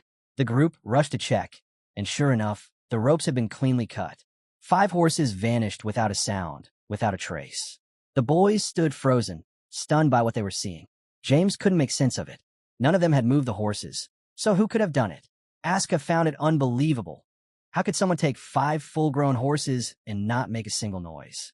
Before they could piece it together, the bushes rustled. Every boy turned stiff. Aska and James carefully looked over their shoulders, and from the shadows, a dark figure emerged. Their breath caught as the shape stepped closer, until the light revealed it was Helmet. Panting hard, our boys stumbled into camp. Aska let out a sharp yell, scolding Helmet for startling them. He started to ask him to check on the horses, but quickly noticed something was off. Helmet looked pale, exhausted. Aska demanded to know what had happened. Helmet ignored the question and instead turned to James, asking if anyone was missing.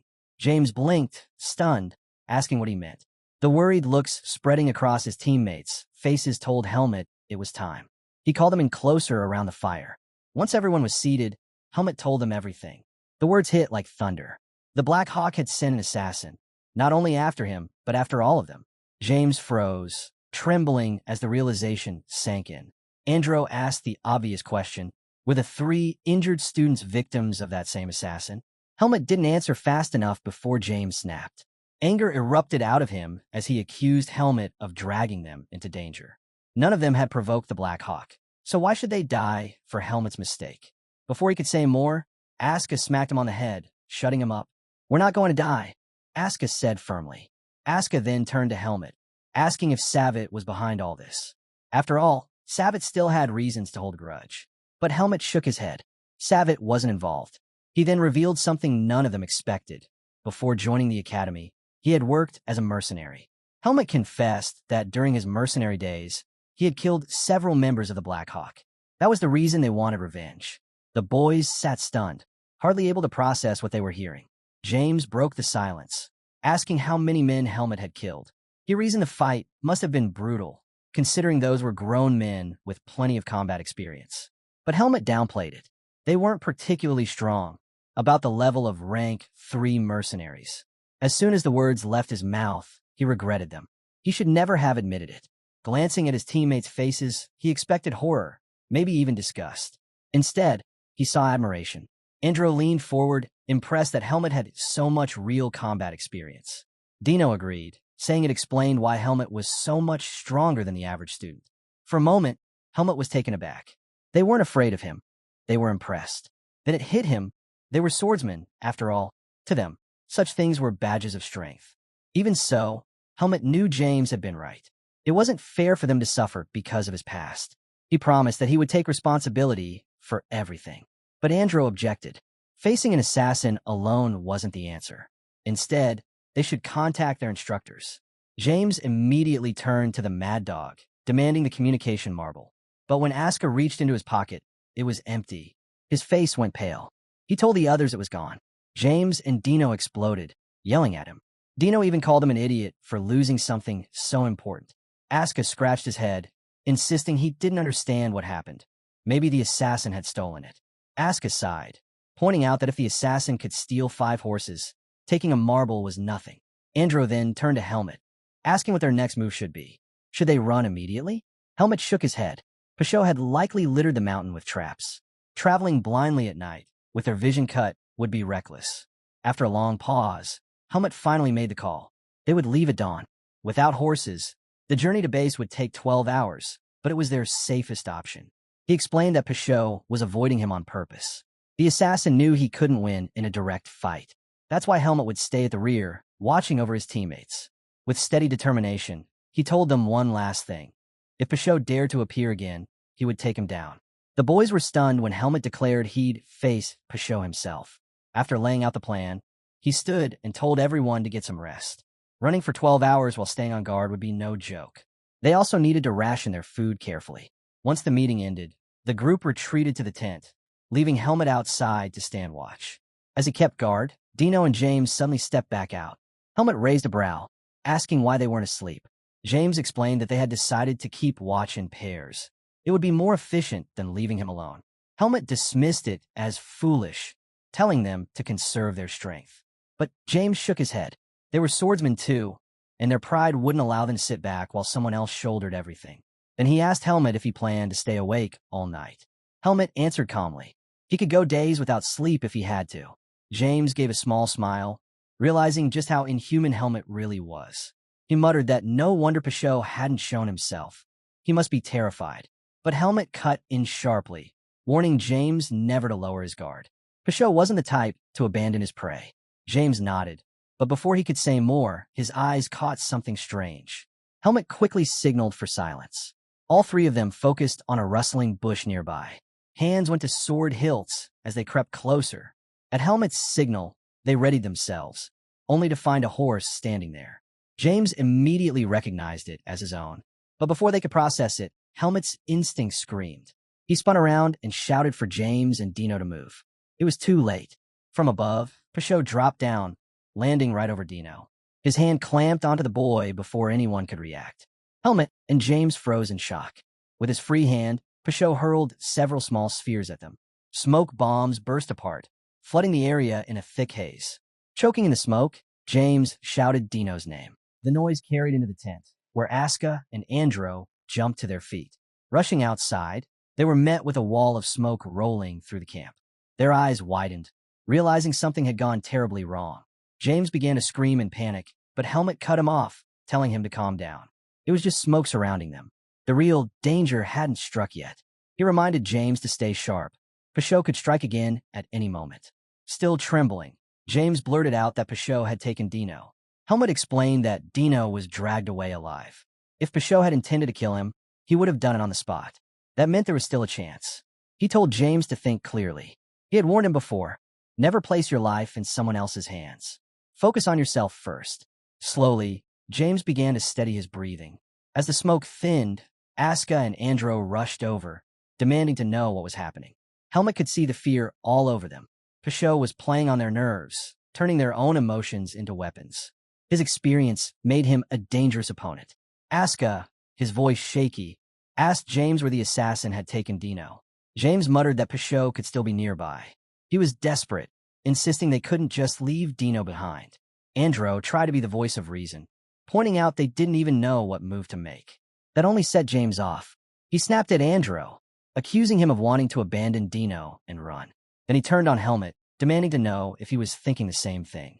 Helmet stood firm. He hadn't given up on Dino, but if they all rushed blindly at Pashot, they'd fall right into his trap. At the same time, leaving camp undefended was just as reckless. The situation was a no-win. Hearing this, James collapsed to the ground, overwhelmed. He clenched his fists, furious, and suddenly grabbed Helmet by the shirt.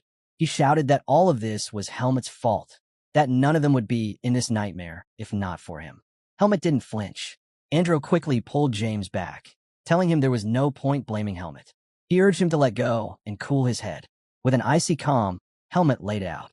He wasn't abandoning Dino, but he couldn't gamble the lives of 3 for the sake of 1. His responsibility was to save as many as possible. James froze, stunned. For the first time, he saw Helmet's resolve for what it truly was. James's rage boiled over. He raised his fist, ready to swing at Helmet. But Andro held him back, gripping tightly and urging him to calm down. He reminded James he was letting his emotions take control. With effort, Andro managed to drag him away into the tent. Once James was gone, Andro turned to Helmet, asking if he was all right. Helmet admitted that James wasn't wrong. Andro nodded. He understood Helmet's reasoning, but abandoning Dino wasn't something he could accept. He told Helmet they could think of a plan once James cooled off. Together, they could figure out a way. Helmet agreed to follow his friend's advice. Later, Helmet sat alone by the fire. The crackling flames lit his face when James slowly approached. This time, his tone was different. He apologized for his earlier outburst, admitting he hadn't been thinking straight. Helmet rose to his feet and addressed all of them. He told the group the harsh truth. They had no way of knowing where Dino was, and if they all fought together, he couldn't guarantee anyone's safety.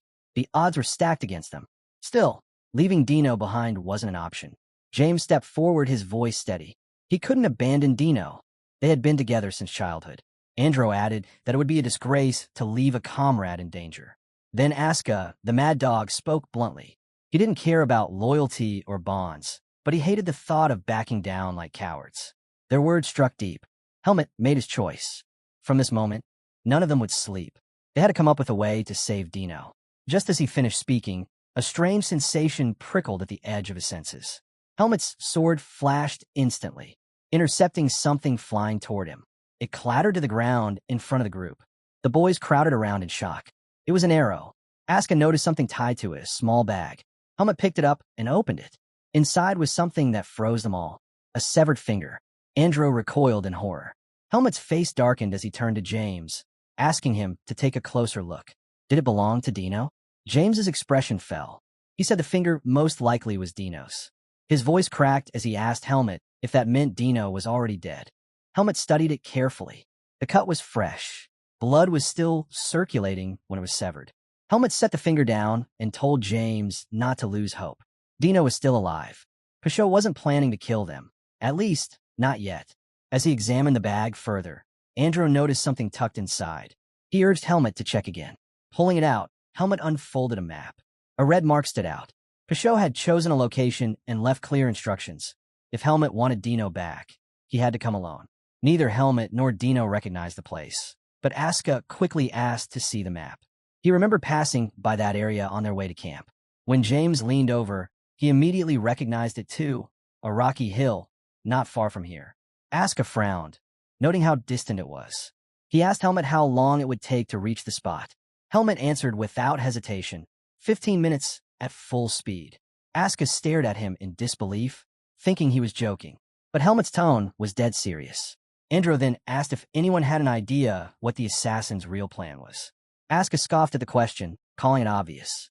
The goal was simple: isolate Helmet. James protested, saying Helmet didn't need to go alone. They could all go together and finish Pashot off. Andro quickly shot him down. Charging as a group would only risk Dino's life. The assassin wanted control, and right now, the safest path was to play along. Their best option was to let Helmet go while they waited. Helmet didn't object. He was ready to move alone. But he warned them, once he left, Pashot would definitely target the camp. That drew irritation from Aska. He accused Helmet of being too arrogant, then smirked. He and the others could stall Pashot for 30 minutes if needed. The mad dog's eyes lit up with excitement. At last, a chance to clash with the assassin. Grinning, he told the group he had come up with a plan. The others looked at him in surprise. The scene shifted. Helmet was now tearing through the forest, feet pounding the earth as he followed the marked path. Minutes later, he found Dino lying on the ground. Without hesitation, he sprinted to his side. Helmet's eyes swept the area, scanning the shadows. But the assassin was nowhere to be sensed. Exactly as he expected. Pashot wouldn't reveal himself so easily. Helmet knew it. Pashot must have gone after the others the moment he left camp. That meant he had to get Dino back fast. Kneeling down, he pressed a hand against Dino's body, bracing himself for the worst. But to his shock, there were no injuries. He shook Dino lightly, urging him to wake up. They had to return immediately. But as Dino's eyes opened, Helmet froze. The color of his eyes had changed. Veins bulged across Dino's face as he let out a guttural scream. His body convulsed, muscles swelling unnaturally, clothes tearing apart as he grew. Helmet staggered back, stunned at what he was witnessing. Then it clicked. This was demonic energy. Pashot had forced raw demonic power into Dino. Helmet's expression hardened. Demonic energy was pure berserk force. In an ordinary human, it clashed violently with natural energy, devouring each other until nothing remained. The body would inevitably collapse once drained dry. By the time the transformation finished, Dino no longer looked like himself. His body was massive, monstrous, like a hulking beast. Helmet's hand slipped to his sword, his instincts telling him to be ready. Dino's eyes locked onto him, empty and terrifying. Without a word, the boy lunged. Helmet drew his blade, just in time to intercept the crushing punch. Even so, the force sent him flying backward. Before he could recover, Dino charged again. His hand slammed down where Helmet had been standing, shattering the ground. Helmet leapt aside, landing lightly and sizing him up. The transformation was clear. Dino was now a humanoid monster. Helmet knew he could cut him down if he had to. But that was the problem. He didn't want to kill his teammate. As he hesitated, Dino let out a roar. A surge of demonic energy exploded outward in waves. Helmet's eyes widened as his own seed of darkness responded, vibrating in resonance. The energy inside him stirred uncontrollably. "What is happening?" he muttered under his breath. Then, just as suddenly as it started, the resonance ceased. The waves faded, and the seed inside him went quiet once more. Helmet pressed a hand against his chest, shaken by the realization. His seed of darkness was... Helmet realized it. His seed of darkness was reacting to the pure, demonic energy filling the air. As he steadied himself, his eyes shifted between Dino and his own chest. A thought sparked in his mind, an idea born from that resonance. But Dino didn't give him time to dwell on it. The hulking figure charged, fists swinging like boulders. Helmet braced himself, blocking each strike one after another. Dino's attacks grew wilder, faster, more ferocious, but Helmet matched him blow for blow. Frustrated, Dino roared and tightened his fists, throwing a punch at terrifying speed. The strike cut through the air, inches from Helmet's face. But this was Helmet.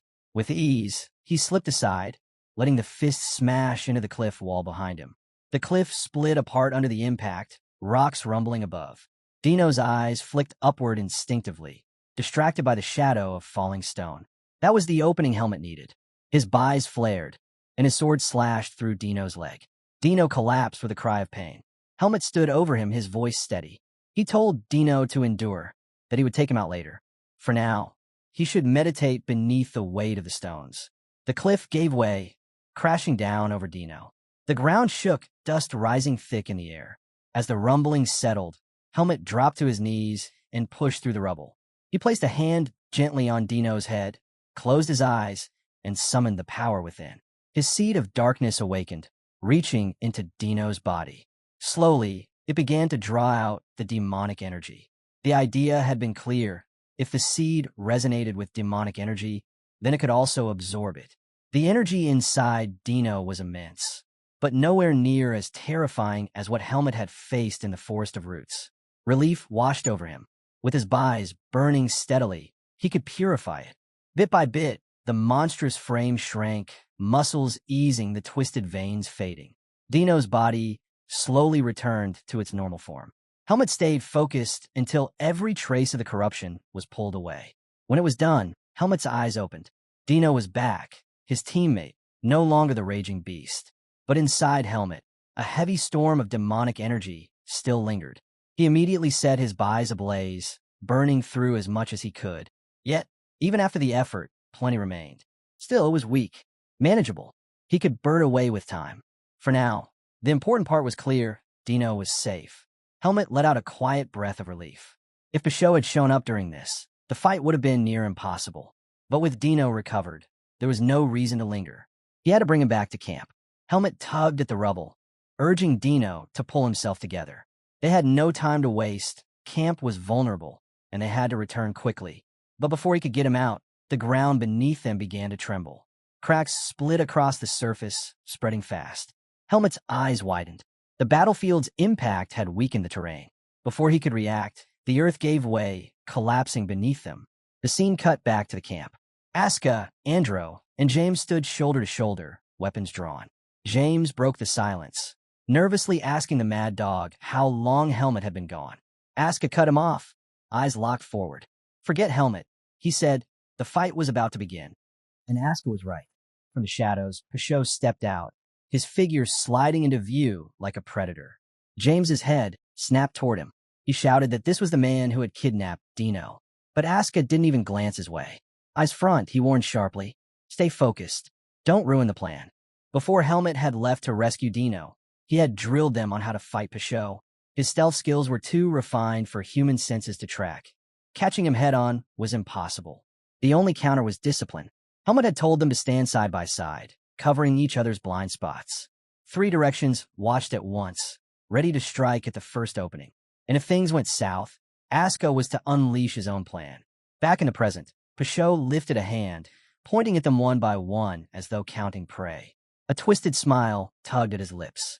He noted that even without helmet, there were still 4 left. James stiffened at his words, blurting out if that meant Dino was already dead. Asuka's patience snapped. He barked at him for believing whatever their enemies said. Pashot's eyes glimmered as he watched them closely. The Mad Dog's boldness gave him away. That one was Asuka, which meant the other 2, James and Andro, were the nobles. With a mock bow, the assassin introduced himself, Pashot, the entertainer. He explained that they were his targets only because of their poor choice in friends. He admitted plainly, while killing Helmet was his goal, taking on 2 nobles at once was a risk he didn't like. He preferred clean hunts, not messy gambles. Then, fixing his gaze on James and Andro, Pashot made his proposal. Pashot turned to the 2 boys and urged them to deal with the commoner among them. If they did, he promised to let them go free. His words left the boys stunned. With a sly grin, Pashot told them this was their chance to finally get rid of the troublemaker in the swordsmanship department. All they had to do was claim that Asuka had fallen while fighting the assassin alone. He even promised to leave them with believable injuries, enough to silence any suspicion. James and Andro fell silent, and Asuka's heart sank. Their quietness made him uneasy. Could they really be swayed by Pashot's lies? The Mad Dog barked at them, warning not to fall for the trick. His frustration grew as the boys stayed silent, forcing him to demand an answer with a sharp glare. Finally, James spoke. He declared that his mind had never been clearer. Asuka was caught off guard, while Andro broke into a smile at his friend's words. Lifting his sword, James told Pashot that no swordsman would ever abandon his comrade. He vowed they would defeat the assassin together and all return alive. Annoyed, Pashot cursed himself for even trying to reason with what he called the blockheads of the swordsmanship department. He crouched into position, warning them that he'd bury them all. Asuka quickly called out, telling the boys to stay sharp. Pashot was preparing to strike. In the blink of an eye, the assassin vanished before their eyes. Shock ran through Asuka and James, but Asuka reminded him firmly. Pashot wasn't invisible, only concealing his presence. As long as they held their positions, they had a chance. The boys scanned the surroundings with tense focus. Time dragged, their breaths grew heavy, and their blades quivered in their hands. James grew restless, wondering why Pashot hadn't attacked yet. Asuka explained that Pashot was toying with them, waiting for their focus to break. He told James to stay vigilant no matter what. James clenched his teeth, hating how the assassin was playing with them. Just then, Pashot reappeared right in front of him, launching an attack. James reacted in time, blocking the strike with his sword.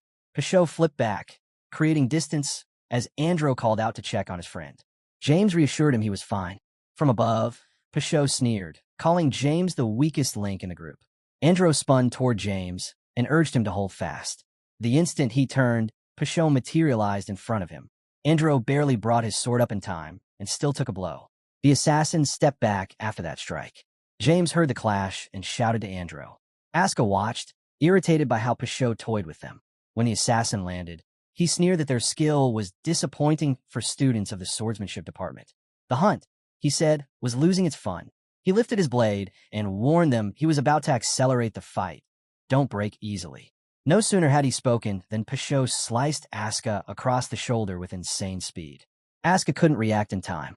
The assassin's attacks came faster and faster, raking the boys' bodies with multiple cuts. They tried to parry and counter, but their responses fell short. By the time sunlight crept back into view, the boys were bloodied and battered. From a tree above, Pashot watched and laughed, saying they finally looked like praise. Exhausted and wounded, the boys couldn't answer. Asuka forced himself up and told Pashot he wasn't getting his full enjoyment yet. He offered the assassin a different prospect. Let Andro and James go, and he would give Pashot the real thrill. Asuka argued that carrying 2 dead weights would keep Pashot from using his full strength. Andro called out when he heard Asuka's proposal. Pashot balked. He couldn't believe Asuka wanted him to spare James and Andro. He saw no reason to grant the favor. Asuka countered that he wanted to fight Pashot alone so he could swing his sword freely. Pashot remained unconvinced.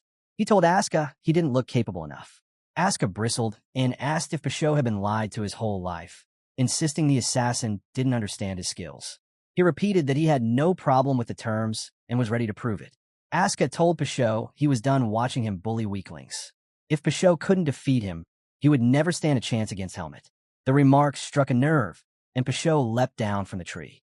He sneered that Asuka's attempt at provocation was pathetic, but even so, it managed to anger him. Resting his blade on his shoulder, Pashot admitted he enjoyed watching prey struggle. He didn't care if Asuka had a plan or was simply arrogant. All he wanted was the thrill of the fight. He demanded that Andro and James be removed. Asuka turned to the boys and ordered them to retreat. James, barely on his feet, tried to protest, but Andro quickly cut him off. He warned James that without stopping the bleeding, he'd be in grave danger. Andro told him to let Asuka take over while they sought treatment. Supporting each other, the two slowly dragged themselves out of the battlefield. Now left alone, Asuka stretched his body, loosening up before gripping his sword firmly. He declared he was ready. Instantly, Pashot appeared behind him, blade slicing toward his neck. Asuka sensed it at the last second, spun around, and narrowly dodged. Still, the assassin's strike slashed his back. Asuka retaliated with a swing, but Pashot's speed carried him away. The assassin vanished again before reappearing midair, descending on Asuka with blinding speed. Asuka tried to block, but Pashot's strike cut into his shoulder. The assassin landed, only to have Asuka charge him without hesitation. Pashot slipped away with ease, retreating backward before leaping high into the air. From above, he watched as Asuka shifted into a new stance, hand pressed against his back, sword poised in a style unfamiliar to Pashot. To Pashot's surprise, a cut now marked his mask. Landing lightly, he eyed Asuka carefully. This stance, it was the very one Charlotte used. Yet, he had never heard anything about Asuka wielding another style. For the first time, Pashot wondered if the mad dog had a plan. Shaking off the thought, he ignored his instincts and lunged in to attack. Pashot's blade carved another cut across Asuka's body. Gritting his teeth, the mad dog endured the pain, forcing himself to stay calm as he focused his buys. He sharpened his nerves with it, preparing himself to strike the moment an opening appeared. He could feel Pashot's sword closing in again, realizing that only someone like Charlotte could perfectly execute this technique. Pashot closed the distance with ease and landed yet another blow. Asuka had no choice but to take the hit. From a distance, James and Andro watched, wide-eyed, as they recognized the technique Asuka was using, Charlotte's own style. When Pashot lunged again, Asuka sensed the attack just in time. Throwing his hand up, he barely stopped the blade from reaching his neck. The assassin pulled back, displeased that his strike had been blocked. Asuka staggered, gasping for breath, while Pashot suddenly burst into maniacal laughter. Asuka demanded to know what was so funny. Pashot grinned, declaring that he was thoroughly enjoying the fight. He admitted he was impressed. Cornered as he was, Asuka's senses had sharpened. He praised the mad dog, saying he had risen to the level of prey worthy of Helmet. With a chilling tone, Pashot confessed he wanted to keep fighting. But, since his main dish would soon arrive, he needed to finish things now. The assassin readied himself, saying the fun was over and promising Asuka he'd let him rest in peace. Annoyed, Asuka lifted his sword, retorting that he wouldn't die just because Pashot wished it so. In a flash, Pashot appeared before him, his blade slicing toward Asuka's neck. James and Andro froze, horrified as the strike landed. For a moment, they thought their comrade was finished. But to Pashot's shock, his blade didn't sever Asuka's neck. It stopped. The mad dog had covered his hand in buys and placed it at his throat, trapping the assassin's sword between his reinforced fingers. With a confident smile, Asuka called Pashot a highly esteemed assassin and asked if he was trained in holding his breath. Pashot blinked in surprise at the strange question. The scene then shifted. Asuka had explained his plan to the team earlier. He revealed a vacuum magic scroll he had purchased while shopping, a scroll that would activate the moment it was torn or damaged. Asuka had wrapped the scroll tightly around his arm, fully aware that Pashot would try to finish the fight if he played along. His plan was simple: lure the assassin into striking that arm and let the scroll activate, creating the opening he needed. Back in the present, the scroll tore under Pashot's blade, unleashing a barrier around them. Instantly, the assassin began to struggle for breath inside the confined space. Seizing the chance, Asuka lunged forward and drove his sword at Pashot. The assassin caught the strike with his blade, then braced his hand against it. Asuka's sword pierced through, but Peugeot stopped the full force of the attack by coating his hand in energy. Asuka's frustration spiked. Peugeot had used the very same trick Asuka had employed earlier. Gritting his teeth, Asuka tried to force the cut deeper, but Peugeot kicked him back, breaking the clash. As Asuka was flung across the ground, the barrier collapsed, and he rolled hard into the dirt. Meanwhile, blood poured from Peugeot's hand, his body trembling with rage. "Arrogant monkey," he spat, glaring at Asuka. His eyes suddenly caught something glinting nearby, a marble. Asuka, too, noticed it and froze. The communication marble. Confusion flashed across Peugeot's face. He was certain the boys had lost it. He even recalled Asuka checking his pocket earlier and finding nothing. But then his gaze locked on Asuka's vest, and realization struck. The marble had been hidden in his back pocket. Asuka snatched it up before the assassin could act.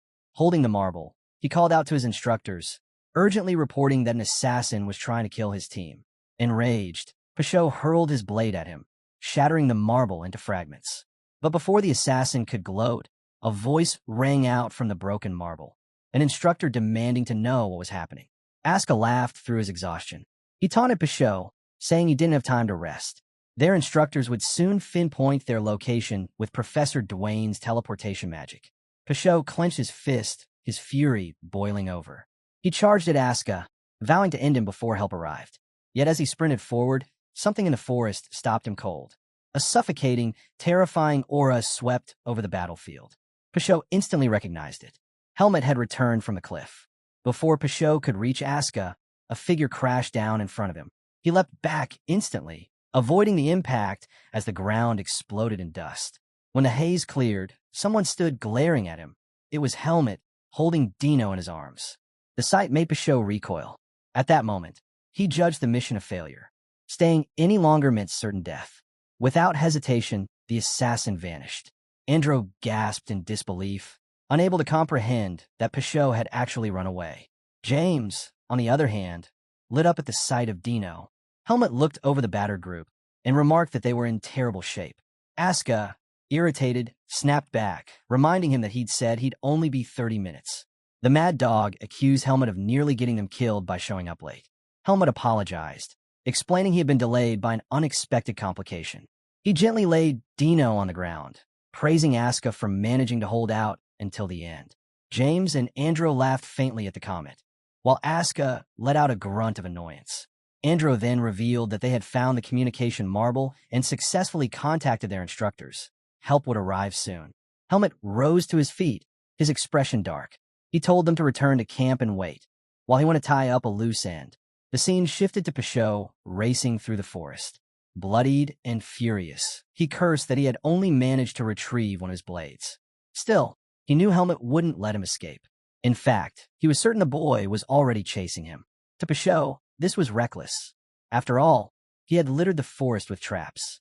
Though bitter about returning to base and failure, the assassin reassured himself that Helmet would be eliminated here. But as he ran, something suddenly sliced through the air toward him. Peugeot sensed it in time, turning to block with his blade. The impact rattled his body. The object had been infused with bise. His guard held, but the strike left him damaged. Looking up, he spotted the attacker perched high in a tree. Helmet stood there with a bow in hand, staring him down. The shot had knocked Peugeot into a tree, dropping him hard to the ground. Struggling to rise, he heard Helmet's cold voice congratulating him. The boy told the assassin that Helmet told Peugeot he was the first person in Blackhawk to survive his attack. Spitting blood onto the ground, the assassin demanded to know how Helmet had avoided his traps. With a cold stare, Helmet asked if Peugeot himself had ever fallen for any of his own traps. The question stunned him. Looking back at the forest, Peugeot realized Helmet had simply charged straight through, breaking every trap with raw strength. The idea seemed impossible, yet there it was. Before Peugeot could recover, another shot came whistling toward him. He dodged, watching as the projectile embedded into the ground. Glancing at it, his eyes widened. It wasn't an arrow, but a tree branch. This was the same brutal method Helmet had used to slaughter members of his organization. As his body blurred, vanishing into the shadows, Peugeot admitted Helmet had forced him into a corner. But, he warned, such tricks wouldn't work again. Helmet only smirked darkly, saying it was amusing to watch prey struggle when cornered. His tone shifted as he apologized. Not because of mercy, but because he had no intention of hunting like Pashot. Landing on the ground, Helmet advanced. Pashot darted into the forest, convinced his opponent had made a fatal mistake. The assassin believed Helmet couldn't possibly endure his style of fighting in the pitch-black woods. Circling around, Pashot spotted what he thought was a blind spot behind Helmet. He lunged in for the kill, but before his blade could strike, Helmet turned sharply. His sword, coated in byes, slashed toward Pashot with terrifying precision. The assassin barely rolled away, hitting the dirt to avoid the strike. He rose quickly, rattled. How had Helmet sensed him? Helmet's presence loomed with a suffocating aura, his glare sharp enough to pierce the shadows. Pashot tried to brush it off, telling himself it was just luck. To end things, he decided to unleash his full power. Bounding into the trees at breakneck speed, he hacked through branches as he moved. Leaves rained down in waves, designed to mask his presence. With darkness swallowing the forest, he was confident Helmet's eyes and ears would fail him. At such speed, no one should have been able to track him. And as the leaves closed in around Helmet, Pashot rushed from behind, but before his blade could strike, Helmet spun and slashed. The assassin froze in shock. He couldn't understand how Helmet had sensed him. Barely dodging, he retreated deeper into the forest. From a distance, he looked back and realized something strange. Helmet's eyes were closed. The revelation left Pashot stunned. To test it, he lunged again. This time, Helmet's byes-coated sword intercepted him perfectly, forcing him back once more. It became clear, no stealth technique could completely erase the killing intent released during an attack. Pashot understood at last. Helmet was instantly detecting that murderous aura, locking onto his position and countering without hesitation. The sight was unbelievable. The assassin had expected Helmet to be exhausted after battling a berserk human and enduring countless traps. Yet here he was, performing feats beyond human limits. Helmet calmly asked why he wasn't attacking anymore.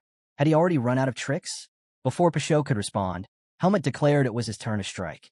His blade flared as he wrapped it in an immense embodiment of byes. The sight shook Pashot to his core. Helmet had mastered something only rank 1 mercenaries were said to achieve. Worse, the assassin himself had lost too much blood. His own byes reserves were dwindling. He knew stealth was no longer an option. Still, he convinced himself that Helmet couldn't maintain such an embodiment for long. Slipping behind a tree, Pashot decided to wait it out. But Helmet didn't give him the chance. With a swift swing, his sword cleaved through the trunk. Pashot narrowly escaped, but the tree collapsed in two. Before the assassin could recover, Helmet closed the gap and delivered a crushing blow. The strike sent Pashot flying, his body slamming into the ground. A thunderous explosion rippled across the forest floor as he struggled to rise, coughing blood. Before Pashot could even take a step, Helmet appeared before him, glaring down with a menacing stare. He asked if the assassin had anything left to show now that his weapon was gone. Pashot suddenly laughed. He admitted there was only one thing left for him to do. Raising his hand, he declared that he wanted to surrender. Helmet was taken aback for a moment, but then drove his boot into the assassin's chest, knocking him to the ground. Pashot laughed again, mocking him. He asked if a student of the swordsmanship department was really allowed to treat a surrendered man like this. Helmet reminded him coldly that this wasn't a duel. He lifted his leg and stomped down, snapping one of Pashot's legs. The assassin screamed in agony. Helmet told him not to even think of running away. Through gritted teeth, Pashot raised his head and begged for mercy. If Helmet spared his life, he swore he would stop chasing him and promised the Black Hawk organization would call off the hunt. Helmet dismissed the words. Killing his immediate pursuer was the greater advantage. It meant no more chase. Pashot pressed harder, warning him to think carefully. He reminded Helmet that he was just one member of Black Hawk. If he died, others would come, and they would not come alone. Could Helmet protect his friends when that time came? Helmet stepped closer. Without hesitation, he stomped down again, shattering the assassin's hand before driving his blade through it. Pashot shrieked in pain. Helmet's voice dropped into something terrifying as he warned him not to be mistaken. He assured Pashot that he would die here in this forest, and every Black Hawk who followed would meet the same fate. He told him to accept his end. Fear finally overtook the assassin. He knew this was it. Helmet raised his sword, ready to deliver the final strike. But before the blade could fall, a hooded figure appeared behind him. The newcomer called him the boy from the swordsmanship department and ordered him not to kill Pashot. Helmet froze at the voice, spinning around in shock. The hooded man smiled faintly, explaining that killing Peugeot would cause problems for the organization. Helmet's eyes narrowed in confusion. Who exactly was this man? Helmet studied the hooded man, unsettled. His presence was even harder to detect than Peugeot's. Standing right in front of him, Helmet couldn't tell if the man was alive or a corpse. Peugeot's voice shook as he whispered the man's name, Talon. Watching the assassin tremble, Helmet instantly realized this was the leader of Black Hawk. Talon spoke evenly, offering to pay if Helmet would spare Peugeot's life. Helmet's reply was cold. No price could outweigh Peugeot's death. He had to answer for his actions. The words caught Talon off guard. His organization was already short on manpower, and Peugeot was too skilled to discard. He offered money and valuable information, asking Helmet to overlook the situation. Helmet's gaze sharpened. He could tell Talon was powerful. In his current state, he saw no openings to strike him.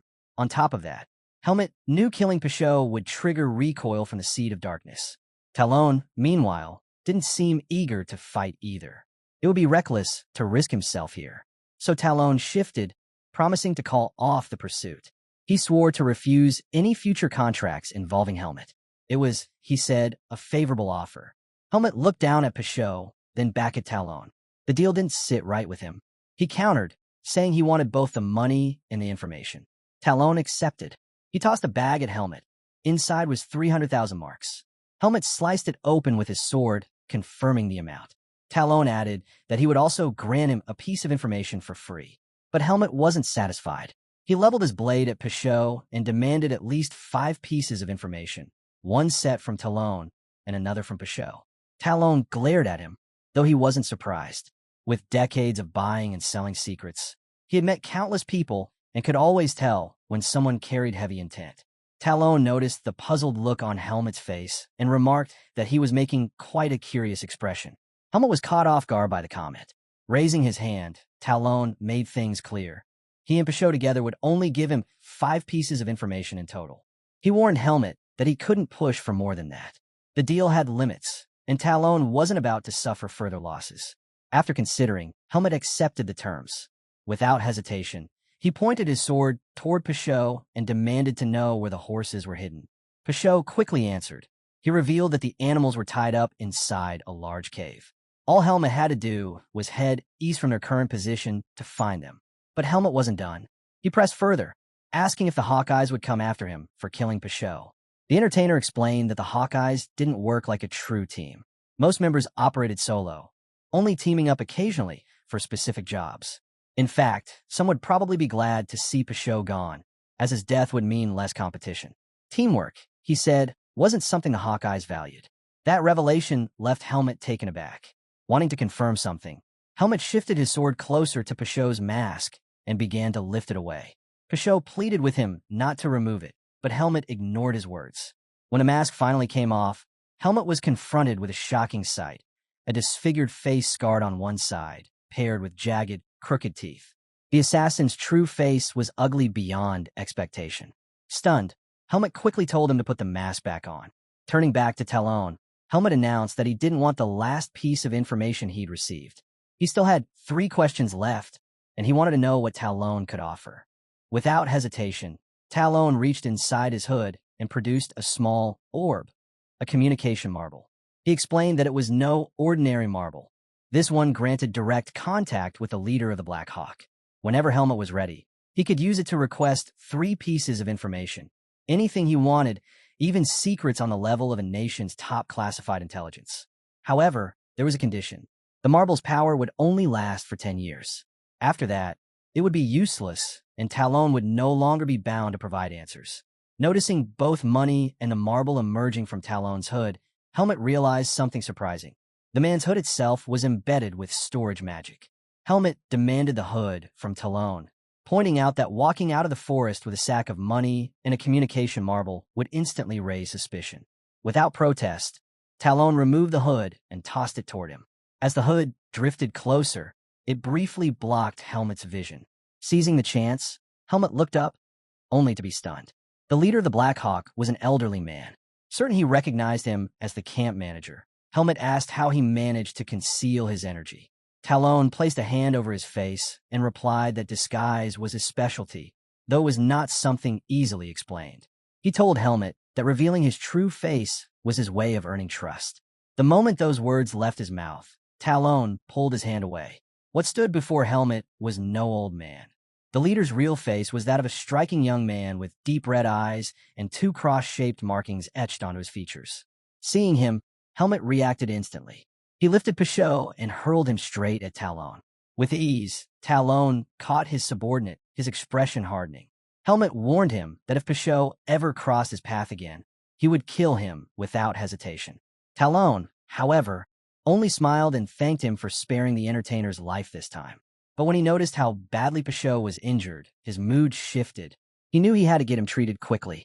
Helmet slid his sword back into its sheath and turned to leave. But before he could take another step, Talon called out to him.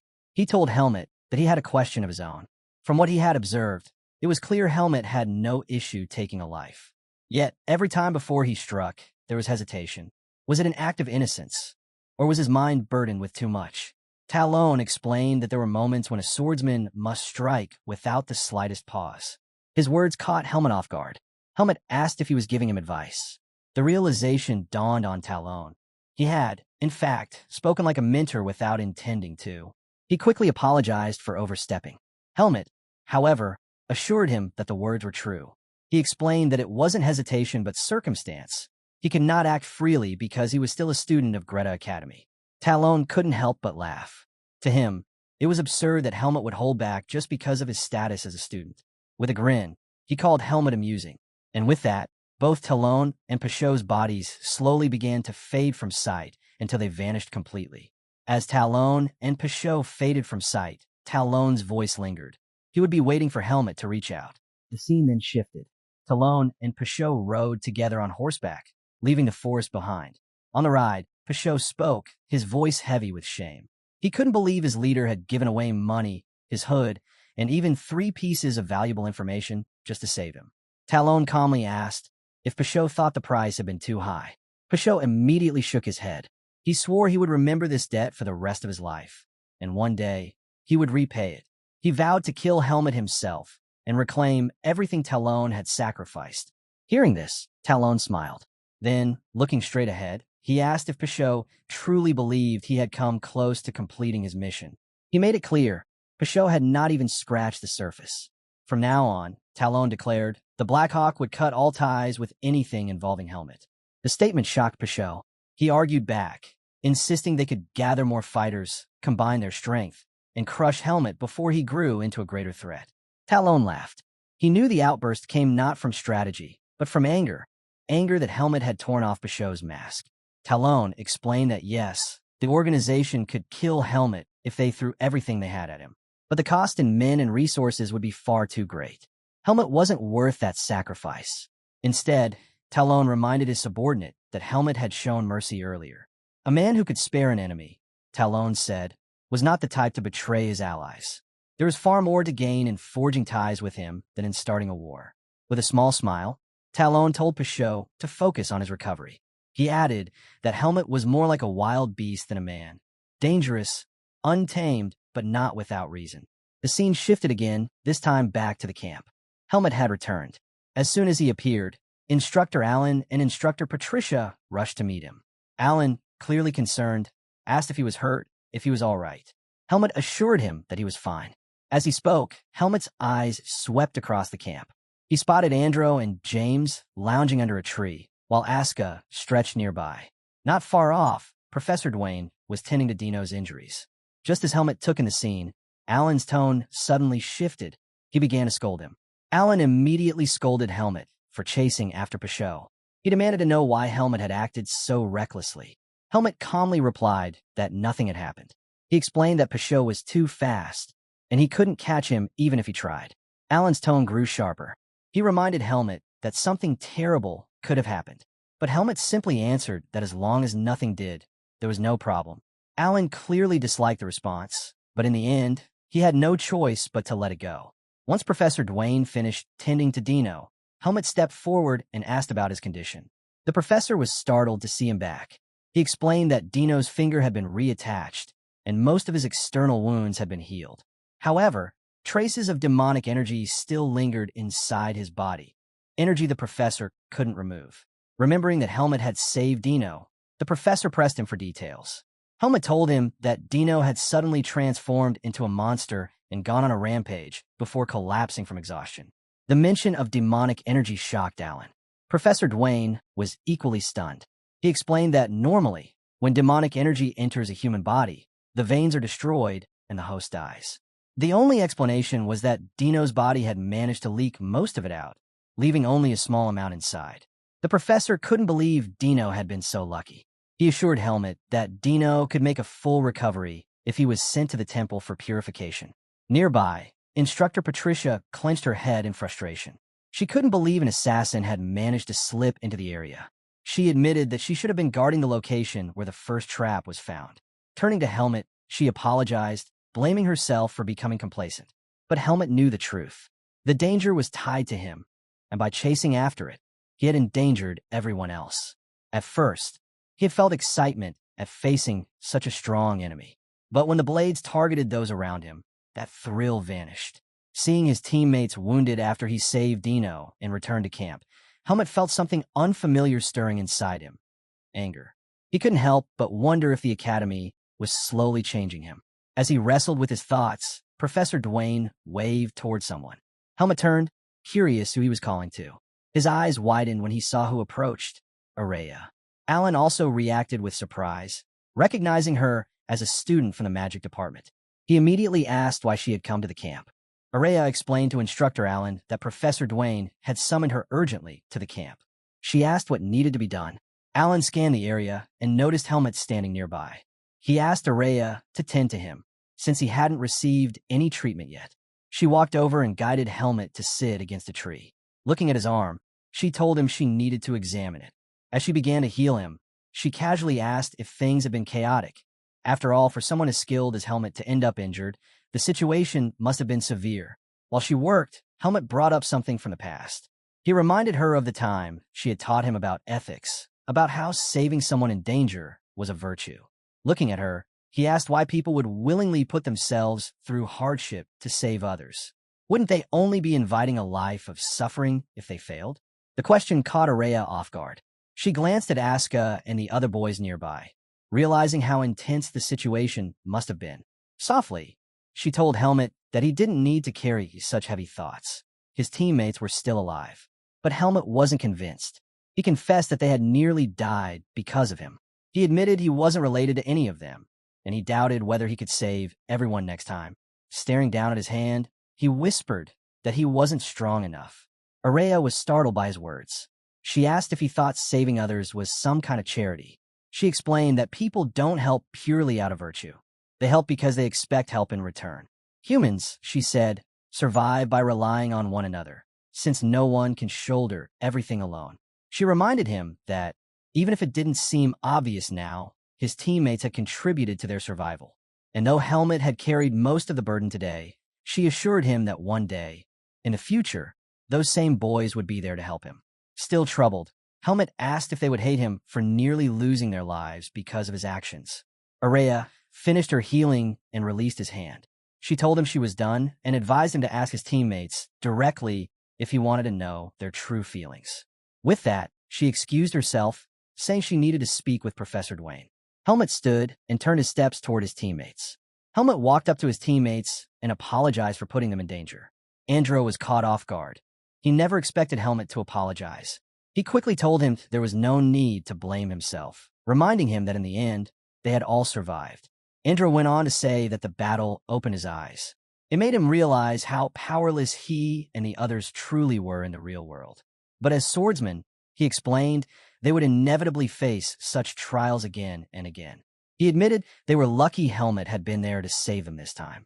With newfound determination, Andro told Helmut that his goals had become clearer than ever. Smiling, he thanked Helmut for showing him a new path forward. The words left Helmut stunned. He had never expected such a response. Before he could fully process it, Aska barged in, interrupting the moment. The mad dog bluntly asked whether Helmut had managed to catch Pashot. Helmut calmly told him he hadn't, but assured him that Pashot would never appear before him again. Satisfied, Aska smirked. He added that he only managed to fight Pashot because Helmet had already crippled the man's arm, which had made things easier. Helmet didn't know how to reply. In truth, he didn't really care about what Asuka had done. Then James stepped forward. He stretched out his hand, surprising Helmet. Slowly, Helmet reached out and shook it. James admitted he had heard about Dino losing control. He confessed that during that moment, he genuinely thought he was going to die. He also remembered how Helmet had insisted on saving as many people as possible, while he himself had told Helmet to bring Dino along, which had led them into this mess. James admitted he regretted that decision. Even so, he told Helmet he was amazed. Despite everything, Helmet had managed to save them all. Smiling, James promised he would never forget the debt he owed. If the day ever came when Helmet needed help, he asked him to come to him without hesitation, because he would gladly return the favor. The words unsettled Helmet. He insisted they had survived not because of him alone, but because of what they had done together. Yet as he spoke, memories flooded back. He remembered Wesley thanking him for saving Basil's life. He recalled Araya's words, that saving others was not charity. And he thought of Alan, who once told him that both the weak and the strong are still human, and that he would one day find his answers if he remembered that truth. At that moment, Helmet realized he had found something new within himself. Helmet had discovered a new kind of strength, not one meant to crush others, but a strength that connected hearts and hands, a strength built on support and unity. For the first time, he understood what it meant to have the strength of humans. As he quietly marveled at this realization, James spoke up. He admitted that he felt stronger after surviving such a complicated ordeal. Compared to this, the spars at school seemed nothing more than child's play. Asuka didn't share the sentiment. He scoffed and reminded James that he had been beaten badly by Pashot. James bristled at the comment, unable to believe the mad dog could be so blunt after they had just gone through life and death together. But before things escalated, Andro cut in, saying simply that it felt good to be alive. His words brought a smile to everyone's faces. While the others laughed and talked, Helmet glanced down at his hand, lost in thought. The next day, Helmet sat on a rock in quiet reflection. Araya approached him and told him she was leaving the camp with Professor Dwayne, using teleportation magic. She asked if he wanted to join them, explaining that he had every reason to return early as a direct witness to the incident. Helmet smiled. He told her he would stay and leave with his team. Araya was caught off guard. It was the first time she had ever seen him smile so openly. Turning away quickly, she told him she'd see him back at the academy. As she walked off, her face flushed red. When Helmet rejoined his teammates, Asuka immediately pressed him about what Araya wanted. Helmet explained that she had offered him a chance to leave with her. Hearing this, Asuka grew annoyed. He couldn't believe Araya had given Helmet such an offer and accused her of showing him favoritism because they were roommates. Helmet shrugged it off, telling him he had refused. Asuka smirked and told him he had made the right choice. Together, the boys smiled as beams of sunlight poured through the Petica forest, filling them with a sense of calm and renewal. Yet none of them could have imagined how fleeting that peace truly was. Soon, they would come to despise the very sight of sunlight. The scene shifted. In a distant desert kingdom, a hooded figure approached the gates. Pulling the hood back, he revealed white hair and piercing green eyes. His face lit with excitement. He had finally arrived at the Basor Kingdom, the place where his grandfather had once lived. Back at the academy, a week slipped by without notice. At the training ground, the students were taken aback by the sight before them. Dino had returned. Smiling brightly, he thanked everyone for the warm welcome. Almost immediately, questions poured in. They asked if it was true he had been kidnapped by an assassin. One student scoffed, saying it was embarrassing for a member of the swordsmanship department to be captured so easily. Another chimed in, claiming he had heard how much his group had struggled to save him. The words made Dino visibly uncomfortable. Then one student bluntly declared that Dino owed his life to his group and should remain grateful to them forever. Before Dino could respond, a sharp smack landed on the student's head. Everyone turned. The culprit was Asuka. With his usual rough edge, he called them all bastards and told them to shut their mouths. He demanded to know if they thought they'd fare any better if they were kidnapped. The smacked student was stunned. He turned to his friend, asking if Asuka had really just taken Dino's side. His friend stared in disbelief, wondering if this was some kind of comrade's love. The remark only fueled Asuka's anger. He shouted that he wasn't defending Dino. He just couldn't stand their stupidity. At that moment, James spoke up, reminding everyone that Helmet was the one who had driven the assassin away. But that struck a nerve with Asuka. He snapped back, insisting it was he who had pushed the assassin to the brink of death. Why, he demanded, was Helmet getting all the credit?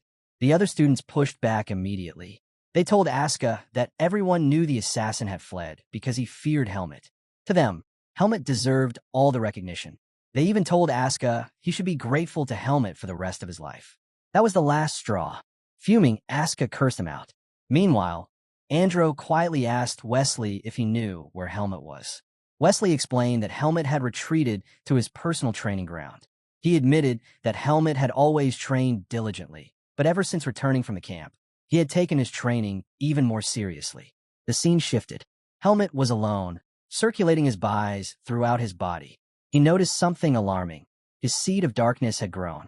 He suspected it was because he had absorbed a large amount of demonic energy. Yet along with the darkness, his bise had also grown stronger. His overall capacity had increased. As he focused, he reflected on the past week. He had fought a powerful human opponent. His energy had been drained and replenished. He had faced new emotions, ones he had never experienced before. It had been a complicated cycle, one that was reshaping him from within. All the experiences he had gone through had made him stronger.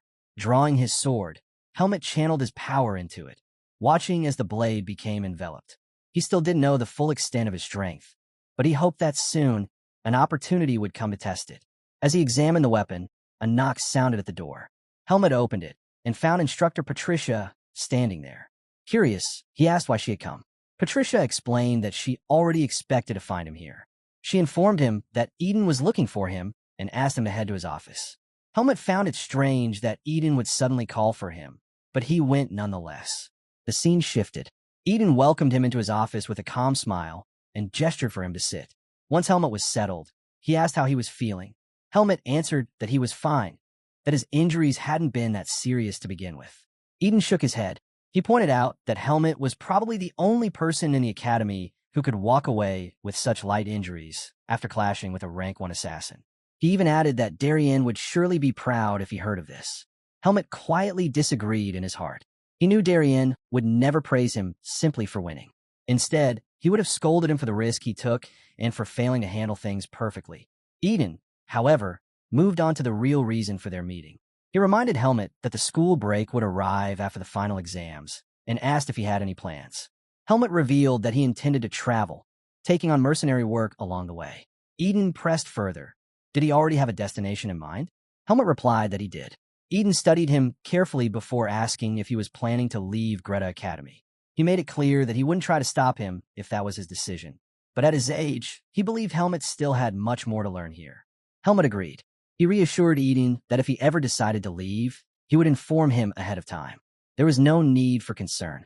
Eden looked relieved at the response and told him to reach out if he encountered difficulties during training. He admitted that he wasn't sure if anyone in the academy could truly teach Helmet swordsmanship at this point. Hearing that, Helmet recognized the opportunity. He revealed that after the recent incident, he had advanced to the next level. Now, he wanted to find out just how much he had improved. Eden's face lit up with genuine happiness. He praised the news and stood. Then, turning to Helmet, he said he had another question. Helmet nodded, asking him to continue. Eden asked Helmet if he had ever heard of the Basor Kingdom. Helmet shook his head. The name meant nothing to him. Eden explained that Basor was where Darien Depert had been born and raised. Handing Helmet a paper with details, he revealed that a major fighting competition would be held there during the upcoming school break. He told Helmet that Basor was filled with outstanding swordsmen, and the tournament would be the perfect place to measure how much stronger he had become. Helmet hesitated. He pointed out that things could become complicated if anyone recognized the sword techniques of the divine swordsman. Eden agreed. He reminded Helmet of the very first time they had spoken, when Helmet insisted that the world must never know he was Darien's disciple. Eden explained further. Darien wasn't just any swordsman in Basor. He was their pillar, their pride, their very symbol. The moment Helmet used Darien's techniques, people would know. Even if the crowd didn't notice, the Palma Knights, Darien's own unit, certainly would. This was the first time Helmet had even heard of the Palma Knights. Eden advised him that if he joined the competition, he should rely only on public sword techniques. Even those were strong enough, and it wouldn't be difficult for him to adapt. Helmet nodded thoughtfully. He told Eden he would think about it, but if he did join, he would need a way to conceal his identity. The last thing he wanted was another incident like the one with the Black Hawk.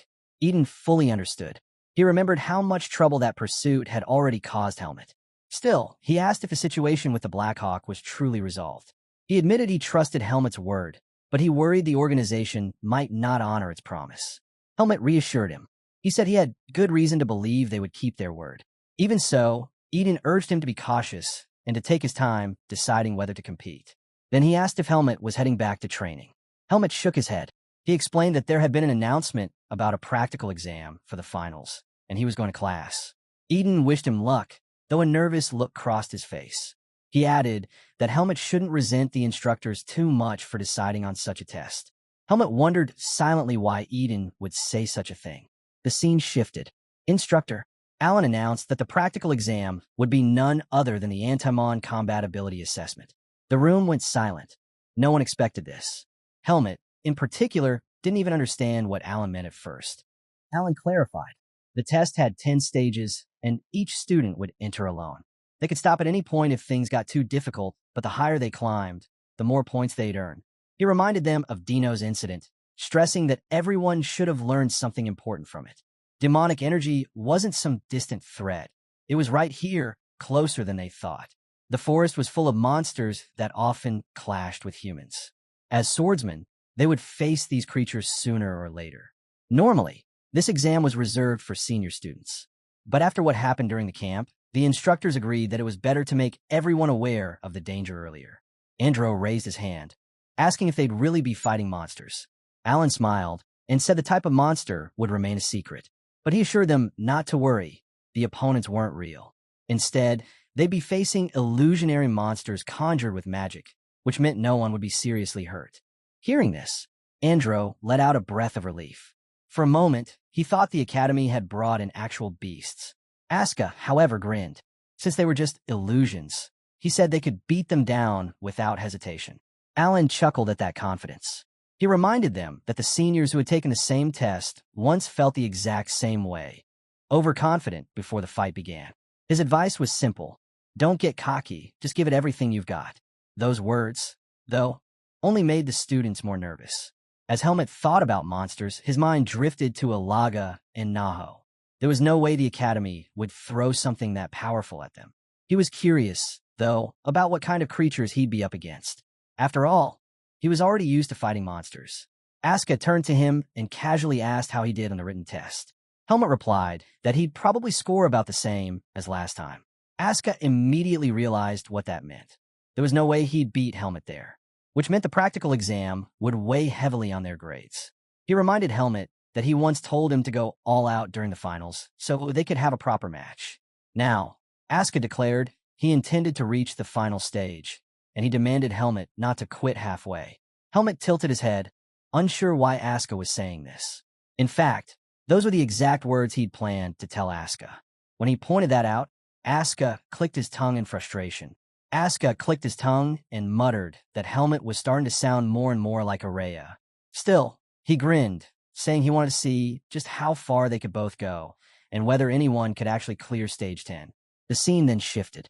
Examinee number 15, Aska the Mad Dog, staggered forward, drenched in sweat and breathing hard. He had pushed himself all the way to stage 7, the farthest anyone had reached. But instead of triumph, there was frustration written all over him. I can't believe this, he growled.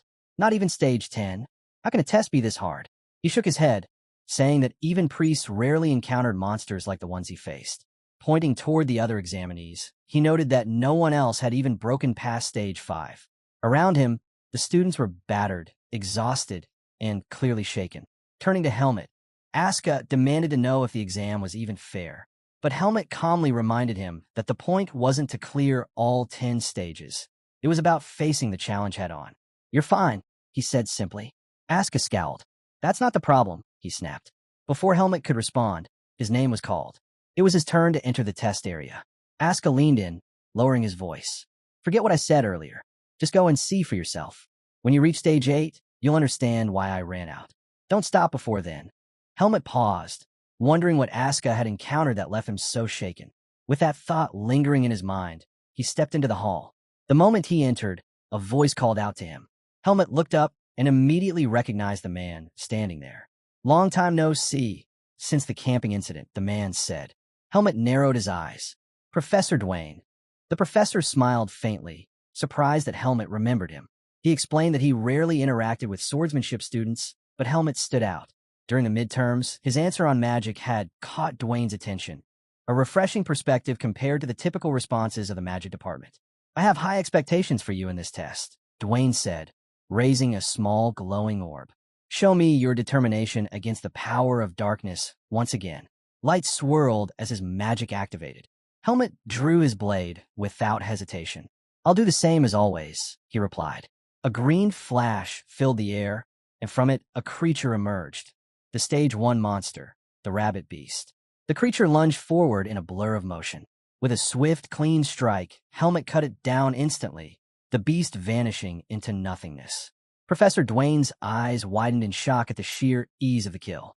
Helmet calmly sheathed his sword and said, "All right now, I understand." Helmet finally understood what the illusions were like. Professor Dwayne, watching closely, noticed something important.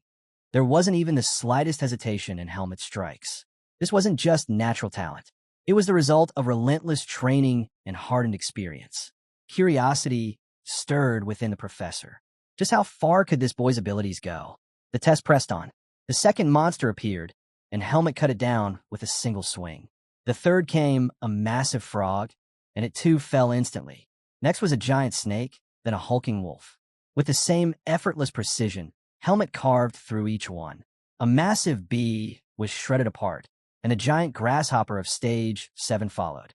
And then Stage 8, the very stage where Asuka had given up. Helmet braced himself, eager to see what had driven the mad dog away. The circle blazed with light, and from it emerged a monster that towered over him, an enormous centipede stretching endlessly across the floor. Even Helmet paused, taken aback. He understood immediately. For anyone seeing it for the first time, the sheer size alone was enough to break their will. He now realized exactly why Asuka had run. But for Helmet, it wasn't nearly as terrifying as the monsters he'd already faced, like Naho. The beast lunged, slamming its massive head into the ground. Helmet slipped past the strike, leapt onto its body, and sprinted across its endless frame. With every step, his blade tore deep into its armored hide until the monster's body split apart. Professor Dwayne was stunned, watching silently as Helmet landed gracefully back on the ground. The test didn't end there. Scene by scene, stage by stage, Helmet pushed through, until finally he stood before the last trial. Stage 10. With one decisive strike, he destroyed the final monster. Helmet stood still, a strange unease churning inside him. Though it was only an illusion, the monster of Stage 10 had carried something darker, a presence that felt like the examiner's malice given form. Professor Dwayne descended, clapping slowly. "Congratulations. Only a handful have ever cleared all 10 stages. And you, Helmet, you're the first second year to do it. Take pride in that." But Helmet simply nodded, unmoved. Dwayne went on, explaining that students who conquered Stage 10 were granted a special reward. They could request any artifact of their choosing. Surprised, Helmet admitted he hadn't known about this. "That's because I'm the one who makes them," Dwayne revealed. "Whatever you want, tell me. I'll craft it for you." Helmet fell into thought. The professor reassured him there was no need to decide now. He could come to the research lab later with his request. Then, an idea sparked in Helmet's mind. Looking up, he asked, "Can you create something that can change a person's appearance?" Dwayne tilted his head, intrigued. "That's possible. Is that all you want?" Helmet nodded. "I don't want to get involved in something complicated." Helmet explained that he simply wanted to avoid complicated situations whenever he left the academy. Professor Dwayne understood immediately. He remembered the dangerous incident Helmet had been through and promised to let him know once the artifact was complete. Helmet nodded and thanked him. But before the moment could settle, the entire building shook violently. A thunderous explosion rocked the walls. Dwayne's eyes narrowed. He instantly recognized where the tremors came from, the magic department's testing ground right next door. The scene shifted, revealing chaos inside the testing hall. Flames spread wildly as everything was reduced to ash. Hovering in the air, unleashing destruction with her magic, was none other than Araya. Her face burned with anger as she incinerated the room around her. Moments later, Dwayne and Helmet stepped into the testing ground. The professor's annoyance was clear as he shouted at her, demanding to know why she was destroying the facility when he had explicitly told her not to. With fire still flickering around her, Araya shot back. She called his test foolish and his request absurd. Dwayne's irritation deepened, but before he could respond, Araya noticed Helmet standing beside him. Her expression faltered, surprise flickered across her face. Silently, she floated down to the ground. Without meeting Helmet's eyes, she brushed past him and addressed the professor instead. I've cleared all 10 stages. I'll think about what artifact I want and let you know tomorrow. Dwayne scowled, muttering that she was a little rascal and that if she weren't the Academy's top student, things would be different. Helmet silently watched as she left the hall. The scene shifted again. Helmet now stood with Asuka, who was stunned when he learned his friend had cleared all 10 stages. Shaking his head, he decided not to dwell on it and instead urged Helmet to claim the top student spot. Curious, Asuka asked about the monster on stage 10. Helmet answered calmly, saying Asuka could probably beat it too. The real point of the test wasn't defeating the monster. It was overcoming fear. That reply caught Asuka off guard. He couldn't help but wonder what kind of nightmare Helmet had faced to speak like that. Helmet revealed it plainly, hundreds of giant cockroaches. Asuka froze, staring at him. Is your mind even okay? He asked. Helmet admitted he only felt a bit queasy, nothing more. Sion, sitting nearby, quietly sipped his drink and set his cup down. For once, he was just glad he hadn't suggested any reckless bet this time. The scene shifted once more. Helmet and Asuka were walking together when Charlotte approached. With a bright tone, she congratulated Helmet for becoming the first second year to ever clear stage 10. Helmet blinked in surprise. News really does spread fast, he muttered. Charlotte smiled knowingly. That's because you're not very self-aware. Charlotte explained that everyone in the swordsmanship department had their eyes on Helmet now. She then turned to Asuka, congratulating him for reaching the 8th stage. The Mad Dog frowned. Are you mocking me? He snapped. But Charlotte shook her head. I'm serious. The average record is only stage 4. Reaching stage 8 is remarkable. Her words did nothing to soothe him. Instead, Asuka remembered the time he had used her technique against Basho, embarrassment flashing across his face. Scowling, he told her that it wasn't thanks to her at all. He was simply a genius at adapting. Charlotte blinked, not understanding what he meant. She only replied with a simple, okay. Annoyed, Asuka stormed off. Charlotte turned back to Helmet and asked what his friend had been talking about. Helmet just shrugged, saying he had no idea. As they walked together, she asked where he was headed. Helmet told her he was on his way back to the dormitory. Then Charlotte asked if he would be going home during the school break. Helmet replied that he would be traveling for a while. Envy filled her voice as she admitted she wanted to travel too. Staying home all the time felt suffocating to her. Helmet glanced at her, remembering that this girl might have some connection to him. He mentioned that she treated him more warmly than the other second years. Charlotte's eyes widened slightly, and she quickly apologized if she had offended him. But Helmet shook his head. I'm not offended. Charlotte softened, explaining that she always felt at ease after talking to him, as if she were experiencing a strange nostalgia. Helmet wasn't sure how to respond. Realizing she had kept him too long, Charlotte apologized again for taking up his time when he should be resting. She turned to leave. Before she could go, Helmet told her that after the school break, if she felt stronger than she was now, she should come find him. He promised to face her anytime. Charlotte smiled at that, asking him not to forget his promise. Helmet watched her walk away, thinking to himself that Araya would definitely be upset if she ever found out about this exchange. Later, when he returned to his dormitory, Araya was waiting. She handed him a bracelet. Helmet looked at it curiously, asking what it was. Araya explained that it was a bracelet imbued with communication magic. It worked like a crystal ball. This was the artifact she had received for clearing stage 10 the day before. She told him that if he infused his energy into it, the bracelet would send a signal to. The bracelet she wore lit up as soon as Helmet infused his energy into his. He looked at Araya and asked why she was giving him her reward. She admitted that she had requested the artifact with the intention of handing it to him all along. You're always attracting trouble, she said. Use this to contact me anytime you're in danger. Helmet slipped the bracelet onto his wrist. With a half smile, he reminded her, didn't you once say you hate being disturbed by others? Araya's expression softened. Do you have a problem with it? Helmet chuckled. I'll only use it when it's absolutely necessary. Her cheeks flushed slightly at his words. Breaking the silence, Helmet asked if she would be going home during the school break. Araya sighed and admitted she had no choice, even if she didn't want to. Seems like no one in the academy actually likes going home, Helmet remarked. Araya tilted her head. Someone else said that too? Helmet nodded. Asuka, as they talked, Helmet realized something. Half a year had already passed since he left the Forest of Roots. In that time, he had made many friends and acquaintances. Now, for the first time, the academy was preparing to go on break. The scene shifted. Somewhere else, a man wrote with a faint smile on his face. Speaking through a crystal ball, he said, Helmet, I never thought I'd see you again so soon. The man was Talon, leader of the Black Hawk. He asked Helmet if he had decided on what favor he wanted from him. Helmet replied that a fighting competition would be held in the Basor Kingdom in 1 week. He wanted everything. Information on the powerful figures in the kingdom, especially the nobles and organizers of the event, as well as details about the king, the royal family, and recent major events. Talon narrowed his eyes. So, you're planning to attend this competition? Helmet cut him off coldly. I'm the one asking the questions. The leader quickly apologized, then pressed for clarification. When you say information, do you also mean public opinion? The nobles' reputations, their personalities, even family ties? Helmet told him to decide for himself. It doesn't matter if your investigation is half-hearted. That would just make me think the Black Hawk's intelligence gathering is weak. Talon froze for a moment, realizing Helmet's game. The boy had been precise in what he wanted, yet vague in scope.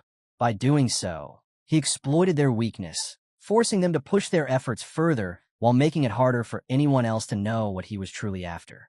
Talon leaned back, studying him. He used to think Helmet was only as fierce as a tiger, but now he realized the boy was also as sly as a fox. I'll prepare the information exactly as you've instructed, Talon said. How would you like to receive the documents? Helmet told him to leave them at the mercenary guild in Basor. He would pick them up himself.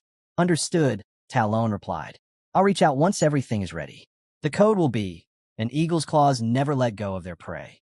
Before Helmet could cut the connection, Talon smirked. Best of luck in the competition. I'll be cheering for you. Helmet ended the call and sighed. He already knew that dealing with Talon would be taxing, but he hadn't expected it to drain him on this level. He needed to stay guarded around that man at all times. Still, he hoped the Basor Kingdom would at least be a decent place to stay. The scene shifted. A vast desert stretched under the blazing sun. A young man with blonde hair trudged toward the gates of the kingdom, sweat glistening on his skin. It was Helmet. The heat was overwhelming. He hadn't even entered the kingdom yet and already felt drained. Then again, with a third of Basor being desert, he should have expected this. Having grown used to the Forest of Roots, where the cold lingered year-round, the scorching sun felt unbearable. At least he was fortunate not to have a weak constitution. Otherwise, heatstroke would have been inevitable. Beyond the heat, another adjustment nagged at him, his disguise. Thanks to Araya's communication bracelet and the artifact he earned for clearing Stage 10, traveling had become far easier. The artifact allowed him to alter his appearance without issue, though he still wished he looked a bit more like a swordsman. Right now, he feels more like Sion. But since the artifact had been free, he had no real reason to complain. Helmet pressed on, finally entering Basor. The desert kingdom was beautiful in its own way, bustling with people and vibrant with houses of unique design. Needing a moment to rest, he stepped into a bar. Immediately, every pair of eyes turned toward him. Helmet ignored the stares, handed the attendant a coin, and asked for a cold drink. Anything but liquor. Exhaustion weighed on him, surprising even himself. He still had many places to visit, yet here he was already tired. Before he could sit down, someone suddenly kicked the chair he was about to take. Helmet looked up to see a blond man standing there, smiling at him. The blond man smirked at Helmet and called him Young Miss. He asked if Helmet had come to a place like this alone and guessed that, judging by the sword on his hip, he must be a young master from some great swordsman's household. His friend tugged at him, telling him to stop pestering. But the man ignored him, pulled out Helmet's chair, and sat down instead. He waved to the owner, ordering the same drink Helmet had requested. Helmet's patience snapped. He kicked the chair out from under the man, sending him crashing to the ground. In the same motion, he drew his blade at blinding speed, slicing off a lock of the man's hair. The bar went silent. The man froze, staring wide-eyed at the edge of Helmet's sword. Helmet's voice cut through the silence, low and sharp. This kingdom is already unbearably hot. The last thing I need is some irritating mosquito buzzing around me. The entire bar stopped drinking, stunned.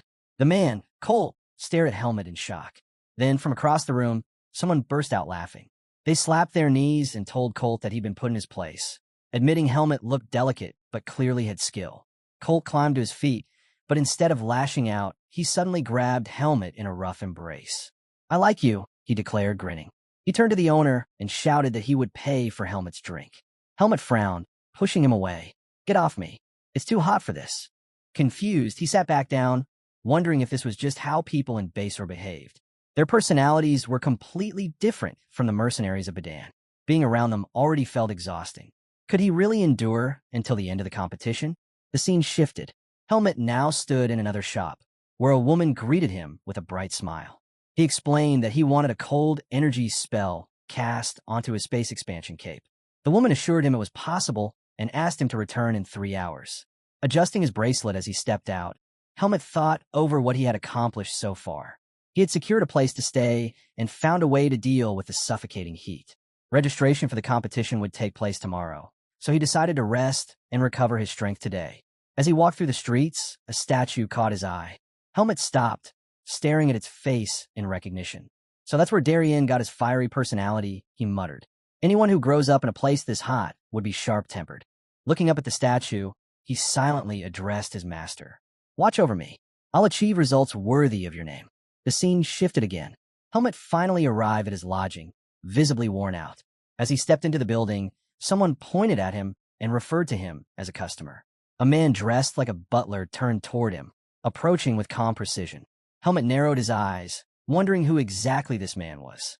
The butler stepped closer and asked if Helmet was the one who had paid for the Emerald Room on the 5th floor. Helmet confirmed it, then narrowed his eyes. "Why are you asking?" The butler explained that the person he served didn't have a place to stay. He asked if Helmet could move to another room. Already in a foul mood, Helmet's glare sharpened. "Say that again." Unfazed, the butler slipped a hand into his jacket. He offered compensation, insisting that a slightly smaller room should be enough since Helmet was alone. Helmet's eyes darkened. The attendant suddenly grew uneasy and looked away. Helmet knew better. Guest information wasn't something attendants could casually share. This man had clearly underestimated him because of his appearance. Turning coldly, Helmet replied, "I paid the proper price for the Emerald Room. I've no reason to yield to it. Find another one." But the butler suddenly grabbed his shoulder, leaning close with a hard expression. "I told you, I'll compensate you." Helmet's hand slid to his sword. His voice dropped like ice. "Remove your hand. If you touch me again, I'll cut off your arm." The man froze, fear creeping into his eyes. At that moment, a voice called from the stairs. "Wait." Helmet looked up to see a blond boy with sharp blue eyes approaching. He ordered the butler, Robert, to stop. The boy smiled politely at Helmet and bowed slightly. "I apologize. My knight was acting like a typical Basarian." Robert lowered his head in shame, greeting his master, Mikhail. Mikhail turned back to Helmet with an apologetic expression. He explained that his health was poor and finding a comfortable room was important. Helmet, still cold, turned away. "Find another room. I need a rest." But Mikhail quickly begged him to wait. He asked Helmet to hear him out, explaining that this was their last option. Looking around the hall, he proposed a solution. "We're in similar circumstances," he said calmly. "So let me make you an offer. I'll cover all expenses during our stay. In return, share the room with me." Robert's head snapped up in shock. "Master, this is unacceptable. Sharing a room with someone of unclear origins is far too dangerous." But Mikhail's expression hardened, a cold edge in his eyes. "Then tell me, Robert, will you take full responsibility for the dangers that come from chasing uncertain possibilities? Or will you accept the certainty of a solution that ensures our survival?" Mikhail's gaze turned cold. "I don't need a dog that acts ahead of its master." Robert stiffened, instantly silenced. He lowered his head, unsure of how to respond. "Don't worry," Mikhail continued smoothly. "Helmet isn't the type to attack without reason. And you know I have a good eye for people." Reluctantly, Robert bowed. "I'll follow your will, master." Helmet noted how quickly Robert had calmed down. It was clear Mikhail was used to giving orders and having them obeyed. He carried himself with the natural authority of someone accustomed to command, something Helmet hadn't expected at first glance. "Is all of this really necessary?" Helmet asked. Mikhail reassured him. I'll do my best not to intrude on your privacy. We'll bring in another bed. I don't have any habits that will disturb you. His lips curved into a faint smile. Or, are you afraid of someone as weak-looking as me? At that, Helmut frowned. Now that he thought about it, he had never seen anyone with so little energy before. You look like you'd crumble if I bumped into you, he said bluntly. I didn't even know people like you existed. Then you're starting to open up to the idea? Mikhail asked lightly. Helmut crossed his arms. Tell me the most special thing you can offer besides money. Mikhail tilted his head. Are you testing me? His smile brightened. You're entering the base or martial arts tournament, aren't you? There's no other reason for a foreign swordsman to be here at this time. Then, with cheerful certainty, he added, I came here to watch the tournament, and I'll cheer for you. You'll grow stronger with someone rooting for you. Helmut blinked, caught off guard. He hadn't expected that. Are you serious? Isn't that enough? Mikhail replied. My support isn't something just anyone gets. Helmut didn't know how to respond to that. After a pause, he finally muttered, Do as you like. Mikhail smiled in satisfaction and instructed the staff to bring another bed to Helmut's room. But before the attendant could move, Helmut stepped forward and drove a heavy punch into the man's face. The attendant crashed to the ground. Both Mikhail and Robert froze in shock. Helmut stared down at the man, voice hard. Be more careful with what you tell others next time. The attendant, trembling, quickly apologized. Without another word, Helmut turned and walked away. He hadn't enjoyed doing it, but in this country, strength and assertiveness were the only language people understood. The scene shifted. They arrived at Helmut's room on the top floor. Mikhail sat on the bed and turned to him, saying they hadn't even introduced themselves properly yet. He gave his own name first, then asked for Helmut's. Helmut replied, Hyde. Mikhail tilted his head. Hey, no. Helmut corrected quickly, Hyde. It was almost a slip. He still wasn't used to the fake name. Mikhail leaned closer, asking his age, noting that they looked about the same. Helmut answered 16. He added that he had plenty of questions to ask. That caught Mikhail off guard. He admitted he was only 14, surprised that Helmut was older. Then he asked if Helmut came from a noble family. Helmut brushed it off, telling him to think whatever he liked. Still, Mikhail found it strange. What was a noble swordsman doing in Basor? He pressed further, asking if Helmut was a student at Bedan Academy.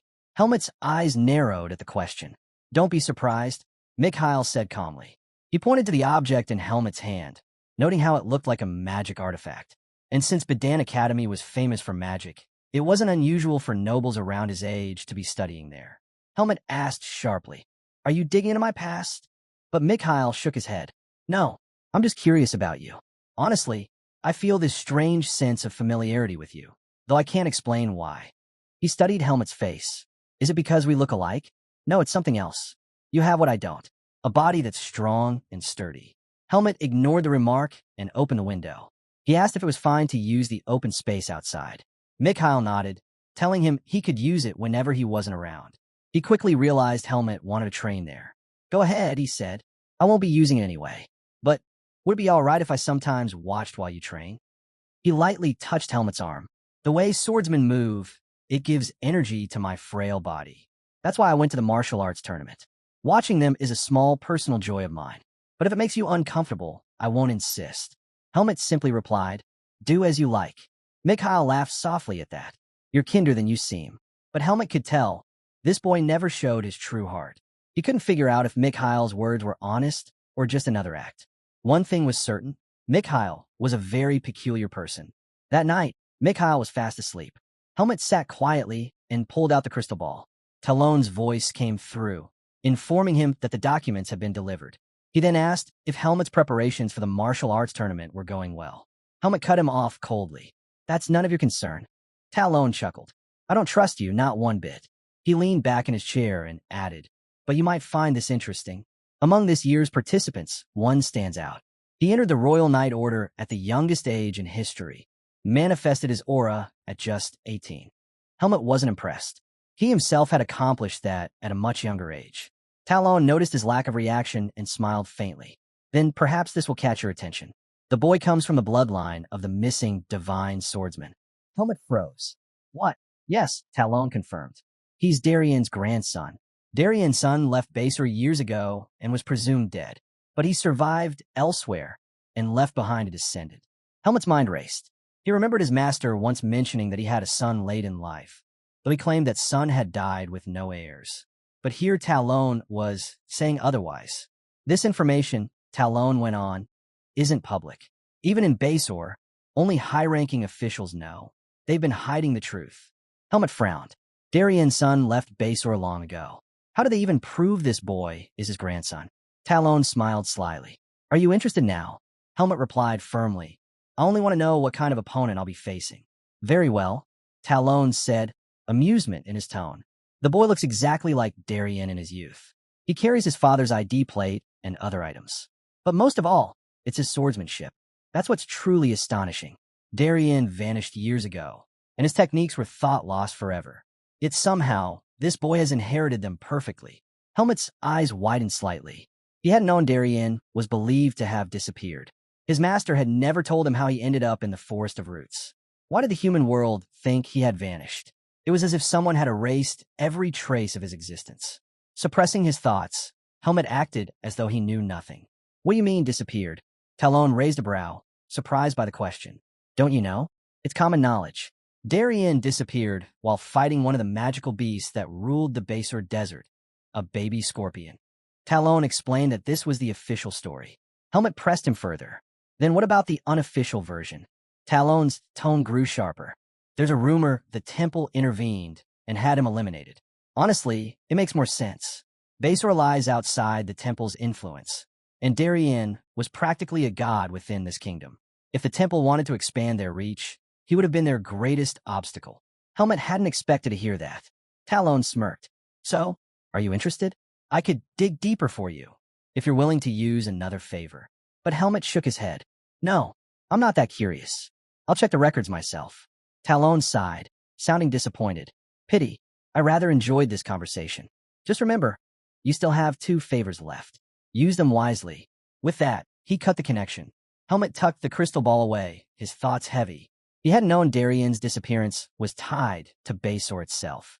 If the temple truly had moved against him, his master would have known. And someone like Darien would never lower his guards so easily. That could only mean one thing. A traitor. Someone from within Basor. Perhaps even among the Palma Knights. The very order Darien had led. Helmet clenched his fists. Should he avenge his master? He thought of all he had inherited. His swordsmanship, his very way of life. Everything he carried now came from Darien. Revenge wasn't just his master's. It was his own. He swore to himself. The impostor would learn how foolish it was to think a coward could live peacefully forever. Still, doubt lingered. Could this boy truly be Darien's grandson? Helmet didn't believe there could be another who inherited that swordsmanship besides himself. Maybe Darien's son had been too weak to endure the brutal training and fled. But perhaps those techniques had been passed down to the grandson instead. Curiosity burned within him. He needed to see for himself how skilled this boy really was. The scene shifted to the grand arena. Long lines of people stretched outside, while inside, thousands of spectators filled the seats. In a special section, Mikhail sat with Robert at his side. The announcer's voice boomed across the stadium, welcoming all to the Royal Martial Arts Tournament of Basor. He greeted both the participants and the crowd before declaring that the preliminaries were about to begin. He instructed the participants to head to their designated tents and wait for their turn. And in that moment, the focus shifted to Helmet's tent. Inside the tent, a bald participant sneered, nudging his friend. Can someone like him even enter a martial arts tournament? This tent's for participants, not spectators. His friend burst out laughing at the remark. But the laughter didn't last long. Moments later, an official stepped into the tent. Mr. Hyde, he called, you're up first. Please head to the arena. As he looked up, the man froze. Helmet stood calmly, surrounded by the unconscious bodies of the 2 mockers. I'll go right away, Helmet said, brushing past him. Then, almost as an afterthought, he added, those 2 signs of heat stroke. Adjust the sequence of their match. The official's eyes widened at the sight of the collapsed men, stunned into silence. Meanwhile, the arena roared with excitement. The announcer welcomed their youngest contestant, Helmet, who stepped into the ring after removing his cloak and donning the armor. His opponent, the undefeated back-alley swordsman of Basor, a thug known as Jackal. In a special section, Robert leaned toward Mikhail. That's Jackal, the captain of the Mola gang. He calls himself undefeated, but in truth, he just bullies the weak. Mikhail scoffed. Hardly impressive. Down in the arena, Jackal sized Helmet up with clear irritation. I joined this tournament to fight real opponents. And they give me this? What a joke. The announcer reminded the crowd of the rules. The match would not end until one surrendered or could no longer fight. Any injuries short of fatal were permitted. Boys, he cautioned, fight wisely. Jackal laughed darkly. Even if I break your arm or leg, the tournament takes no responsibility. This place isn't for pampered nobles looking to buy a thrill. It's where warriors who've danced with death spill blood. Helmet replied flatly, everywhere's hot. Jackal blinked in confusion. What? Helmet continued, unfazed. I paid 3,000 marks to have a cold spell placed in my cape, so I'll need to finish this quickly and get it back. The words infuriated Jackal. He lunged forward, shouting, then I'll send you home fast. As his blade came down, Helmet moved effortlessly, dodging without even breaking stride. In the same motion, he slipped past Jackal and unleashed his own strike. Jackal crashed to the ground. His right hand lay severed beside him as he let out a blood-curdling scream. The arena went silent. Shock rippled through the crowd. No one had expected such a ruthless display. Up in the stands, Mikhail's eyes lit up with excitement. The announcer finally broke the silence, declaring, with an overwhelming display of skill, Helmet advances to the next round. The scene shifted back to the residence. Helmet entered his room to find Mikhail waiting with a bright smile. The table before him was piled high with food. Welcome back, Hyde. Mikhail cheered. That was incredible. You were amazing out there. And cheering for you. It felt great. Helmet eyed the feast, uneasy. This is too much food. Mikhail shook his head. A swordsman needs plenty of strength. And strength comes from eating well. Don't forget, I promise to cover all your expenses. Eat without worrying.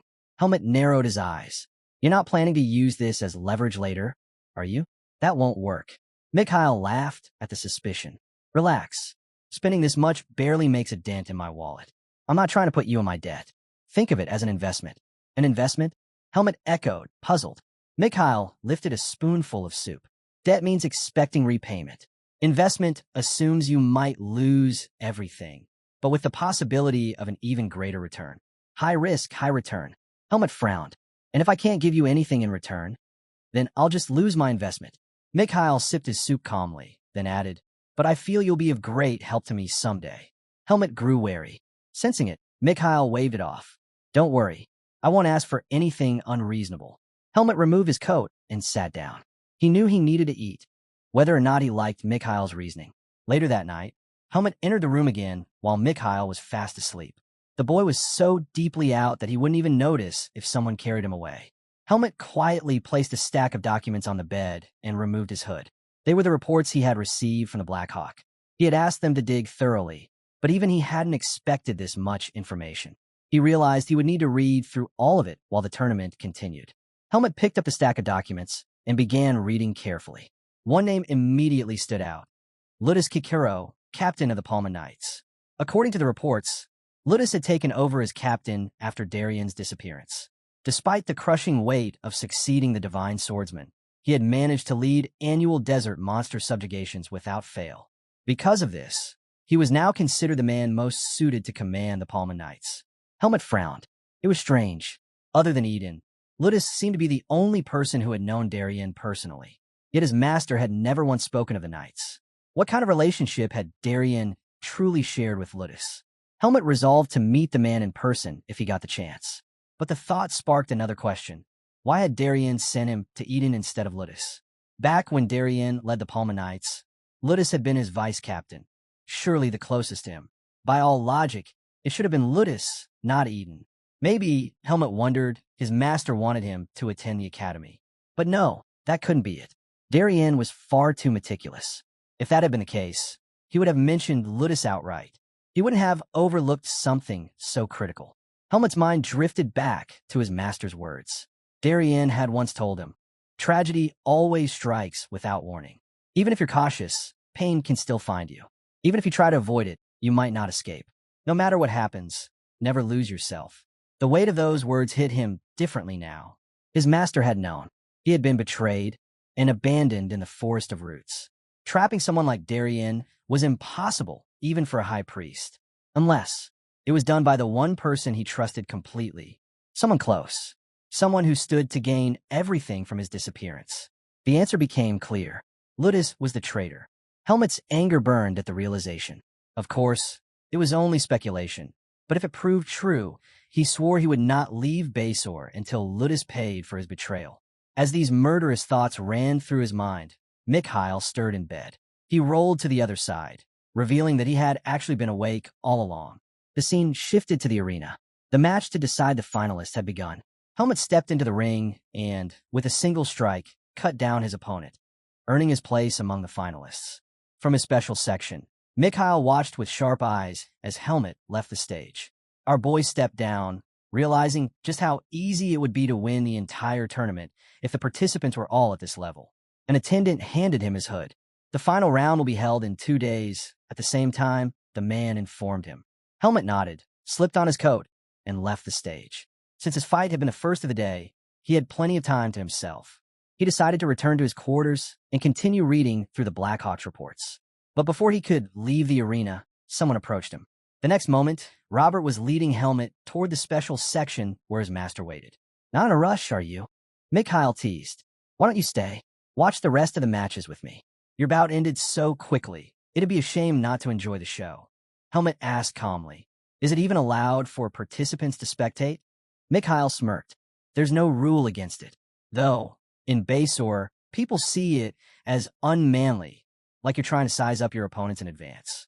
But someone like you doesn't need to analyze anyone. Still, it'll be fun. Helmet thought for a moment, then agreed to stay. The second round began. A towering man stepped onto the stage, the head of the renowned Basor Kendo Hall, Kyle. The announcer introduced him with pride, and the crowd roared. But then came his opponent. Helmet's eyes narrowed as the announcer declared the name. Luke Jagar, the youngest to ever join the Palma Knights. A genius, a rising star. Helmet was certain he had seen this boy's face before. Kyle himself looked surprised. A Palma Knight? This is an honor. Luke smiled politely. The honor is mine. To face someone as respected as the head of Basor Kendo Hall, it's a privilege. Please go easy on me. Helmet studied him carefully. That face, it was exactly how Darien would have looked at that age. He wondered just how skilled this boy truly was. The two squared off, drawing their swords. The audience fell silent, every eye locked on the ring. Kyle gauged the boy's stance. No openings, not a single flaw. He could tell Luke was dead serious. Luke glanced at the restless crowd. If we keep testing each other, this match will never end. I can already hear the booing. He raised his blade and added, As your junior, I'll make the first move. With that, he launched forward, charging straight at Kyle. Luke charged low, aiming for a clean strike to end the fight quickly. Kyle smirked. You're underestimating me. With brute force, he swung his sword down at the boy. But Luke's speed exploded. In an instant, he slipped past the attack, his blade flashing. A cut opened across Kyle's body as Luke appeared behind him. Kyle froze, stunned. Before he could even turn, blood gushed from the wound. Helmet's eyes narrowed. He hadn't expected that. Kyle collapsed, unconscious, and the audience erupted in gasps of disbelief. To them, it looked like Luke had simply vanished and reappeared behind his opponent. No one had even seen the strike. Luke lowered his sword and bowed slightly. Forgive me, but I must win this tournament, no matter what. The announcer's voice boomed. Luke Jagar advances to the main tournament. In the stands, Mikhail noticed Helmet staring intently at the boy. What's this? Is Luke bothering you? Helmet didn't look away. He's strong, a serious contender for the championship. That surprised Mikhail. He hadn't expected such praise. Helmet added firmly, if I weren't in this tournament, he'd already be the winner. Mikhail grinned. So this is your arrival declaration? I like it. The tension. It's exciting. Helmet thought to himself. Darien's son hadn't trained in vain. Luke's skill far exceeded his expectations. And if this boy had truly been taught directly by Darien, how terrifyingly strong would he be? Helmet stood suddenly and turned to Mikhail. Go back to the quarters without me. I have something to do. I'll be late. Mikhail blinked. Can I help? No. Helmet's reply was curt, colder than usual. Mikhail watched him leave in haste, puzzled by the boy's urgency. Helmet's thoughts raced. Since leaving the Forest of Roots and attending the academy, he built plenty of social connections, but never once felt real kinship. Yet Luke was different. The two of them shared something no one else could, Darien's swordsmanship. They had both inherited it. Helmet knew they would eventually face each other in the arena. But before that, He wanted to see who Luke really was. He pushed through to the participants area and barged straight into Luke's room. Inside, Luke was speaking casually. This tournament isn't that big of a deal. A blue-haired man grabbed Luke's cheek harshly, sneering. Greenhorn, you got a lot of nerve. Don't say things like that. The blue-haired man scolded Luke. Don't ever say things like that out loud, especially not in Basor. Luke quickly apologized. Relax, it's just us here. No one's listening. The man's eyes narrowed. We're not alone. Luke spun around. Helmut was standing in the doorway. Helmut noted silently that Luke hadn't even sensed his presence. Luke studied him for a moment. You look familiar. Then he remembered. Hyde, I saw your match. You're the only one who left an impression on me. His tone shifted, confidence rising. What is it? Did you come to challenge me for the crowd's attention? Or maybe my skills impressed you so much you've come to be my fan? If so, bad news. Only women can be my fans. Helmut cut through the bravado. Are you Darian's grandson? Luke froze. Yeah, he stopped mid-sentence, realizing what he'd just admitted. His eyes went wide. He lunged forward, clapping a hand over Helmut's mouth. Panic laced his voice. How do you know that? The knight inside the room raised a brow. Is something wrong? Luke forced a smile, wrapping his arm around Helmut. Nothing at all. Just something I need to discuss with him. We'll step outside. Dragging Helmut with him, Luke pushed him against the wall the moment they were alone. I've never had to corner a guy like this before. Now tell me, who are you? Helmut didn't flinch. Why don't you use Darian's surname? That struck a nerve. Luke scowled. I'm the one asking questions. Stop bringing up the divine swordsman. It's dangerous if anyone hears you. Relax, Helmut replied evenly. No one else knows. I'm just curious after hearing that Darian had a descendant. Luke narrowed his eyes. And how exactly did you find out? Helmut answered calmly. I'm good at gathering information. Then his gaze hardened. But what I want to know is, why hide that you're Darian's grandson? Luke hesitated, realizing how serious this stranger was. Finally, he answered, because my father cut ties with him. He left the house for good. It'd be ridiculous for me to suddenly claim the Depert name. Helmut's voice cut and sharp.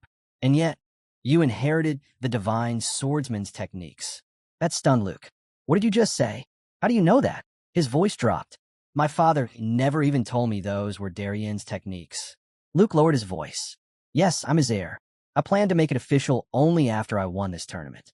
My swordsmanship might have come from my grandfather, but it was my own strength that allowed me to master it and earn my place in the Knights. He clenched his fist. I want to be acknowledged for my skills, not just my bloodline. Helmut was caught off guard by the conviction in his words. Luke looked away, ashamed. I don't know why I'm even saying this to someone I just met. Just promise me you won't tell anyone. Only the knight captain and vice captain know the truth. Helmut's thoughts darkened. Ludus knows? That didn't add up. If Ludus was the one who betrayed Darian and sided with the temple, then why would he accept Darian's grandson into the order? His mind raced, until the sound of approaching footsteps cut his thoughts short. Both he and Luke turned. An old man in golden armor stood before them. I was just coming to see you, the man said. Luke straightened immediately, placing his hand over his chest in salute. Captain, Helmut's eyes widened. Ludus Kikero, is this your friend? Ludus asked. Yes, Luke replied. This is Hyde, one of the tournament's participants, and one of the finalists. Ludus raised his brows, surprised. A finalist? At your age? Impressive. He inclined his head. Forgive me. I haven't had time to watch the matches. Duties as knight captain leave me little room for leisure. Then he turned his gaze directly on Helmut. Tell me, are you using magic to conceal your identity? The question struck Helmut like a blade. Ludus smiled faintly and placed a hand on his shoulder. Don't be so tense. I'm not here to pry. You're not the only contestant in the finals hiding who they really are. He looked back to Luke. I only stopped by to give you a bit of encouragement. I'll take my leave now. Luke quickly asked, Captain, won't you come in and rest? But Ludus shook his head. I'll be there for the final match. With that, he turned and walked away. Luke's expression tightened as he watched him go. Helmut glanced at him.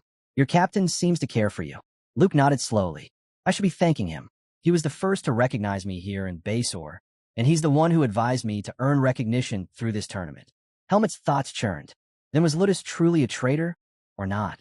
Luke was trying to make amends with Darian's grandson. He turned to our boy and revealed that his real face was hidden under magic. But Luke didn't care about appearances. What mattered to him was the person inside. He wished Helmet good luck in the upcoming matches and asked him not to go around talking about him. Helmet replied that he'd have to hold back until next year. Then, with full confidence, he declared that he would win the tournament. Hearing this, Luke smiled. To him, it wasn't just a statement, it was a challenge. He told Helmet he looked forward to it, then walked into the arena. Helmet turned away, heading into town. Deep down, he swore he wouldn't let Luke get dragged into whatever Ludus was scheming. Later, Helmet returned to his room. The moment he stepped in, Mikhail casually asked if he had a good talk with Luke. Helmet was caught off guard. Suspicious, he asked if Mikhail had someone secretly tailing him. Mikhail only laughed, saying it was just a guess. But Helmet's reaction confirmed it, and Mikhail instantly knew he was right. Helmet grew uneasy and brushed past him. Mikhail then pressed further, asking what the two had talked about. Helmet shut him down, saying he wasn't obliged to share anything. Mikhail wasn't surprised. He expected that answer. Instead, he asked a different question. If the Palma Knights offered Helmet a position, would he accept? The question stunned Helmet. He asked why the Knights would even want him. Mikhail explained that the martial arts tournament drew huge attention, even from the Knights themselves. Many of them competed in it. If Helmet came out on top, the Knights would surely want him in their ranks. Helmet dismissed the idea immediately, saying he could never join because Baser was far too hot. Mikhail let out a relieved laugh, saying where he lived wasn't hot at all. That made Helmet turn his head. Then Mikhail asked if, after the tournament, Helmet would join him instead. Helmet raised a brow, asking if Mikhail wanted him as a knight. But Mikhail clarified he didn't want someone bound by titles. He wanted someone strong to stand by his side. Helmet admitted he had no plans to join anyone. Mikhail respected that, telling him there was no need to decide right away. For now, he just wanted Helmet to accept his goodwill and think about it later. Helmet couldn't help but wonder what Mikhail was really planning. Then an idea struck him. He asked if Mikhail could help him gather information. Mikhail's answer was cautious. It would depend on what kind of information he wanted. Helmet finally revealed what he needed. He wanted Mikhail to dig up information on the Palma Knights, their captains, their members, and the missions they usually undertook. Mikhail tilted his head, asking if Helmet was trying to learn about the Knights' working conditions. Helmet explained that he simply needed a comparison, something that would help him see which side was truly better. Hearing that, Mikhail agreed. He promised to deliver an honest report, even if it meant comparing himself to the Knights. Then, with a smile, he asked if they could eat. Helmet silently hoped that, with this information, he'd gain some insight into Ludus's true intentions. The scene then shifted back to the arena. Helmet had just finished his match, sliding his sword back into its sheath. His opponent had fallen, his hand severed. This was the opening match of the finals, and Helmet had secured his place in the next round. The announcer's voice echoed across the arena, giving him a nickname, Blonde Hide. Helmet frowned. He hated it. The name didn't suit him at all. As he walked back toward his tent, Luke called out, teasing him for being so dull. He said Helmet hadn't even waved to the crowd once. Helmet shot back, asking if being carefree was really such a good thing. Luke just laughed, telling him there was no point in being tense all the time. He added that Helmet was a heartthrob in Basor now, and he should at least enjoy it a little, because once the two of them fought, he wouldn't have the luxury anymore. Helmet didn't bother replying. He ignored Luke and kept walking. He removed his breastplate, slipped on his coat, and thought about how strange it was. Luke was the only reason he felt this uneasy. Part of him wanted to smack the boy on the back of the head. Leaving the arena, Helmet wondered if Mikhail had already gathered the information he'd asked for. But before he could go far, he heard voices calling out to him. Turning his head, he saw a crowd of girls rushing toward him, calling his name, each of them inviting him for tea. Helmet froze, stunned by the sight. The scene shifted again, this time to the lodge. Mikhail was staring in disbelief at Helmet, who stood there covered in lipstick marks. He asked what on earth had happened. Helmet groaned, saying the women of Basor were after him. He was convinced someone had hired them to sabotage his tournament run. Mikhail couldn't help but laugh, telling Helmet he had a wild imagination.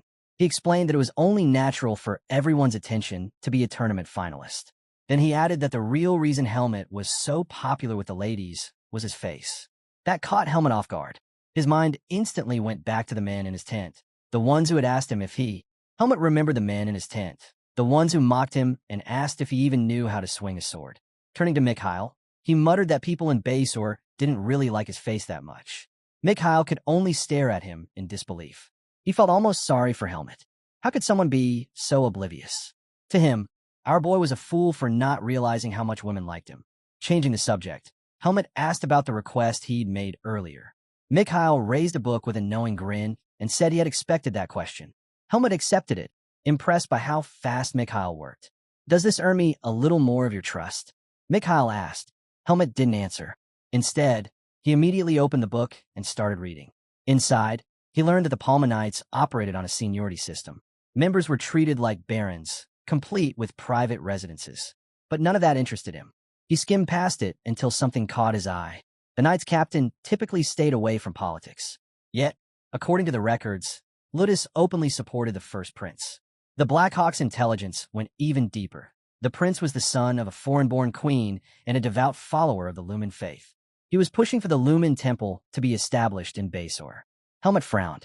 Why would Ludus back someone like that? As he turned the pages, his eyes fell on another detail. Monsters that roamed the desert. They were scorpions. Mikhail explained further.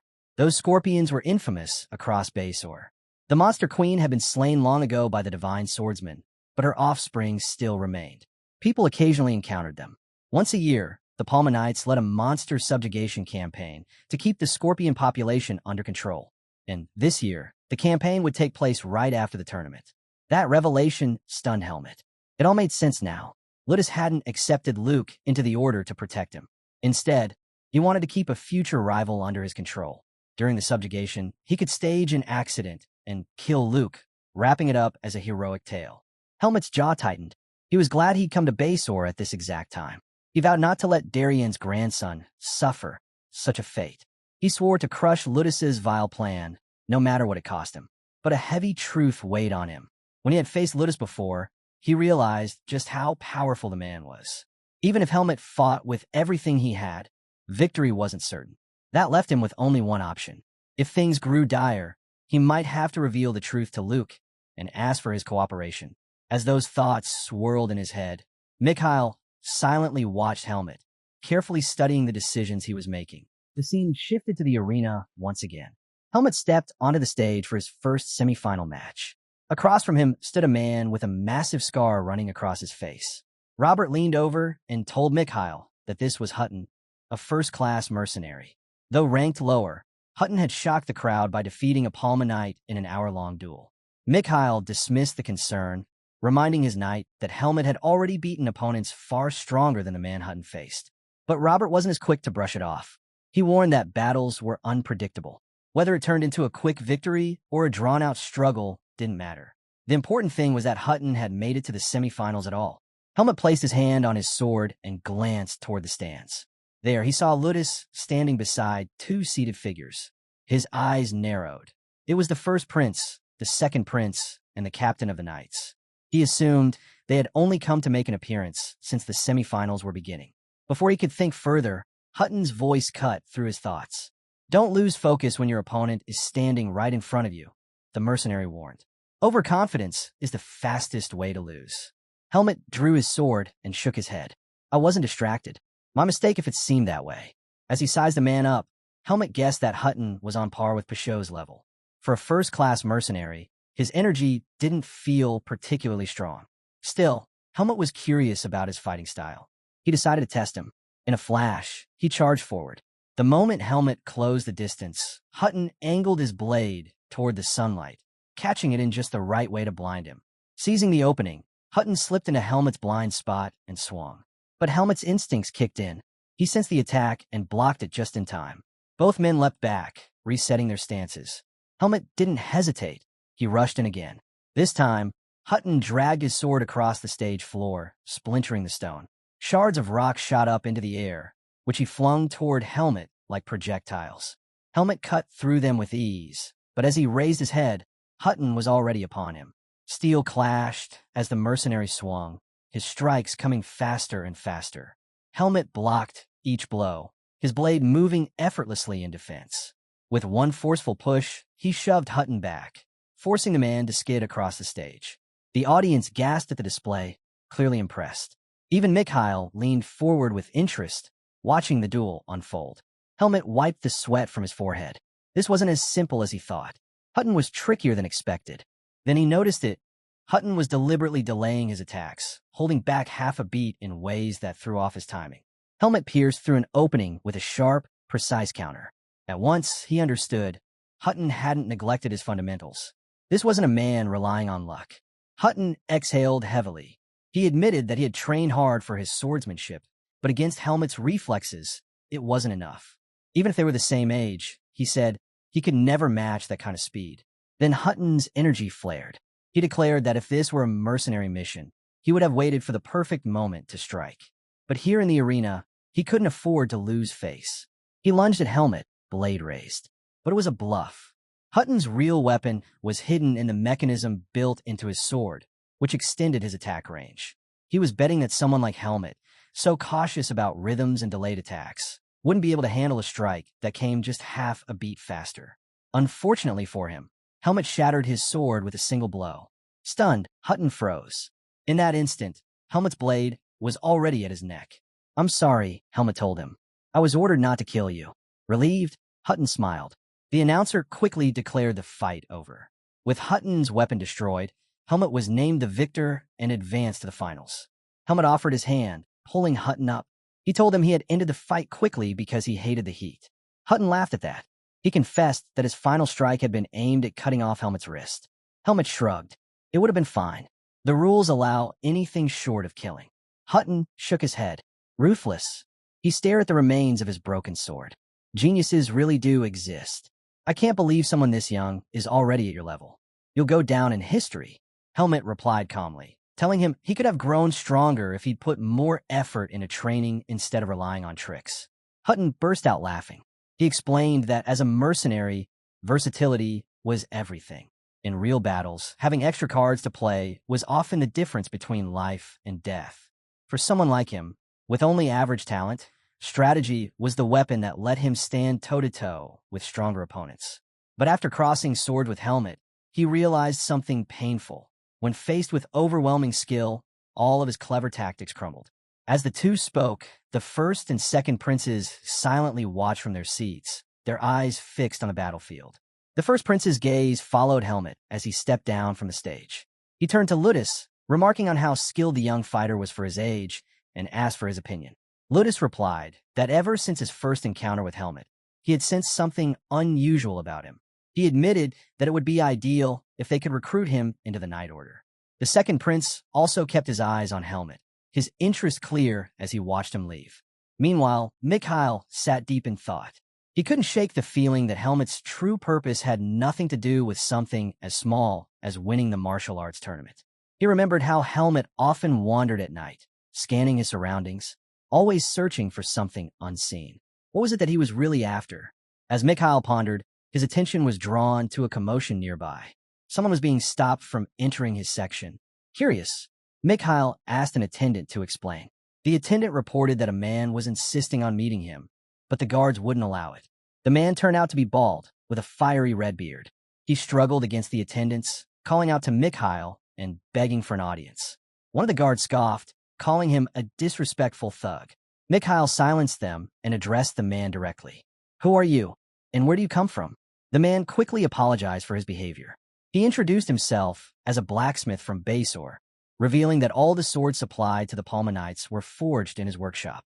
Intrigued, Mikhail asked why he had come. The blacksmith explained that he had heard rumors of Mikhail being close to Helmet. He asked if he could meet the young fighter, insisting that he only wanted to confirm a suspicion. Mikhail narrowed his eyes and asked what suspicion he meant. The blacksmith lowered his voice and said it was about Helmet's sword, its origin, to be precise. Before anything more could unfold, the second round of the semifinals began. Luke stepped into the arena and secured an easy victory, ensuring the tournament finals would be between him and Helmet. The scene then shifted to Helmet's room.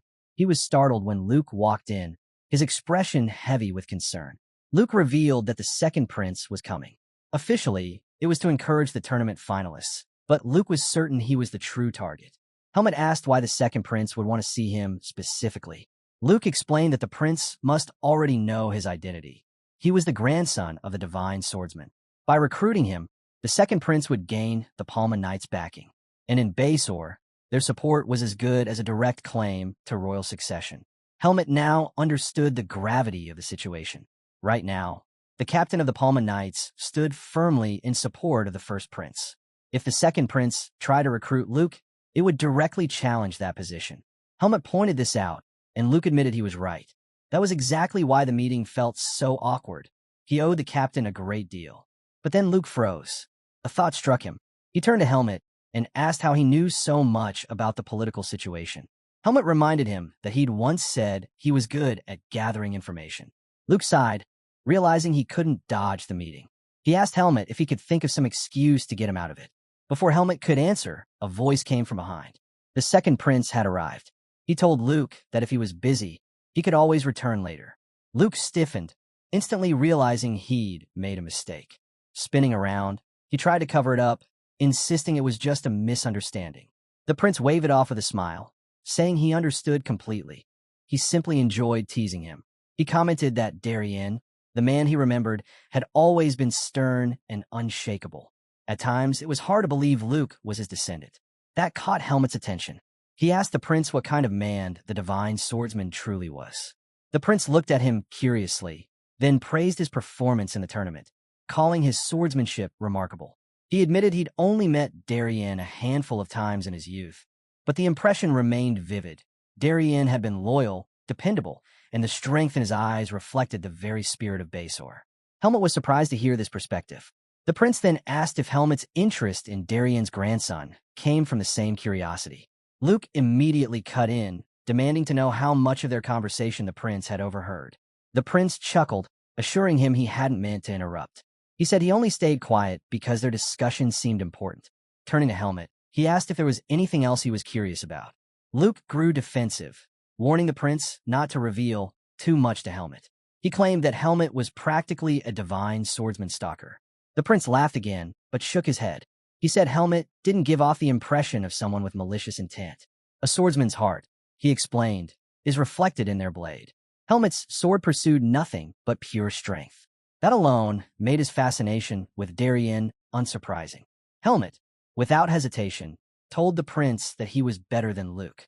The prince burst out laughing, amused by the bluntness. Then he asked if Helmut would consider working with him. But Helmut rejected the offer immediately. The second prince hadn't expected Helmut to be so blunt toward royalty.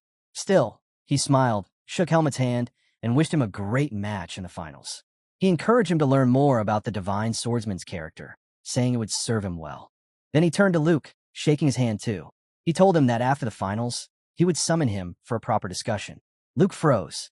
His face tightened with worry as he asked if the prince truly intended to call for him. "Is that a problem?" the prince asked calmly. Luke hesitated, caught off guard. He reminded the prince that he had said he understood his situation. If he appeared alongside the prince in public, both he and the captain would be placed in an awkward position. But the prince's expression turned serious. He told Luke that this matter concerned his safety. That surprised both Luke and Helmut. The prince turned to leave, telling Luke that this was all he needed to know for now. He promised to send for him discreetly and urged him not to worry about prying eyes. Before walking out, he told Luke to take care. As the door closed, Luke let out a deep sigh. Helmut looked at him and remarked that, despite all his worries, he and the prince seemed rather close. Luke admitted that the prince was far more approachable than one might expect from someone of his rank. He respected him as a great man, but the circumstances made it impossible to get too close. Helmut advised him to accept the second prince's invitation. Luke blinked, surprised. "Did you not hear what I just said?" Helmut told him plainly that no one else would take responsibility for his life. If he kept letting the situation drag him along, he would eventually lose himself once the situation abandoned him. As Helmut spoke, Luke felt something stir inside him, the faint presence of his grandfather's aura. A sharp unease struck him. He asked Helmut if he knew what was happening. He demanded to know what this life-threatening danger was. Helmut didn't give him the answer he wanted. Instead, he told him to simply do what he could. As for himself, he would do the same. Still anxious, Luke couldn't shake the heaviness pressing on him. Helmut headed for the door, throwing one last remark over his shoulder. He told Luke to flirt with a few girls to ease the pressure before the finals. Luke frowned, clearly annoyed. "I'm not that kind of person," he snapped. Helmut could only think to himself how badly he wished Luke understood the danger surrounding him. The scene then shifted to the lodge. Helmut stepped into his room, and Mikhail greeted him with a smile, asking if he had enjoyed his chat with the second prince. Helmet, however, couldn't believe what he was. Helmet couldn't believe what he was hearing. How had Mikhail managed to find out? Then again, at this point, nothing surprised him anymore. Mikhail explained casually that with someone as prominent as the second prince, he couldn't help but learn of his movements, whether he wanted to or not. Helmet removed his coat and sat on the bed. That's when Mikhail leaned forward, saying he had come across something interesting today. He asked Helmet if he wanted to hear it. Have you ever heard of someone called Leighton? Helmet shook his head. First time I'm hearing the name. Mikhail smiled. Leighton was the greatest blacksmith in the West several decades ago. Not only the greatest, but also the most particular. He refused to forge a blade unless he personally acknowledged the person who would wield it. Helmet remarked that Leighton sounded quite eccentric. Mikhail then revealed he had met a blacksmith named Kevin earlier that day, Leighton's apprentice. According to Kevin, his master had once created 3 swords he considered his life's masterpieces. Strangely enough, they were all forged in a single day, one after another, almost as if he'd been possessed.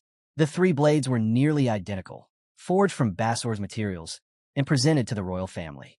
Yet only one was ever given away for personal use. Whoever received it kept it for life. Then Mikhail's tone shifted. He told Helmet that Kevin had said his sword looked strikingly similar to one of those masterpieces. Helmet stayed silent. Mikhail pressed on. He said the blade resembled the only one that ever left the royal family's hands, Darien de Pert's sword. In an instant, Helmet drew his weapon and shoved Mikhail down, the blade at his throat. His eyes carried a deadly warning. He told Mikhail to choose his next words very carefully. Fear gripped Mikhail. His voice trembled as he begged Helmet to let him go so they could talk. The pressure on his chest made it hard to breathe. Finally, Helmet eased up. Catching his breath, Mikhail asked why he was so desperate to keep this hidden. He promised he had no intention of spreading the secret. Then he revealed something else. Kevin, the blacksmith, was already being dealt with by his own trusted men. That meant only the 2 of them now carried this knowledge. Helmet narrowed his eyes and asked if this was Mikhail's way of trying to put him in debt. Mikhail shook his head. He reminded him that he hated debts. This wasn't something he dug up himself. Kevin had come forward with it willingly. He asked Helmet to take this as a gesture of goodwill. He promised that the secret would remain just that, a secret. Helmet glared at Mikhail, then finally decided to place his trust in him. He turned away and warned him to make absolutely sure the secret never leaked out. Mikhail chuckled nervously, admitting he had been genuinely terrified just now. He said the pressure that radiated from a tournament finalist was on an entirely different level. Since the truth had already come out, Mikhail pressed further. He asked Helmet about his connection to the divine swordsman. Helmet revealed it plainly. He was Darien's disciple. Mikhail froze, stunned. The thought that the legendary swordsman had taken on a disciple was beyond belief. Then his face lit up with excitement. To think he had been sharing a room with Darien's successor, it thrilled him. Helmet sighed inwardly, realizing that meant Mikhail would be noisy about this for quite some time. With a grin, Mikhail asked if he had trained under Darien before or after the swordsman vanished. He was about to pry further, asking why Helmet had come to Basor, but Helmet cut him off. He told him to start thinking about how he was going to pretend not to know him. That quickly silenced Mikhail. He asked cautiously if something was about to happen. Helmet slid his sword back into its sheath, offering no answer. Mikhail, deciding not to push further, said he had no interest in getting more involved. He would start packing in advance. If something forced him to leave in a hurry, his stamina wouldn't hold up. Helmet stared at his blade. He confessed that he never knew it was considered famous. To him, it had always been nothing more than a sharp sword. He then asked why. If it was so well known, no one else had recognized it. Mikhail explained that it made perfect sense. The sword had originally belonged to the royal family. Outside of them, almost no one had ever seen it. And besides, its outward appearance was ordinary. Without an expert's eye, its true nature couldn't be understood. That was why he warned Helmet not to flaunt it before the king or any of the princes. He then shifted the topic, asking how Helmet was preparing for the finals. From his perspective, Helmet seemed unusually cautious when it came to Luke. Helmet shook his head. He told him that he wasn't wary of Luke at all. But as he said it, a thought struck him. Tomorrow was the day he would finally cross swords with Luke. He only hoped the match wouldn't end in a disappointing, anticlimactic way. The scene then shifted, carrying us far from the city, into the desert. There, a man dressed in a priest's robes knelt down and scooped up a handful of sand. He let it spill through his fingers back onto the ground. The earth before him began to sink, as if something massive was pulling it down. Moments later, a monstrous shape emerged. A giant scorpion rose from the sand, an orb gleaming on its head. The priest slowly reached into his robes, and the priest pulled out an orb. It lit up with a brilliant glow, and in response, the orb on the monster's head shined just as brightly. Slowly, the massive creature stepped closer to him. The priest called it a good boy, relieved that the monster still recognized its master. With a calm voice, he told the scorpion it was time to rise. The scene shifts to the roaring arena. The crowd is alive, cheering for the long-awaited final match. The announcer's voice booms, welcoming everyone to the grand finale. He introduces the duel. On one side, the young prodigy of the Palma Knights, the one said to carry the future of Basor. On the other, a mysterious genius whose origins remain unknown. Helmet sighed, feeling like he was being painted as the villain in this story. Luke brushed it off, telling him not to worry, it was just for the show. But Helmet frowned, asking if Luke didn't think it was a bit much. With all the hype, if he lost, the backlash would be brutal. Luke rolled his eyes, clearly annoyed, and snapped back that Helmet really had a way of getting under people's skin. He warned him not to come begging for prize money when he won. The two young men gripped their swords, the match about to begin. At the signal, Luke shifted into his stance. Helmet's eyes widened. Luke's form was identical to his master's. A rush of excitement filled him. Facing that sword technique again brought back memories of the Forest of Roots. High above, a bird circled the arena skies. Mikhail noticed it right away. As the bird glided over the arena, it dropped something. Neither Luke nor Helmet realized what had just fallen as they charged forward. Right before their blades could collide, both sensed danger. They stopped, glanced upward, and leaped back. Something crashed into the center of the stage. Gasps erupted from the audience. All eyes locked on the object that had fallen. To their horror, it was the upper half of a human body. Silence swept across the arena before shock spread like wildfire. Helmet immediately looked skyward. A terrified scream cut through the air as someone shouted. It was a monster! The bird swooped closer, and Luke froze at the sight. Just as the monster descended, Helmet shouted his name. He rushed toward Luke, startling him. Luke asked what he was thinking in a moment like this, but Helmet only pointed upward. Luke's eyes widened in surprise. He quickly raised his sword, and Helmet launched himself, using Luke's blade as a foothold to propel higher into the air, aiming directly at the monster. Helmet closed in on the monster. His blade shimmered with power as he struck. With a single slash, he ripped through the creature's body, tearing it apart with ease. Luke stood frozen, stunned by the skill and precision on display. Not long after, Ludus arrived on the stage with his knights. They quickly covered the corpse that had been dropped. One of the knights stepped forward, reporting to the captain. The identification tag on the body belonged to a resident of the southern oasis village. Ludus's expression hardened. He ordered the knight to summon the emergency squad at once. The expedition schedule would need to be moved forward immediately. What baffled him most was why a monster would carry a corpse all the way into the kingdom. A knight beside him muttered that it felt like a declaration of war. Luke glanced at Helmet after hearing those words, then lowered his gaze to the monster's severed head lying on the ground. His thoughts swirled. Was this truly a monster? Was this really what he'd be forced to face as a knight? He turned to Helmet, asking if he had ever fought a monster before. To Luke, it seemed like Helmet had adapted far too quickly, almost unnaturally so. Helmet replied calmly that he had fought more monsters than Luke ever had. Luke wasn't expecting that answer. He scowled, asking if Helmet was really trying to start a fight in the middle of all this. The more time he spent with him, the less his actions seemed to fit the image he gave off. Luke then asked if all monsters looked like this. Helmet raised an eyebrow. Was Luke seriously saying he'd never seen a monster before? Luke reminded him sharply that until recently, he was just an ordinary civilian. Most people never got the chance to encounter one. Helmet explained that monsters were nothing more than savage beasts without reason, and because of that, they were easier to deal with than humans. He assured Luke that there was nothing to be afraid of. Luke frowned at that. He snapped that he wasn't scared. Still, Helmet's words didn't sit right with him. Deep down, Luke knew things wouldn't be so simple if they were up against an intelligent monster like Alaga. The announcer's voice echoed across the arena, apologizing to the crowd for the shocking incident. The grand finale would be temporarily suspended due to the unforeseen events. The participants were asked to gather in the waiting room. Luke couldn't understand why they were being sent there. When he and Helmet entered, they found Ludus and his subordinate already waiting. The captain welcomed them, stating that everyone had now arrived. Luke, confused, asked why he was there. Ludus's tone turned serious. There was no time to waste. He revealed to the boys that the remains brought by the monster belonged to a resident of the southern. The remains were confirmed to belong to a resident of the southern border region. Clear proof that monsters had attacked the area. Because of this sudden crisis, the Palmade Order had no choice but to move the monster subjugation expedition ahead of schedule. Ludus turned to Luke first, reminding him of his duty as a knight. He ordered him to prepare and stand by for deployment. Luke placed a hand over his chest and accepted without hesitation. Then Ludus faced Helmet. He admitted it was unfortunate that such an incident had interrupted the final match. For now, the duel would be suspended until the expedition was complete. He asked Helmet if he could wait patiently until then.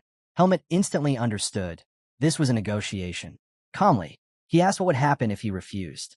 Ludus explained that in that case, the tournament would be declared a draw, and the prize money would have to be split between him and Luke.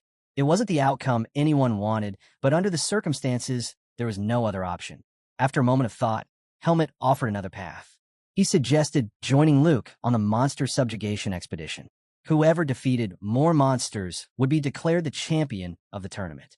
Both Ludus and Luke were caught off guard by the proposal. Ludus frowned, warning that monster subjugation was not a sightseeing trip. But Helmet stood firm. He reminded the captain of how he had already proven himself by striking down the flying monster that had disrupted the stage earlier. Ludus paused. He couldn't deny the truth. Helmet was not only a tournament finalist, but also a proven warrior. Regretting his earlier tone, he admitted he had not shown Helmet enough respect. Finally, he agreed and ordered both of them to finish their preparations by 3 o'clock sharp and assemble at the plaza. Luke responded with another salute, acknowledging the order. As the two walked out of the arena, Luke turned to Helmet, frowning. Was he really serious about joining the expedition? It irritated him that Helmet wanted to decide the tournament by counting how many monsters they killed. To Luke, it felt like Helmet was steering things into his own area of expertise. Helmet disagreed. He explained that encounters with monsters came down to chance. Luck, nothing more. He wasn't doing this just to win. He revealed his true reason, concern for Luke's safety. Luke still didn't understand why Helmet was so worried. He asked bluntly if Helmet thought he'd be killed by a monster. Helmet's reply was simple. It was better to assume that possibility. Luke scoffed, saying he was only joking. Then his expression hardened. This was about something else, something the second prince had mentioned. Luke admitted that he had been thinking about it as well. In fact, it had been keeping him awake at night. Late into the night, Luke finally voiced the question weighing on his mind. He asked Helmet if he could tell him who was after his life. Helmet studied him carefully. He knew that if he revealed his suspicions, Luke might start doubting even his own captain, and that could create serious problems. Choosing his words carefully, Helmet told him he wasn't sure yet, but he warned him not to place his trust in anyone from his squad, not even his captain. Luke's eyes widened in surprise. Just then, someone called out to them. Helmet turned and saw Mikhail approaching with his knight, Robert, who was holding a red umbrella above him. Mikhail greeted Luke warmly. Luke immediately glanced at Helmet, asking if Mikhail was his brother. Helmet calmly replied that he was simply someone he knew. Mikhail offered an apology for the interruption. He explained that he wanted to borrow Helmet for a moment. Luke shrugged, saying Helmet wasn't his to control, and if Mikhail wanted something, he should ask him directly. Before leaving, Luke reminded Helmet to meet him at the plaza with his gear. Helmet nodded in acknowledgement. Once Luke was gone, Mikhail turned to Helmet. With a curious look, he asked if he'd gotten closer to the boy. Helmet ignored the question and asked directly what he wanted to talk about. Mikhail revealed that he was leaving Basor tonight. This would be their final conversation, at least for now. With a smile, he added that they would meet again someday. Then, almost casually, he asked if Helmet was planning to accompany Luke on the monster subjugation expedition. He admitted he knew because he had been watching Luke closely. He pressed further, asking if Helmet's reason for coming to Basor was tied to Luke, and what kind of person Luke really was. Helmet cut him off, asking if that was really the point of this meeting. Mikhail smiled again. He then shared something startling. A figure dressed as a priest of Lumen had been spotted in the southern desert of Basor. Helmet was taken aback by this information. Mikhail explained he only wanted him to be aware, then turned away, saying he'd remember this moment. The scene shifted. Knights in full armor marched out of Bassor's base. Luke took a deep breath. The reality of his first expedition settling in, nerves weighed on him. He hadn't expected it to begin so suddenly. As he stood in thought, someone tapped his armor. Looking down, Luke saw a man cloaked in a heavy hood that hid his face. Without a word, the stranger pressed something into Luke's hand. By the time Luke tried to speak, the man had already slipped back into the crowd and disappeared. Luke glanced at his hand and saw a tightly wrapped piece of paper. Helmet, walking nearby, also noticed it. At that moment, Ludus gave the order. The knights set out at once, their horses charging beyond the kingdom's borders. Under the relentless desert sun, an expedition began, one that would forever alter the fate of Basor. As night fell, the squad set up camp amidst the dunes. Inside one of the tents, Ludus gathered his men. He explained that the place attacked by monsters was an oasis village called Older, further south than Desert. He told them they had already received a full damage report through the communication orb. According to the report, the knights stationed in Desert had detected the threat early and rushed to help the villagers. But the enemy's numbers were overwhelming. Forced to retreat, they managed to save only one survivor. A knight slammed his fist down, calling it a disgrace to the honor of the Palma Knights. But Ludus silenced him gently, reminding everyone that the enemy was far too many, and worse, the familiar creature had appeared. The entire tent went still. They all knew what he meant. The Crimson Scorpion. Ludus revealed the unthinkable. The beast had matured into its adult form without their knowledge. The knights erupted in disbelief. A blonde knight demanded to know where all their efforts had gone. Another defended their investigations, insisting they hadn't been careless. At that moment, Helmet realized they were speaking of the same monster Darien once faced. Gorderic suggested that something must have happened during that battle with the Scorpion, but before he could continue, Ludus cut him short. Enough. Fear won't serve us here, he declared. He reminded them that unlike Darien, who had fought the beast alone, they would stand together. Ludus admitted he wasn't as dependable as Darien, but with his knights beside him, their strength was unmatched. His words struck them deeply. The knights sat stunned until Ludus rallied them once more. Draw your blades with courage, for the squad. One by one, the men smiled, their spirits reignited. Finally, Ludus laid out the plan. Their first stop would be Desert, where they would regroup with the station knights and reorganize their forces. From there, the army would divide, each unit led by a captain. The reconnaissance squad would sweep across southern Desert, hunting down stray monsters. Meanwhile, Ludus's main force would march straight to Older to crush the horde and aid the people. Ludus ordered the reconnaissance unit to regroup at Older and join the elimination once their scouting was complete. He then announced the names of those chosen for the main unit. Horton Kikero, Romero Haas, Caroso Lona, and Luke Jagar. Luke's eyes widened in surprise. He hadn't expected his name to be called. With no objections raised, Ludus told his men to rest, until Helmet suddenly raised his hand. I object. I want to be in the main unit as well. The tent fell silent. Ludus and the knights looked at him in shock. The captain reminded Helmet that he'd be marching with Vice Captain Alvis. The main unit, he explained, carried the greatest burden of the mission. He assured Helmet that his skills were acknowledged, but said he couldn't entrust such a critical role to an outsider. Helmet pushed back. He reminded Ludus of the agreement they had made before leaving Basor. Their martial arts tournament would be settled by counting the monsters they slew during this expedition. To make that match fair, both needed the same opportunities. If he was left wandering the desert while the main unit fought the bulk of the horde, the contest would mean nothing.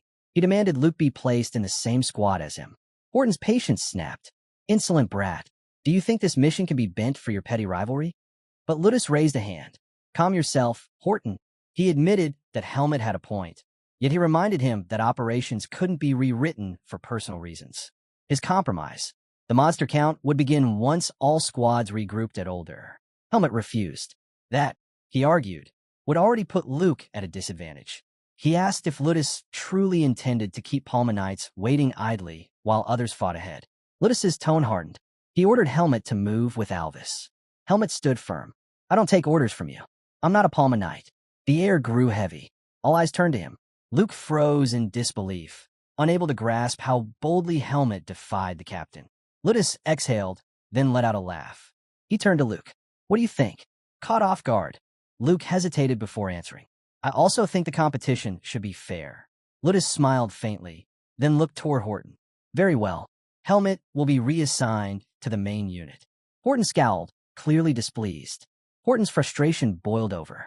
Captain, are you really going to bend to a child's whims so easily? Ludus remained calm. He reminded Horton that Helmet was no ordinary outsider. He was a finalist in their martial arts tournament. Adding him to the squad wasn't the real problem. The issue was balance.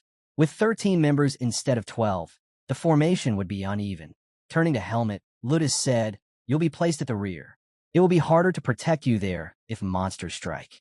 Is that acceptable?" Helmet nodded without hesitation. "I can handle myself." Satisfied, Ludus ended the meeting. "Then rest well. We will depart soon." As the knights dispersed, Helmet caught Gorderic glaring at him. He was surprised Ludus hadn't resisted more fiercely. Perhaps the captain already saw him as a variable he could control once surrounded by Palma Knights. Helmet quickly understood the bond in this squad. Their loyalty to Ludus was absolute. If he ever clashed with the captain, every knight here could turn against him. He knew he'd need complete focus moving forward. Luke, meanwhile, watched Helmet quietly, a trace of worry in his eyes. The scene shifted to Desert, where Ludus and his men joined with the station knights. Once the plan was shared, they set out again, heading straight for Older.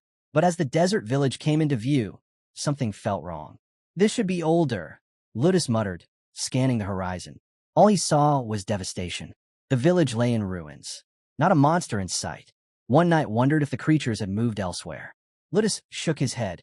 Monsters rarely abandon their territory without reason. Still, the attack on Older and their reach toward Basor suggested movement was possible. Another knight warned that the Crimson Scorpion might be hiding beneath the sands. Ludus agreed and ordered his men to maintain formation as they advanced into the ruined town. Inside, they were met with silence.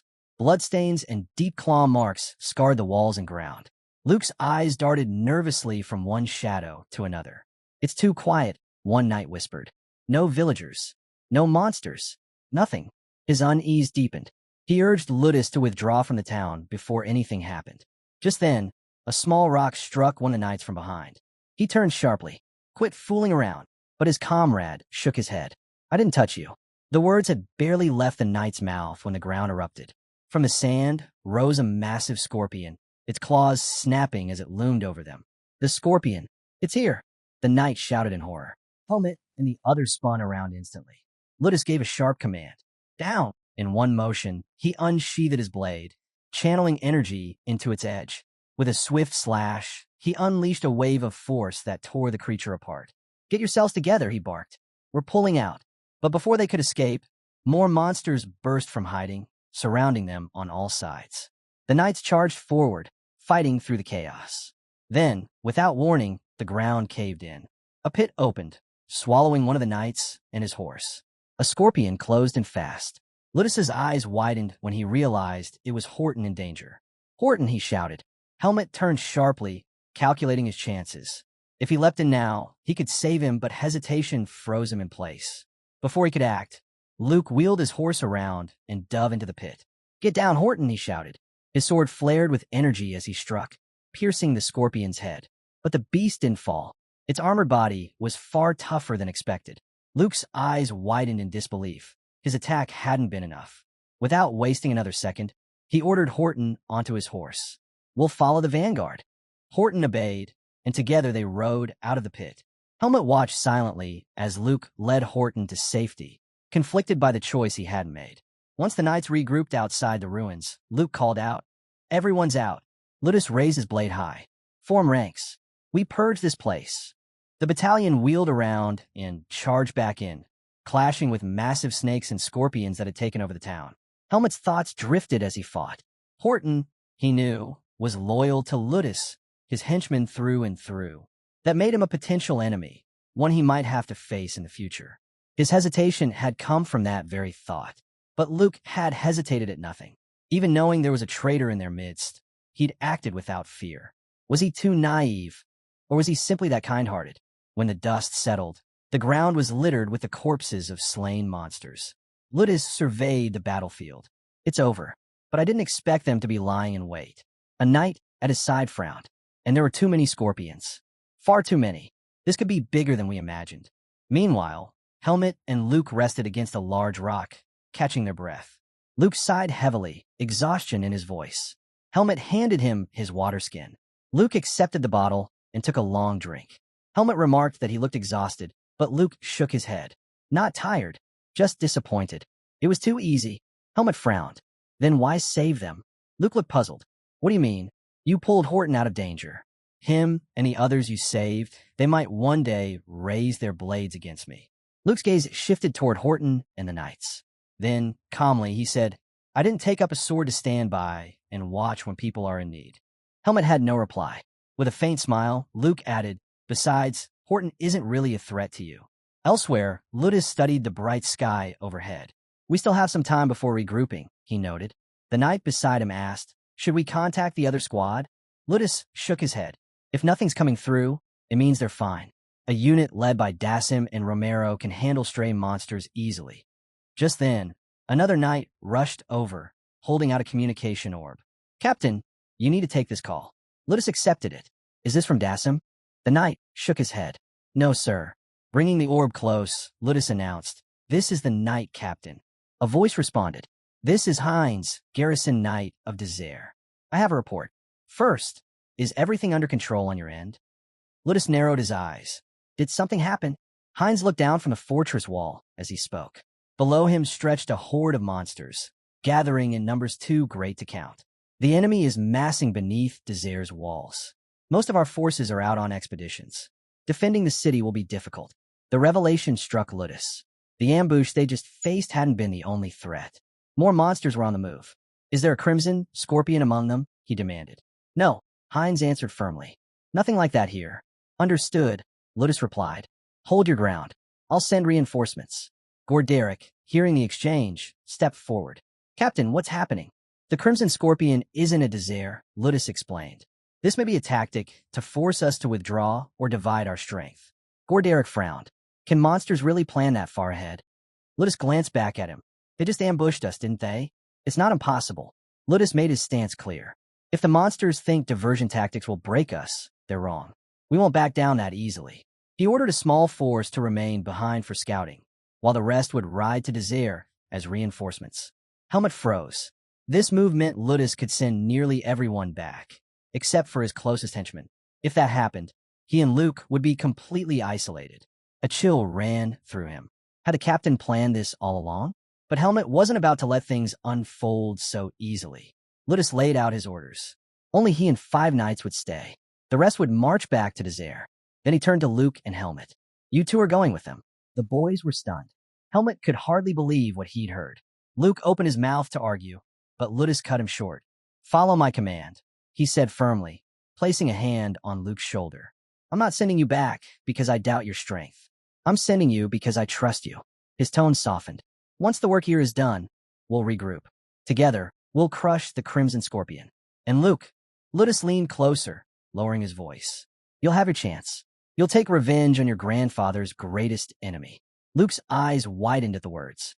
Ludus straightened, his command voice returning. Make your preparations. We move out at once. The scene shifted. Helmet and Luke rode with the returning unit, the desert winds whipping around them. Helmet's mind churned. Why send them away? Ludus had the perfect chance to trap him and Luke, yet chose not to. Did this mean Ludus was the traitor?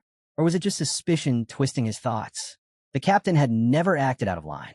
Maybe he was following orders from the First Prince, but no. Helmet shook the idea from his head. Overthinking would only blind him. Tragedy, he knew, always struck without warning. He couldn't afford to lower his guard. As he wrestled with his thoughts, Luke called out, breaking the silence. Helmet, do you respect the Divine Swordsman? Do you feel the urge to destroy the Crimson Scorpion, to avenge him? Helmet blinked, caught off guard. Why would Luke ask that? Luke looked ahead, his voice steady. Even though I carry his blood, even though I inherited his swordsmanship, I don't feel that drive. I never knew him. There was no connection between us. Luke admitted he'd been disappointed when Ludus spoke of avenging the Divine Swordsman. To him, it felt like his captain still saw only the legacy of his ancestor, not Luke himself, the same man who had once told him to prove his strength on his own. Does that sound strange to you? Luke asked quietly. Helmet shrugged. Sounds a little spoiled. You inherited everything from the divine swordsman. Complaining about it makes you sound ungrateful. Luke blinked, taken aback. Then he laughed softly. Whenever I talk to you, my worries seem so small. Helmet cut him off bluntly. Forget about that for now. Focus on how you'll survive. Don't forget, someone gave you something before we left Basor. Luke's eyes widened as he remembered. That's right. I never even checked it. He opened his pack and pulled out a folded paper. Helmet leaned closer, surprised. A note. Luke nodded. I already know who it's from. Unfolding it, he saw the signature. The second prince. Helmet urged him, read it. The letter began with the prince hoping Luke wasn't too late in finding it. He wanted to give Luke instructions, should he find himself in Desert. But before Luke could finish, a knight's voice cut through the moment. Stay in formation. Helmet stiffened. Darkness stirred within him, spreading like a whisper across his body. His instinct screamed. Something was coming. In one motion, he drew his sword. Stop! Everyone halt! The knights reined in, but it was too late. The earth split open as a massive snake erupted, clamping down on a knight in its jaws. All around them, monsters burst from the sand, closing in from every side. Prepare for battle, Gorderic roared. Then the ground trembled, and a massive shadow swallowed the desert light. From beneath the sand, it emerged, the crimson scorpion itself. Luke's breath caught. He could hardly believe his eyes. As the other monsters rushed them, Gorderic shouted, Signal the captain. But the knight beside him shook his head frantically. No good. The signal won't go through. While panic spread, Helmet and Luke surged forward past Gorderic, blades flashing. Together, they cut a scorpion clean apart. That one's mine, Helmet declared. First strike counts. Luke stared at him shocked. You're keeping score now? Helmet smirked. Relax. I'm keeping score for you too. Luke groaned. Thanks, I guess. No sooner had he spoken than another giant snake lunged straight at them. The two split instantly, each charging in opposite directions. Helmet locked onto the beast. It was coming straight for him. The snake slammed Helmet into the ground, finning him beneath its weight. Helmet, Luke shouted, panic in his voice. But our boy didn't hesitate. His blade flashed, ripping through the serpent's skull. He cut it apart without a flinch. Luke exhaled in disbelief. You're reckless. Gorderic, watching both of them, muttered, Reckless, both of you. The knights regrouped quickly, rallying against the wave of monsters. Helmet hauled himself out of the pit, scanning the battlefield. The Crimson Scorpion hadn't moved once. It wasn't fighting, it was watching. Something else was wrong. The monsters weren't charging with their usual fury. Their movements felt searching. That's when Helmet saw it. The glowing orb embedded in one of the beast's heads. His memory sparked. Mikhail had once mentioned a report. A man dressed like a Lumen priest spotted in the southern desert, just before the final match. The scene shifted. Luda stood apart, gazing at the sky.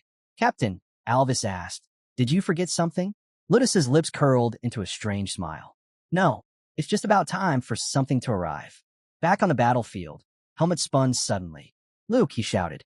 Luke turned, startled, just as a massive snake burst from the sand, coiling its tail around him. He cried out as it tightened and dragged him downward. Helmet rushed forward, sword drawn, slashing at the creature. But the monster slipped aside, pulling Luke into the earth. No! Helmet's voice rang out in disbelief.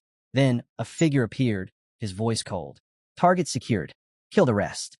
The monster's ferocity doubled, surging with violence. The sky darkened, shifting into a blood-red haze. From the shadows stepped a man robed like a Lumen priest. He stood beside the towering Crimson Scorpion, his presence chilling. You're the last one, he sneered. The unlucky lamb who somehow survived. Helmet stood alone, surrounded by corpses, fallen knights, and shattered beasts. His eyes burned with fury as he fixed them on the priest. At first, he thought the sickening energy stabbing into his heart was demonic. Perhaps his seed of darkness reacting to something. But no, the crystal embedded in the scorpion's forehead pulsed with the same power radiating from the priest. It wasn't demonic. It was divine. The priest studied him with interest. You possess strength beyond reason. To cut down almost all of my summon monsters and still have energy to spare. For one so young, your power is far greater than I imagined. The priest studied Helmet closely. I can sense it. A faint, ominous energy clinging to you. Tell me, boy, what are you? Helmet ignored the question. His voice was sharp, demanding only one thing. What did you take, Luke? The priest sighed. Pointless questions. There's no need for you to know. No need for me to answer. All that matters is this. The Desire reinforcements must meet a tragic end today. Every last one of them will be erased. Helmet's eyes widened. He hadn't expected such callousness. To sacrifice so many knights, mere pawns, just to capture Luke Jagar? His words cut like steel. So that's it. Ludus is terrified of the divine swordsman's heir. The priest narrowed his gaze, startled by the accusation. Are you truly an outsider? Helmet shifted into his stance, his blade steady. Things won't unfold the way they did against the divine swordsman. I'll carve the truth out of you, and I'll find Luke. I'll stop Ludus. For a moment, silence. Then the priest broke into laughter, sharp and unhinged. Are you certain about that? Perhaps you should rethink your place in the chain of command. He pulled back his hood, revealing his face. Did the second prince not warn you? Ludus is nothing more than another piece on the chessboard. This entire mission was ordained by High Priest Nardalos himself. The goal, bury the divine swordsman's legacy and eliminate his grandson. Helmet's grip on his sword tightened. The priest's words struck him like lightning. Talon's rumor resurfaced in his mind. The temple itself had once moved to eliminate the divine swordsman. Their hunger for influence saw Bassor's champion as a thorn to be plucked. Rage burned within him. I've changed my mind, Helmet growled. In a blink, he appeared before the priest, blade slashing. The priest raised a shield of energy, catching the strike with a flash. His eyes glared with menace. Helmet pressed forward, his words like a vow. One way or another, I'll break you apart. I'll find Luke, even if I have to tear you to pieces. The priest sneered, laughter spilling again. Reckless bastard. The second prince clearly misjudged you. The scene shifted. Elsewhere in the desert, the serpent that had dragged Luke suddenly rose, its massive tail thrusting above the sand. With brutal force, it hurled him down. Luke slammed hard against the earth, coughing violently as pain surged through his body. Luke slowly raised his head. Standing before him was Ludus, his eyes cold and unreadable. Welcome, Luke, the captain said. Luke froze. Captain, where are the others? Instead of answering, Ludus asked calmly, Can you stand? Walk with me. Luke forced himself to his feet. Without a word, he followed. The silence between them grew heavy, each step pulling him deeper into unease. Before Luke could speak, Ludus broke the silence. Your grandfather, Darien, he was the man I respected more than anyone. For over 10 years, I worked, climbed ranks, became vice captain, all to earn his recognition. His voice hardened.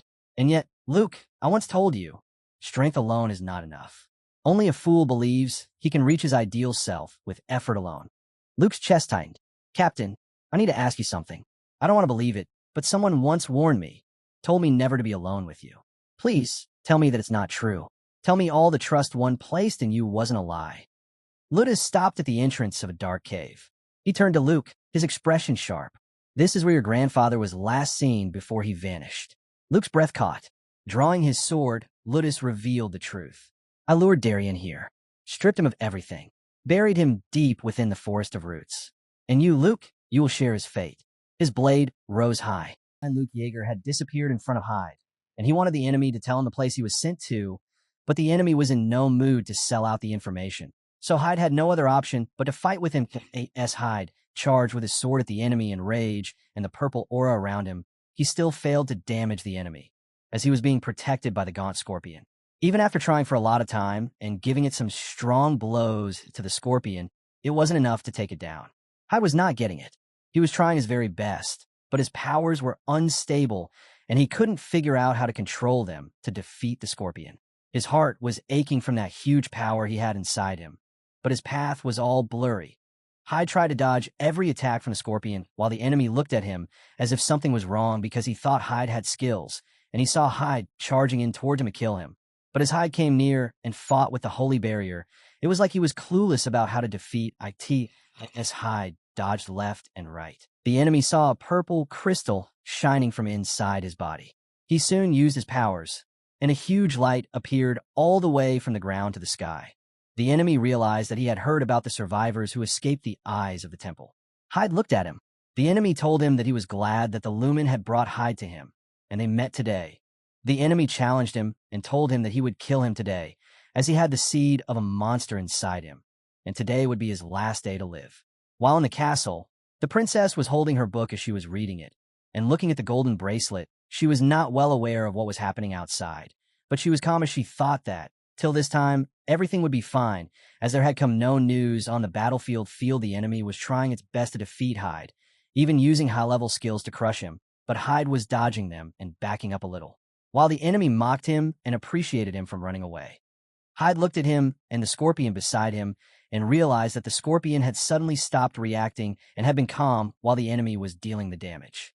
He thought that was being controlled by the enemy's crystal that was on the head of his. Now Hyde had another thought watching the basic moves of the scorpion.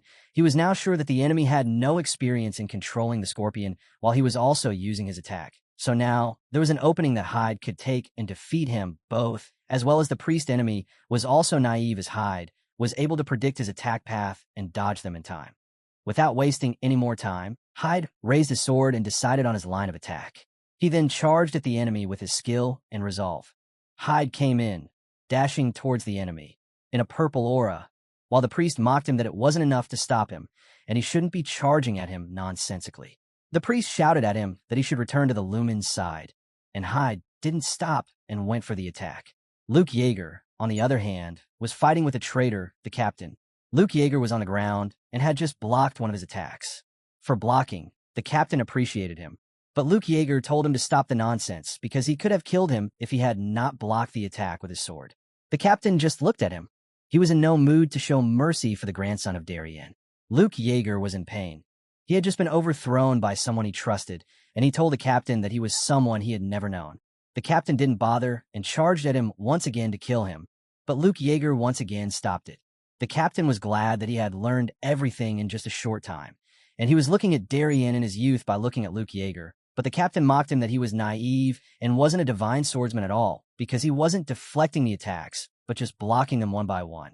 The captain said that if Luke Yeager wanted, Luke Yeager could have attacked at the time he was preparing for the next slash. Luke Yeager was all tired up and getting injured, but the captain kept mocking him for not being the divine swordsman, because if he had been one, he wouldn't have been injured so easily. After getting knocked out every time by the captain, Luke Yeager fell to the ground in pain, and the captain looked down at him. He wasn't imagining this attitude from someone who was the divine swordsman. The captain told him the Basor had no need for a divine swordsman from now on, but Luke Yeager then stood up and picked up his sword. In the moment, the captain once again attacked him, but Luke Yeager quickly blocked it with his sword and, in a blink, attacked the captain, blowing him away.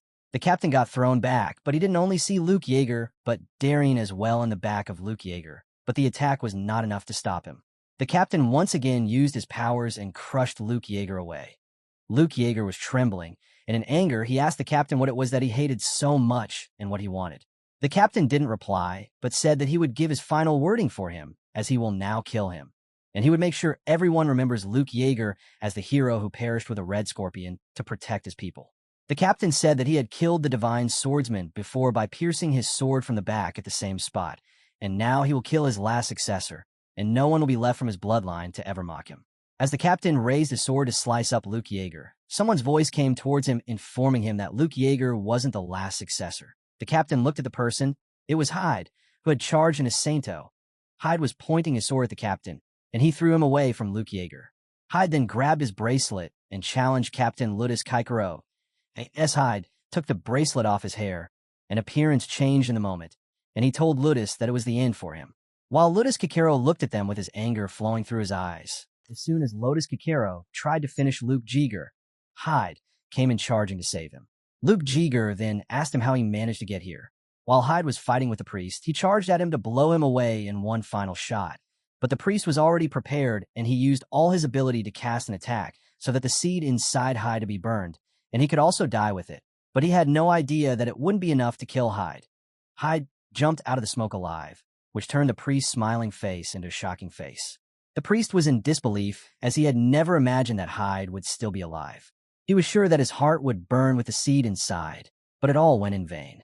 On the other hand, Hyde was thinking that if the attack was struck directly inside his heart, he would have been dead, but he in time used his brain and concentrated all his power into his sword to a single point in his heart, and by that he was alive. He was also angry as he had to use the powers that he kept to control the seed of darkness inside his heart at the moment. He was sure that for the time being the seed was covered beneath the divine power, and he could hold on for a short time. and because of his efforts, he was able to stay alive from the attack by the priest. Hyde then thought that the priest was an evil person, and as a priest of Lumen, he was controlling the scorpion and mocking him, but he also thought that the scorpion would hate him for treating him in that way. Suddenly, the monster acted on its own willpower and threw the priest away as Hyde had thought. Hyde was also on the ground, and he was thinking about his time with Darren when he was teaching him how to fight.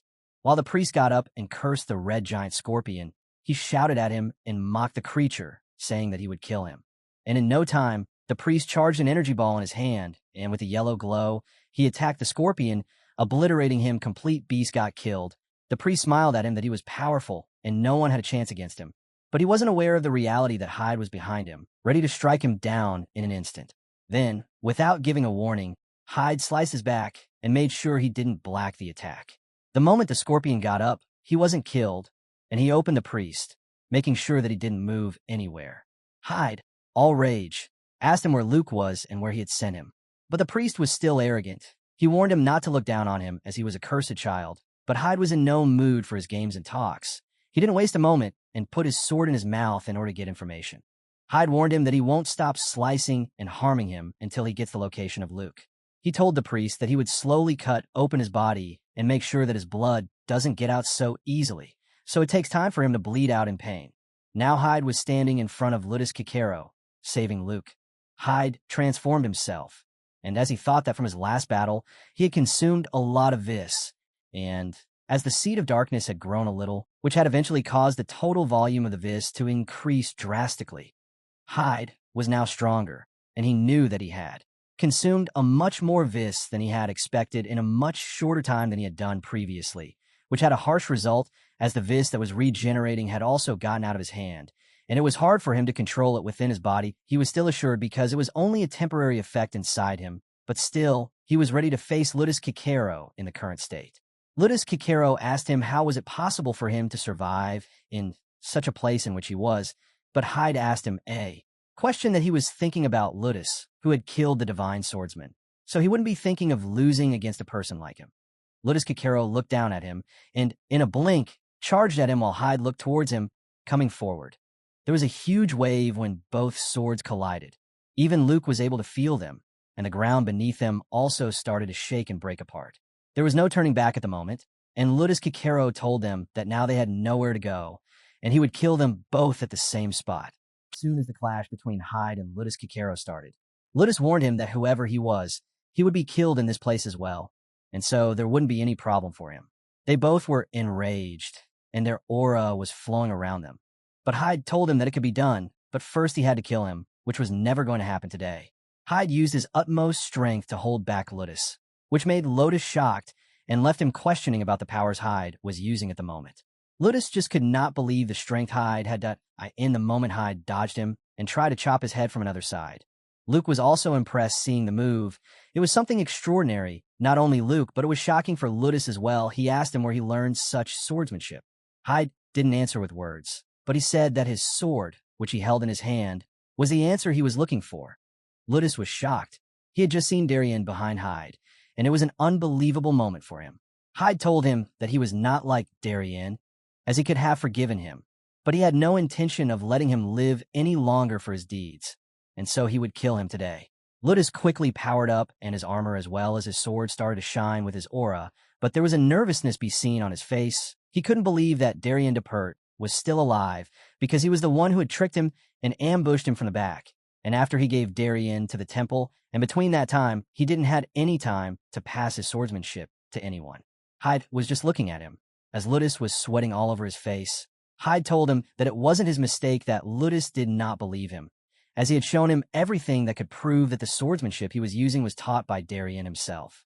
Ludus Kikero then dashed towards him to kill him, but the sword slash didn't hit Hyde as he dodged it, and it cut the rocks that were behind Hyde, completely crushing them in the moment of destruction. Luke was afraid that something bad could happen to Hyde, but Hyde and Ludus started to sword fight with each other, generating huge shockwaves around them. Luke was just looking at them, sparing as he couldn't do anything at the moment. He was too weak, but Hyde and Ludus kept each other occupied. For some time, their swords were shining in purple and yellow, and there was no stopping them. The battle was instant, and no one was stopping. Ludus was giving his everything just to deal some damage to Hyde, but he wasn't giving any open space and kept blocking and deflecting his attacks. They both were getting tired, and Hyde was confused that he could win the battle in his current state. He was convinced that he had no time left before his surge of Vis came to an end. He had to finish Ludus and bring an end to this fight.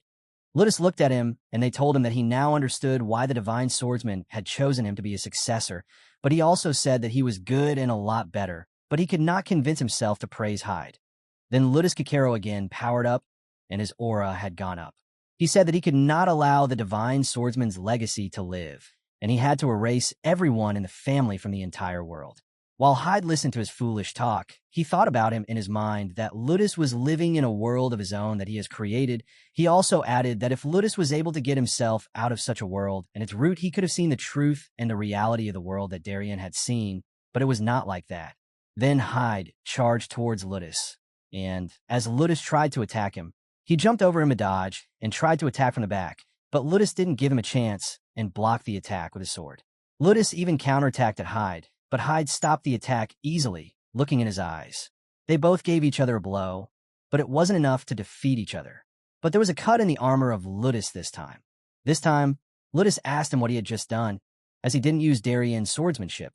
So Hyde replied that he knew that Ludus knew everything about the style which Darien used in his fight, so he added some new moves which were not of Darien's to fight with him, as he had never seen them before. Darien stood in front of him and cursed him as he told Hyde that he had learned the world's best swordsmanship from the best swordsman, and still, he was using some low-class style to fight. Ludus added that Hyde was trained personally by Darien, and now he was not even using his style while he was fighting with him. Hyde mocked him on a statement and called him whatever he does, and the people he knew who used different swordsmanship could be called a swordsman, but among them all, Ludus was not to be called a swordsman, as he was not worthy of anything. Ludus took that as an insult and told Hyde that if he wasn't one, then he was also a fake swordsman. Ludus shouted at him that if he was a true divine swordsman, he wouldn't have used someone else's power to fight like a naive. In reply, Hyde told him that whatever he says, he won't be Darien himself. In that moment, Hyde uses his powers and tried to blur the path of Ludus, but Ludus dashed at him, trying to make his attack fail. And as Ludus came near to attack him, Hyde dodged him and got behind him in a split second, which made Ludus lose his control. In that moment, Hyde told that strategy was something that could help the person win against someone who was far beyond their limits. And so Hyde cut open Ludus from behind, making him fall to the ground. Hyde somehow managed to defeat Ludus Kikero through his strategy. In the past, when Ludus Kikero was just a child, he used to play with a wooden sword and wanted to become a great swordsman. Ludus recalled his past, in which he was running around the streets with his friends, copying the way the people did sword fighting. He looked from the roof into the army grounds, where he first time looked at Darien. Soon, he and Darien became good friends and joined the army. They both were highly skilled, but Darien was on another level, which made Ludus Kikero his fan.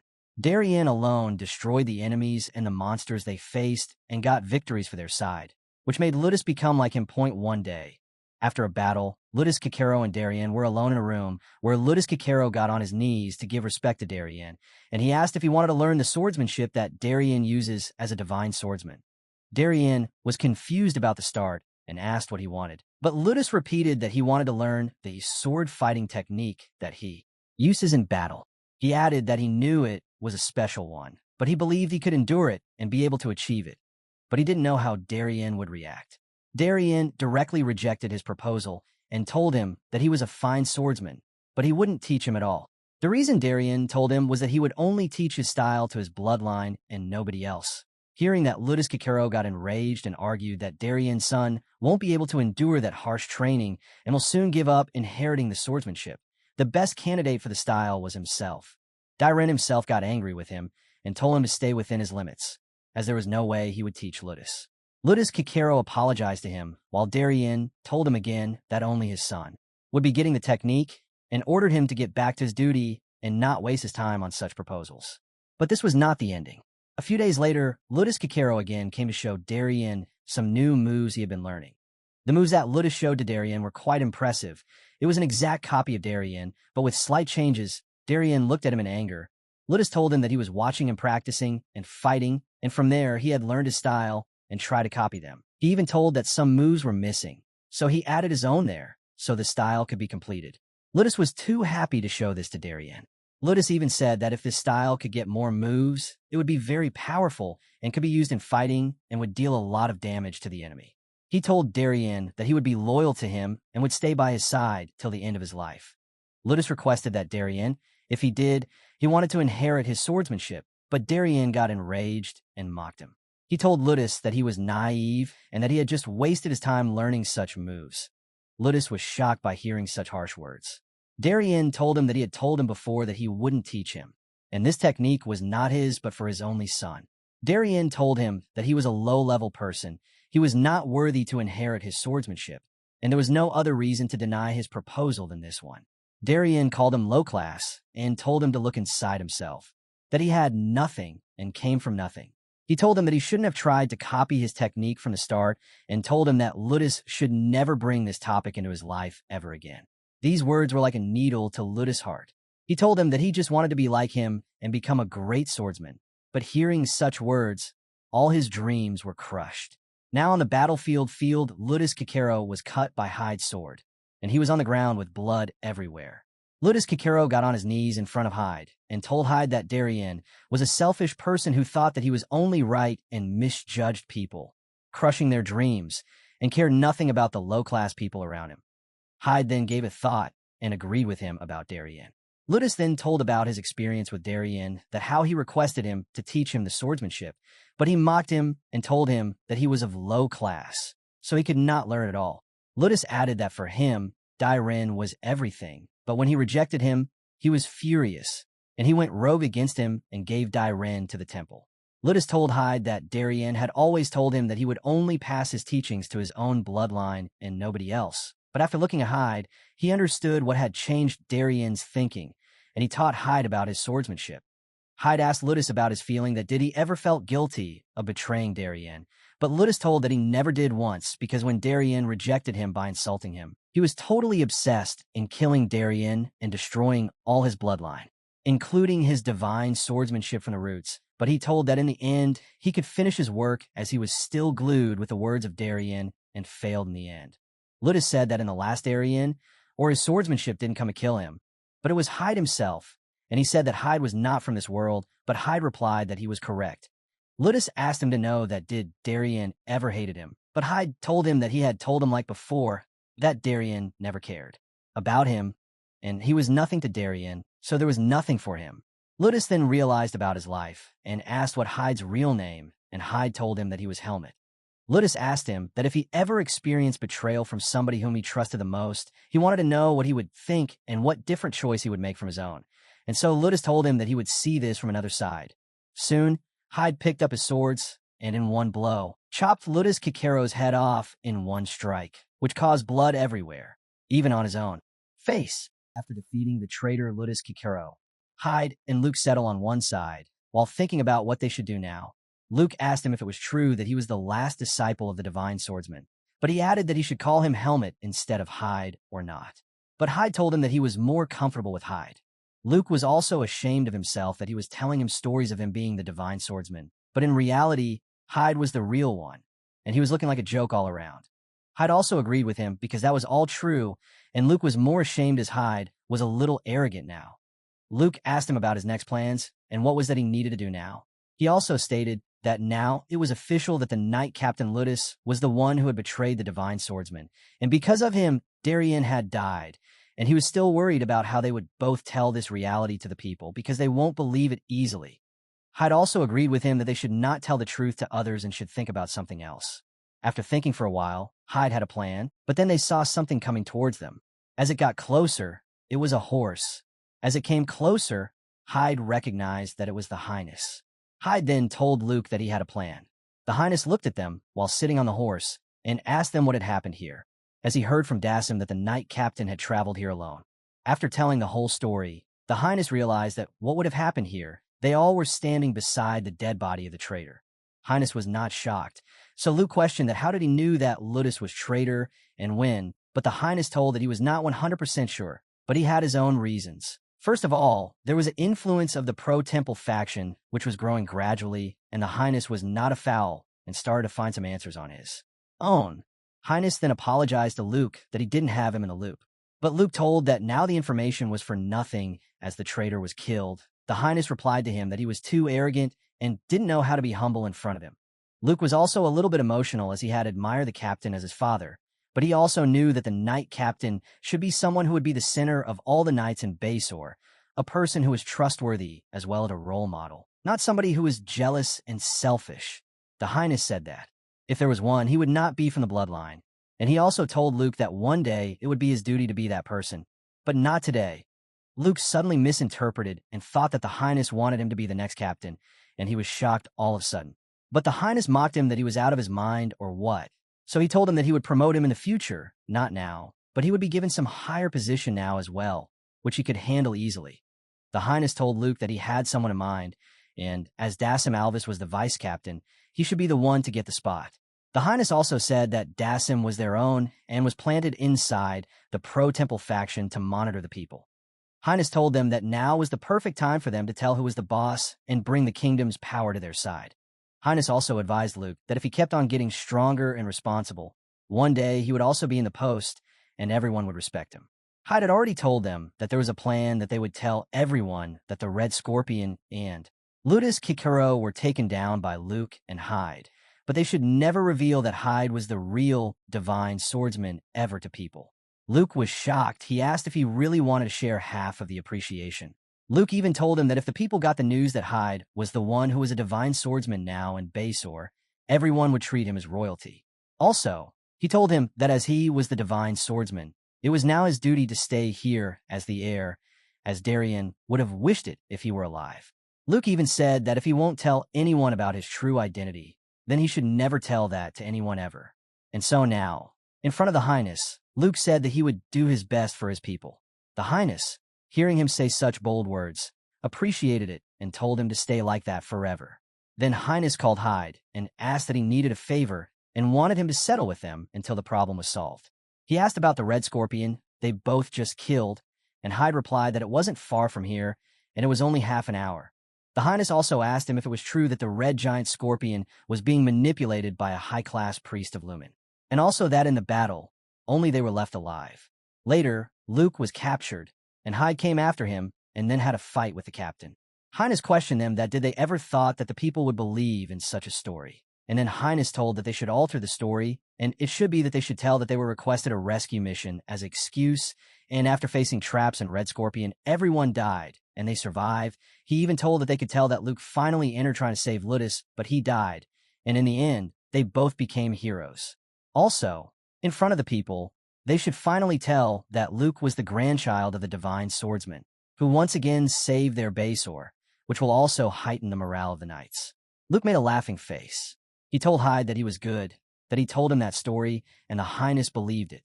The Highness even said that they could use the plan of the enemy and make the story. He said that the Palma Knights took the Red Scorpion head-on, but they lost their captain, and then there would be the entry of a young knight who is also a divine swordsman, and he saved the Basor from the crisis.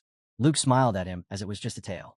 Luke said that he was not satisfied as it was bad to the dead, but he agreed with the plan. The Highness appreciated him and asked Hyde to lead them to the Red Scorpion's body.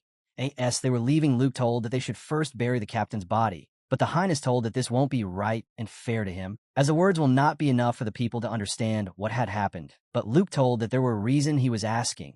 He told that the wound on his neck were telling, that he was cut by swords and the monster traces were not on it.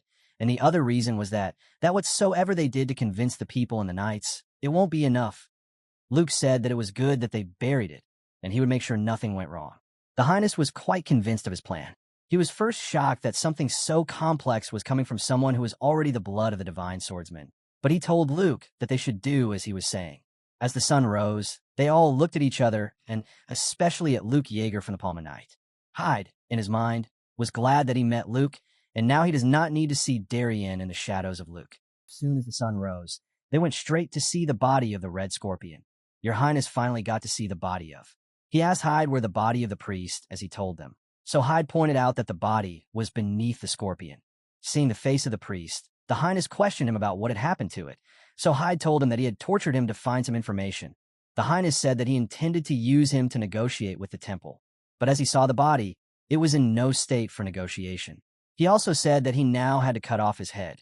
The Highness then asked them that he had learned that they both had a monster hunting competition after the tournament. So were they going to split the money, as now they had killed a red scorpion together? Luke replied that it won't be necessary because Hyde was the one who did most of the work and even helped him. Luke also thought in his mind that he wasn't the one who had brought him down, but it was only Hyde who did it. Luke told them that there was an even more important thing than the prize money.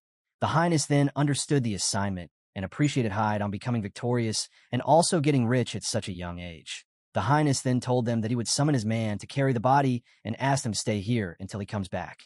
They both then waited for him, while Hyde looked inside the monster to find his core, but he was not surprised. As the core was missing, he knew that some other small monsters would have sensed tree core and had taken it away. He was also worried that now there was a monster that was able to consume the core and took the powers of other monsters. He was sure that this was the reason that the number of monster didn't fall. He was worried that the monster, which was able to consume the core, would soon be back and would be a nuisance for the Basor. Luke, in his mind, had made a plan, and he knew that his life had now a path that he had to walk on. Then they all were taken to the city, where the Highness called everyone and made an announcement. He told that today they all were saved from the evil red scorpion, and they lost their captain in the fight. He even mixed the story that it was the same situation that they had faced years ago when a great knight died, which was also the divine swordsman Darien. Everyone was sad hearing the news. Even the high-ups were doubting the speech. The Highness said that Darien and the captain both were brave and died in the same way, while fighting the monster that tried to destroy their city. The Highness told the public that it was sad news, but they all will stay strong. He also said that as the cruel creatures come back time after time, they all will carry the will of the people who try to fight them and kill them and went away from this life. The Highness then announced that the new knight's captain would be Dasim Alvis, and he said that in the future, the one who would show strength and prove himself would get the honor, and called out Luke Jeager in front of everyone. Everyone was first confused about why Luke was called upon, but then Luke showed his sword moves to everyone, which produced huge waves across the place, while showing them he, in his mind, thought about that when his father was teaching him about the swords he didn't knew anything, but he only had one future dream, and so he kept focusing on the swords. As his time passed, he soon got to know that the sword moves that he was learning were not ordinary, but were from the divine swordsman, and so onwards his life changed, and he lived in opposition, denying the divine swordsman, but he still chased the depth of it.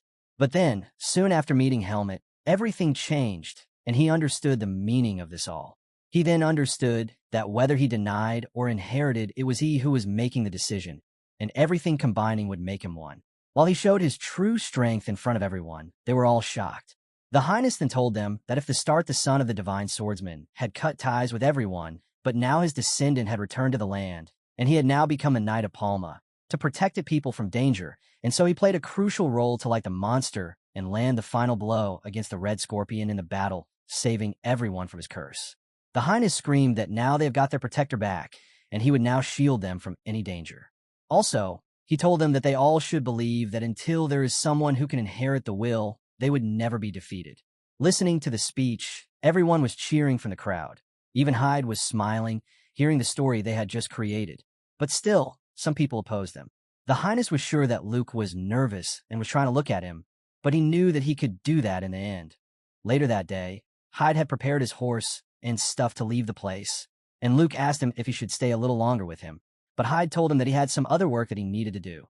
Luke told that as they had been trained by the same master, they should be senior or junior, but he saw Hyde as his brother, and if told Hyde told him he never needed any help, he should contact him, and he would treat him in the best way possible in his power. But Hyde was too humble. He told him that he wished that something like that had never happened in his life. The Highness also came and joined them. He apologized that he was late, but he told them that he had never seen such a dry farewell for someone who had won the martial tournament champion, and told them that Hyde should have a safe journey and asked that he had collected the prize money that he won. Hyde replied that he had already done that. The Highness told him that if he ever had time, he should come again and visit Basor, and as the champion, he would receive a warm welcome. And soon Hyde sat on his horse and appreciated how they were treating him. And he said that this place was quite hot, and he was exhausted, and so he left. The Highness told Luke that now that his friend had gone, he would feel lonely as they both were the students of the divine swordsman. Listening to him, Luke was shocked and asked him how he knew that. The Highness laughed at him and told him that he didn't think he would understand the reality. He said that he also knew about the divine swordsmanship and recognized the moves. He also said that the divine swordsmanship was a royal treasure, and as Luke was his brother and different from him, he wouldn't understand it simply. But the Highness was able to recognize that Hyde was using divine swordsmanship. Luke was all shocked, but the Highness told him that he won't be telling anyone the truth, so he should be relaxed because it could cause trouble among the people. And most importantly, the friendship they both shared was also precious. As the Highness saw Hyde leaving, he wished that the next time they met, Hyde would tell him his real name. Soon, Hyde returned and showed the money he had gotten to his family, which shocked them. Soon the incident of the base ore came to an end, and the academy was reopened. And as in the academy, Hyde was passing through the hall where a girl saw him and came from behind and called him, saying that he should have called her with the bracelet. And as Hyde turned, he recognized her as Aaliyah. She was shocked to see that how much tanned he had become. And was looking stunned after he saw the look on Helmet's in the academy. He asked Helmet what had happened to his face. Helmet answered that he didn't know and had just found recently that the disguise magic that he used kept the skin tone consistent, so nobody could tell the difference from the outside. Cian was quite shocked, but he appreciated him as he saw it as new and refreshing for him. He even praised him that he had grown taller and told him that he was a little bit jealous of him as he would still grow much taller. Helmet was not too impressed, but then he asked Cian where Asuka was, as he wasn't hanging around with Cian. Cian replied that as the semester started, he was in the training ground and was training all the time, and as time had passed, he had changed, and when Helmet would see him, he would be shocked. Aaliyah then came out from her room, holding a bag, and told Helmet that she had packed his things and told him that he was the first person she saw come back one day before the academy started, so he should do his things on his own. Helmet thanked her, while Cian told him that now he was at the top rank of the class, so he had gotten his own room finally, and so he could be relieved from getting out of Aaliyah's room. Hearing him, Aaliyah got angry and told Cian to not to waste his time on foolish talks, and he should go back to his room and do his work, but Cian was quite naughty. He kept mocking her, saying that he wasn't even talking to her, and laughed at her. But then Aaliyah got a little but more angry, on which Cian got scared, and stopped mocking her, saying that he would in return. Cian left him there. Aaliyah asked Helmet that now what he would do now that he has gotten his own room, and as now he would be free from her, but Helmet said that he never felt uneasy around her, and still now his room is just in front of her room and nothing special. Aaliyah was confused and angrily asked him what he wanted to say was a good thing or a bad thing. Helmet then asked her why she was asking that, but she replied that she couldn't. Helmet explained to her that now, as he had his separate room, there were some disadvantages that he wouldn't be replying at all, only the cleaning magic that he used to do, and he couldn't ask her questions more frequently, and he would be in his own room, and it would be improper for him to ask her. Aaliyah, upon hearing him, felt relaxed. She told him that she would come and give him a cleaning service when he needed one, and she also reminded him that previously he brought Asuka without her approval, and he told her that he would also give her a favor. So now she had something in mind, and she would soon ask for the favor. Helmet recalled his promise and agreed upon her request, and he asked her that what was that she was thinking, but Aaliyah didn't told him directly, but said him have patience and wait for her order. She even told him that if there was anything he needed and wanted to ask, he could just ask her as their room were in front of each other without hesitation. Helmet was glad and told them that they should again do their best this semester. As she entered her room and closed the door, she was all shy about talking, all caring for Helmet. Later, Helmet changed his outfit and had finished unpacking his stuff. He decided to go and use the training grounds. He recalled that Asuka would also be there in the training area and wondered if he would still be there today. As he entered, he was just thinking about how Asuka would react, as he hadn't seen him since he was back. But as he stepped inside the door, a sword came flying his way. There was Charlotte, and she apologized to him as she didn't expect someone to enter the training area. Suddenly, he recognized that it was Helmet, and soon Helmet realized that she was also there. Asuka told her that she should have gripped the swords properly, or else she would lose the sword again.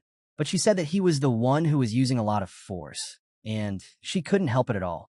Asuka soon realized that it was Helmet who entered and asked where he was the whole time, and even that he had gotten tanned.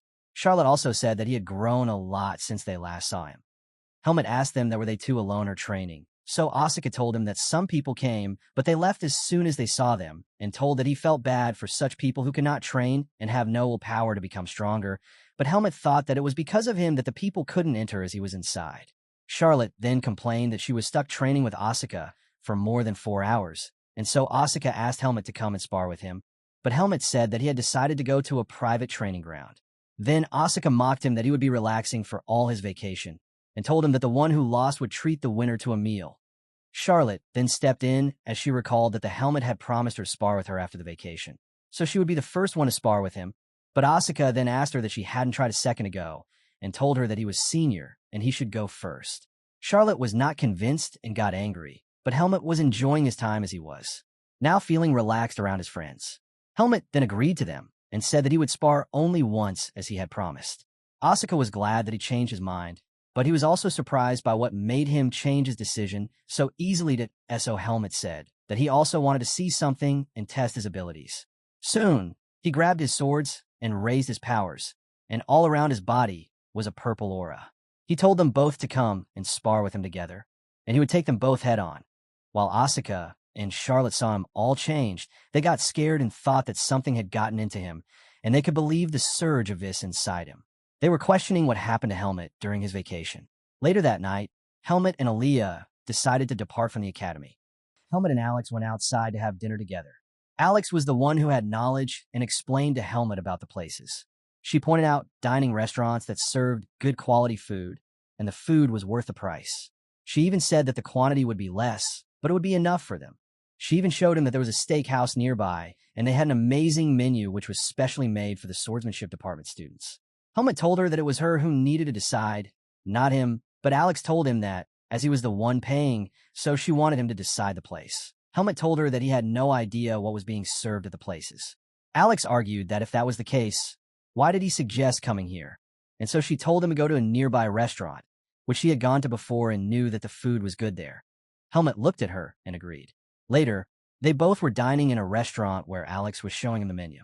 She told him that there were 2 courses and he needed to choose one, but she also told him what she was going to order, and she recommended that he have the same food that she was having. But Helmet was all lost in his own thoughts. Seeing him, Aaliyah asked him what he was thinking and looking at. So he replied that it was strange for him, as he was wondering what was odd, as today the scenery had changed quite a bit. He asked her if she used to wear clothes, as someone was following him all around and kept her head covered under the hood or a mask. But today she was all open and fearless. Aaliyah mocked him that it took time for him to notice it, and told him that he was absolutely right about her appearance. He even told that he felt that her aura was also suppressed a little and asked her that. Did she use some kind of item or artifact to achieve that? But Aaliyah said that if there was an artifact and she knew about it, she would have been using it from the start. She told him that there was a reason that the people around her were attracted towards her, as her nature was different and it used to cause that trouble. But during the vacation, she did some research and got a way to suppress that nature, and she finally achieved some results, and now she was testing them. Aaliyah said that she never knew that becoming ordinary was quite difficult, and it was quite interesting. Helmet also agreed with her theory. Aaliyah also asked her if there was nothing else he wanted to ask her, and Helmet said that he didn't. Aaliyah then told her that she thought that there was something he wanted to ask. That's why he had arranged this meeting, but Helmet denied and told that he had gotten some money recently, and she usually helped her, so he decided to give her a treat. Aaliyah was glad that it was only for her, but she said that if she had even asked her, she wouldn't be surprised, as everyone who does her a favor usually asks for help at the end. She also told him that he was different and was not that kind of stupid guy who acted like that. But she also told him that if he had been such a person, she wouldn't have come to meet him. But then she asked why he even asked for the meeting if he had nothing to ask, and she was curious about it. Helmet asked her if this was all too curious to her, but Alex had already figured that Helmet would say something like that and told him to hurry up and grab a meal, as she was feeling hungry. Helmet was all confused as he had never done that before. He thought that if there were Asuka and Cian around him, they would be the ones to decide the menu. But now with Aaliyah, it was different. Suddenly, someone called them and told them that they were surprised to see Helmet here, that IT was a girl, and she was glad to see him here. As she complimented him, he asked her who she was. Listening to him, the girl was stunned and told that she was Teresa and was a third-year student in the magic department, and asked him how he was able to react the same way when they first met. Aaliyah was angry and asked her to leave the table and not interfere with them. The seniors mocked her and told her that she was still as arrogant as ever. Another girl was also along with Teresa and told that she was Sophia and was also the senior of them. They both complimented him and told him that they should all eat food together. Teresa even told him that dining together would lift up the mood and they would have a lot of fun. But Aaliyah, on the other hand, warned them to leave as she was easy on them now. But the seniors told her to stop interfering as they were asking Helmet, not her, and they even told her that they would cover the bill for them. Aaliyah angrily told Helmet to ignore them and say nothing. But Helmet told them that they were the ones interfering and should go away from here, and for the bill, he would be happy to pay it, and just wanted to eat alone. The seniors were quite angry and mocked Aaliyah, since Helmet was her friend, so he was respecting her and refusing to go with them while wasting his time here. Helmet then told the waiter that the menu he wanted and told the seniors to go away, as it was not good. Suddenly, the seniors got angry and told him that he was naive and had no clue what was going on. They told him that if a senior is giving them a chance, they should take it. The seniors even warned them that if they didn't listen, they would spread rumors about them easily. The situation had just heated up after this. Aaliyah got into a rage and told Teresa to keep her words in her mouth or else something bad would happen to her, and told her that she should leave peacefully or else she would force them to. Teresa also got all raged up and told Aaliyah that she had gotten arrogant after the vacation, and if she didn't back off, she would teach her how to respect the seniors. All the chaos caused the waiter to intervene, and he also showed them his powers, and they had to calm down and settle at their own tables. The waiter told them to leave if they didn't go back. As the food arrived, Helmet and Aaliyah started to eat, but Helmet asked if he could reply that he waiter was also graduated from their department, as he felt an unusual aura from him. Aaliyah then told him that he was changed, but Helmet, while taking a bite, said that he wasn't sure enough to notice it.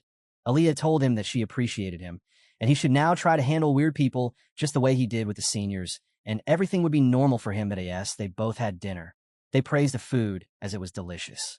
As they both went back and the academy started, Helmet was still unable to understand his true feelings toward Aaliyah. Soon, there was another important event in the academy.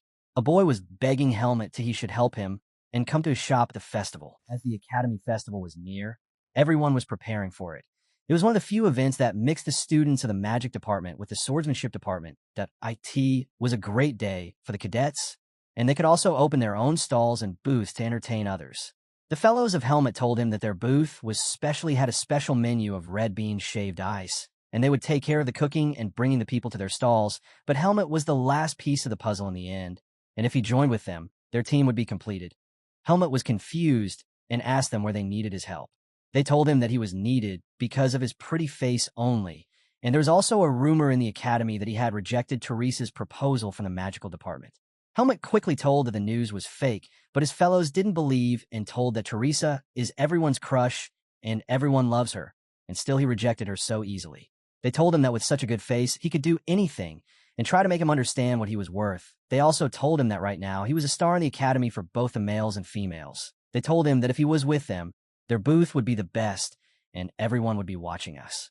Suddenly, Asuka came in and asked what they were talking about, but then one of the boys went to Asuka and told him that if Helmet wasn't around, he was the one they would be choosing for their booth. But hearing that, Asuka threw him to the ground, and he warned them not to talk about him, and they were talking right on his face at that moment. One of the fellows said that they were just talking about the festival.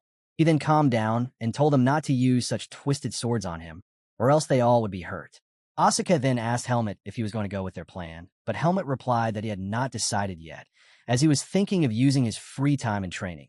Asuka, hearing it, told the fellow that Helmet had decided that he wouldn't help them and asked them to go away, but they told Asuka not to interfere and change Helmet's mind, as he was still thinking. They even told Helmet to enjoy his youth and the time at the festival, as he could train whenever he wanted to. Asuka mocked them that this was the reason their grades were low, but they denied his statement. Then one of the fellows came and stopped them and told them to be in position as the instructor was coming to announce some news to them.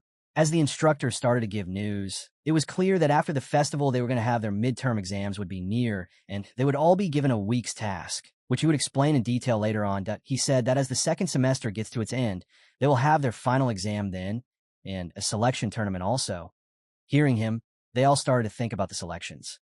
The instructor told them that the tournament would be held to choose the student who would represent Baden combined swordsmanship competition. Helmet got excited listening to that.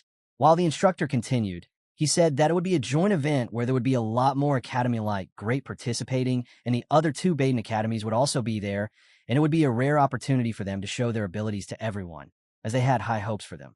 The instructor even told them that only 4 students were to be picked, and they would be selected randomly from seniors to juniors. But he also told them that if they were not selected, it didn't mean that they wouldn't be counted in the final exam. So they all had to do their best. One of the close fellows of Helmet whispered to him that it was a surprise that the temple allowed such a thing to happen. as the Baden Academy usually dealt with the mages, and the temple blocked joint events such as these. Helmet asked him why the temple blocked them. So his fellow answered that the makers didn't believe in gods, and so the temple thought that people like them were a threat to them, and the divine authority, Cian, then told them not to talk as someone would hear them, and someone could be from the faith to lumens. The other fellow had questions about why the temple changed its mind all of a sudden. One of the students then explained that Basor was shaken to its core, and it broke its relationship with the temple. If the temple now fought with Baden, the temple would lose and have to come to its knees. The instructor then told them to quit the talk and get back to their training for the day. As he wrapped it up, he added one last thing, that the high priest of the Lumen would be visiting the academy, and told the student to give him respect if they got into contact with him. Listening to that message, Asuka and Helmet were annoyed. They were questioning the visit of the priest during the festival and what he needed to see around them. Helmet recalled his time when he met the high priest in the fight, where he was destined to kill the bloodline of the divine swordsman. As it was Nardalo's will, Helmet was assured that the person he fought was the high priest, and he saw the seed of darkness inside him so easily, and thought that it was bad for him if the priest saw him at the festival and recognized the seed, which would blow his cover. He thought that he should just hide somewhere, and it wouldn't be easy for someone to detect him, but he didn't have any excuse to leave the academy all of a sudden, even for 3 days. Later that day, Aaliyah was called to the dean's office, and as she entered, the dean welcomed her. She asked if she had heard that there was something for her, so the dean told her that there was something, but it was from Heike, as he had sent a gift for her. She was surprised that something from Heike had come for her, and the dean handed him a box wrapped with ribbon. She first looked at the box as it was something suspicious, but the dean told her that he had already checked it, so she could open it. The dean also told him that she should just open it as it was from her blood relative. The dean also told him that the priest was coming for a visit, and it would be hard for her as she came here running from the temple, but now she was again in the situation. Aaliyah replied that she couldn't help, but she would take care of everything. Now, as she opened the box, there was a bracelet and a letter. It was written to Alex that she was living a good life in the academy, and also that she was enjoying her life, and to help her more, the person had made a bracelet for her, as it was to help her control her mana. The letter also stated that Heike wanted to be thanked by her in person, but after the festival. Aaliyah was then more relaxed, as now she had a way to survive. As she got his stuff, she told Dean that she would now leave, and so Dean also told her to take care of herself, and she replied that she would, and the temple would never take another thing from her ever again. As the dean looked at her, she left the room. Everyone was enjoying themselves, especially James, as he was now calling out for customers at his stall. He was serving them with ice cream, while his friends were laughing at him as he tried to call the customers. The good part of his stall was that there were a lot of customers, and he was really happy that he was getting a lot of sales. He was so much happy that his idea was working, and people were coming to him. It was really the help of Helmet, as he was working as a waiter, and everyone was coming to see him, especially the girls of different grades. They all were coming and watching him, and were talking about him, rejecting the girl Teresa. The girls even talked that he was so handsome that he did right, and rejected Teresa, as his face showed nobility, and they felt good seeing him. As James thought about his idea, his fellow told him that he should just be thankful that Helmet changed his mind and agreed to go with their plan, or else they wouldn't have any chance against other stalls. Still, they were both confused about what had made Helmet agree with them all of a sudden. As Helmet took the orders, he was relaxed as his presence was being mixed up, and nobody could ever realize what he was hiding in himself. As now, there were so many auras and energies in which he was also puzzled him, and the high priest would also have a hard time finding him. Also, he was calm as he could react to any divine powers if there was any problem, and he could leave at that moment, but still, there was a chance that his plan could fail. Later that evening, when the stall work was done, they were all now free and had plans to move around the festival and enjoy it. At that moment, Asuka came to ask Helmet if he was free. They could go and explore, also that he didn't have any chance to sit here, so he was fed up with this place. James told Asuka that he should try to sell the food he was selling because it was free for his fellows only, but Asuka told him that he was not a fan of cold food. Asuka then took Helmet with him and told him that they should play games that are for MEN. They both went. Asuka showed Helmet the type of games he was saying, but what he didn't know was that he was going to lose it all. As they both moved from one stall to another stall, Asuka started to feel that he was nothing informed of Helmet, as Helmet was dominating him in every game they played. Helmet even won a bear. Asuka was so worried that he started to get nervous and anxious around him. Helmet tried to calm him down, but he couldn't. James then told him that he should play physical games if that was the reason, but Asuka told him that other games are for men, as if he avoided them. What should he then do with his time? James then started to think about a competition he could enter and win easily. As he took some time, they all went to the stall where there was a Great Academy Miss Costume competition. Indy asked Asuka if he should join it, and he would win for sure. The girl who was enrolling told them that only men were allowed to enter the show, and there was a rule that they had to enter a cross-dresser. She asked them to write their names if they were willing to enter. In that moment, Asuka grabbed James' head once again and threw him to the ground, and asked why he ever thought that he would enter such a show. James told him that he was the perfect pick for such a competition and could win easily, as he would look good in women's clothes. This statement made him even more scary. They told Asuka that if he won, he could get 3,000 marks as a reward, and it would be easy for him. This line made Asuka think for a second, and then he looked at his fellow and went to sign, but he warned that if he didn't win, he would kill them all. As he signed the paper, his fellow tried to top him after his last warning, but he didn't stop and signed. While they were all busy, Helmut went off without telling them. He was looking for the high priest, but he thought that the priest would have canceled his visit. But still, his guard was up. James and Asuka were talking about how if Aaliyah entered, Asuka had no chance of winning, but they didn't even know where he was at the moment. Asuka then asked Helmut to fill out the application, but when he looked behind, Helmut had already gone, which made him try to cut his name too, but now it was too late. He had to participate. As Helmut went on, he excused Asuka in his mind as he wanted to keep himself hidden in groups. As he looked at the window of Aaliyah's room, the lights were off, and so he thought that she would have been in the library. As he opened the door, he thought that she had bare pictures of her pajama, so she would like the bear he won, and had plans to hand it to her, but suddenly a girl came in running from inside and bumped into him. Helmut quickly gave her support and didn't let her fall. She quickly apologized to him for her carelessness, and Helmut was stunned to look at her face in that moment. The festival was going on. Aaliyah was in her room reading a book. She was looking at the festival from her window and was imagining going outside to the library. She was also getting that it was a lot noisier outside as well. Then her eyes glazed over the box in which there was the bracelet she received. She then opened it and thought that if she went out and by chance had a contact with the high priest, it would be bad.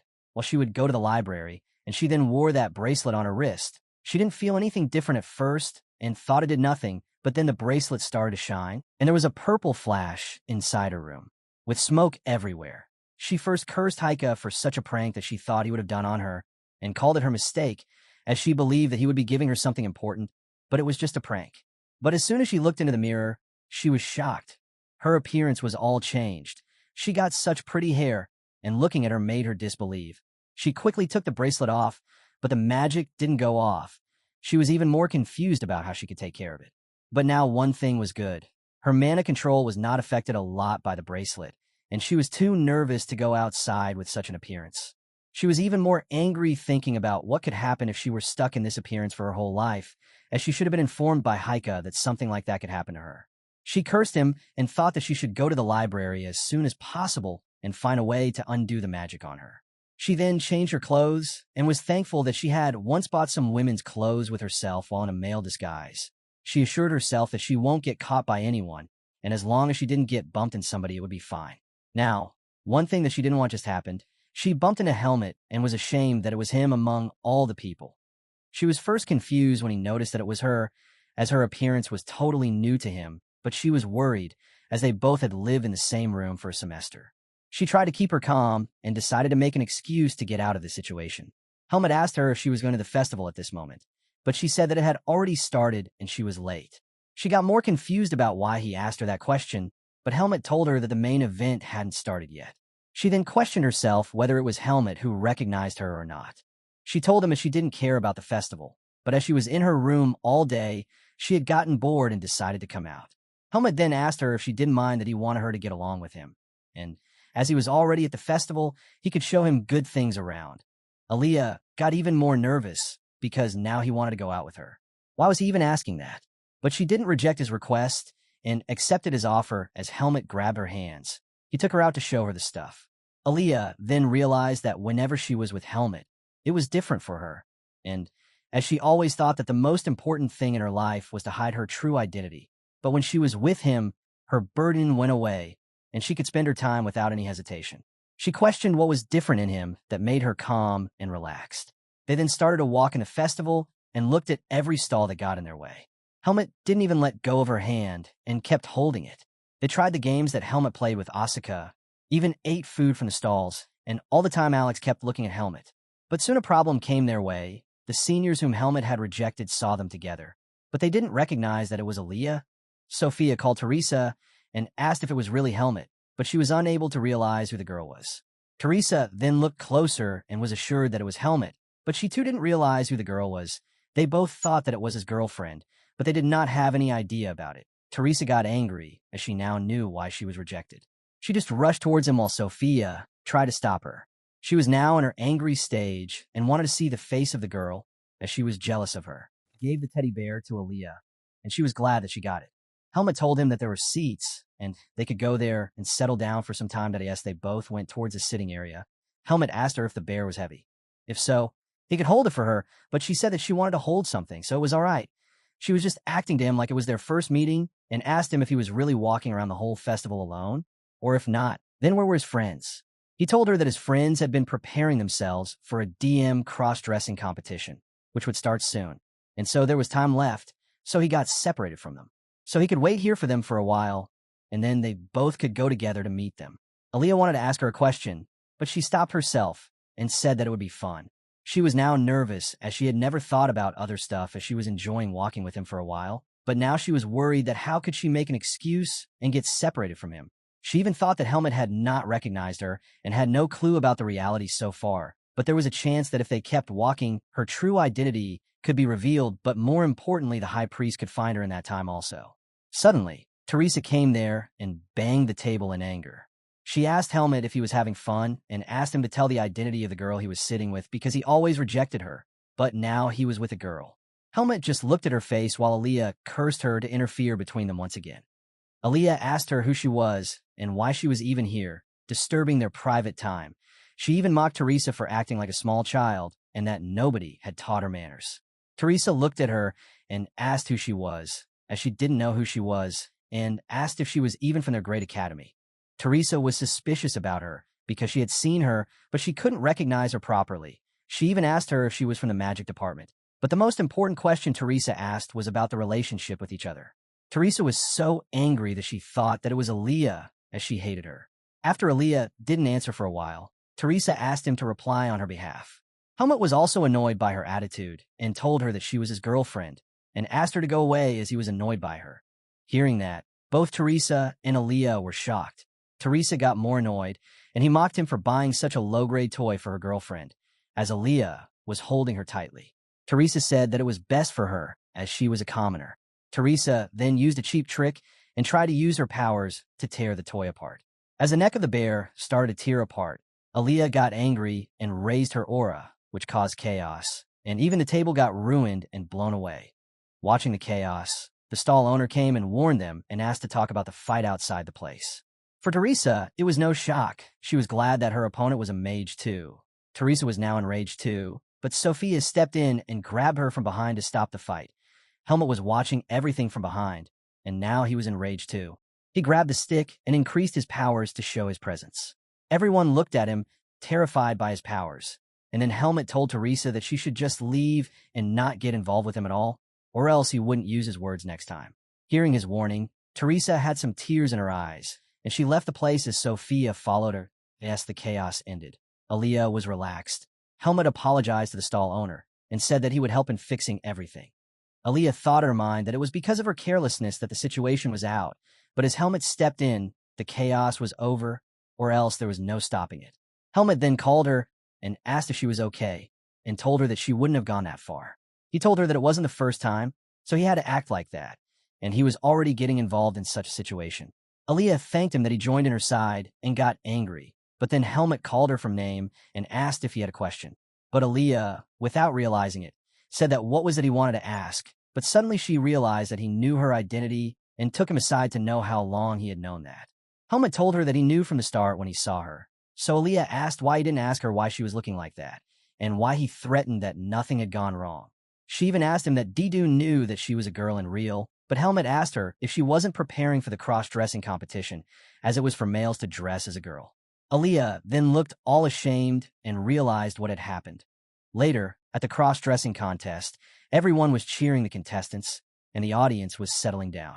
James and the other fellows were waiting for Asuka to come to the stage, all prepared up, and they had left Asuka with Dino, as he was the one who was responsible for making sure that he dressed properly and won the prize.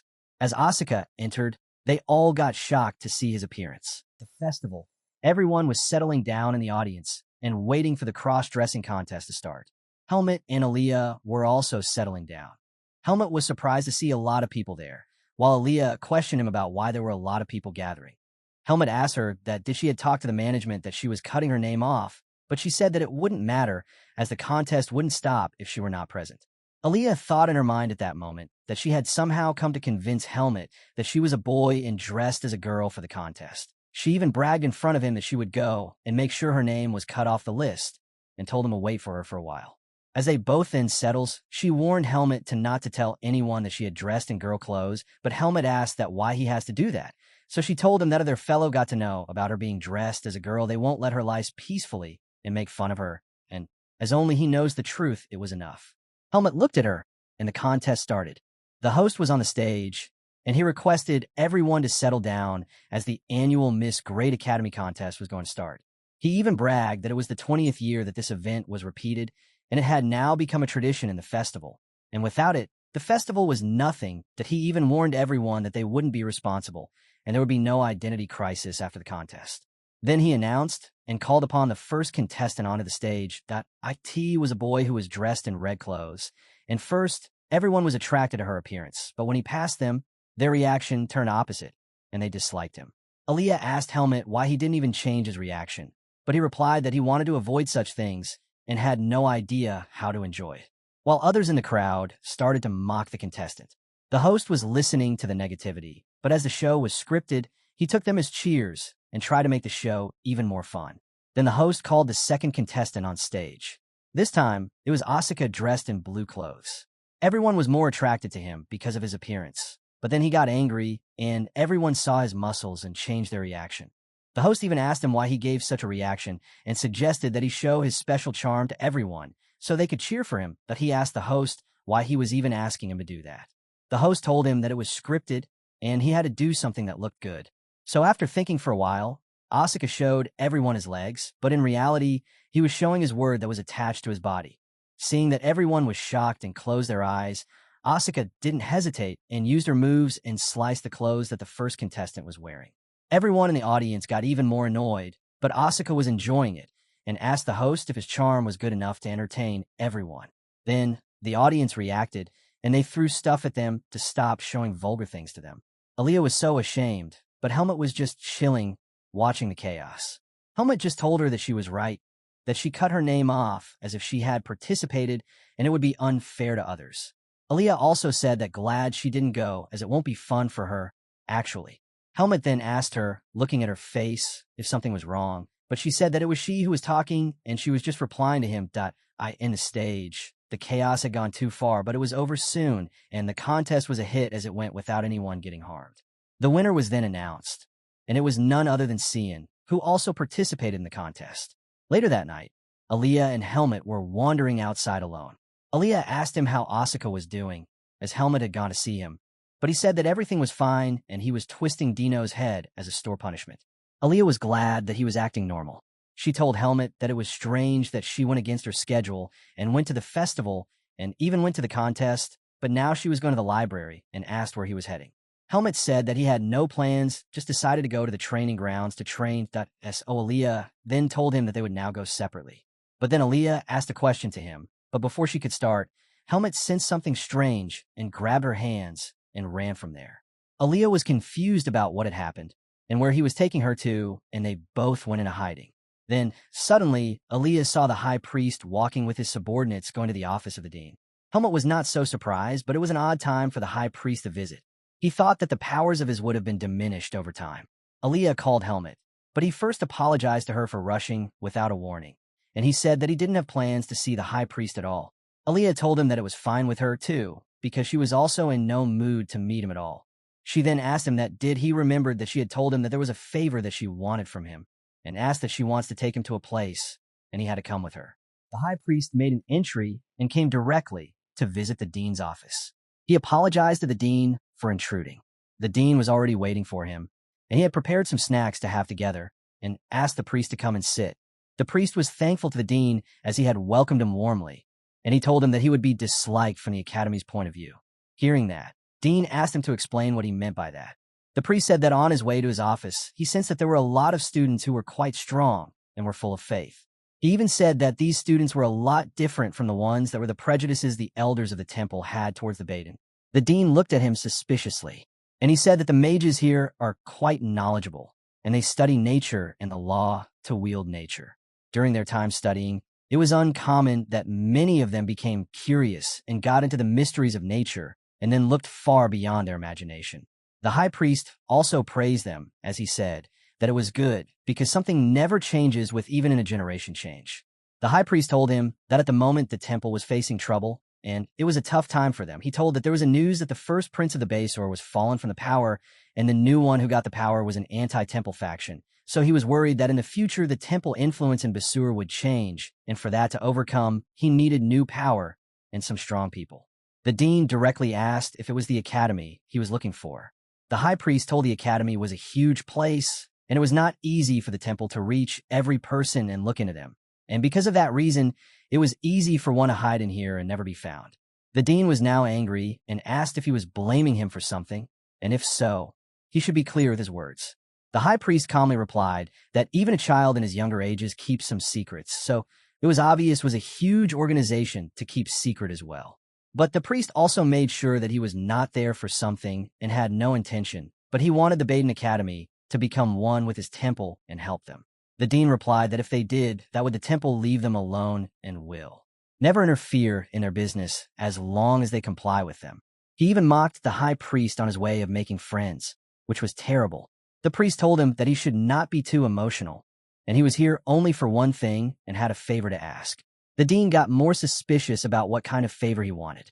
The priest and dean then talked privately, and as the priest left the place, he thought that the mages were full of arrogance.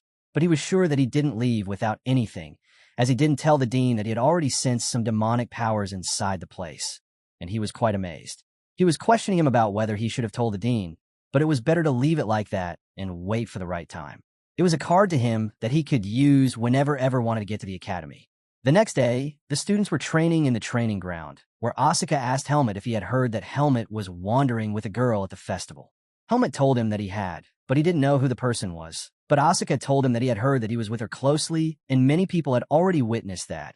He agreed with Helmet to tell him the truth, but Helmet denied those rumors.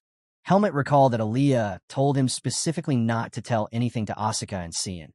She also told him that the bracelet's powers would go off eventually as time passed, but they both would always mock her if they got to know.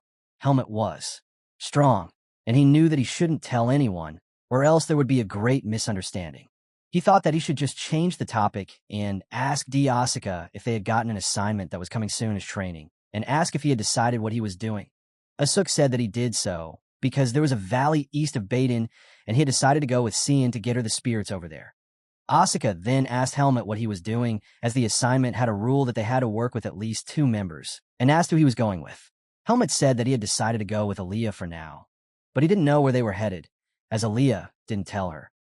Asuka said that he had his suspicions that they both would be going together as they both were the top students, and it was so unfair for others. Asuka even said that as he was going with Aaliyah, he would take him to a dangerous place, as it was his hobby and specialty. Helmet told him that he didn't think that this time Aaliyah would take him to something dangerous. Watching him on the side of Aaliyah, Asuka was looking at him in disgrace as he thought he was in a boy's. It was on the night of the festival when Aaliyah told him that she wanted a favor and wanted to take him to a place for the field assignment, and told him that she needed his help. Now they were both on their way. Aaliyah told them that they were going to the dungeon of the great mage Lamphion. Helmet questioned her about what it was. She said that it was an eccentric hobby of certain mages, and they hide the culmination of their lives' research inside hidden places filled with traps, and whenever someone goes through them, they die.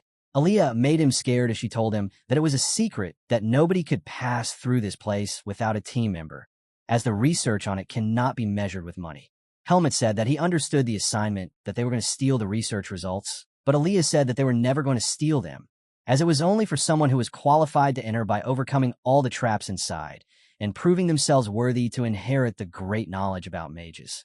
Helmet then told that what was his work in this hall, as he didn't know anything about magic. So Aaliyah told him that she would handle everything and all the machines of the traps, but she had doubts that she could pass the dungeon all alone.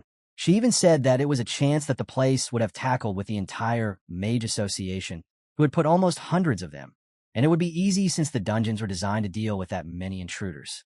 Helmet told that he would be working for 100 people then, but Aaliyah told that he won't sit back, but she would help her and do half of the work. She even told that he was the best swordsman she knew and have ever seen, and it was better to rely on him than some group to do this mission, which could also leak the information she wanted for herself alone. She just wanted to finish the work all alone without anyone noticing it. Helmet just went behind her without any questions. She told him that it was fine if they failed because the place was always open, so they could come back anytime, and if they ever got into a big mess, they should just leave. Helmet then told her that he was thinking the opposite, as he had just finished all the work and then made a second trip. Listening to him, Aaliyah was also confident that they could accomplish it. Aaliyah then stopped him in the middle and told this was the spot, but Helmet was confused about what she was seeing that he was not. She told him, while using her magic, that he should look at her and should not lose his sight. Then, a purple aura sparked around them, and a light beam descended from the sky, forming a spell mark on the ground. When Helmet opened his eyes, the sunlight rays fell on his face, and the scenery had changed. They had traveled to another place, and in front of them were sparkling waters and a bright sunshine near the sea. Aaliyah suddenly felt ill as she had pushed her powers to the limit, and she asked Helmet to take the mat out of her bag.